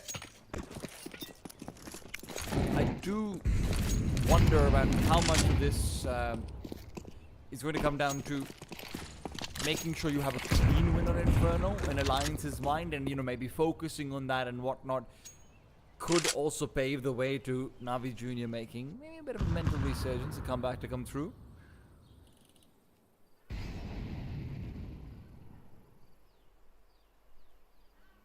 I think the more maps you give them, you know, you're not always going to get games where Jugas isn't a little bit more influential. You know, Mateos felt very uncomfortable on that CT side. You know, Krabenit also has had a couple of these moments where, you know, even if he's the caller, he's, you know, mechanically quite skilled. You know, it's part of what made this Xnavi Junior such a force to be reckoned with in the tier 2 space, is that you had Bakaze, sure, you know, star player, definitely the one that deserved the attention that he got, but it's not like these other pieces were actually that weak around him. It's not like he was having to carry them through games. They just all played to different strengths. That's A great actually very example. impressive. Like that's so impressive. I know it's just an anti-eco kills, but that is a super long-range spray. That's a full 30 bullets for 40. Yep. Especially in the current state of CS2, where if you're not watching top-tier Counter-Strike and you're only playing Pugs, for example, if you look at like 2K Elo plus games, people be whiffing sprays a lot. Yeah. Like a lot. I'm not even long range sprays sometimes. Like it is a different beast how it was in CS:GO. So Ooh, that looked like it should have been a kill. Arrow's able to debut his AWP with a frag in the middle. that is 2 near miss deaths for Xnavi Junior at the start of this round. Mateos and Demon just limping. And they've barely seen a soul. Can they make up for it? Alliance, one smoke, that's all they have over towards that B bomb site. They've got a couple of incendiaries and flashbangs, so you should expect to see some mid-round aggression to come through if they want to keep a hold over any real area of the map. There actually has a smoke. And as Symmetry starts to move forward, 3 players inside apartments would certainly be one way to be able to navigate around this heavy Arch's presence that is there. Jugas getting ready, but Avid's actually pushed forward through the smoke, finds a kill. Lupe will have 2 weakened players, don't forget that, but Symmetry's the one to trade away, so they keep them alive. Only 1 going down. The bomb can be planted, lots of space over here in the bomb site itself, but Avid has to be careful. Krebany, excellent position. Avid barely misses him, just as Krebany misses that shot. Not necessarily information given over about one player being in middle. You can see the flank being set up by Twist. He's coming in from behind. Krebany also watched out by Era, but Era's taken down. That earlier damage he took coming back to bite them. Twist unable to find the frag. This is so many opportunities for Alliance being missed, and Avid will finally capitalize on one of them, but with the lack of a kit. Remember, Poi is the only one who possesses it. If you can take him down, this round becomes exponentially more difficult, but Symmetry's not going to be in position to even try. The incendiary misses. What is that shot? Twist will get it done. No way. They didn't have time to spare. Twist airborne. That is... that's deeply upsetting, actually. That is Steph deeply Curry upsetting. will be proud. Full context. I mean, MP9, pretty good jumping accuracy. Yeah? M4A1S, actually not the worst. But it is actually Pretty mid-range. it's the best of any rifle. Yeah. But it was like the first bullet. It's just crazy that it's the headshot. God. Fate seems to be swinging the way of the CTs. A little bit of compensation for all of those near misses. Era, another near miss. This one doesn't even do damage though. A real problem over at Flash, but to try and regain some more control. Era is ready for Demon's fast progression, but unfortunately, that message hasn't been transferred over to Avid. Krebany in from behind. Look at this push coming out over here as well. Krebany, cut off boy, ready. And Era, who's now just holding on for dear life into Arches, is actually going to be pushing for it as well. Yeah, he's pressing he the wants to issue. clear out middle. This is so well done. Has to hit the timing though, and it's being watched for, but You're the kidding adjustment is perfect. Spots the bomb too. Broke out in front of him to give him a little bit more space, but that space comes at expense of his life. Head chopped off. 2 versus 2, and now Alliance, who were feeling good about all these shots they're hitting, are suddenly wondering, why are there no more shots to fire? We can't find targets. This is what I was talking about. You know, you don't always get a Jugas that doesn't find impact. These 2 kills could just be enough for Xnavi Junior to close that gap by a significant margin. Oh, good shot.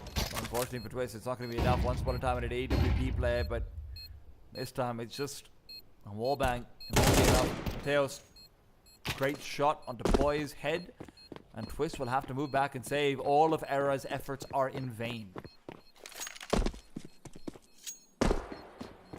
Yeah, I mean, Era does what he can there, really. The shots he's hitting is awareness. He's definitely playing, very on tempo. I think that's he's once he reads a situation, he's actually forecasting the play quite well and falling in line with the sort of the rhythm of the round. And you can see that kind of reflected in how quick he's able to sort of make these adjustments, how his promptness in getting to spots. He's doing what he can. But it is now coming to a point where Alliance have to be very worried. I mean, they come in with quite a significant lead. They get a hell of a pistol under their belt as well. And Xnavi Jr., now that they're on rifles, are inching closer and closer.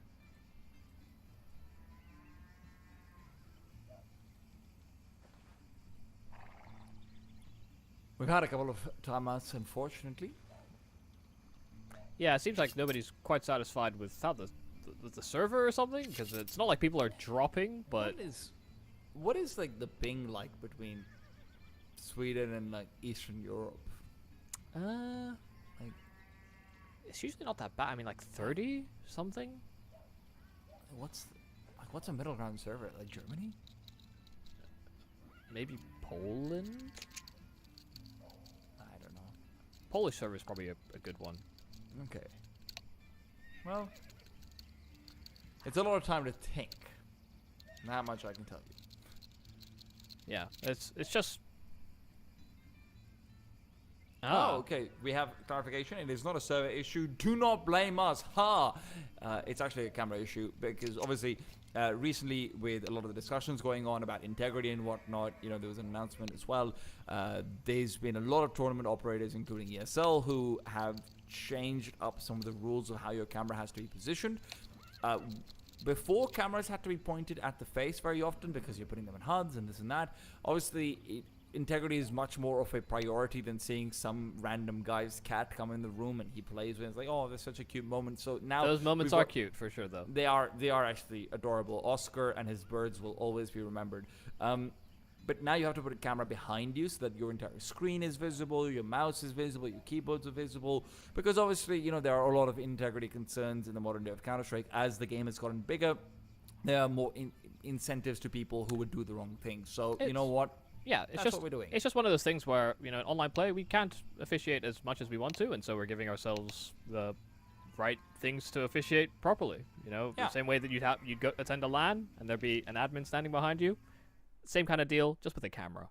So it is something that that has been actively worked on, and I actually love that everybody is kind of going on board with that, because there used to be conversations once upon a time about players not wanting to do player cams because they do not own a webcam.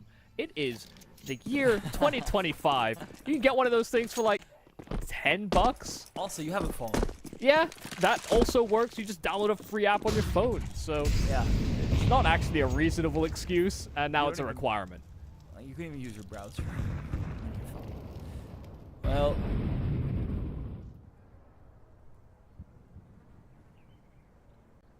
a couple of deals out for Alliance along with the AWP. I bet they've all got phones and webcams. What, you guys don't have phones? Maybe if they spent less money on them, they'd have better weapons, Michael. Ah, I see. That's why nobody wanted them. Oh, God. I'm hoping for 2 here for Twist. It's ambitious. He didn't get 2 shots. I said it was ambitious. It's like telling a 12-year-old to go to Harvard. Hey! Don't try. It's happened, but it's probably not going to happen very often. Funny enough, I come from a demographic where, that is sometimes the expectation, so. Well, I'm glad to hear that you're continuing on toxic parenting. Not yet. Not yet. Thank God for your child. I don't. Full disclosure, don't have a child, so. Yeah, that's what he tells everyone. No, it's what I know. Yeah, that's what you tell everyone. No damage dealt. Navi Jr. will have a very clean and equal round. Era managed to save his AWP, so whatever was to be saved was saved. Whatever was to be won was won.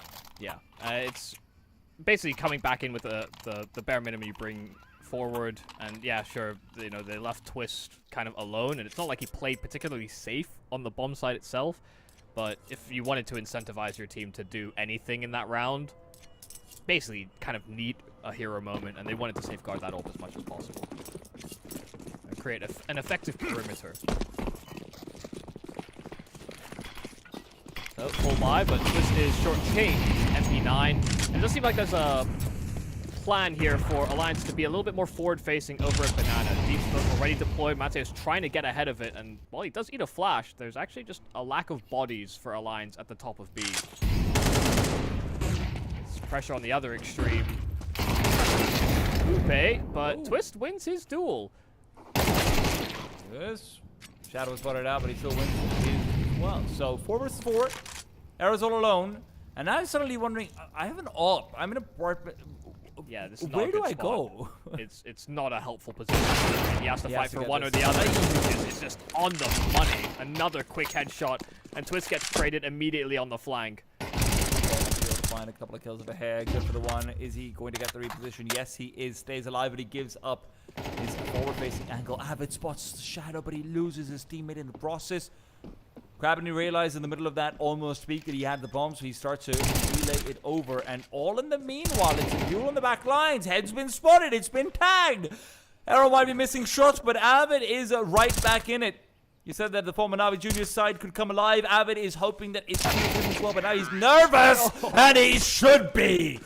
Krabany on the other side. What a play. What a 1 versus 1. He played it so patient. I mean, he wasn't playing any of these stutter step games. He wasn't going back and forth, you know, especially when your opponent is doing it. You know, it becomes almost this game of chance, and he almost allows his opponent to peek into him, which in CS2 is maybe a bit outrageous, but yeah, Avid was worried, very visibly so. And then Krabany just took this timing to crouch swing under the expectations. I mean, fantastic round from Jugas. Yeah. Without his efforts, the round doesn't get anywhere near as close as that. And that's Unfortunately, you know, it's also those moments where, look, kill over in apartments where he finds it after showing Shadow, fair enough, whatever, that's fine. But Era missing the shot on the AWP really does make it so much more difficult for Alliance. He's obviously had a great game so far. He's been a part of a lot of that success. But most of it feels like it was on rifles. On that P side.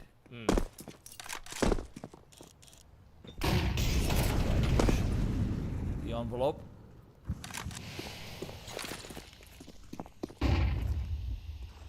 Keeps down middle. 12-second mid. The main stack is dodged, so a lot of this content is going to be from the Terra side.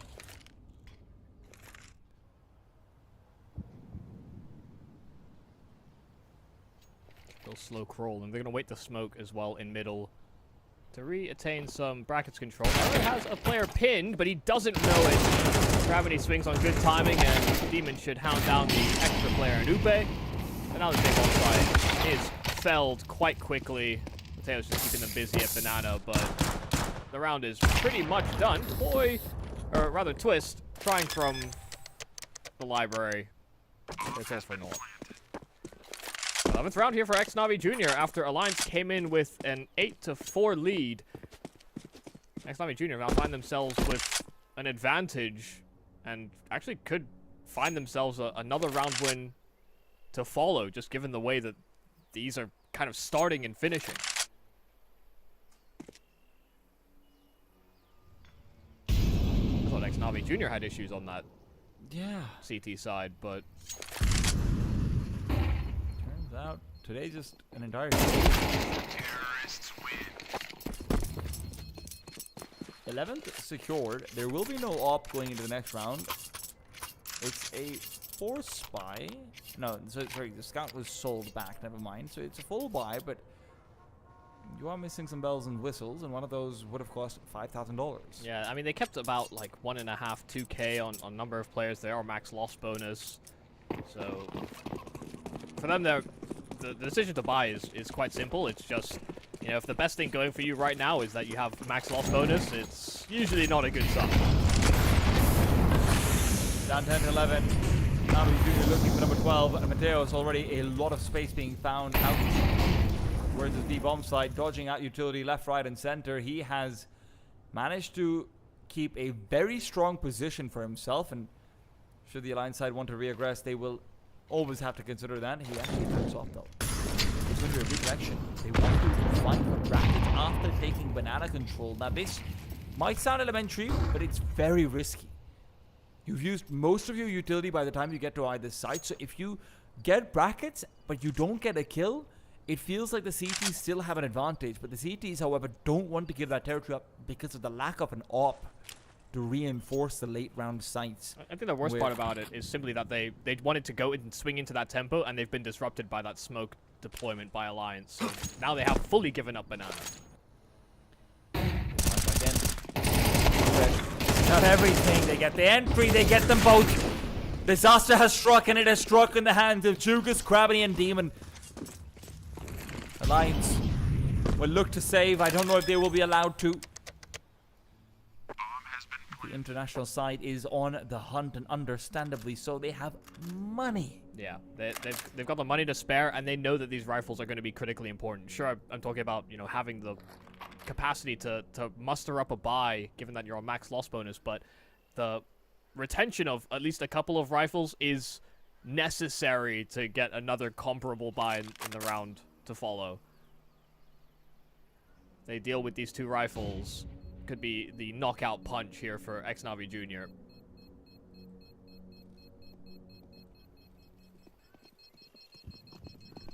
They're heading away.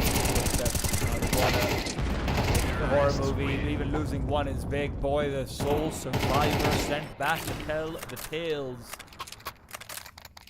of Xnavi Jr. Now they'll still get weapons. I mean, SMGs. You'll probably see a FAMAS. And they'll just have to try and make that work. But and I mean, a tactical timeout used by the team on map point. That is really making sure of everything. Well, Did they also take their coach with them, Michael? I'm actually not sure. Because I would imagine that's like a good person to keep in the organization for Navi. I mean, he's still listed as their. He is listed as their coach. So, but I don't know that he's announced that he's left with them. I'm not sure. Okay. Okay, so Mateos tweeted that thank you Coolios for the chance. I'm assuming that Coolios is still probably associated with them. Yeah. And he's also said he's going to play. Mateos also announced that he's going to play with them on loan, right? So. Yeah. Alliance, however, whatever coaching situation is, they just know that they're losing to it. And they need to stop losing to it. Could be now or never. This is their map pick. This is what they start off with an 8-4 half on.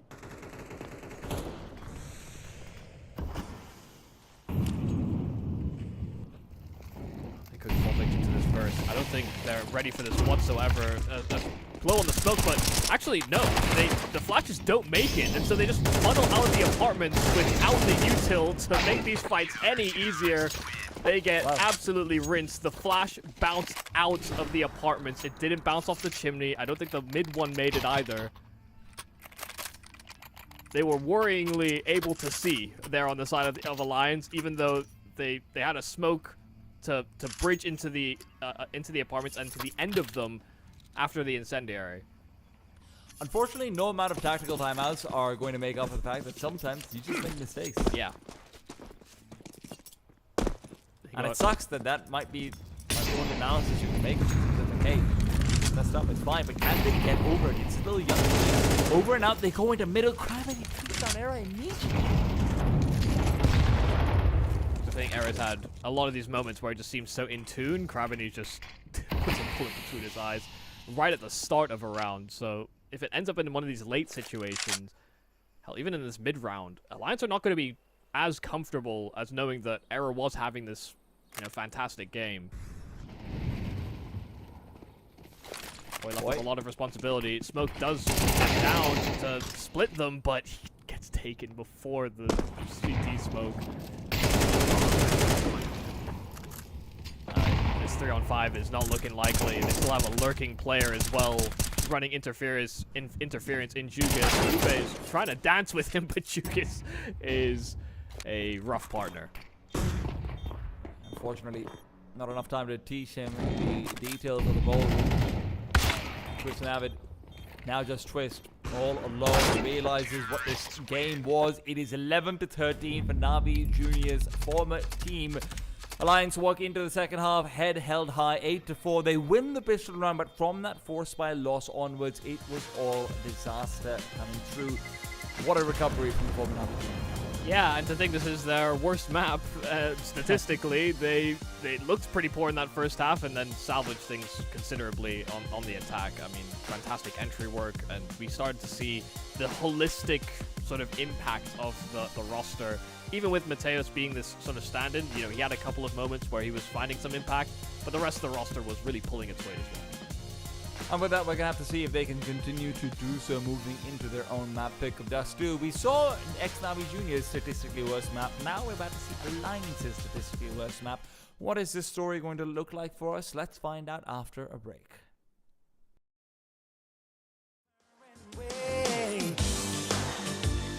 Maybe if I took a chance and got out of my way, a different point of view would maybe change the day.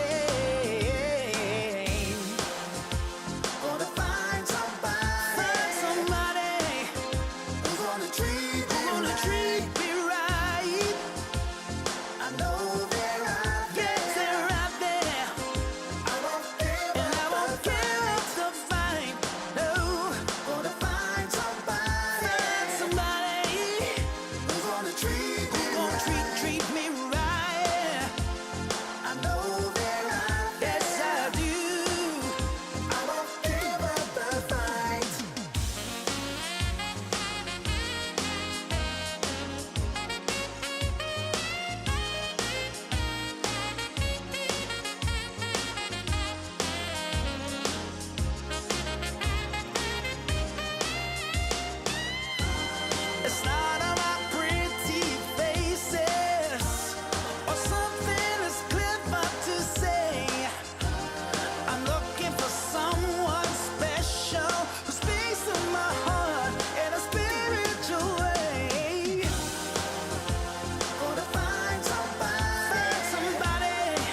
When the world is cold, you hear people say, gotta chase the dream of yesterday. But the stories told, the golden memories, ain't a truth but just a fallacy. But there's hustlers, stealers, liars out on this road, and they'll feed the fire and watch it all explode. Gotta put those flames out before we burn it down. Gotta plant new seeds in this ground. Don't let yourself be troubled or think on yesterday. Keep on moving, come on, don't stand in my way. Some people wanna pull you under. Some people wanna make you cry. Some people rolling in like thunder. We gotta fight the feeling, we gotta do it right. If the hustle and grind breaks your stride, do your turn and blame the other side. If the hustle in your mind makes you decide, it will crack and strip you of your pride. Oh, but there's hustlers, stealers, liars out on this road, and they'll feed the fire and watch it all explode. Gotta put those flames out before we burn it down. Gotta plant new seeds in this ground. Don't let yourself be troubled or think on yesterday. Keep on moving, come on, don't stand in my way. Some people wanna pull you under. Some people wanna make you cry. Some people rolling in like thunder. We gotta fight the feeling, we gotta do it right.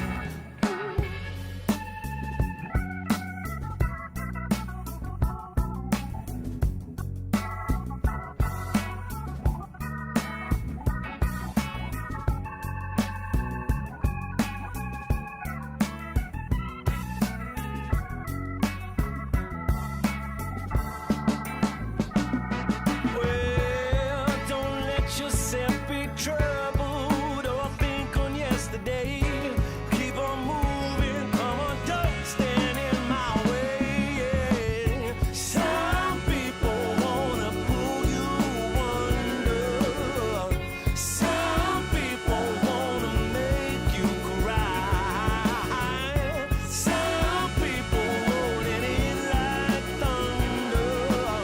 We gotta fight the feeling, we gotta do it right. Yeah, we gotta do it right.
Lately, I feel I can't find my feet.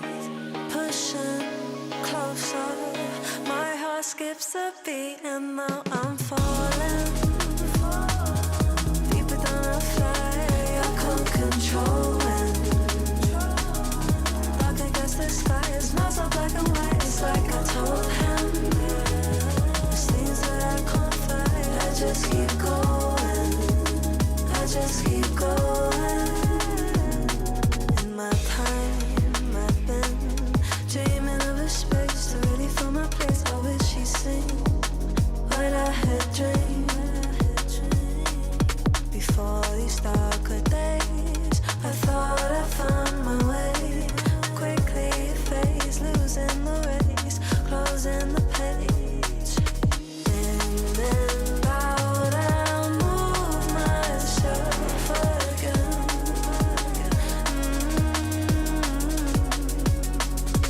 Time moves fast, I feel my heart beating.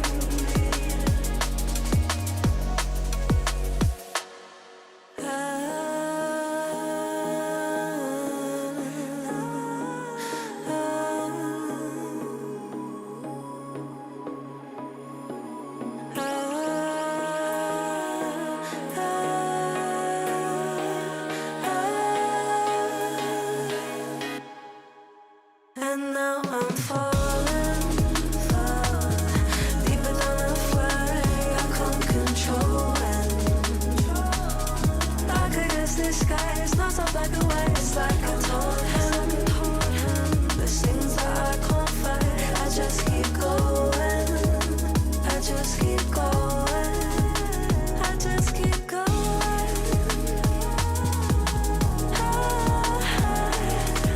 I just keep going. Dark against the skies. There's things that I can't fight. I just keep going. I just keep going.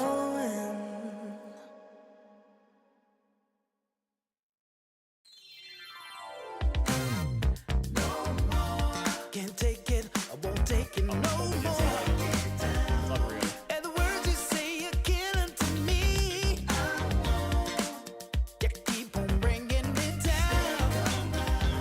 'Cause you like to think you're better than me. If there was a way to tell ya, love you hate can never die. You don't even know what happens to me. And you don't even really care to try. Your time is coming, so stop your running. I thought you said we are live. Like You're that. gonna I have to hope not. listen to me. We're rearranging. Ladies and gentlemen, welcome back to ESL Pro League Season 22. The qualifiers are live, despite my confusion around them. I can't take it, won't Of take course, it my confusion comes from Cause the some words you server say stuff are going on here and killing there. to We me. still try to make sure that everyone is playing that Keep attacking on most bringing and me have the down. game obviously always Cause you better like to than think you're before, better than me. between. Not quite as good as not having them, obviously, at all. But hey, Yeah, it is what it is. you know. I'm T-Tam. I'm joined by Michael Yumikaslu. We've got the former Navi Junior team going up against Alliance. Navi Junior, or formerly known as that at least, just won out on Inferno, which was Alliance's map pick, and statistically their worst map. Alliance now have to play on Dust 2, which is Navi Junior's map pick, and Alliance's worst win rate statistically.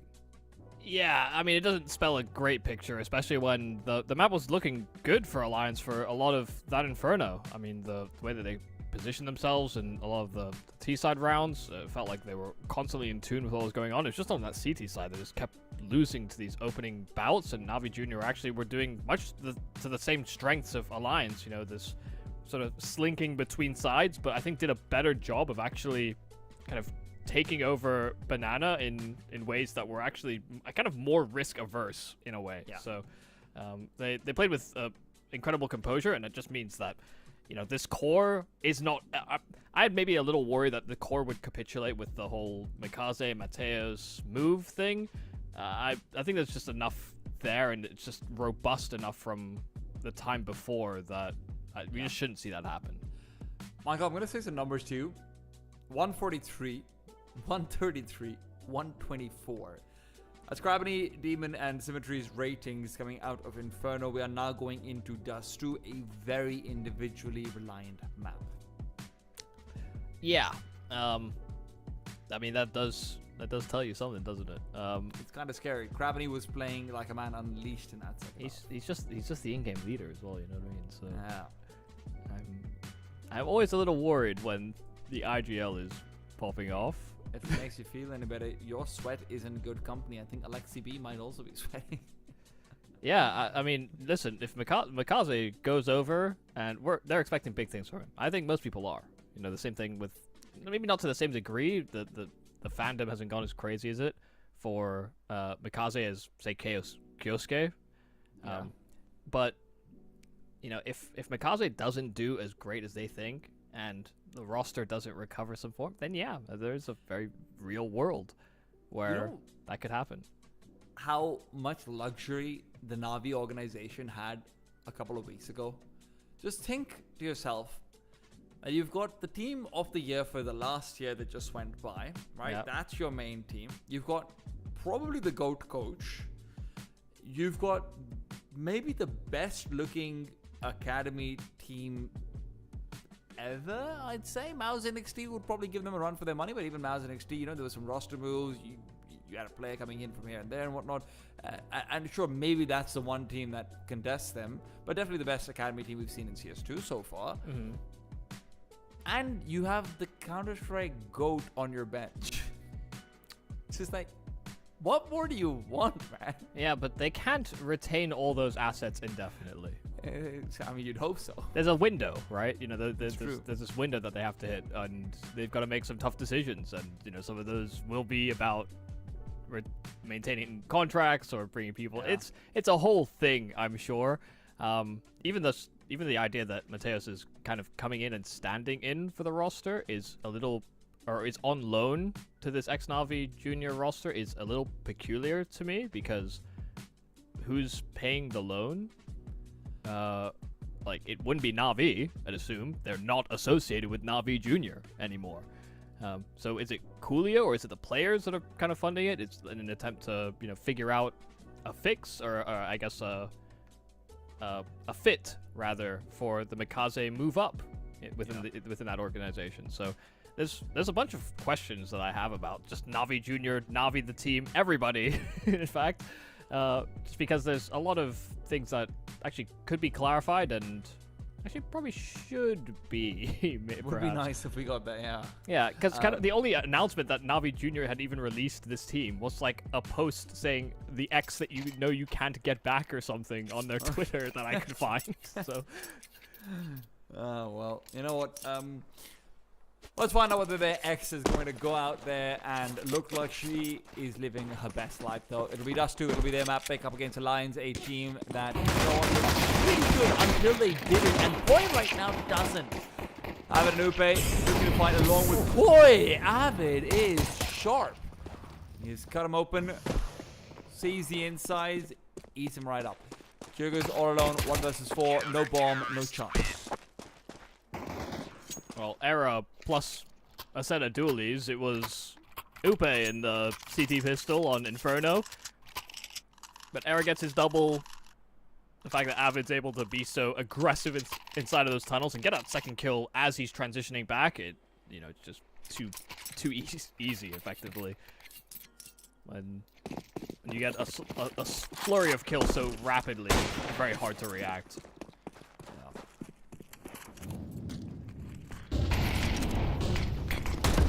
Smoke volley. Trying to take a little bit more control out towards long as the CT side, but they really don't have the weapons to do it, nor the manpower to do so. They don't want to be contesting with these Tech 9s, or for that matter, the Scout at any of these ranges. You can always be quickly chopped out. Symmetry. He's hunting for a kill that it feels unlikely he's ever going to find. Now, the single flashbang trying to penetrate the B-bomb site is really not easy. They do have a lot of smokes, though. That helps. Symmetry can fake out the long cross. keep these players busy, and they can actually kind of just build a full exec on B. Smoke does mean they're going to start to go through this one. Smokes out for the B tunnels. Upe not able to find any kills with the M4A1 initially, but 2 quick ones are certainly nice. Mateus and Eagles good for the trade. They pulled out utility. Boyd not revealing himself this late in the round made them assume that it was going to be a 2-mid setup or something off the sort. Demon, the symmetry in middle, also ends up falling without getting a kill. Look at how low 3 of those players were. The Boy, Twist, and Abbott all within a whisper of death. Yeah, it does come kind of shockingly close, but the fact that Upe was able to play at the back plat and just have this long line down to the upper tunnels, they had hoped that just that small fake by Symmetry was enough to drag another player over from the B doors to spawn and that they'd be sectioned off by util. Just wasn't the case. Lions played within the site. But that's a really nice shot from Mateus. Era, independent play off of short, gives over a weapon that they may be able to use to greater effect. Mateus will sacrifice his life for a little bit more space out towards the spot as Boy, and as Gravity looks to take a gander. It's Demon who's really the only one with prospects. And Demon goes overlooked. Kill number 1. Is there 2? No. Avid will be able to get the aim punch out initially, but even just that extra money is pretty nice to have. I was going to say, it's not inconsequential, just damage to your own money, but then also allowing him to get $600 just for an uncleared position. Could have been worse, I guess. Could have been knifed. What do you think of the idea that if you spend extra money on a rifle, you'll be able to... If you get an AK where you're like, hey, I want to buy this for $3,700. Huh. But it also transfers over to your opponents. What, so if you die with it? Yeah. They also... Okay, I mean, this becomes way too complicated then. Okay, let's guys if it was just a wager, I actually wouldn't hate that. Yeah. There'd be more reasons to critique why someone's done something. It's the only way you can get money with an op is if you spend $15,000. Also, wouldn't the rich just get richer? Or your economy comes crashing downhill. Upe is going to be caught in the B-bomb site with Demon in his face, and Demon is not just coming in with flowers in his hand, it's with AKs, Mateus holding one of them. And these entries on the B-bomb site will certainly be met with damage, but damage doesn't stop Demon. Really, nothing does. Maybe a holy spirit. Isn't it lovely when a plan comes together? I mean, just a simple up-tempo play to B, and they find the immediate entry, they catch the player in the window trying to compensate and thin the herd and just win the round immediately. Oh dear. I was lucky. Lucky I was not in the fight with that grenade popping in his face. Would have certainly made it more difficult. Jurus still. Headshot is what delivers death. Twist has been found, but he's still finding back a Molotov to his feet, and Fallen Out of Duty Camp are hunting hard. This is one of the things I really like about, you know, this particular squad. So many people have just stopped hunting in CS, especially when they feel like, oh no, we need to build up our money and this and that. This was not a round without risk for them as far as the amount of cash that they would be allowed to build up. But considering that the last round they get 2 kills as well, CT economy is not going to be in a great place now because of this. 2 of these players certainly can't buy. It's great. Yeah, it's also easier to justify going for an immediate hunt when you do start the round basically 5-on-2 with the bomb down. But I understand the sentiment. You know, there are some teams that are so risk averse that even just the idea of throwing your guns away just to get rid of theirs, how dare I'm focused on me actually. I do agree. It's one of the key sort of balancing points that actually does make, you know, MR12 has its quirks. Yeah. There's definitely less experimentation. You can't, I guess, create conditions or, I guess, or just condition your opponent properly in the same way. But hunting is actually should be more incentivized in a sense because your economy is that much more fickle. Retained weapons give you another buy round.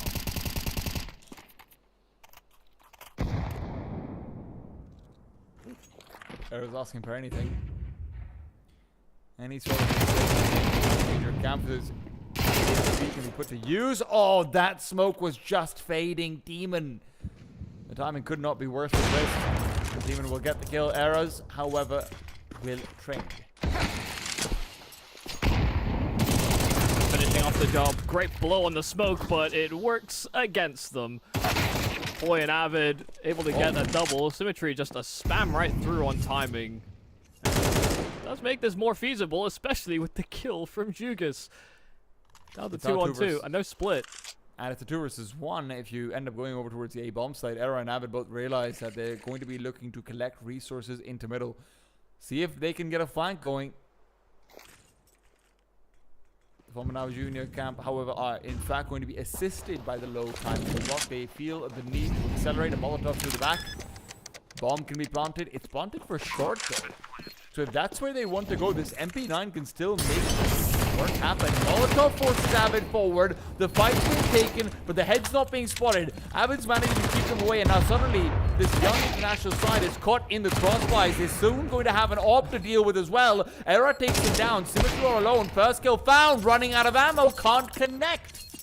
That was beautiful from Avid. Yeah, he did everything, really. I mean, Era hits the shots, but Avid just keeps them pinned. They wanted choice of post-plant, and then they realized, wait, we're actually being toyed with. This MP9 is doing a lot more damage than we're doing back, and we're just not getting into the post-plant we want. They had to worry about someone walking up spawn as well, and then it was only when Era revealed himself that they fully convinced themselves that this was not a good idea.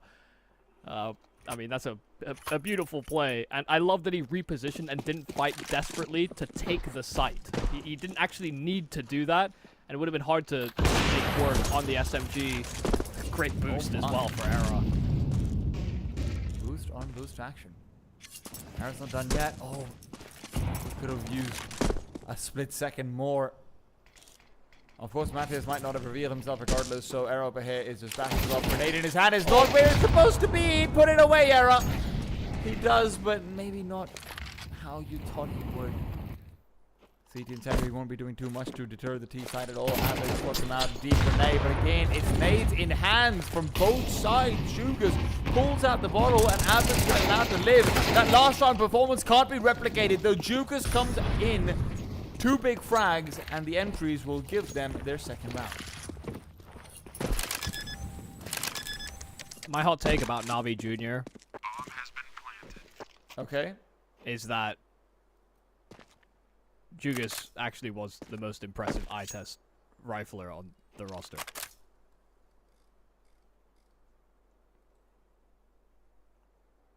I just love the way he's like so decisive. He's got great snap aim. I just have a question. Sure. Are you worried this might end up like me saying Zontix is the most likely to make tier 1? I actually don't remember you saying that, but that's crazy. Yeah. I was like, hey, Donk's been boosted by hardcore Zontix. He's not actually that good. Like, he's good, but he's not that good. I think for me it's just Jugas feels, I think, maybe more refined, but like lower ceiling than Mikaze. I think Mikaze is really, really good, and but it comes in bursts, and you see that there's still room for improvement. Now that he could hit that improvement and just be like the best player ever, but I think Jugas is feels massively underrated, with just how he can be actually just so clean with how he duels. I think I'm sort of continually. I think I'm increasingly impressed with the consistency of through which I've seen that, because I've watched demos before of him and thought, am I just watching a good demo?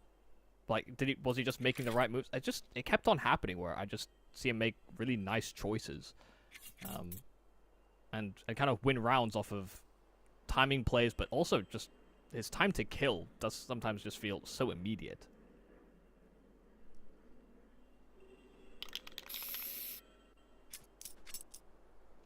And I'm still sad every time I see Art Frost not doing well. So yeah. Yeah, you've got your eye tested is a little.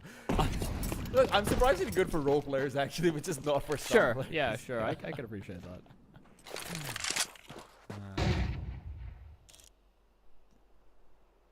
Well, double short play from the CT.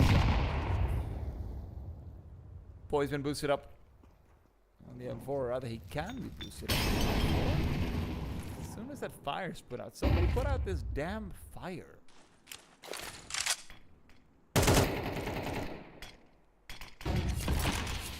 This is an annoying wall of smoke to deal with. They build a wall where they can actually reach the spawn. Gravity, nice headshot, but there's the trade from Poi. I'd almost like to pick up that extra weapon. On the other side, sure, but the Molotov is going to obscure this a bit more. Poi tries to take the peek initially. He's not able to take down the entering man, and Mateos, who's providing backup, can eliminate the threat. Pushing that pushes through the smoke.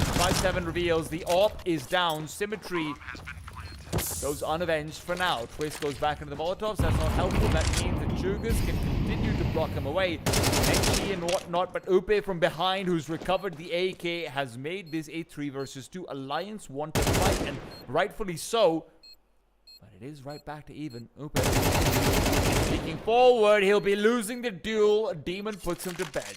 Yeah, and that'll be the call for Era to save immediately. I mean, there was definitely a chance to come back into that round, but they needed to find a man advantage, or maybe even force Era to lead coming out from short, but that's hardly a favorable fight if he even attempted to do so.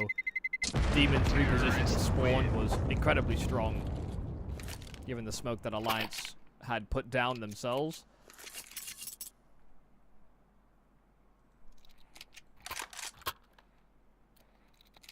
So they dodge a bullet. But once again, Era is allowed to hold on to an AWP.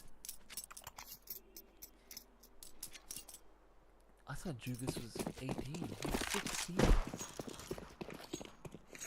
Yeah, I mean, the only one that's like an adult is a lone player and Gravity. Alright. Well, couple of good kills being found, and now Symmetry is realizing I probably should have beat this, actually.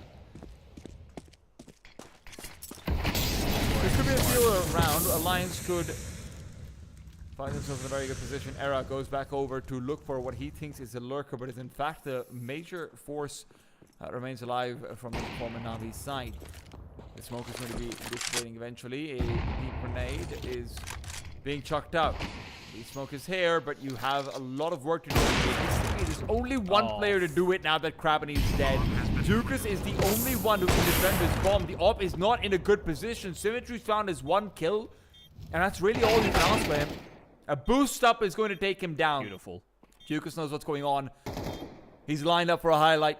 2 players without Kevlar, 2 without head armor, and it's Jukas who's got 2, 3! Almost gets them all helped out in the middle by Avid. But unfortunately, it's just not enough. Era shuts him down. That first kill on the Krabben, critical. The second one, instrumental. Yeah, I mean, they were taking their sweet time to get that bomb down, and I love that Alliance are just willing to play on that ramp. They know that the B bomb side is probably their best chance. They've got limited resources. They re-smoke it.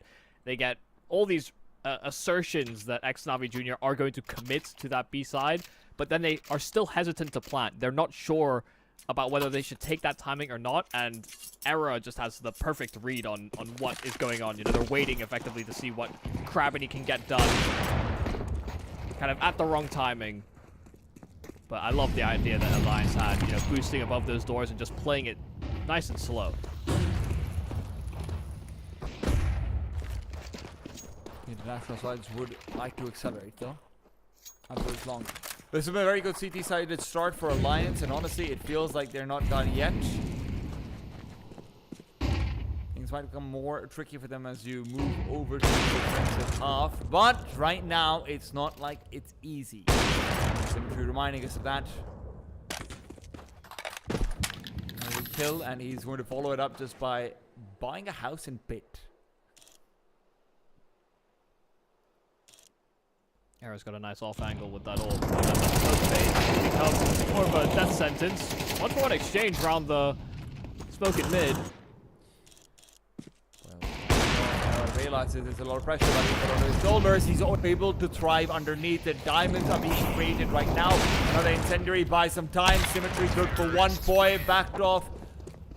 The back stabbed. As Symmetry was the critical piece in the entire round, finding that early pit presence, and he uses it to perfect. Yeah, I mean, a fantastic triple. Just the opening into the site, and then it was a bit of a back and forth, kind of a weird head-to-head round smokes between him and Era. But eventually, once the pressure starts mounting on short, Era's attention is divided. And often you see lurking orcs be so successful. No, he can definitely make it work. Era's got a hero orb, and just off of the aggression down middle, he finds a kill onto Symmetry, but holding onto this orb will prove to be a challenge. Say he doesn't win it. That's what he's looking for. Oh, he's been spotted. As well, there's that trade. Critical difference. Critical difference. You are not going to have an op for the rest of this half. You only have 2 rounds left in it. Even if you win a round over here, unless you're getting like 3 MP9 kills or something ridiculous like that. It's a tough decision to have made in that previous round. Yeah, it's just a bit mental to me to have gone for that when you've got 4 players charging mid as well. It feels like those days where you couldn't sell back with the point. Right, but you don't even have that excuse. Symmetry underneath the flames will lose a chunk of life, but he's okay because they have short control.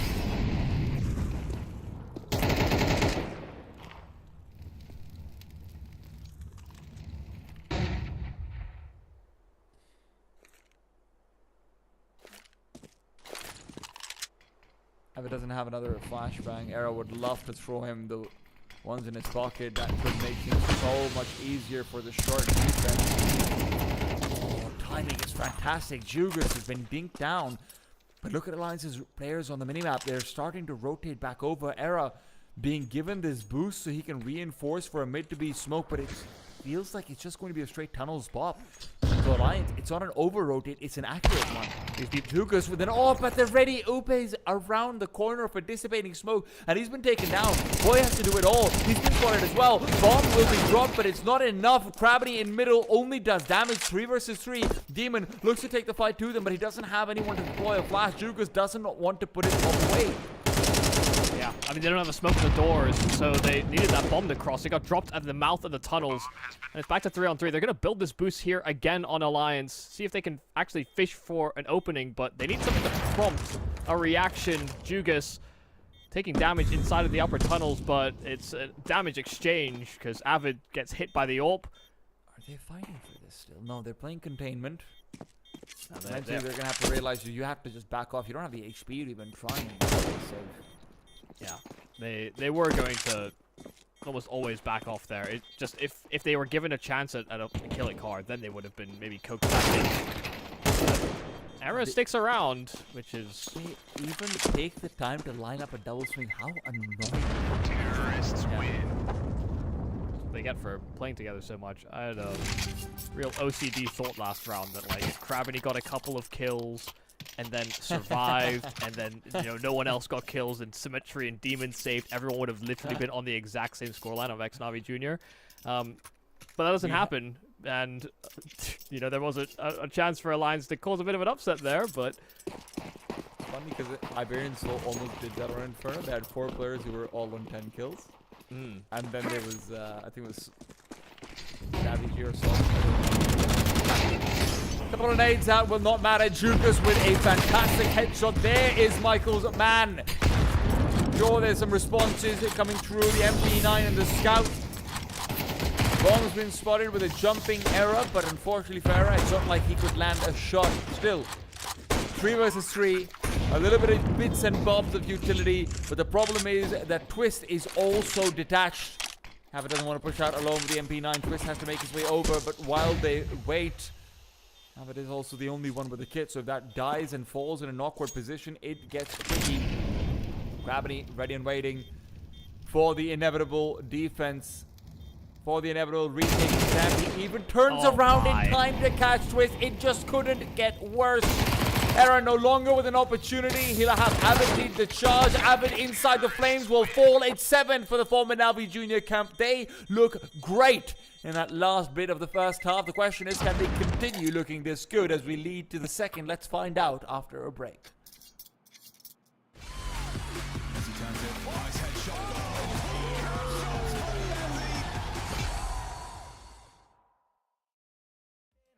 Cause I want the same as you. I asked and I begged and I pleaded. Tell me what am I to do? And now I'm taking, no longer waiting, no longer got a hold of me. You heard the screaming, but you didn't mean it when you said that you would change. No, and the word you say you're killing me. You keep on bringing me down. No, no, I can't take it no more. Won't take it no more. I can't take it no more.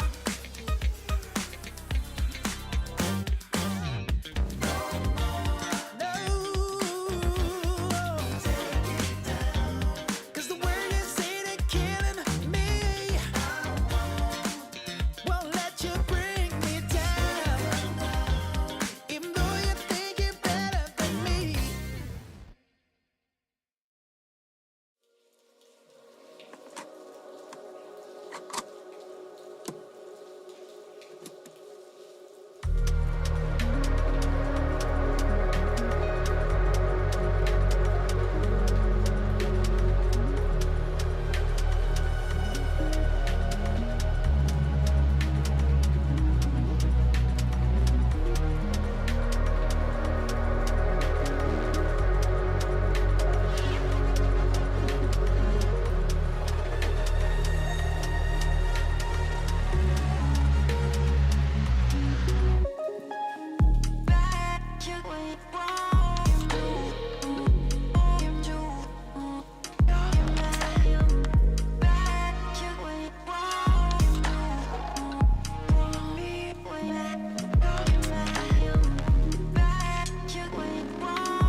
Welcome back to the ESL Pro League Season 22 qualifiers for Europe. The former Navi Junior side is one half away from potentially making it to Stage 2 of the qualifier lines, on the verge of elimination if results are to be believed. Jugas, holding down the line out and long, will miss his first opportunity. That's not to say he's not going to hunt for another one. Mateos is going to be given company, but all these crouching maneuvers gives him a little bit longer to live. Jugas as well, down to 1 HP.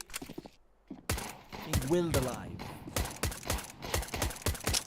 Yeah, we'll have to try and leverage his health in as many ways as you can. And so just taking fights out through that smoke, he'll catch Era. Symmetry down to low health himself, but it finds another out from his spot. It's only Demon that could have really imposed any real control. Gravity unconsidered though, and it's almost a whole lineup for a triple. But then he now knows out in the open, Upe trying to duck and weave, but the damage is there. Gravity set up for success, and Alliance do not consider his spot. That is the most ridiculous round. Jukas getting that drive-by kill. Symmetry's been gooshed down to 13, then he gets a frag onto two players who are coming up just by landing the one perfect headshot that he could. And immediately after, because there's been so many players who died on the A side, they're expecting that Gravity will be in short, not deep and Gandalf.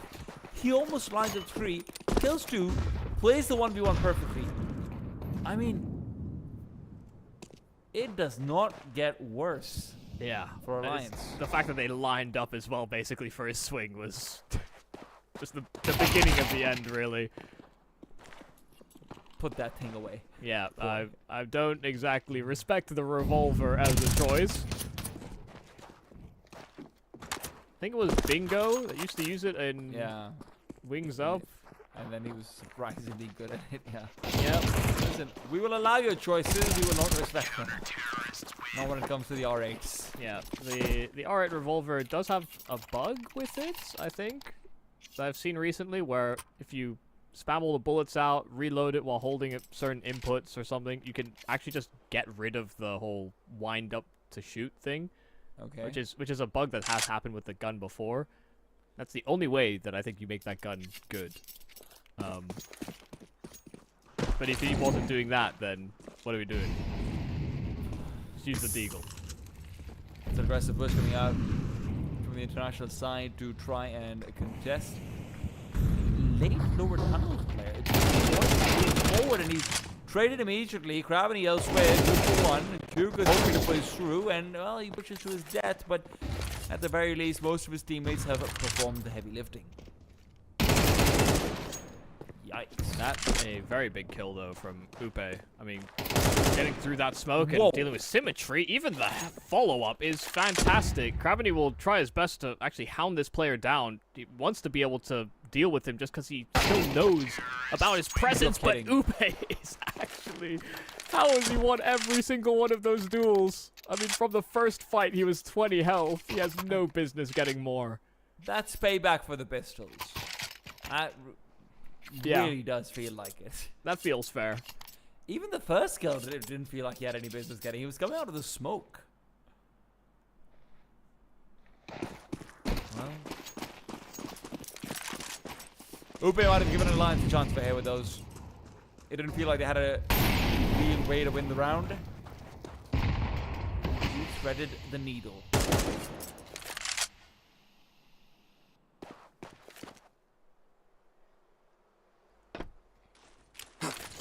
This AWP of Symmetry, I imagine this round is going to be quite difficult to pull together.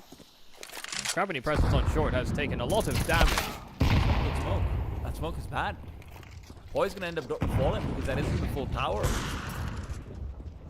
Mateos has a surprisingly large amount of control because now you can see this map is split up for Alliance. As long as they can't make this cross happen, Mateos looks like he won't be able to take down Avid, so Avid at the very least can reclaim a little bit more ground, sends out a mid to be smoke. Now Alliance get to play. They're kind of running a lurk smoke at the end of B, but it doesn't actually make its way down the steps either, so far from ideal. Upe makes, I think, some noise on the retreat and just holding to see if Demon would be in hot pursuit. So back to a 4-on-4, and Upe's doing some great work in these fights over at the Longhouse. Yeah. Really keeping Xnavi Jr. guessing. Symmetry has taken on the responsibility of the A-bomb site all on his shoulders. There are 20 seconds left now. Gravity's demise means it's a 2 versus 3 on the B site. Upe will not be nearby. That is the only consolation that the Xnavi team has. The lineup is almost there, but it's Era, in fact, who takes advantage of it. Symmetry makes his way over as well. It's Jugas to take the kill, but really it's Judas who gives them this round. Era, that bad, really ruining Alliance's opportunities. Yeah, that is a shame, and you know, with the way that Upe was actually just running out on this lurk to have a kill at long, a kill on the mid rotate, they had the 2 players that they knew were likely to be there on that B site, and they just run into a meat grinder. The fact that Era finishes the job on his teammate, yeah, definitely didn't help.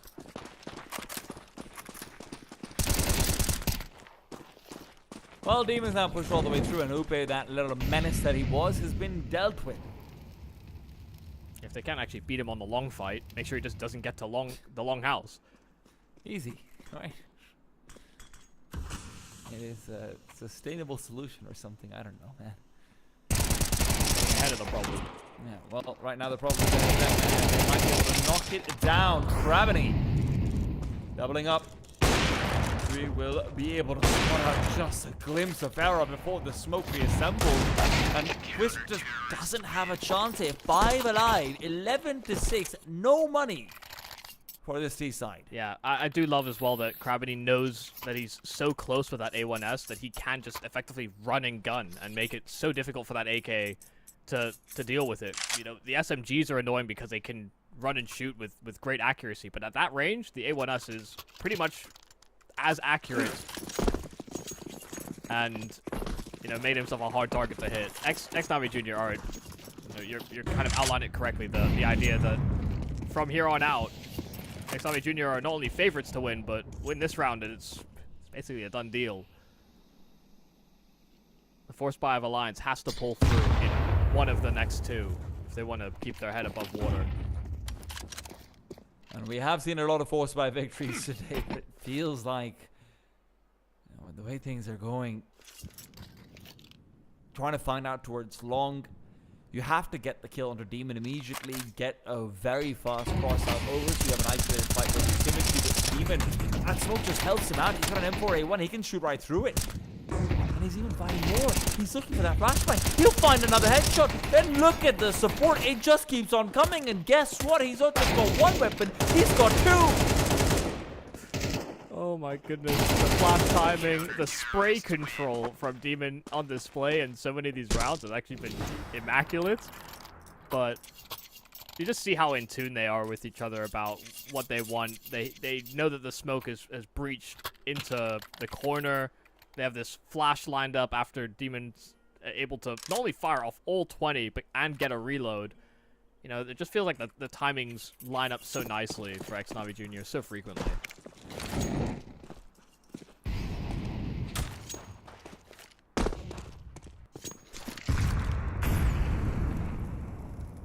Gotta do a lot with less than they'd want.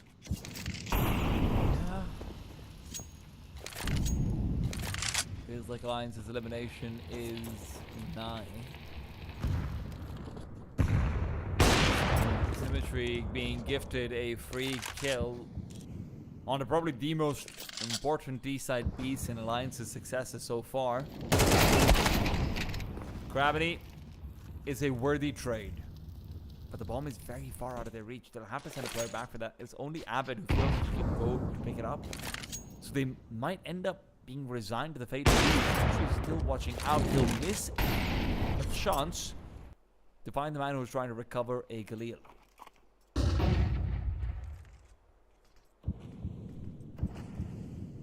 They at least push Symmetry back. I mean, doesn't maintain control of those long doors.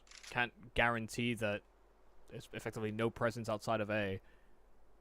Tejas as well is also trying to run some interference, but has a player right behind him that can hold a tighter line. He's actually moving forward, and the instant reaction. I mean, Era had the heads up in that duel Mateus reacts so much quicker. Boy tries his best for the trade, and he will take some damage. He will find it. 3-on-3 and a 1-on-3 here for Jugend in the B site, and the spray is nice, but not for the second. It gets a bit unwildly. These players are walking wounded here on Alliance. They still need to breach in and plant that bomb, and they just won't be given the space. They won't be given the time to do so. Avid run down, and it's Demon with another multi-kill. Xnavi Jr. sealing it in 2 versus Alliance. They will progress into that double elimination bracket, while Alliance are out of contention. God, just the mechanics on this team are insane. Even Mateos in the end over there, you could see on Dust2 feeling so much more comfortable. He is going to be a threat as well. This entire team is going to be a threat as we move over towards the double elimination bracket. Of course, there's still Counter-Strike going on right now. There still are teams that are fighting to make it a stage 2. You can go check out the A, C, or D stream. The B stream, funnily enough, Paravision versus ENCE, Passion UA versus DJ How, Fnatic versus ESC. They're all going on right now. Our stream is the only one that has ended in a 2-0 fashion, so make sure you guys do all of that. And of course, every team that has gone on right now is going to be playing in a double elimination bracket. This action to qualify a single team to ESL Pro League will continue for a long time. And Michael, Xnavi Jr., with the teams that remain, could actually be a favorite. Yeah, it's kind of strange to think about it that way, isn't it? But, you know, I'd say of the teams we have still that have actually qualified directly, they are probably weirdly one of the most qualified to serve as a favorite. You know, I'd say the ENCE Paravision game is another potential favorite on the line, but we actually don't know how that concludes just yet, so it's kind of hard to say. Well, we're going to go find out the conclusions to the rest of the qualifiers as well. Thank you all for tuning in. I'm T-Tom. He's Michael Yubi Cassidy. We're going to be signing off. We'll see you guys in various Twitch chats, because I'm going to be honest, I only have 2 monitors. There's 3 streams, and they're all fantastic. So make sure you're tuning in to the rest of the action. Let's find out who represents Europe across the next few days. We're going to see you guys again tomorrow. Take care. Peace out.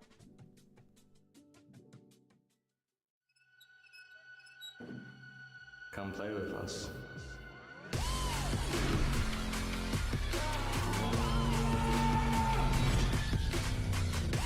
He wants to win right here, right now. He's crazy. As he turns it, nice headshot. Headshots from Leslie.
Yeah, we go to broad daylight, feeding every night like Friday night. I keep the party on rock and the Bombay ice.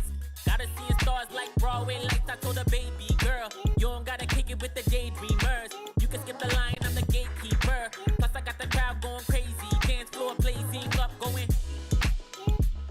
When they see me show up, I be feeling glowed up.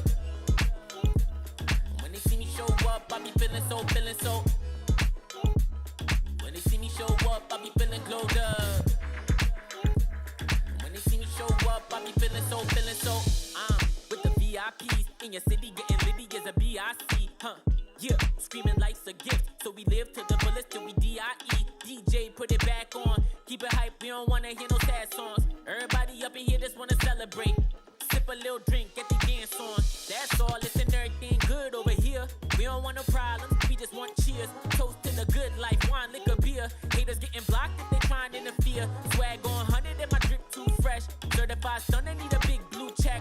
I don't got no time for no BS, I no negative ideas in my vibe, cause I'm just too blessed. Run it back. When they see me show up, I be feeling glowed up. When they see me show up, I be feeling so, feeling so. When they see me show up, I be feeling glowed up.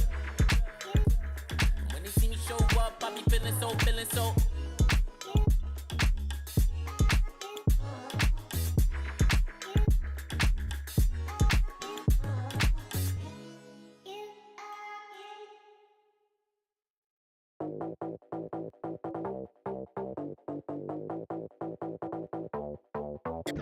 Everybody know we gon' do it like